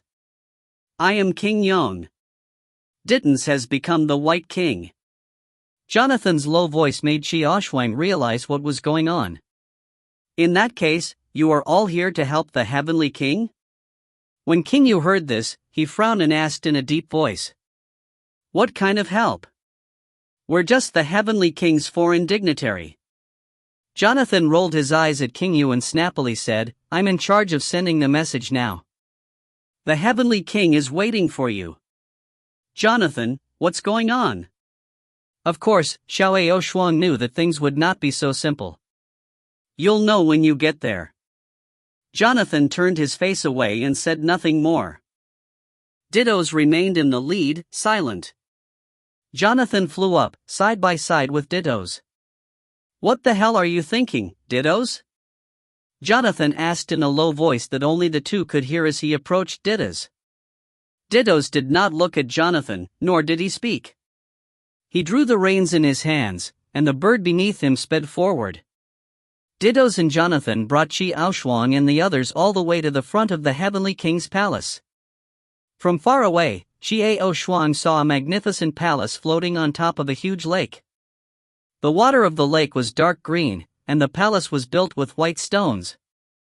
The white palace and the dark green lake reflected each other beautifully. Xiao Shuang looked over with rapt attention.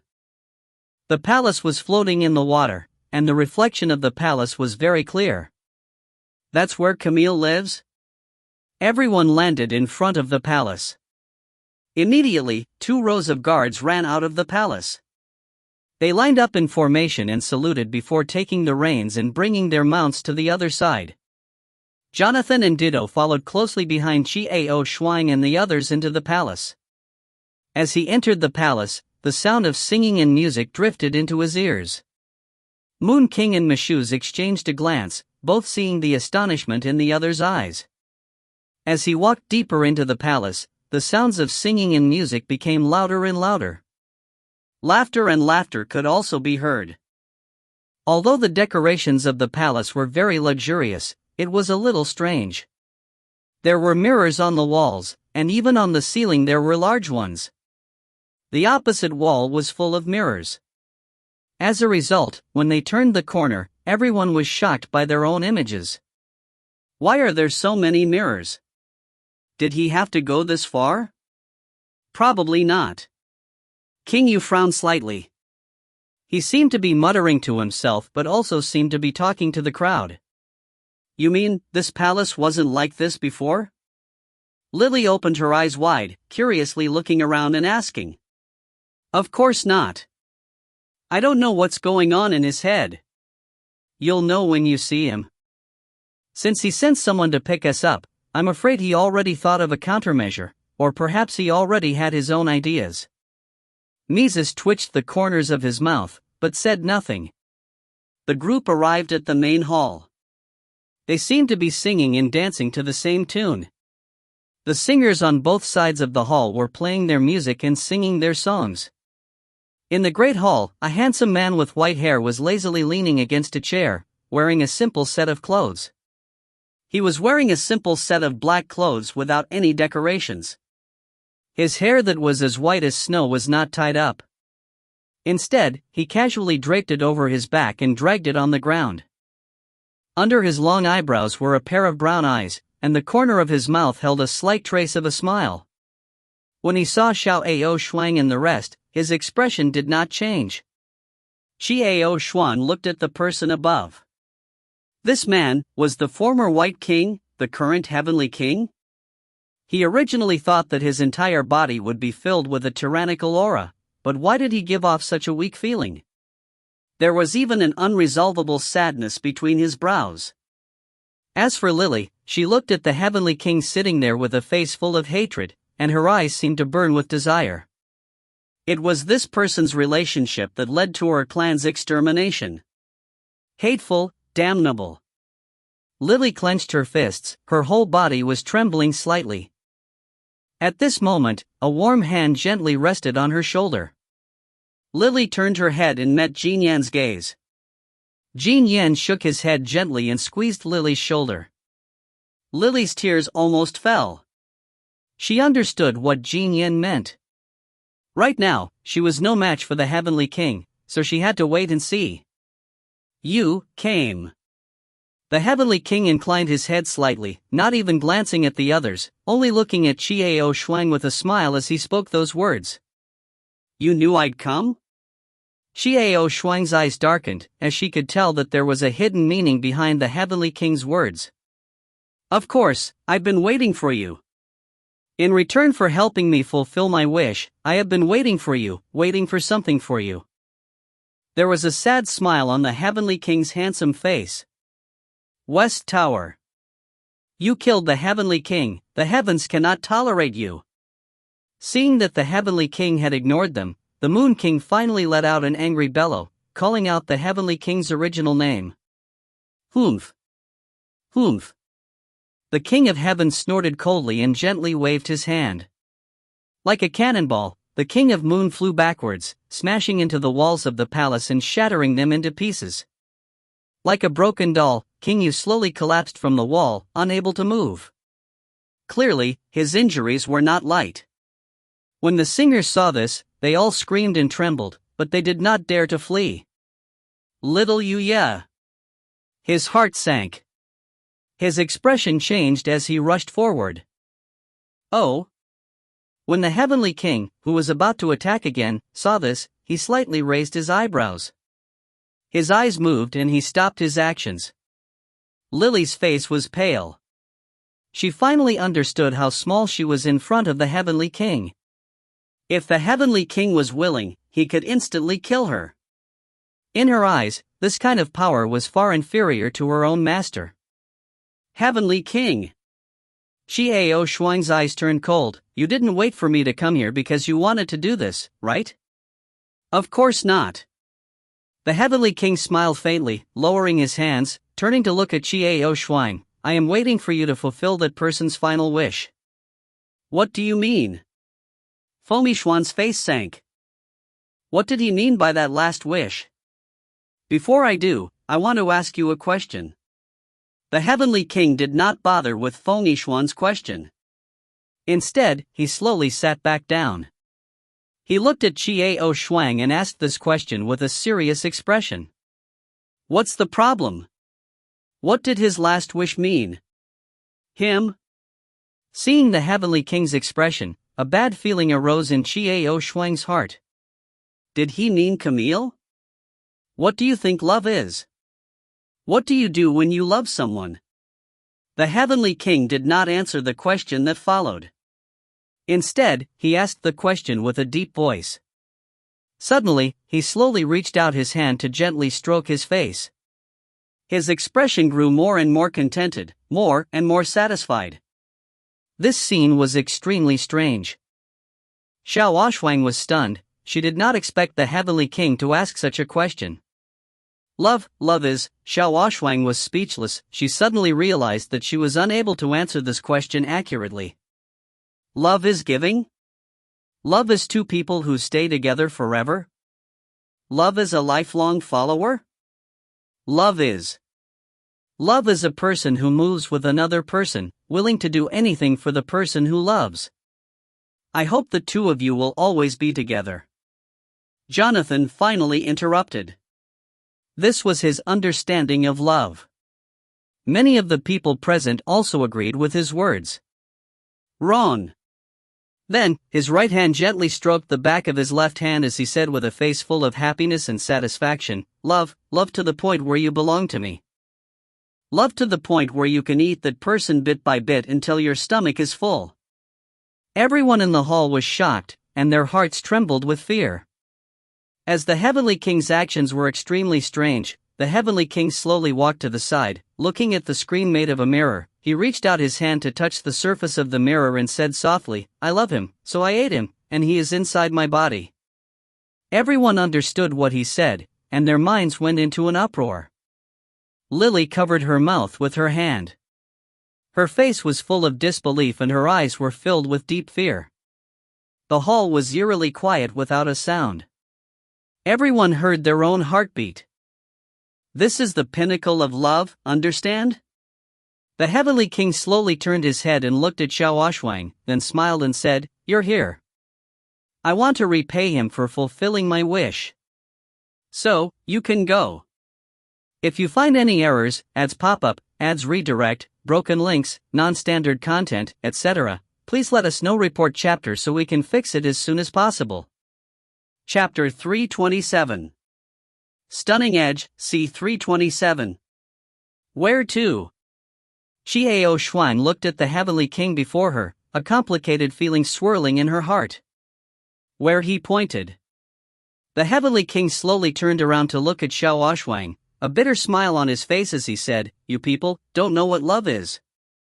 You don't know what love is. You're a lunatic, pervert. You're not in love at all," Lily finally blurted out.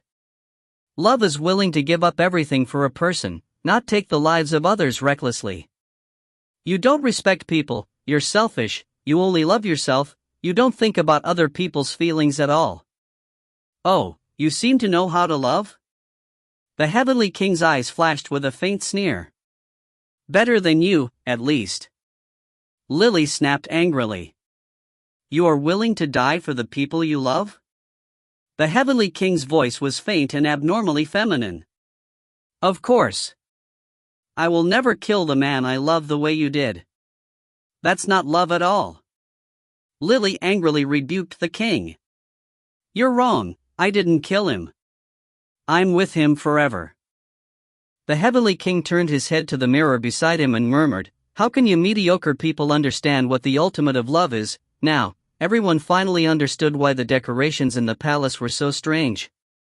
It turned out that there was a mirror here. In her eyes, the King of Heaven was an absolute pervert. The king smiled faintly, turning to look at Xiao and said, "I will not argue with you. Love is what you ask yourselves. Go where you're supposed to go." Damn it! Lily bit her teeth and squeezed out the two words. The Heavenly King glanced at Lily before shifting his gaze to Jin Yen. A trace of mockery flashed in his eyes. You said that you loved the Heavenly King, and that's why you betrayed him and murdered him? Meshuz carried the unconscious Moon King in his arms and asked with a dark expression. None of your business. You can leave with them now, or you can choose to stay and get out. As long as you keep your word, I don't want to bother you anymore. The Heavenly King said with a look of disdain, "All of you are no match for me." Meshuz's face sank. It was extremely unsightly, but just as the Heavenly King had said, they had no other choice. Only by relying on the cooperation of the various kings could he undo the seal and exterminate the Heavenly King. But now that the Winged King had left, the current King of White and King Yon probably wouldn't be willing to kill the Heavenly King either. Alright, I hope you can keep your promise. Mizis picked up the Moon King and left the hall without looking back. Moon King was severely injured and needed to be treated and rested as soon as possible, but Meshuz didn't want to waste time in these areas. He could tell that the person behind Xiao had an extraordinary relationship with the Heavenly King. The Heavenly King didn't pay any more attention to Mizis. Instead, he slowly walked to the throne and pressed on its armrest. The chair emitted a creaking sound and slowly moved to the side, revealing a passageway. Go, Camille has ordered it. The Heavenly King stood at the side and looked at the crowd. If you want to go, then go. If you don't want to go, then stay. Perhaps he would never be able to come back to that place again. Maybe, but no, you'll never find him. He's over there? Xiao Ao Shuang asked subconsciously. The Heavenly King only smiled faintly, not saying anything. I said I'd stay with you forever. Feng Yixian leaned close to Qi Ao Shuang. His voice was light but firm. Long Lingyun smiled and took a step forward. Jin Yan's resolute gaze didn't need to be said, so Lily naturally moved closer to him. Everything goes without saying. Hurry up. It may be too late. The Heavenly King said that. Let's go, Ao Shuang. It's time for the matter to come to an end. Feng Yixuan said in a deep voice and took the initiative to lead the way. Qi Ao Shuang's expression changed. She wanted to stop Feng Yixian, but Feng Yixian's figure had already disappeared into the passageway. The next one, Long Lingyun, also followed. At this moment, Qi Ao Shuang's heart sank, and a sinister voice sounded from behind her. Stop pretending to be so nice. Get in. The matter will soon come to an end. After saying that, Sheng Hua extended her hand to push Qi Aoshuang aside. Qi Aoshuang was caught off guard and was pushed into the tunnel by the force, as she threw herself into it in a sorry state. Sheng Hua let out a cold snort, then followed after him. Jin Yan's expression darkened. Resisting his impulses, he followed without hesitation. Lily pulled Jin Yan to the corner of his clothes and chased after him. Dittos was about to step forward as well, but the Heavenly King was somewhat taken aback. He asked, "You want to enter as well? Why? You're not after these trivial things, are you?" Dittos paused for a moment, looked at the Heavenly King, and said softly, "Are you afraid of loneliness?" The Heavenly King was stunned, as was Jonathan. When they came back to their senses, Dittos had already disappeared into the tunnel. "TCH, Heavenly King, I'll be leaving too." It was the only human thing I'd known of Dittos in years. People were all afraid of loneliness. No matter how great a person's achievements were or how powerful he was, he would still be lonely without anyone by his side. But Dittos, the silly bird, thought only of love. Actually, a cold and heartless person couldn't be strong. One had to have feelings as a backer. Love, kinship, friendship. I think of this idiot as a friend, but he doesn't seem to have one. Jonathan was at a loss. He looked up at the king and asked, "King, in your eyes, is there only love?" King Tian opened his mouth as if he wanted to say something, but found that he could not say a word. Lily's angry words had not left him speechless, but Jonathan's words had left him at a loss as to what to say. Friendship? In the past, he seemed to have such a beautiful friendship, but he didn't cherish it. I am not stepping into this passageway for the sake of Qi Ao Shuang. I like her, but she doesn't want me to follow her at the cost of my life. But that idiot Dittos, I can't let him go. Jonathan smiled sadly, his eyes lonely. You are the number one love, but friendship is number one in my world.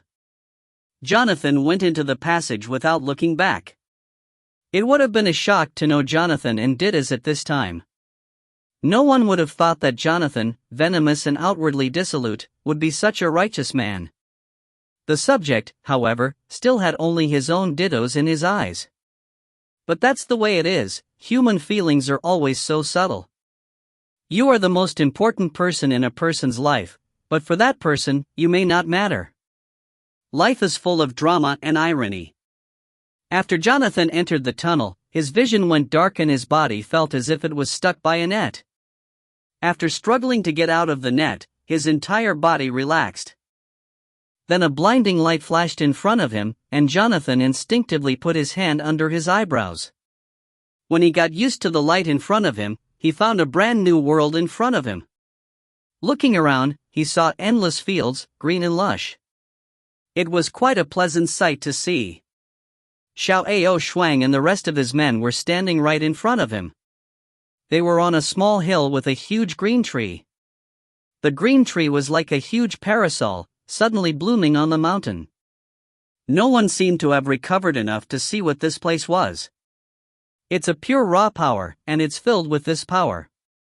Azure Flower suddenly said. Ouch, where is this? The air is fine. The sky also suddenly drilled out of Feng Yixian's body. After that, he jumped onto the tree and began to deeply breathe the air here. As for Jin Lian and Lu Li, they soon appeared. Although Jin Lian was still a little haggard, but the two of them couldn't conceal the excitement on their faces. Clearly, this place was very unusual. Where is this? Lily raised her head and looked at the blue sky without a trace of impurity, then looked at the boundless wilderness and asked in confusion. No one could answer him. Jonathan looked back. The passage was gone. However, he did not panic at all. Before he came in, his heart was already very clear. Xiao Xuan looked over, and she was also puzzled. This is the dwelling place of the gods. Suddenly, a voice rang in Xiao Xuan's mind.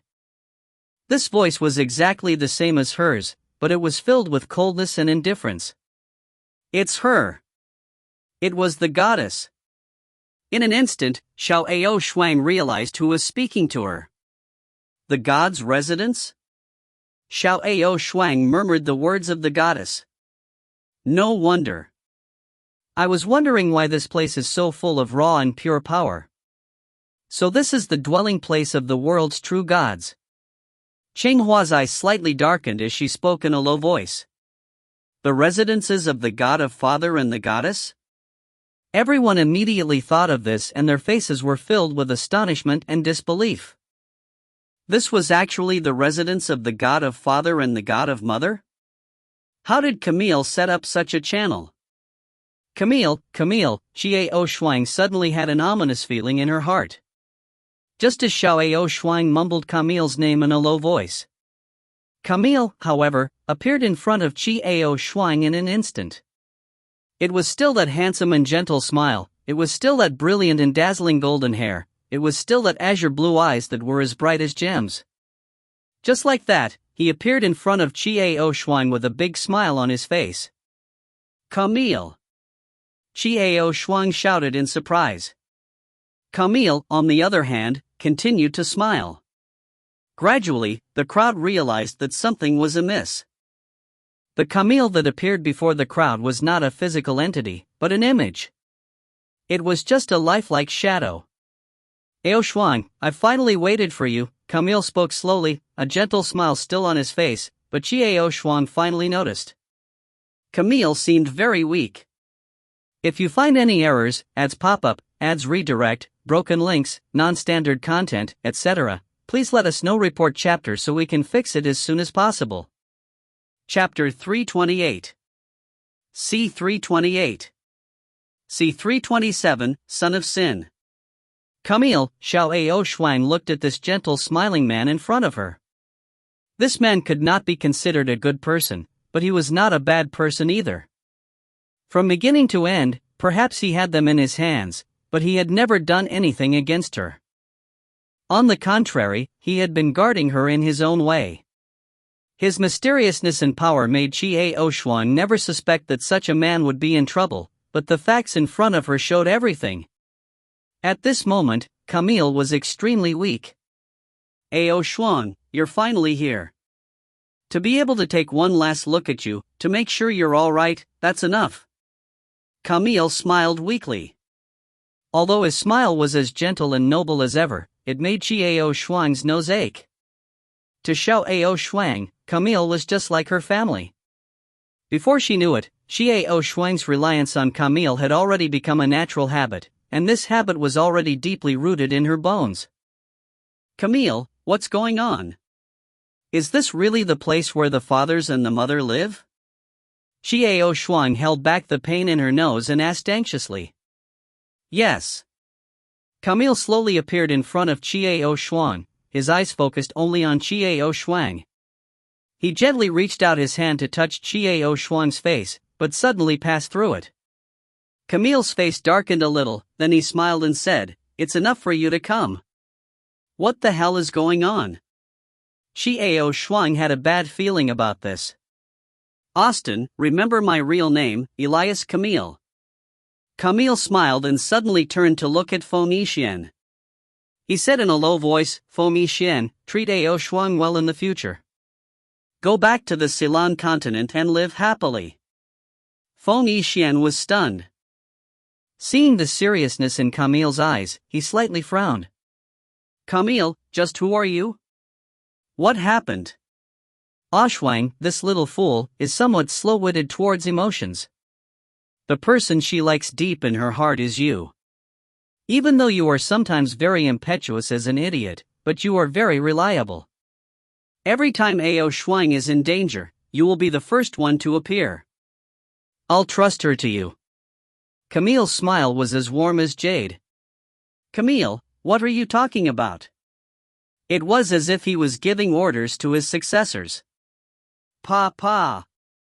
Don't talk like that, tell us what's going on. How could Feng Yixian's impatience bear with Camille's ambiguous words?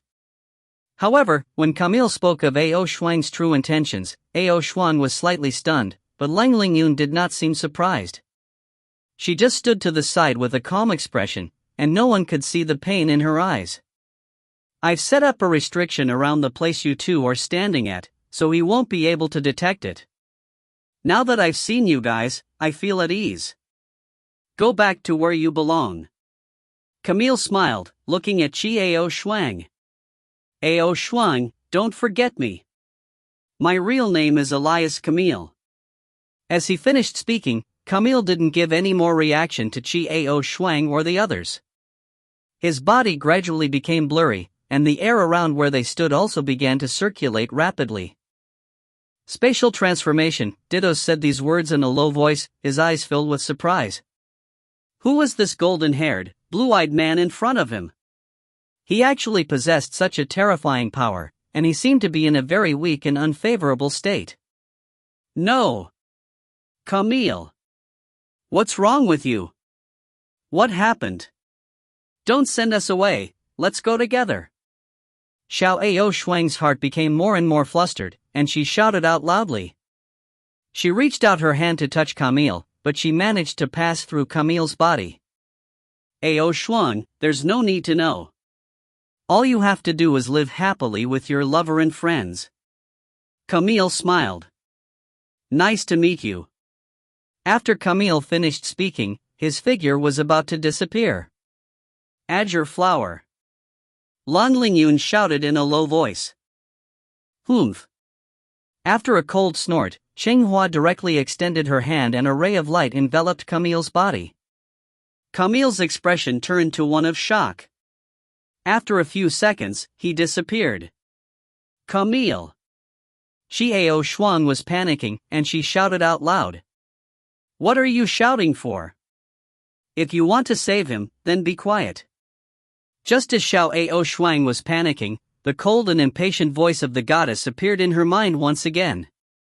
What? Ao Shuang's pupils dilated. Chenghua stood where she was and frowned before kneeling down respectfully towards Ao Shuang. Master, I welcome your return. This body, as well as the power that originally belonged to you, please take it back. Chenghua's action caused everyone to be stunned, and suddenly, Ao Shuang felt something very important leave her body at that moment. This feeling was extremely painful, as if he was digging out his heart and lungs. Ao Shuang lowered her head, trying her best to hold back the pain in her body. However, she was still unable to resist the pain, and she slowly squatted down. Ao Shuang. When Feng Yixian saw Ao Shuang's abnormal state, he anxiously extended his hand to support Ao Shuang. A hint of worry flashed across Lang Lingyun's eyes, but she resisted the urge to move. She just stood there quietly. Ao Shuang's body gradually emitted a dazzling red and white glow. At some point, Golden Lotus and Luli had been ejected from Ao Shuang's body and were unconscious beside her. Ao Shuang, are you alright? Ao Shuang. Feng Yixian was burning with anxiety. He raised his head to look at the blue and white flowers. A violet light flashed in his eyes, and he was about to attack them. As long as he killed this woman, everything would end. Stop, this will harm Ao Shuang. Lang Lingyun's cold voice rang out, stopping Feng Yixian's actions. Facing the furious and anxious eyes of Yixuan, Lang Lingyun remained indifferent. Doing this will only enrage her. She will devour Ao Shuang's will right now. Fengixuan's face sank. He clenched his fists and turned his head to look at the increasingly painful Qi Ao Shuang. The pain in his heart was even more excruciating. Lily tightly held onto Jinyan's arm and worriedly asked in a small voice, "Elder brother Jinyan, elder sister Ao Shuang will be fine, right? What should we do?" "It'll be all right."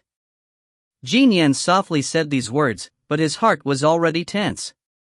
Qi Ao Shuang's face was turning paler and paler. Was this all right? Originally, he had thought that he would be able to successfully separate their consciousness after meeting Camille. However, he never expected that after coming here, this place was filled with pure energy, allowing the all-in woman in her to regain the power to separate herself after waking up. Would she take this opportunity to do anything to Ao Shuang? Jinyan's heart was also uneasy and anxious. His eyes grew colder and colder, and his hands tightened into fists. "Don't be impulsive, didn't you hear me? If we attack that woman now, Ao Shuang will also be in danger." Jonathan's low voice sounded calmly in Dida's ears, dispelling the same impulse as Fengixuan had. "It'll be fine, it'll definitely be fine. Be patient." Jonathan's deep voice seemed to have the power to soothe people, and Ditto's clenched fist finally relaxed. Gradually, the light from Qi Ao Shuang's body poured out, shining upon the body of Cheng Hua. A painful expression slowly appeared on Cheng Hua's face, but she did not move an inch. She did not even make a sound. "Brother Jinyan, then, what will happen to that person?" Lily tugged on Jinyan's arm as she asked in fear. This was only because the expression on Cheng Hua's face was getting more and more painful, more and more twisted. "He'll be consumed, and then completely gone," Jinyan slowly said with a deep voice. "Ah." Lily's face changed. She looked at the blue and white flower that was suffering great pain. An indescribable feeling arose in his heart. Although that woman was very annoying, was she going to disappear just like that? For her master, she had contributed everything without any complaints, and then completely disappeared. Was this worth it? The expression on Cheng Hua's face gradually changed from pain to calmness before it slowly turned cold again. As for Qi Ao Shuang, she gradually regained her composure. The intense pain vanished, and what replaced it was a feeling of emptiness that was hard to describe with words. Cheng Hua slowly opened her eyes exuding an ice-cold light, terrifying the heart and soul of anyone who looked at her. "Ao Shuang, are you alright?" Fengixuan helped Qi Ao Shuang up. His face was full of worry and his voice was trembling. He was afraid that Qi Ao Shuang would never reply to him again. "She's fine." Cheng Hua stood up abruptly and said those words coldly. Looking at Fengixuan's attitude towards Qi Ao Shuang, it was as if a thorn had pierced through her eyes. "I'm fine." Qi Ao Shuang slowly raised her head, but her eyes were clear. She and Blue Flower were just staring at each other, their eyes cold. Qi Ao Shuang suppressed the discomfort in her body. Looking at the blue and white flowers, Qi Ao Shuang could clearly feel that the power in her body had not only recovered, but had increased to an unprecedented level.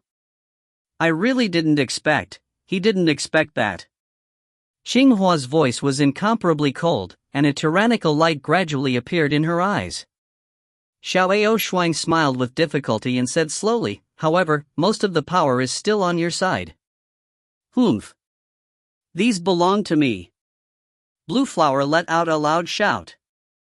The conversation between the two instantly became clear.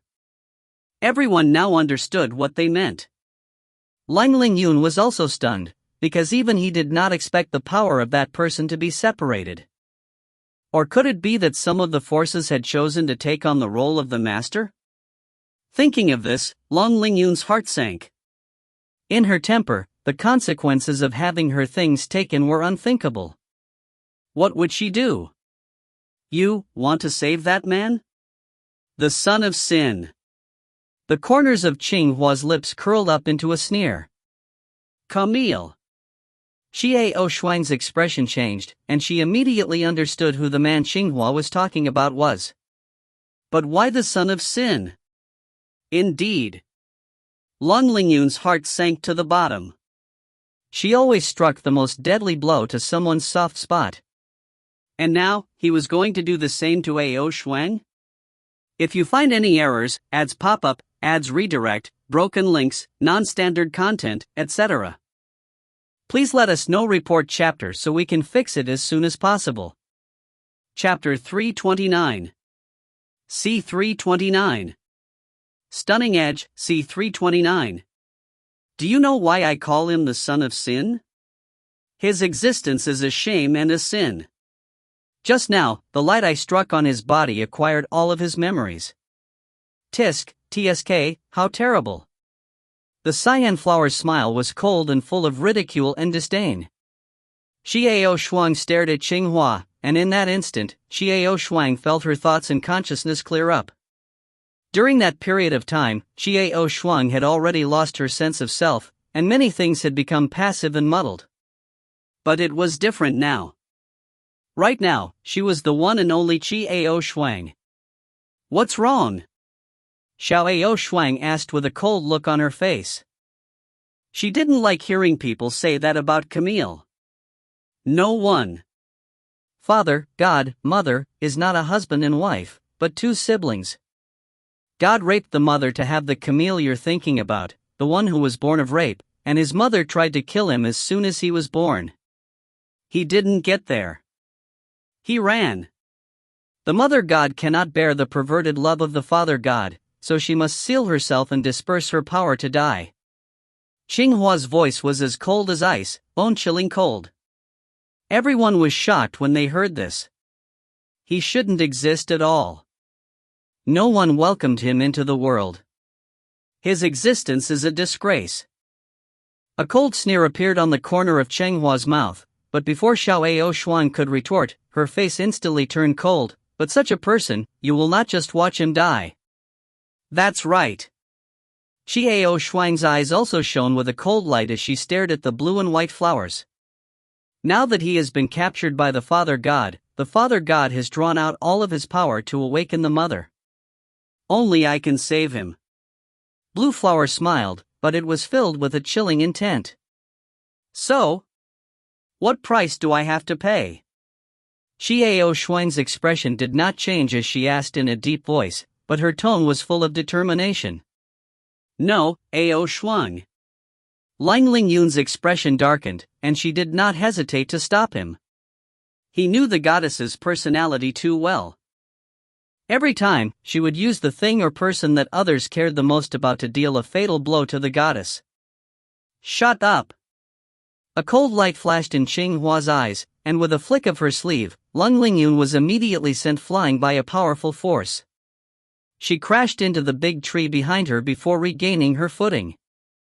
With a poof, Lung Lingyun felt as if his internal organs were on fire and he coughed out a mouthful of blood. Lingyun! Xiao Shuang's face sank. Looking at the injured Lang Lingyun crying out worriedly, she hurriedly ran forward to help Lang Lingyun. Don't come over. Don't touch me. However, Lang Lingyun gave a low shout and stopped Xiao Shuang's actions. He knew the goddess personality very well, and if Xiao Shuang came over to support him, it would only add fuel to the fire for the goddess. Xiao Shuang stopped in her tracks and turned around to face the cold face of Chenghua, glaring at this cold and powerful woman. You woman! How could Feng Yixuan, with his fiery personality, endure such a cold and arrogant action? He roared and was about to attack. No! No! Xiao Shuang and Lang Lingyun spoke out to stop him, but it was already too late. Xinghua's expression instantly became extremely ugly to behold. She knitted her eyebrows, clenched her teeth and let out a cold snort. Then, she waved her hand towards Feng Yixian in a hateful manner. In the next moment, Feng Yixian was like a cannonball as he directly smashed towards the huge green tree. With a loud bang, Feng Yixian directly broke the tree's middle. As for Feng Yixian, he was still unconscious, vomiting blood. This time, Xiao Shuang did not try to run over to check on Feng Yixian's injuries. She understood that the more intimate her attitude became with Feng Yixuan and Lang Lingyun, the angrier the goddess became. What do you want? At this time, Xiao Shuang was surprisingly calm as she asked each and every word clearly. While Lily clenched her teeth, Jin Yin patted her shoulder and shook his head, indicating that this matter wasn't something that they could interfere in. Ditto's eyes were cold, but he still stood to the side sensibly. It was obvious that he was beginning to understand the whole situation slowly, and Jonathan did not say a word either. He was also well aware that they were absolutely no match for that woman called Qinghua. If this woman wanted to, she could instantly kill everyone present. Blueflower slightly raised her eyebrows, then she suddenly smiled. Her smile was peerlessly beautiful, and it was a bewitching and enchanting smile. I helped you save that man. You took the initiative to disappear, completely disappearing. A cold voice suddenly rang out in Xiao Shuang's mind. Xiao Shuang's pupils slightly constricted, but her face didn't show anything strange. She just stood there quietly, looking at the blue and white flower with a faint smile on her face. Blue flowers raised her eyebrows, the corners of her mouth curving upwards. She did not say anything, but Xiao Shuang understood what was going on. Blue flower asked whether she would agree or not. Lang Lingyun looked at the two of them nervously, trying to figure out something from their expressions, but she couldn't find anything out. Xiao Shuang sighed softly in her heart. His life was for himself. She was Xiao Shuang, not a goddess, she was her. Would she be able to watch Camille die? Is that possible? Impossible. Camille was more important to her than she could have imagined. All right. Xiao Shuang opened her mouth and said one word in a low voice. The light word was firm and heavy. Qinghua silently smiled, a charming smile gradually appearing on her face. Xiao Shuang turned around and walked towards Lang Lingyun and Feng Yixian. She walked to the front and slowly squatted down to help the unconscious Feng Yixian up. She turned to look at Lang Lingyun and asked in a low voice, Lingyun, are you alright? What did you promise her? Lang Lingyun's expression was solemn and anxious. She did not answer Xiao Shuang's question, but asked with a deep voice. Nothing. Just promise me one thing I can do. Xiao Shuang looked down at the unconscious Feng Yixian, wiped the blood from the corner of Feng Yixian's mouth, then looked up at Lang Lingyun and said indifferently. Something you can do? What is it? Lang Lingyun knew that with that person's personality, things would not be so simple. A strong sense of unease arose from the bottom of her heart, spreading further and further, almost filling Lang Lingyun's heart. Let's go. If we're late, that man is dead. Qinghua's cold voice rang out. Xiao Shuang did not even glance at Qinghua. She continued to look down at Feng Yixian's face. Feng Yixian gradually regained his consciousness. He slowly opened his eyes and met Xiao Shuang's clear eyes. Yixian, Xiao Shuang looked deeply at Feng Yixian and gave a faint smile. Ao Shuang? Feng Yixian gradually came back to his senses and abruptly sat up. He grabbed Xiao Shuang's shoulder and looked her up and down nervously. Are you alright? Xiao Shuang gently shook her head and smiled as she looked at Feng Yixian. How about you? Are you alright? It's fine. Even though Feng Yixian was twitching in pain, he still grinned and shook his head. Hurry up, or you won't even see the ashes of that man. Seeing this scene unfold before her eyes, an indescribable fire burned in her heart. Let's go. Xiao Shuang ignored the blue and white flowers and instead said these words to Feng Yixian. He then turned around and looked at Dittos and Jonathan. With some hesitation, he asked, Do you two still want to follow me all the way here? Dittos did not say anything. He merely took a step forward and expressed his attitude. Jonathan shrugged his shoulders and said, You saw it too. There's nothing I can do about it. I'll just follow this guy. If he gets hurt or anything, there's a man to carry him back. Dittos glanced at Jonathan coldly, but Jonathan rolled his eyes indifferently. Blue Flower no longer said anything. Instead, she walked to the front by herself, heading towards the east. In that direction, she felt a powerful and pure force flowing. That place was undoubtedly the residence of the goddess of the father. Xiao Shuang and the rest followed behind. Xiao Shuang's expression was very calm, so calm that it caused the uneasiness in Lang Lingyun's heart to spread rapidly. Lan Lingyun slowly walked to Xiao Shuang's side, lowering her voice and saying, "Ao Xuan, what did you promise her?" Xiao Shuang only turned her head slightly, looking at the worried Lang Lingyun, and smiled faintly. "If it were you, I would still agree." After speaking, Xiao Shuang no longer spoke to Lang Lingyun, and quickly followed behind her. Lang Lingyun stood on the spot, staring at the back of Xiao Shuang with a complicated feeling rising in her heart. Pain, emotion, pain, panic. He looked at Xiao Shuang with eyes filled with pain and bewilderment, but gradually, his eyes became resolute. As if she made a difficult decision, Lang Lingyun bit her lip and frowned, but still resolutely took a step forward to follow. Fengmixuan saw all of this. He was no fool. He understood that it was impossible for him to ask Xiao Shuang anything, so he decided to directly ask Lang Lingyun.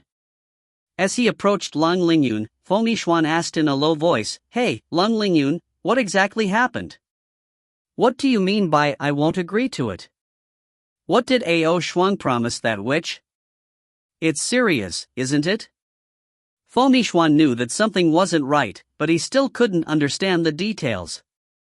Lang Lingyun only glanced at Fengmixuan for a moment before he spoke in a low voice. "Fengmixuan, if you dare to harm Ao Shuang, I will be the first to kill you."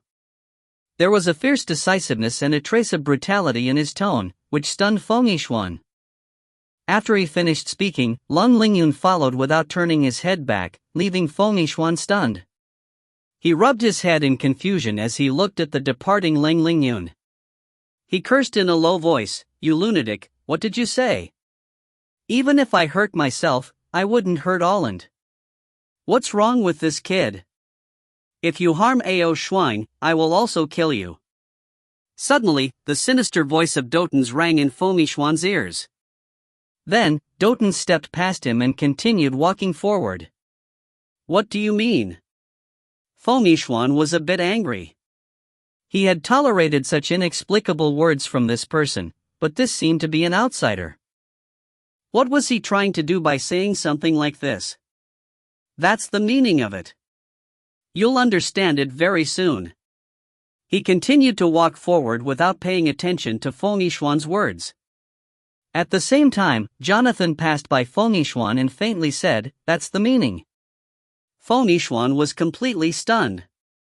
Just what were these people trying to express? Unfathomable. As he watched Xiao Shuang disappear into the distance, Fengmixuan came back to his senses and hurriedly chased after her.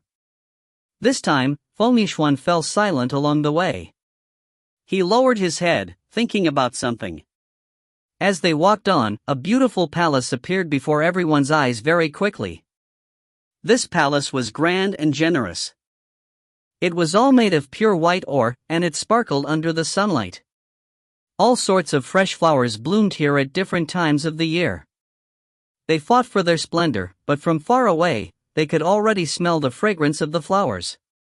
The cyan flowers approached the edges of the flowers, a disdainful sneer on their faces. They put their hands in the air, lowered their heads and closed their eyes, and white rays of light began to bloom on their hands. "There's a barrier." Lily stared at the scene in front of her, her heart filled with terror. There was a barrier, but she couldn't feel it at all. Everyone else had different expressions. Some were shocked, and some looked completely calm. Lang Lingyun looked at this scene expressionlessly. In her eyes, this sort of spirit formation was nothing. Bang, a loud sound was heard, as if countless glass pieces had been shattered into pieces. It was so loud that it hurt one's eardrums. Under everyone's astonished gazes, a barrier appeared around the palace. Then, it began to shatter at a speed visible to the naked eye. It was as if it were a gorgeous and enchanting crystal, shining with a demonic light under the sunlight. The blue and white flowers began to walk towards the palace gates. After saving the Sin Child, everything came to an end. Red Lotus, White Lotus, you are mine. From the past until now, you are all mine. No one can take them away. Even if it was his other consciousness. Xiao Shuang looked at the huge palace, and without any hesitation, she quickly chased after him. Lung Lingyun looked at the back of Xiao Shuang. She wanted to say something but stopped herself. She stood still for a long time, and finally, everyone walked in. If you find any errors, ads pop up, ads redirect, broken links, non-standard content, etc., please let us know. Report chapter so we can fix it as soon as possible. Chapter 330. C330. Stunning Edge, C330. After entering the palace, everything that entered his eyes was pure white. The floor was clear and the surroundings were spotless. However, there was no one around. On the sofa and on the table, fresh flowers were strewn all over the place. The fragrance wafted through the air. He continued forward along the floor, the pure energy getting stronger and stronger, closer and closer. After walking down a long and clean corridor, the view in front of them instantly widened. When Xiao Shuang saw the scene in front of her, her pupils constricted. The front wall was covered with a network of crystal wires. 2 luxurious chairs were placed at the corner of the wall, on which sat a boy and a girl. The boy was carved from jade, with bright eyes, a round face, and small, rosy lips. His eyes were as clear as a spring as he quietly watched everyone. The little girl by the side leaned lightly against the back of the chair, her eyes closed. Her long eyelashes were like 2 rows of small brushes that could move a person's heart. Her pretty face, however, was pale white. She was dressed in white lace, and her hair was as black as ink. The contrast between the snow-white clothes and the pitch-black hair was extremely intense, giving people a strong impact on their eyeballs. Her dark hair fell over her head, and she dragged down the steps. Who are these 2 children? The expressions of the crowd slightly changed, and some doubt appeared in the depths of their eyes. However, Xiao Shuang quickly confirmed the identities of the 2 children. The crystal net that was stretched out from the little girl's back was connected to the crystal net on the wall behind her. Looking towards the top of the net, Xiao Shuang was so shocked that her whole body started trembling. At the top was a person whose entire body was covered only by a piece of white cloth on his waist, and his hands and feet were nailed to the wall by a sharp crystal spike. White light constantly flowed into the crystal threads, and it was more like the crystal nets were constantly being consumed than the light that was surging out of his body. The blonde hair hung down lifelessly, and there was not a trace of blood on his face. Other than Camille, who else could that breathtakingly beautiful face be? Those 2 children, one was a god, and the unconscious beautiful girl was the mother god. They actually appeared on the outside. Now the fathers and the mother looked like harmless children. Xiao Shuang stared at Camille, who was nailed to the wall, her heart aching in pain. Camille, it turns out that Camille's life is actually like this, so even though he is omnipotent, he is lonely. Yet, such a person had fallen into such a dangerous situation. Xiao Shuang bit her lip as she stared deeply at Camille not far away. This is not a place for you to come to. The handsome-looking god slowly stood up and looked at the blue and white flowers as he lightly said. The voice was clear and melodious. No one can stop me where I want to go, including you. However, the blue and white flower didn't laugh at all, laughing mockingly and mockingly. He is mine, and I have the right to deal with him. You have no right to interfere. His father frowned slightly as he looked at Qinghua and said unkindly, You don't belong to this world, so you have no right to interfere in our affairs. Go back to where you came from. Sorry, he's my bargaining chip. As the highest god of this world, he is actually weak to such an extent. How laughable. It has nothing to do with you. The face of the father god turned cold. He and the Mother God used this form of representation not because of their strange hobbies, but because he lost too much strength in order to save the Mother God. Die, or hand over that person? Xinghua took a step forward, his eyes darkened as a terrifying oppressive aura instantly gushed out from him, directly suppressing his father. This terrifying aura that could be seen with the naked eye caused the face of his father and God to change. He took a step forward, wrinkling his brows and instantly releasing an imposing aura. When the two auras collided, there was a soft sound of collision in the air. Afterward, everyone watched in shock as the chi from the deity was neutralized by the chi from the flower. The flower's chi entered the father's body without any hindrance. You? His father's expression suddenly changed. He reached out his hand to cover his chest, but blood slowly seeped out from the corner of his mouth. Then his body wavered and he took a step back. He quickly reached out to the handle of the chair to steady himself. The collision of these two forces caused everyone to feel immense pressure.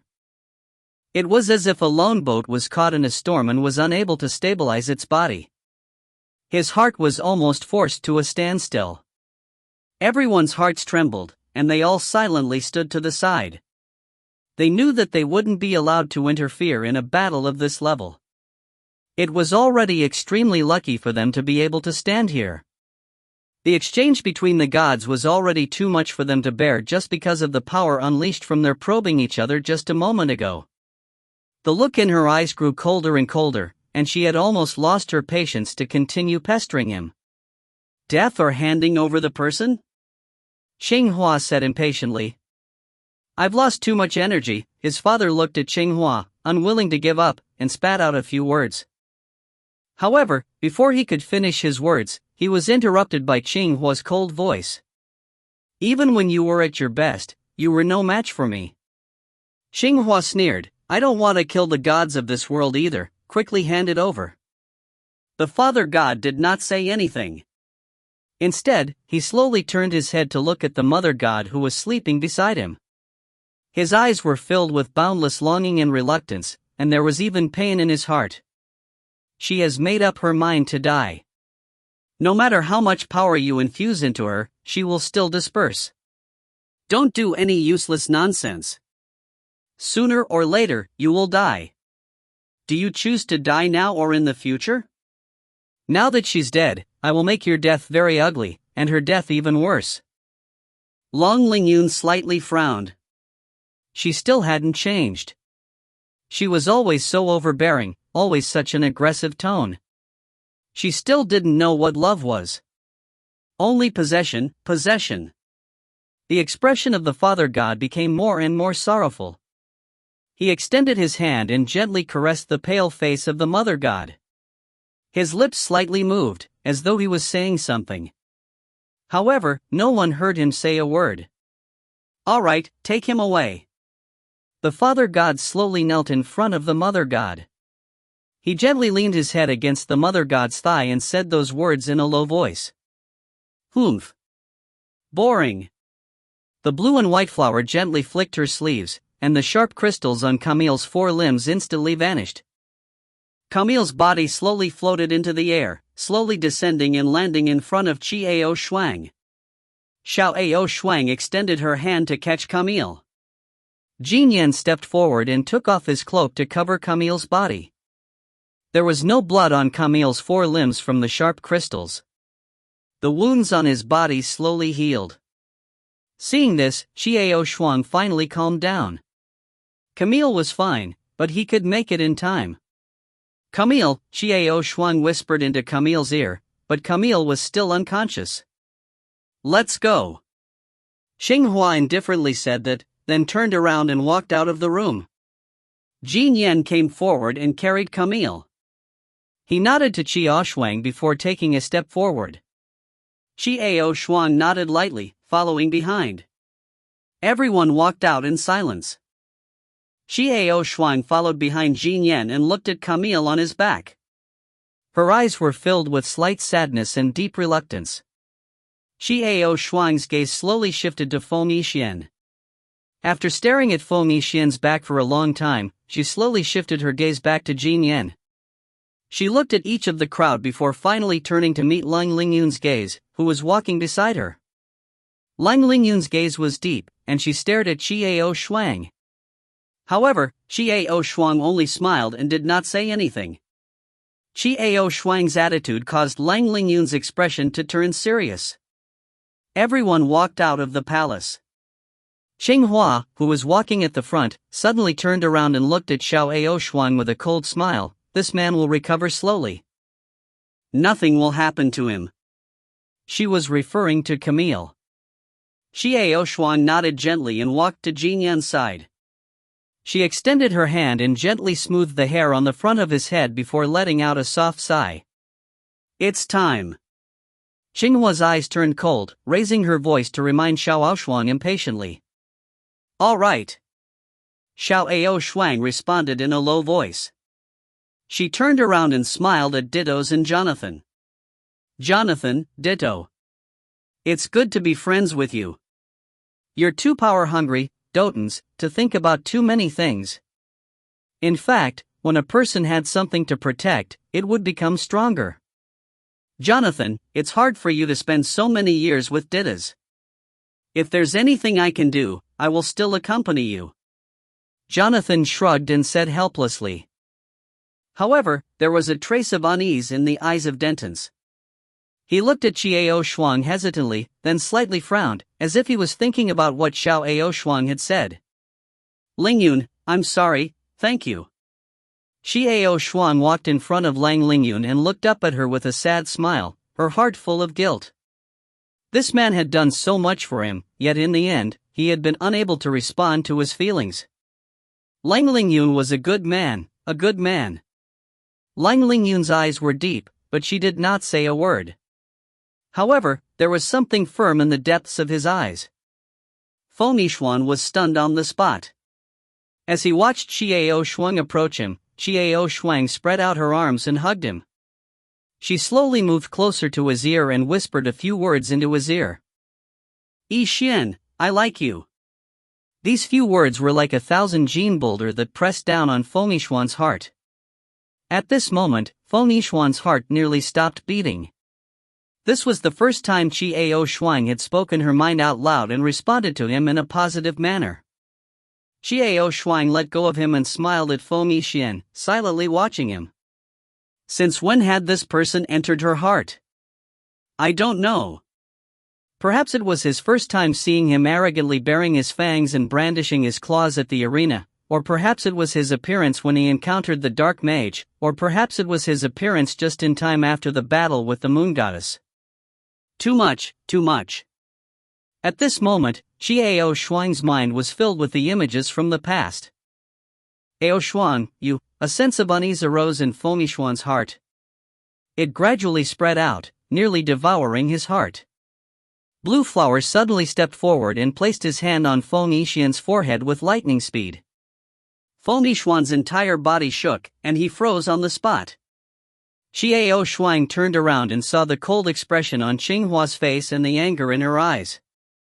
If it doesn't belong to you, then don't continue to drag it out shamelessly.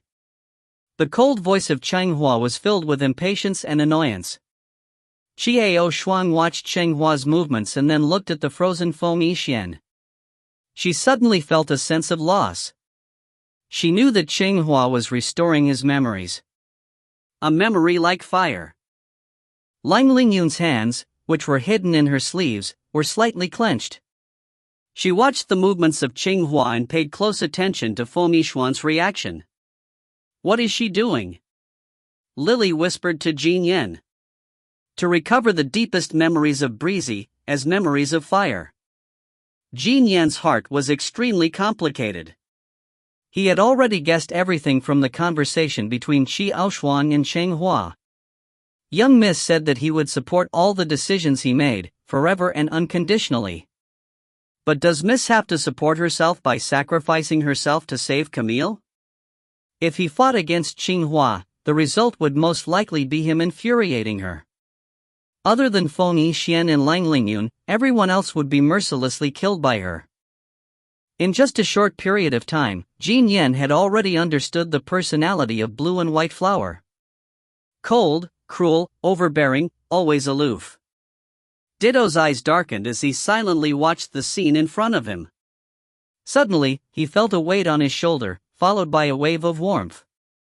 Turning his head, he saw Jonathan put his hand on his shoulder and nod resolutely after smiling at him. For some reason, an indescribable feeling filled his entire body as his heart suddenly felt warm. What was this feeling? Dotens was stunned. He turned back to look at Xiao Shuang. The words Xiao Shuang had said just now were still etched deeply into his mind. Family love, friendship, love. Ditto slowly reached out his hand, hesitated for a moment, and finally pressed his hand down heavily on Jonathan's hand. Jonathan was stunned, then a knowing smile appeared on his face. At the very least, Ditto's had already taken his first step, although he didn't know if he would have the chance to take his next step in the future. In the next moment, Changhua retracted her hand, turned around and looked at Xiao Shuang, coldly shouting, "Quick, fulfill your promise." Xiao Shuang looked deeply at the frozen Feng Yixian. A faint smile slowly appeared on her lips as she nodded, "Let's do it." He then turned to the crowd and said, "This is a deal between me and her. None of you are to interfere. Don't lose your lives in vain. I hope you all are doing well. Miss." Jin Yan clenched his teeth, but his expression changed. He was about to say something, but Xiao Shuang firmly shook her head, using her eyes to stop him. "Humph. Humph." Xinhua coldly snorted as he extended his hand and waved it towards the others. A powerful and terrifying pressure swept over them. The next moment, everyone was shocked to realize that they were unable to move. "I told you to leave peacefully. I'm afraid I won't be able to stop myself from killing everyone who causes trouble." Xinhua coldly stated her purpose for doing this. She was very clear that if these people saw her killing Qi Shuang, they would definitely not just stand there and watch. At that time, she would definitely kill them all. And Xiao Shuang probably wouldn't give up so easily. This way, she would lose her original intention. Xiao Shuang did not speak again. She looked at the crowd once more before slowly walking in front of Xinhua. Xinghua's eyes turned cold. She stretched out her hand and stabbed towards Xiao Shuang's chest. Her hand directly pierced through Xiao Shuang's chest, but there was no blood. Xiao Shuang's body gradually became transparent, slowly forming a stream of air that attached itself to Xinghua's arm and flowed towards her body. Long Lingyun's hands trembled slightly. He was trying his best to resist the restraint of the azure flower, trying his best to break through it. At this moment, he only had one thought in his mind, and that was to not let Xiao Shuang disappear. The people who did the same naturally included Jin Yan and Dittas. Unfortunately, before the tyrannical power of blue flowers, no one could get rid of them. Xiao Shuang felt her body turning light and light, and she gradually lost all feeling in her body. However, her consciousness did not disappear immediately. She could see everything around her very clearly. He saw her body gradually disappear. Then, Jin Lian and Lu Li fell from the sky to the ground. The two of them were unconscious.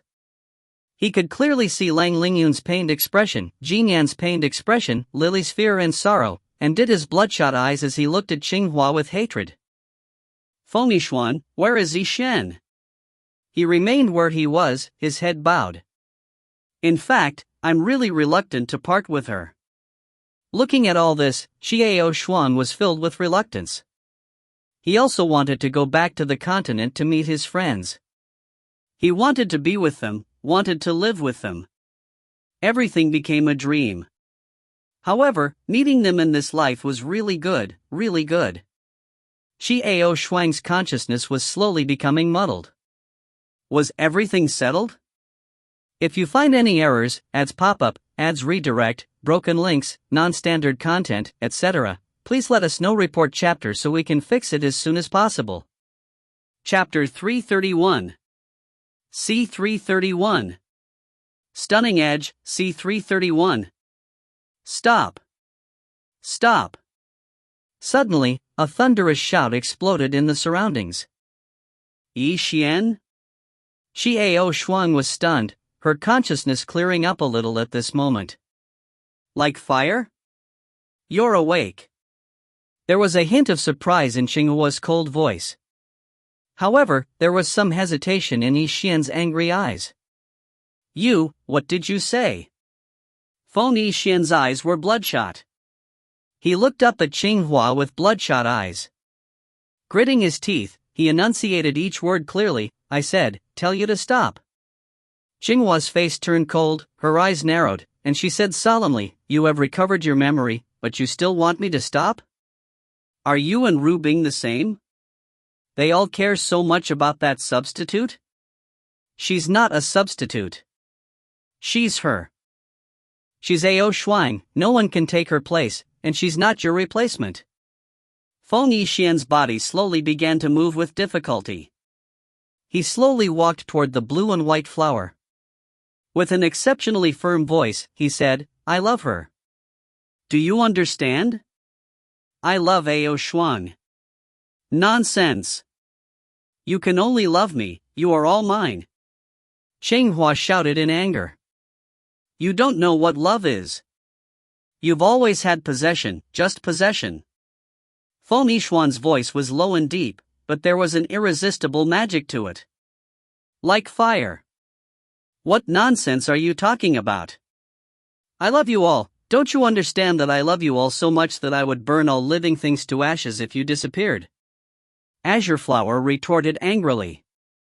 No, love is the only thing. What you have for us is not love, we exist only as an object for you. You only possess us, and we do not love you. It's just a respect for the master. Feng Yixuan slowly said in a low voice, don't you understand why we disappeared back then? Qinghua was stunned as she stared blankly at Feng Yixian. Lang Lingyun heaved a sigh of relief in his heart. Luckily, even though Feng Yixuan had recovered some of his memories, he still hadn't changed his mind. However, Lang Lingyun's heart sank again. What would Feng Yixuan do when he said those words and objected to her? What would her personality do? That's not love at all. I don't love you, I love the frost. Her strength, her frailty, her smile, all of it touched my heart, and she was the only one in it. No one can replace her. Feng Yixuan clenched his fists and said coldly, that's why I told you to stop. Return her to me. It's not love. You said that I don't love you all, Qinghua muttered to herself first. Suddenly, her face changed. She looked at Feng Yixian and sneered. Return it to you? Haha, return it to you? Do you think I'll let her live again? Return it to me. Feng Yixuan was in a hurry to attack her heart. He raised his hand and released a blazing flame towards the blue and white flower. Qinghua was stunned. She didn't even dodge, instead standing there blankly, accepting this wave of attacks from Feng Yixuan. The ball of fiery flames hit onto Qinghua's body, but didn't cause any damage. However, Qinghua stared blankly at the enraged Feng Yixian.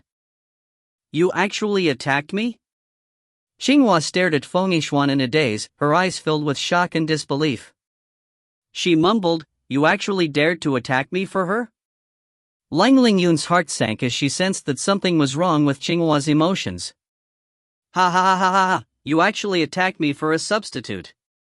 After laughing, he suddenly looked at Feng Yixuan, and his eyes revealed a vicious glint. With pain and anger, he shouted in a stern voice, since that's the case, then die. Go accompany her. Die together. It would disappear forever. Go to hell. Go to hell. Blue Flower's face turned malevolent. Both of his hands that had gone out of control were clasped in front of his chest. He released countless sharp ice cones, and they were sharp as they shot towards Feng Yixian.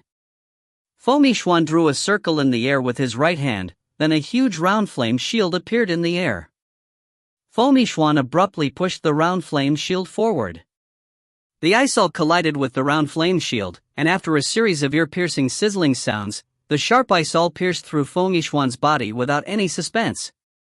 Blood gushed out and instantly dyed Feng Yixuan's clothes red. Blood seeped out of the corner of Feng Yixuan's mouth, but he did not care about that. Instead, he revealed a smile of relief. Blue Flower was first startled, her eyes flashing with an unbearable light. She opened her mouth to say something, but what Feng Yixuan said next made her even more angry. "That's fine, but dying is better than staying by your side. In a sense, I'll be in the same world as her." Feng Yixuan sneered. "Like fire. It's not as simple as dying. I will make you and her completely disappear. Completely and utterly gone." The rage of the azure flower was unstoppable like the eruption of a volcano. This is.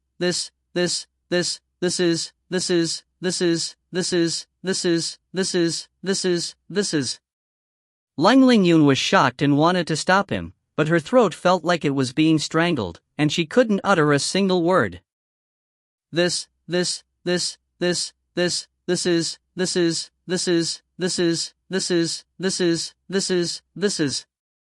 It doesn't matter. Feng Yixuan's face was filled with a mocking sneer. Deep within his eyes was a deep sadness. "Ao Shuang, has Ao Shuang disappeared just like that? Go to hell." The cyan flower was infuriated, her entire body was emitting a bone-piercing cold air, and the cold air quickly spread out with her as the center, and then it quickly materialized with the naked eye, completely condensing into the skating ice cones that covered the sky and earth. The crashing sound of the ground exploding could be heard as the ground froze, and countless ice cones shot up into the sky. The surrounding flowers were instantly frozen and withered. The air in the entire world seemed as if it was frozen. It was bone-chilling cold. These attacks circled around Lang Lingyun. "Stop!" Lang Lingyun struggled to say the two words. He knew that she had already lost control of herself. If this continued, not only would they be killed, even the entire world would be destroyed. The only ones he could avoid were her and him. At this time, how could Xinghua still listen to Lang Lingyun's words? She frantically unleashed her power. A deep sense of betrayal almost completely engulfed her mind, and it was like a heart-wrenching pain. The thought in her heart crazily occupied her thoughts. It was that her fiery temper had betrayed her, completely and utterly betrayed her. Behind them, the magnificent palace began to shake as well. Soon, the godfather came running out with the female god in his arms. With a darkened face, he yelled at Xinghua, "Stop right there. This is not a place for you to behave atrociously." At this moment, how could the blue and white flowers still listen? The cold aura surrounding their bodies grew even more intense, rapidly spreading out and solidifying the surrounding air. His father extended his hand and released a streak of white light, attacking the blue and white flowers. However, the white light completely dissipated before it could even approach the body of the blue and white flowers. "It's useless," a look of despair slowly appeared in Lang Lingyun's eyes. There was no one here who could be her match in rage. At this moment, the world and everyone in it would be completely destroyed. The god frowned and looked down at the pale face of the goddess in his arms, but did not move away. If she left this place with the goddess might not even be able to hold on for a moment. Was he really going to die here today? Thinking up to here, his father reached out his hand to gently touch the mother god's face. At this moment, his heart calmed down instead. Holding the mother god, he slowly sat down on the palace steps and looked at the scene before him indifferently. He had set up an astral academy in the chaos world, and had his subordinates search for those who possessed almost pure energy in order to absorb their energy and maintain it for the goddess. Now, it seemed as though he didn't need to worry about anything at all. It might be a good thing to disappear with her, and it might be better to be free. The god slowly closed his eyes and hugged the person in his arms tighter. His heart was calm as he waited for death. Her lips were black, and she felt as if her blood was frozen. The others also felt the same way. Jonathan's body was stiff from the cold as he looked at Dittos in front of him, trembling. Dittos tried to free himself from these, but it was useless. Just when everyone was almost unable to hold on any longer, the situation suddenly changed. You broke our agreement. Just when the surrounding people had reached midnight, a soft voice with a hint of anger suddenly sounded. This voice was something that everyone was familiar with. It was Qi Ao Shuang. Ao Shuang? Feng Yixuan exclaimed in a low tone of joy. He widened his eyes to look at the blue and white flowers in front of him, but he still couldn't see Ao Shuang's figure. He couldn't help but ask in panic, Ao Shuang, where are you? Damn woman! Go to hell! If it wasn't for you, things wouldn't have progressed to this stage. The cyan flower roared in rage, extending its hand and patting its chest. The one who broke the agreement was you. Qi Ao Shuang's soft voice sounded faintly, and in the next instant, a scorching heat burst out from her body. The surrounding snow and ice melted in an instant, and the bone-piercing feeling vanished in an instant. Everyone was free to move. When did you have such power? Qinghua looked at the scene in front of her with both shock and anger, and asked subconsciously. Just now. Qi Ao Shuang's voice was soft and low. Slowly, a pained expression appeared on Qinghua's face. She hugged her head with all her might as she cried out in pain. Elder brother Jin Yan, what's going on? Lily anxiously approached Jin Yan as she asked in a terrified voice. Ao Shuang, it seems like she's going to leave her body. Jin Yan was extremely nervous as he watched the reaction of Qinghua without taking his eyes off her. He hoped that his guess was correct, and that it would succeed. Ah! The blue and white flower faced the sky and issued a long and agonizing cry. The next moment, under everyone's astonished and delighted gazes, Qi Ao Shuang appeared once again. She stood silently in front of Qinghua, looking at her coldly. Ha! I never thought that you could be this strong. A mocking sneer appeared on Qinghua's face. After stabilizing her body, she looked at Qi Ao Shuang with disdain. Even though Qi Ao Shuang was strong to this extent, she still wouldn't place her in her eyes. Yes. Even though I can't defeat you right now, I can still do it by heavily injuring you and sending you back to the former world. Qi Ao Shuang smiled faintly, speaking slowly in her heart, even at the cost of sacrificing my life. Qinghua's face darkened, and she said coldly, with just you? Yes, just me. Qi Ao Shuang said in a soft voice, but there was a hint of resolution in her tone. All of you, stop. There's no point in continuing like this. At this time, Long Lingyun spoke softly. You love this woman, too, don't you, like ice? Qinghua turned her head to look at Long Lingyun's face. A tyrannical glint gradually appeared in her eyes, widening. Long Lingyun did not say anything. She remained silent, but she had already tacitly accepted. Very good, ha, very good. You've all betrayed me. Today, I will let you know the fate of those who betrayed me. I will grind your bones and scatter your ashes. The beautiful face of Qinghua gradually became distorted and sinister. She laughed out loud in despair and rage as she vented the emotions in her heart. Her world seemed to collapse at this moment. Everyone's heart sank when they saw how crazy Qinghua was. The auras surrounding her all started to become chaotic, and gradually, they all started to go crazy. Everyone understood that what Qinghua said earlier was not a joke. Qi Ao Shuang's face turned solemn, instantly raising all her power to the max. She knew that this strike would determine everything. I don't need any of you anymore. All of you, go die. Qinghua roared in rage, raising her hands up high as she frantically gathered all her power into her hands. Ao Shuang, don't. Feng Yixuan's face was so gloomy that it seemed as if water would drip out of it. Feng Yixuan's heart sank to the bottom. If you find any errors, ads pop up, ads redirect, broken links, non-standard content, etc., please let us know. Report chapter so we can fix it as soon as possible. Chapter 332, End. C332. Stunning Edge, C332, The End. Like fire. Like fire. You actually betrayed me so thoroughly. Without waiting for Qiao Shuang to speak, Chenghua roared out like a madman, and after gathering her power, she leaped into the air, pushing out the power in her hand towards Qiao Shuang. Qiao Shuang's face was calm as she leaped up, trying her best to withstand this terrifying power. In an instant, a loud explosion rang out, shaking the earth and shaking the earth. A powerful light burst out from Qiao Shuang's body, spreading out in all directions. Everything was submerged in this intense light, and everyone's eyes were blinded by this light. The ground began to shake violently, and the sky seemed to disintegrate. The sky and the earth were spinning. Everything seemed to be on the verge of destruction. Is the dust settled?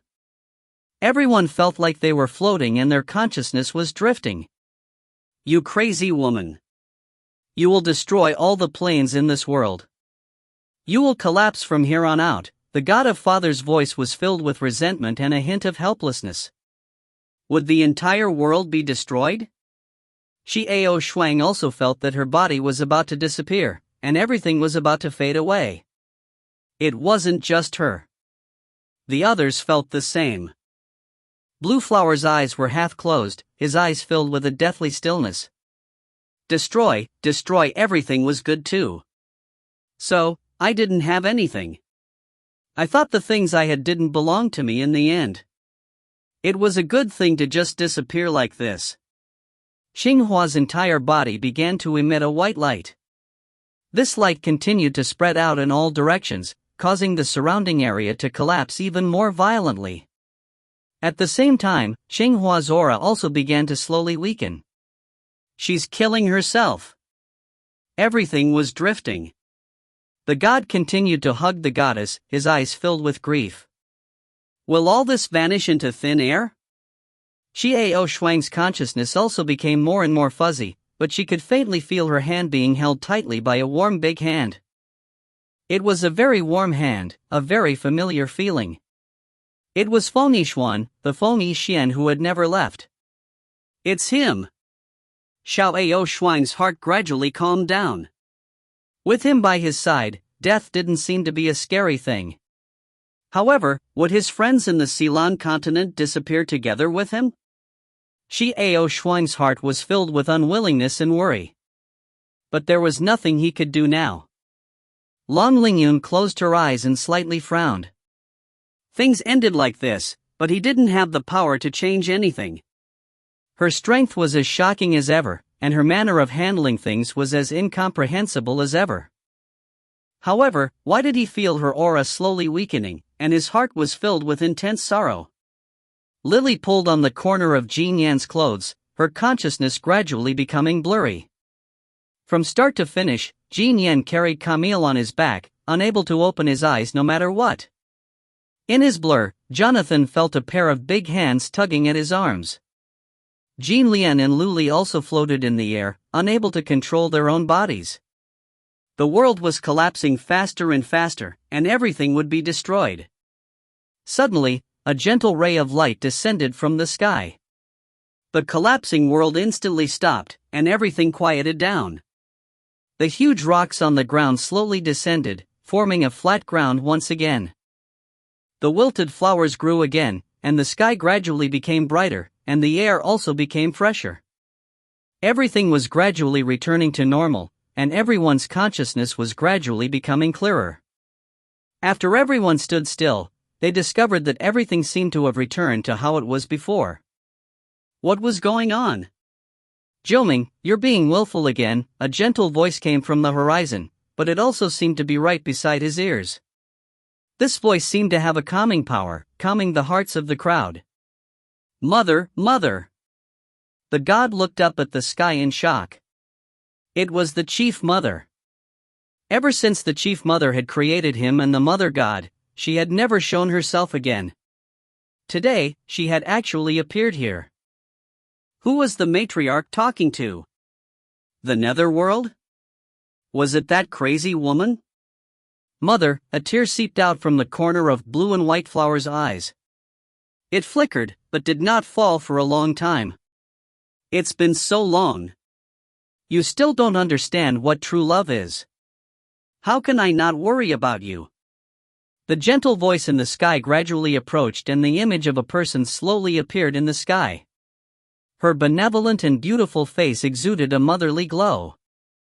Her black hair and delicate figure made her lower body a little blurry. It was as if she did not have legs, but rather a very long snake tail. However, this kind of appearance did not seem abrupt at all. Instead, it gave people the feeling of reverence. You go where you're supposed to go. Maybe it's my fault. This time, I will not seal your memories, but I will seal your power. When you know what love is, your strength will recover. Go on, the mother's gentle voice sounded again. Mother, Viridescent Flower, wanted to say something, but hesitated. His mind was in a state of chaos. You were too willful, and this time you almost destroyed the world. Go ahead. After the matriarch said this, a black whirlpool immediately appeared behind Blue Flower. Before Blue Flower could say anything, she fell into it. With a long shout, she fell into the whirlpool without a sound. At this time, Long Lingyun rushed to the black whirlpool. She turned her head and looked at Ling Xuan and Feng Yixuan. She smiled and said, Feng Yixuan, remember, make Lingyun happy. Before the crowd could react, he had already dove into the black vortex and followed the azure flower. Things happened too fast, and everyone was still in a daze. This is the end of it. Go on. The matriarch said those words to Xiao Aoshuan gently. As soon as he said those words, the sight before them blurred. Opening his eyes, he found himself standing in a familiar spot. This place was actually the secret chamber of the Feng Yi family. All of them were here. Feng Yixian, who was still tightly holding Chiao Shuang's hand, carried Camille's Jin Yan on his back and pulled Jin Yan's Lily along by the sleeve. Dittos, who was holding Jonathan's arm, was lying unconscious on the floor with Golden Lotus in glass. Lingyun, Chiao Shuang opened her mouth and said a few words hoarsely. He's a good old man, always has been. He always appeared cold and emotionless, but in reality, he was very soft-hearted. In the end, he still couldn't let the 9 netherworld follow him. Feng Yixuan sighed softly. Chiao Shuang went silent, her heart in chaos. She did not know what to say. What had just happened was unbelievable. The chief goddess had actually appeared and quelled the battle. And the mother god's relationship with her seemed very unusual. It was obvious that there was a lot of love involved. Was her real name 9 Nether? The names are so sad. In fact, she was lonely and lonely. Even until now, she still didn't understand what love was. To think of possession as love. Where was she now? As for Lang Lingyun, was she staying by her side to guard her? However, it's best that the matter be settled like this, isn't it? Jonathan grinned. Here, where is it? It's my house. Although Feng Yixuan seemed calm as he spat out these 3 words, his voice still contained a slight tremble to it, and his heart was also incomparably excited. After experiencing so many things, he never thought that he would be able to return to the continent safely. Those days in his dreams were right in front of him. Feng Yixuan felt as if he were in a dream. Everyone was in a daze. What had just happened was too unexpected. Everything had happened too quickly. The chief mother would actually appear to solve all of this. We're home. Ao Shuang, we're going home. Feng Yixuan, who had finally regained his wits, shouted out loud in excitement as he carried Chiao Shuang in his arms. Ao Shuang, we're really back. And, I'm back. Chiao Shuang's heart was extremely complicated, and tears were slowly rolling down her face. Some were happy, some were excited, some were sad, some were disappointed, and some were reminiscing. After experiencing so many things, Chiao Shuang had never thought that she could still return to the Ceylon continent. She could even return with Feng Yixian to meet her friend, Master. Only Lingyun left just like that. Thinking of this, Chiao Shuang looked a little disappointed. Feng Yixuan let go of Qiao Shuang and hugged her tightly. Feng Yixuan gently closed his eyes, and in his heart, he softly spat out, flame-like, "Thank you." He knew that the first choice Lang Lingyun had was to not let the 9 nether realm go, but also to help himself and Qiao Shuang. "I won't let you down, I will definitely make you the happiest person." Feng Yixuan swore silently in his heart. Suddenly, the sound of hurried footsteps rang out. Feng Yixuan let go of Qiao Shuang and revealed a smile. He was too familiar with this footstep. It was the mother Tyrannosaurus Rex's mother. His mother finally sensed the presence of so many people in the secret room. With a pang sound, he opened the door and his mother was completely stunned on the spot. In the secret room, the person who had been thinking day and night was there. Feng Yixuan bared his teeth as he laughed. His hand was tightly holding onto Qiao Shuang's hand. Beside them, Jin Yan carried a young man who was still unconscious. A girl pulled on the corner of Jin Yan's clothes. There were a pair of delicate girls and boys on the floor, and 2 distinguished men. Dream? Was it a dream? The tyrannosaur reached out to pinch her face. "Mom!" However, Feng Yixuan threw himself forward and hugged the mother tightly. "I'm not dreaming, I'm really back. I'm back. It's not a dream, it's not a dream. Ha, it's not a dream." Mother Baolong's mother laughed loudly before crying again. She stretched out her hand and slapped Feng Yixuan on his back. "You stinking brat, you bastard. You're leaving just like that. You don't want to explain yourself to your mother. I thought you'd never come back, hateful, hateful bastard." "Ha, Mom, not only have I returned, I've also brought my wife back." Feng Yixuan released his mother and pulled Qiao Shuang over. Qiao Shuang was startled, and before she could recover, she was fiercely hugged by Mother Tyrannosaurus Dragon Mother. "You're finally back. I have nightmares every day. I thought you weren't coming back." Mother Baolong's mother was no longer as domineering as she used to be. She was now a delicate mother. She hugged Qiao Shuang tightly as she sobbed uncontrollably. Qiao Shuang's eyes also became a little sad. "I wonder how Laxia is doing now, the only one worthy of my concern, the only sister." "I'm back, I'm really back." The next day. The Feng clan. "You're leaving?" Originally, Feng Yixuan and Qiao Shuang were sitting in the garden, drinking tea and resting. Suddenly, Didas and Jonathan came before them to say their goodbyes. "Yes." Although he was still expressionless, his tone was no longer as cold as before. "Where to?" Xiao Shuang stood up and asked.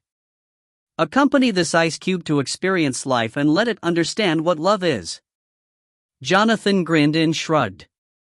Qiao Shuang and Feng Yixuan looked at each other, smiled understandingly and nodded. A trace of embarrassment flashed across Ditto's eyes at this time. He had regained the cold look on his face. "That's fine. But keep in touch. You must come back to the wedding between me and Ao Shuang." Feng Yixuan grinned. "Che, did I agree to marry you? You're not afraid of biting your tongue when you talk to yourself."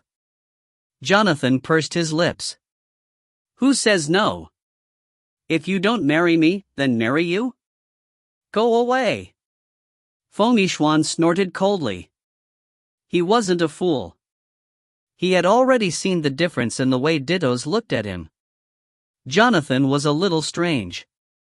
He looked at himself with different eyes, but there was also something strange in the way he looked at Dittos. Could it be that this guy eats both men and women? Feng Yixuan guessed vulgarly in his mind. "Hey! What kind of eyes do you have?" Looking at the wretched expression on Feng Yixuan's face, Jonathan knew that what he was thinking was not a good thing.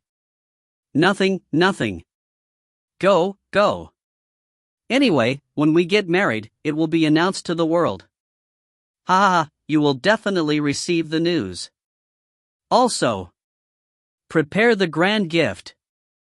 Feng Yixian was laughing so hard that his eyes narrowed into slits. TCH. Jonathan and Yixian bickered. Dylan stood at the side in silence, staring at Xiao Shuang. Dittos, Xiao Shuang said in a low voice. Soda, maybe you're right. A strong person always needs a reason. I will find out. Diane said in a deep voice. He looked at Xiao Shuang with some sadness in his eyes. All right. Xiao Shuang smiled faintly, you will find it. Take care of your body. Yes, you too. At this moment, Dittos finally revealed a smile. Xiao Shuang was stunned when she saw this smile. Dittos smiled. To think that it would be such a stunning feat. Xiao Shuang and Feng Yixian sent the two of them to the door and watched as they got on the carriage. The carriage slowly drove away and gradually disappeared from their sight. That ice cube will know what love is? Feng Yixian stroked his chin as he pondered. Before Xiao Shuang could reply, he said, it should be fine. He already knows how to laugh. Sai, why don't we hurry up and have the wedding ceremony? Why is my sense of danger so intense? Xiao Shuang only smiled and didn't say anything, turning around and walking back. Ao Shuang, don't pretend you didn't hear me. We're going to find the guys tomorrow, see them, then assemble. Come to our wedding. Feng Yixian chased closely behind, yelling. A smile appeared on the corner of Xiao Shuang's mouth, and his heart was filled with warmth. Just as he reached the entrance of the main hall, he ran into Jin Yan and Lily. Miss, I'm going out with Lily. When Jin Yan saw Xiao Shuang, he smiled and asked for instructions. Where to? Do you want to go out and train as well? Do you need it? Does this world still need your stuff? Feng Yixian rushed up from behind. He was worried to hear that these two were going to leave. No, I'm looking for Judy. Come back if you can. She should still be waiting for me there. Jin Yan said softly. Xiao Shuang was stunned. She immediately remembered that the young female dragon was not fully grown yet. I'm afraid he's an adult by now. She had done a lot for Jin Yan. Go. Be careful on the road. Xiao Shuang nodded, feeling guilty in her heart, blaming herself for not having thought of this. She should have let Emmy find Judy right away. I don't know how Laxia is doing, but I've already sent someone to fetch her, and she should be back in a few days. Their existence had already destroyed the order of this world, so Xiao Shuang had clearly made it so that no one could use power that exceeded that of this world. Everyone had reached an agreement. Jin Yan and Lily left together. Xiao Shuang and Feng Yixian looked at each other. Xiao Shuang sighed, why is Camille still not awake? Don't worry, his condition is fine. He will wake up very soon. Nothing will happen to him, because he is Camille. Xiao Shuang nodded gently, her brow creased in worry. Gold Lotus, stop right there. What are you running for? Luli's voice came from inside, causing a commotion. Why don't I run? I told you, we're still children, we can't do things that only adults can do. A somewhat angry and bashful voice came from the Golden Lotus. Nonsense.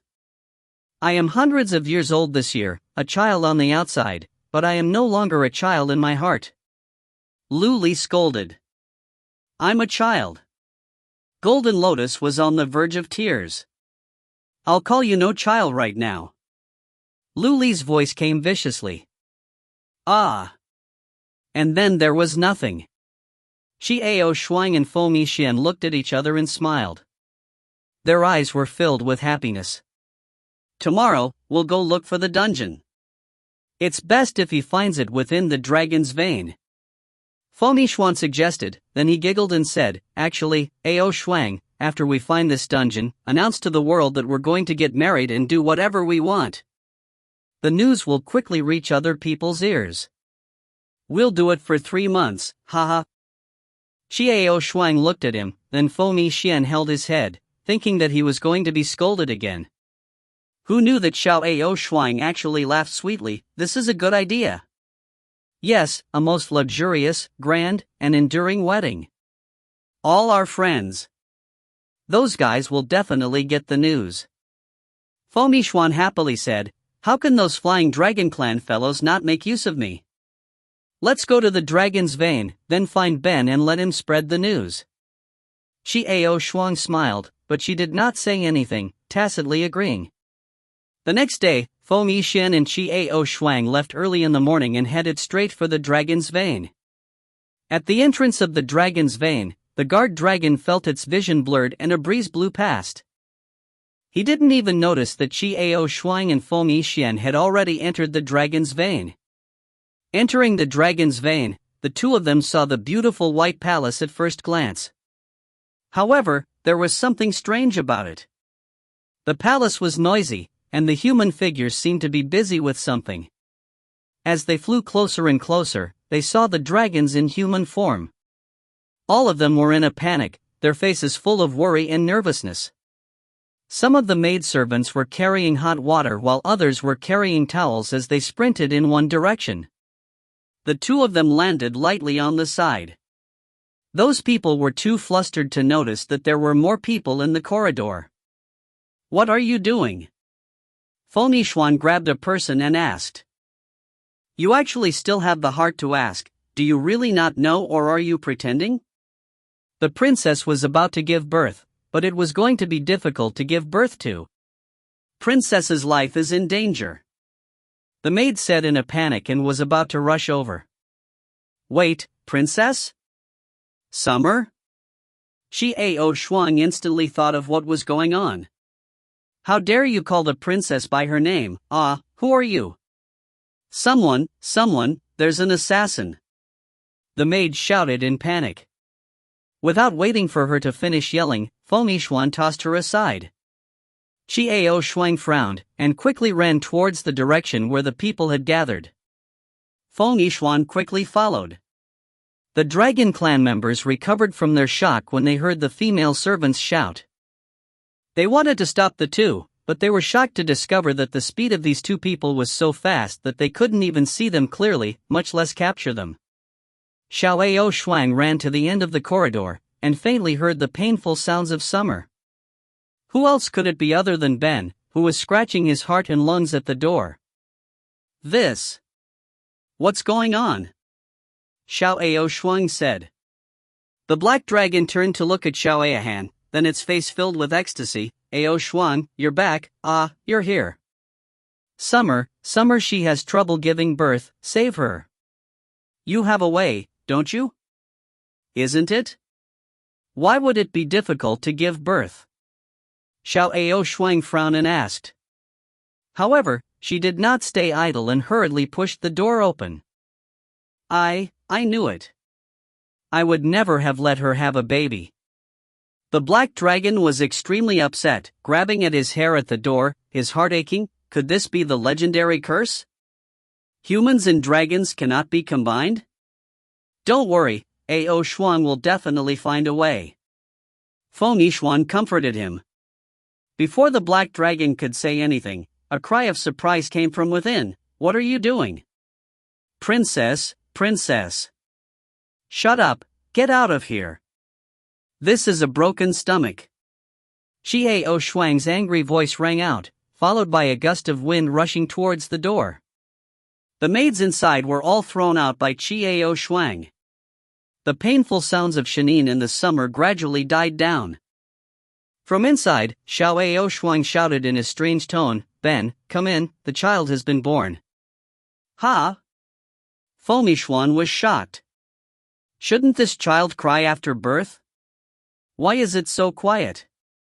Upon hearing this, the black dragon hurriedly rushed in. Looking at the extremely weak Summer lying on the bed, he saw the relieved Xiao Ao Shuang, as well as a huge white egg on the bed. May I come in? Fo Mi Xian stood at the door and looked around. Come in later. Xiao Ao Shuang scolded, this is the delivery room after all, it's not bad for a father to come in here. Feng Yixuan waited outside the door, puzzled. He couldn't figure out what was going on. Summer, are you alright? Black Dragon was the first to rush to the bed, holding the Summer hand and anxiously and worriedly asked. It's fine. It's all thanks to Ao Shuang. Otherwise, I would have, but I seem to have had a strange thing. Summer's face worried. This is? Only then did the Black Dragon turn its head and see the so-called strange thing. Then, it began to stutter as it pointed at the ridiculously large egg on the bed and asked. Your children. Ao Shuang smirked as she said, You are so skinny in the summer. It would be strange if you could bear such a big dragon egg. The Black Dragon stared wide-eyed at the huge dragon egg, scratching its head, then scratching its head. What should we do now? Ao Shuang rubbed her chin as she thought, this is a human and a dragon child. The children in here cannot be compared to pure dragon children. This eggshell should use your power, otherwise it will suffocate to death. When the Black Dragon Ben heard this, its face turned green, and it hurriedly went up to knock on the eggshell. Summer panicked, too, and in spite of her weak body, she kept telling Ben to move faster. At the same time, Ao Shuang furrowed her brow and pursed her lips as she said, So this is the reason why humans and dragons cannot join hands. The egg is too big to bear. The Black Dragon had been pounding the floor and finally broke the eggshell. As soon as he broke through, a wet baby crawled out. It didn't even open its eyes before grabbing onto the Black Dragon's big hands. It was not like a human child that was born weak. Although the baby had its eyes closed, it still had the strength to tightly hold onto the Black Dragon's hand. Seeing this, Black Dragon Ben and Summer let out a sigh of relief. It was alright, the child was fine. Then they were both full of joy, and at that moment they were both mothers and fathers. Just as Black Dragon Ben let out a sigh of relief and couldn't begin to feel happy, the baby held onto Black Dragon's hand and continued to climb upwards.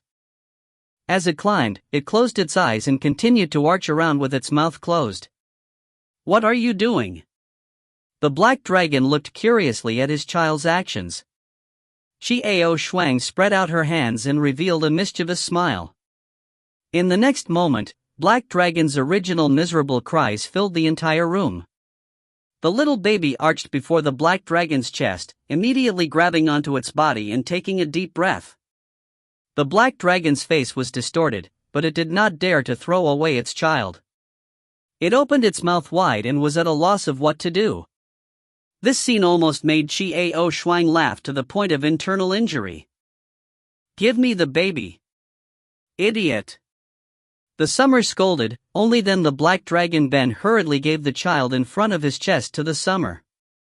The sound of milk being fed echoed in the room.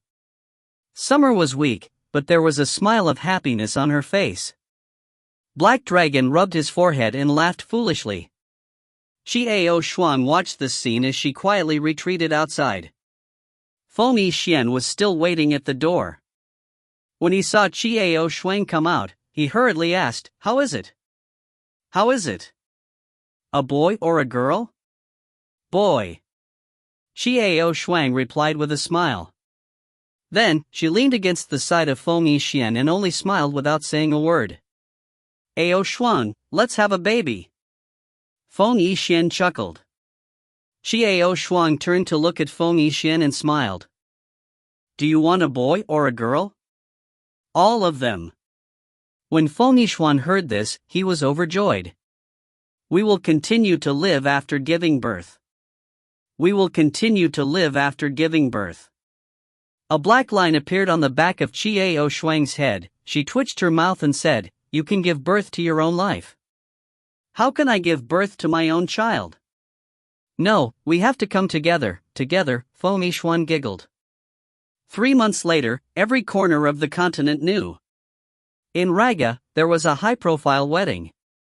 The main characters of the wedding were the people who overthrew the false rule of the Radiant Temple, Ao Shuang, Kalea, and Feng Yixuan. This shocking wedding had alerted all the influential people on the continent. The sky was filled with flowers that were like rain that filled the streets of Ragkardi. The intoxicating fragrance made people feel relaxed and happy. In the imperial city's plaza, the wine was freely opened for drinking. Every day was filled with the clamor of people, and everyone was happy. The wedding ceremony finally started. A snow-white wedding-dressed Chiao Shuang stood on the carriage. Behind her were layers upon layers of lace, adorned with all kinds of beautiful gems and feathers. Under the carriage, 10 pairs of girls were holding onto the carriage's skirt, led by glass. Today, Chiao Shuang's beauty broke one's heart, and her beauty made it hard for people to look away. Fomi Xian, who was standing beside Chiao Shuang, was wearing a suit that fit perfectly. He was in high spirits and was extraordinarily handsome. What a pair of peerless beauties! They were truly unparalleled in this world. The man in charge of the wedding had bright blonde hair, beautiful blue eyes like the deep sea, and wore a black dress. He stood at the highest point of the square and waited for the bride and groom to arrive. The corners of his mouth curved into a gentle, charming smile. Who else but Camille could smile like this? Camille laughed as the bride and groom stood in front of Camille. There was even a hubbub of voices below. My little Ao Shuang, a sheep entering a tiger's den, Waldo rubbed his eyes and wailed. TCH, this is called unparalleled. Chao Chu Xin glared at Waldo. What are you doing? You don't even allow me to be heard in this day and age? Waldo protested sadly. No, if I'm not sure, I'm not sure. If you don't accept it, I'll beat you up later. I'm warning you, you're no match for me. Be careful not to beat you up to the point that you don't even recognize Ao Shuang. Waldo was so angry that he wanted to retort, but when he saw the threatening gaze of the Eastern Wind Marquis, he swallowed his words. He had wisely chosen not to provoke Chao Chu's interest. The Eastern Wind Marquis would do anything for his wife, it was best to be cautious. Woo, my good disciple, I got married today. Cliff was crying so hard that Raoul, who was watching from the side, couldn't stop pouting. Dylan and Jonathan stood quietly below, looking at the snow-white Chiao Shuang. She's beautiful today. Jonathan smiled. All right. Her smile. Very happy. That's good. Say, back then, did that ice-cold kid love more Ao Shuang or that crazy goddess? Jonathan touched his chin and suddenly said, why do I feel like the kid loves both of them? Dittos only smiled and did not speak, but continued to look up. Black Dragon Ben hugged his precious son with one hand and his beloved wife with the other, grinning as he looked up. Summer gently laid her head on the Black Dragon's chest, also smiling. This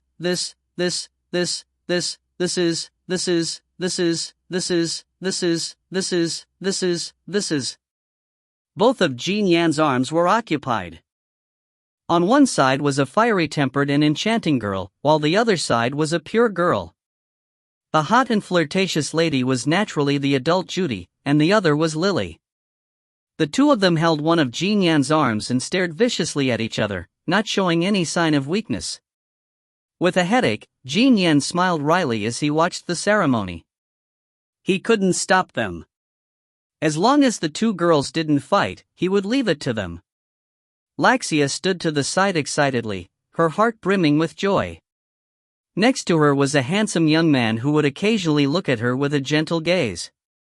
When the elven princes came, Li Yuewan and Li Mingyu were excited and happy. Elder Sikon Lin, Long Sars, Shishaosi. All the royal members of the various kingdoms rushed over to fawn over the strong and win over the strong. In this wedding ceremony, all the powerful warriors of the Shilan continent had gathered here. They were all brilliant and dazzling, making it an eternal and splendid stroke in the history of the Shilan continent. And, okay, the ceremony begins. Camille's voice was very soft, but it was clearly heard by everyone in the square. The plaza instantly turned silent. The ceremony started. Camille, as the host, should start the first step of the ceremony. However, Camille, as the host, suddenly grabbed hold of Chiao Shuang's hand and solemnly said, "Bride, Chiao Shuang, I want to ask you a question. Are you willing to abandon this silly kid and elope with me? Everyone was petrified as they looked at this scene in a daze. What did that host say? Abandon the groom? Elope? What and what? Yixuan, huh? Yixuan was also stunned. Camille still had a gentle, elegant smile on his face. Go to hell. Yixuan was the first to regain his senses. He kicked Camille and Camille dodged. The two of them clashed. They're robbing the bride. Waldo let out a strange cry as he flew up into the air, flying towards the high platform. This sound completely disturbed the scene. Seize it. Quick, snatch the bride. So beautiful. Protect the bride. Protect your ass. Robbing the bridegroom is so handsome. Fight for it. Who cares? Let's rob him together. In an instant, the square was in a complete mess. The clamor of voices rose up into the sky, and the atmosphere was extremely heated. This grand wedding was the unparalleled beginning of the world, the unparalleled end. Laughter resounded across the sky. Yixuan, you XXXXXXXXXXX. It's fine if the bride is not robbed, but from now on, you will give her to me when she is born. It seemed to be Camille's voice. Go to hell, you pervert. Yixuan cried out as he fought with Camille. Yixuan looked up into the sky. The sky was very blue, very blue. His heart was very warm, very warm. It felt good to be with everyone.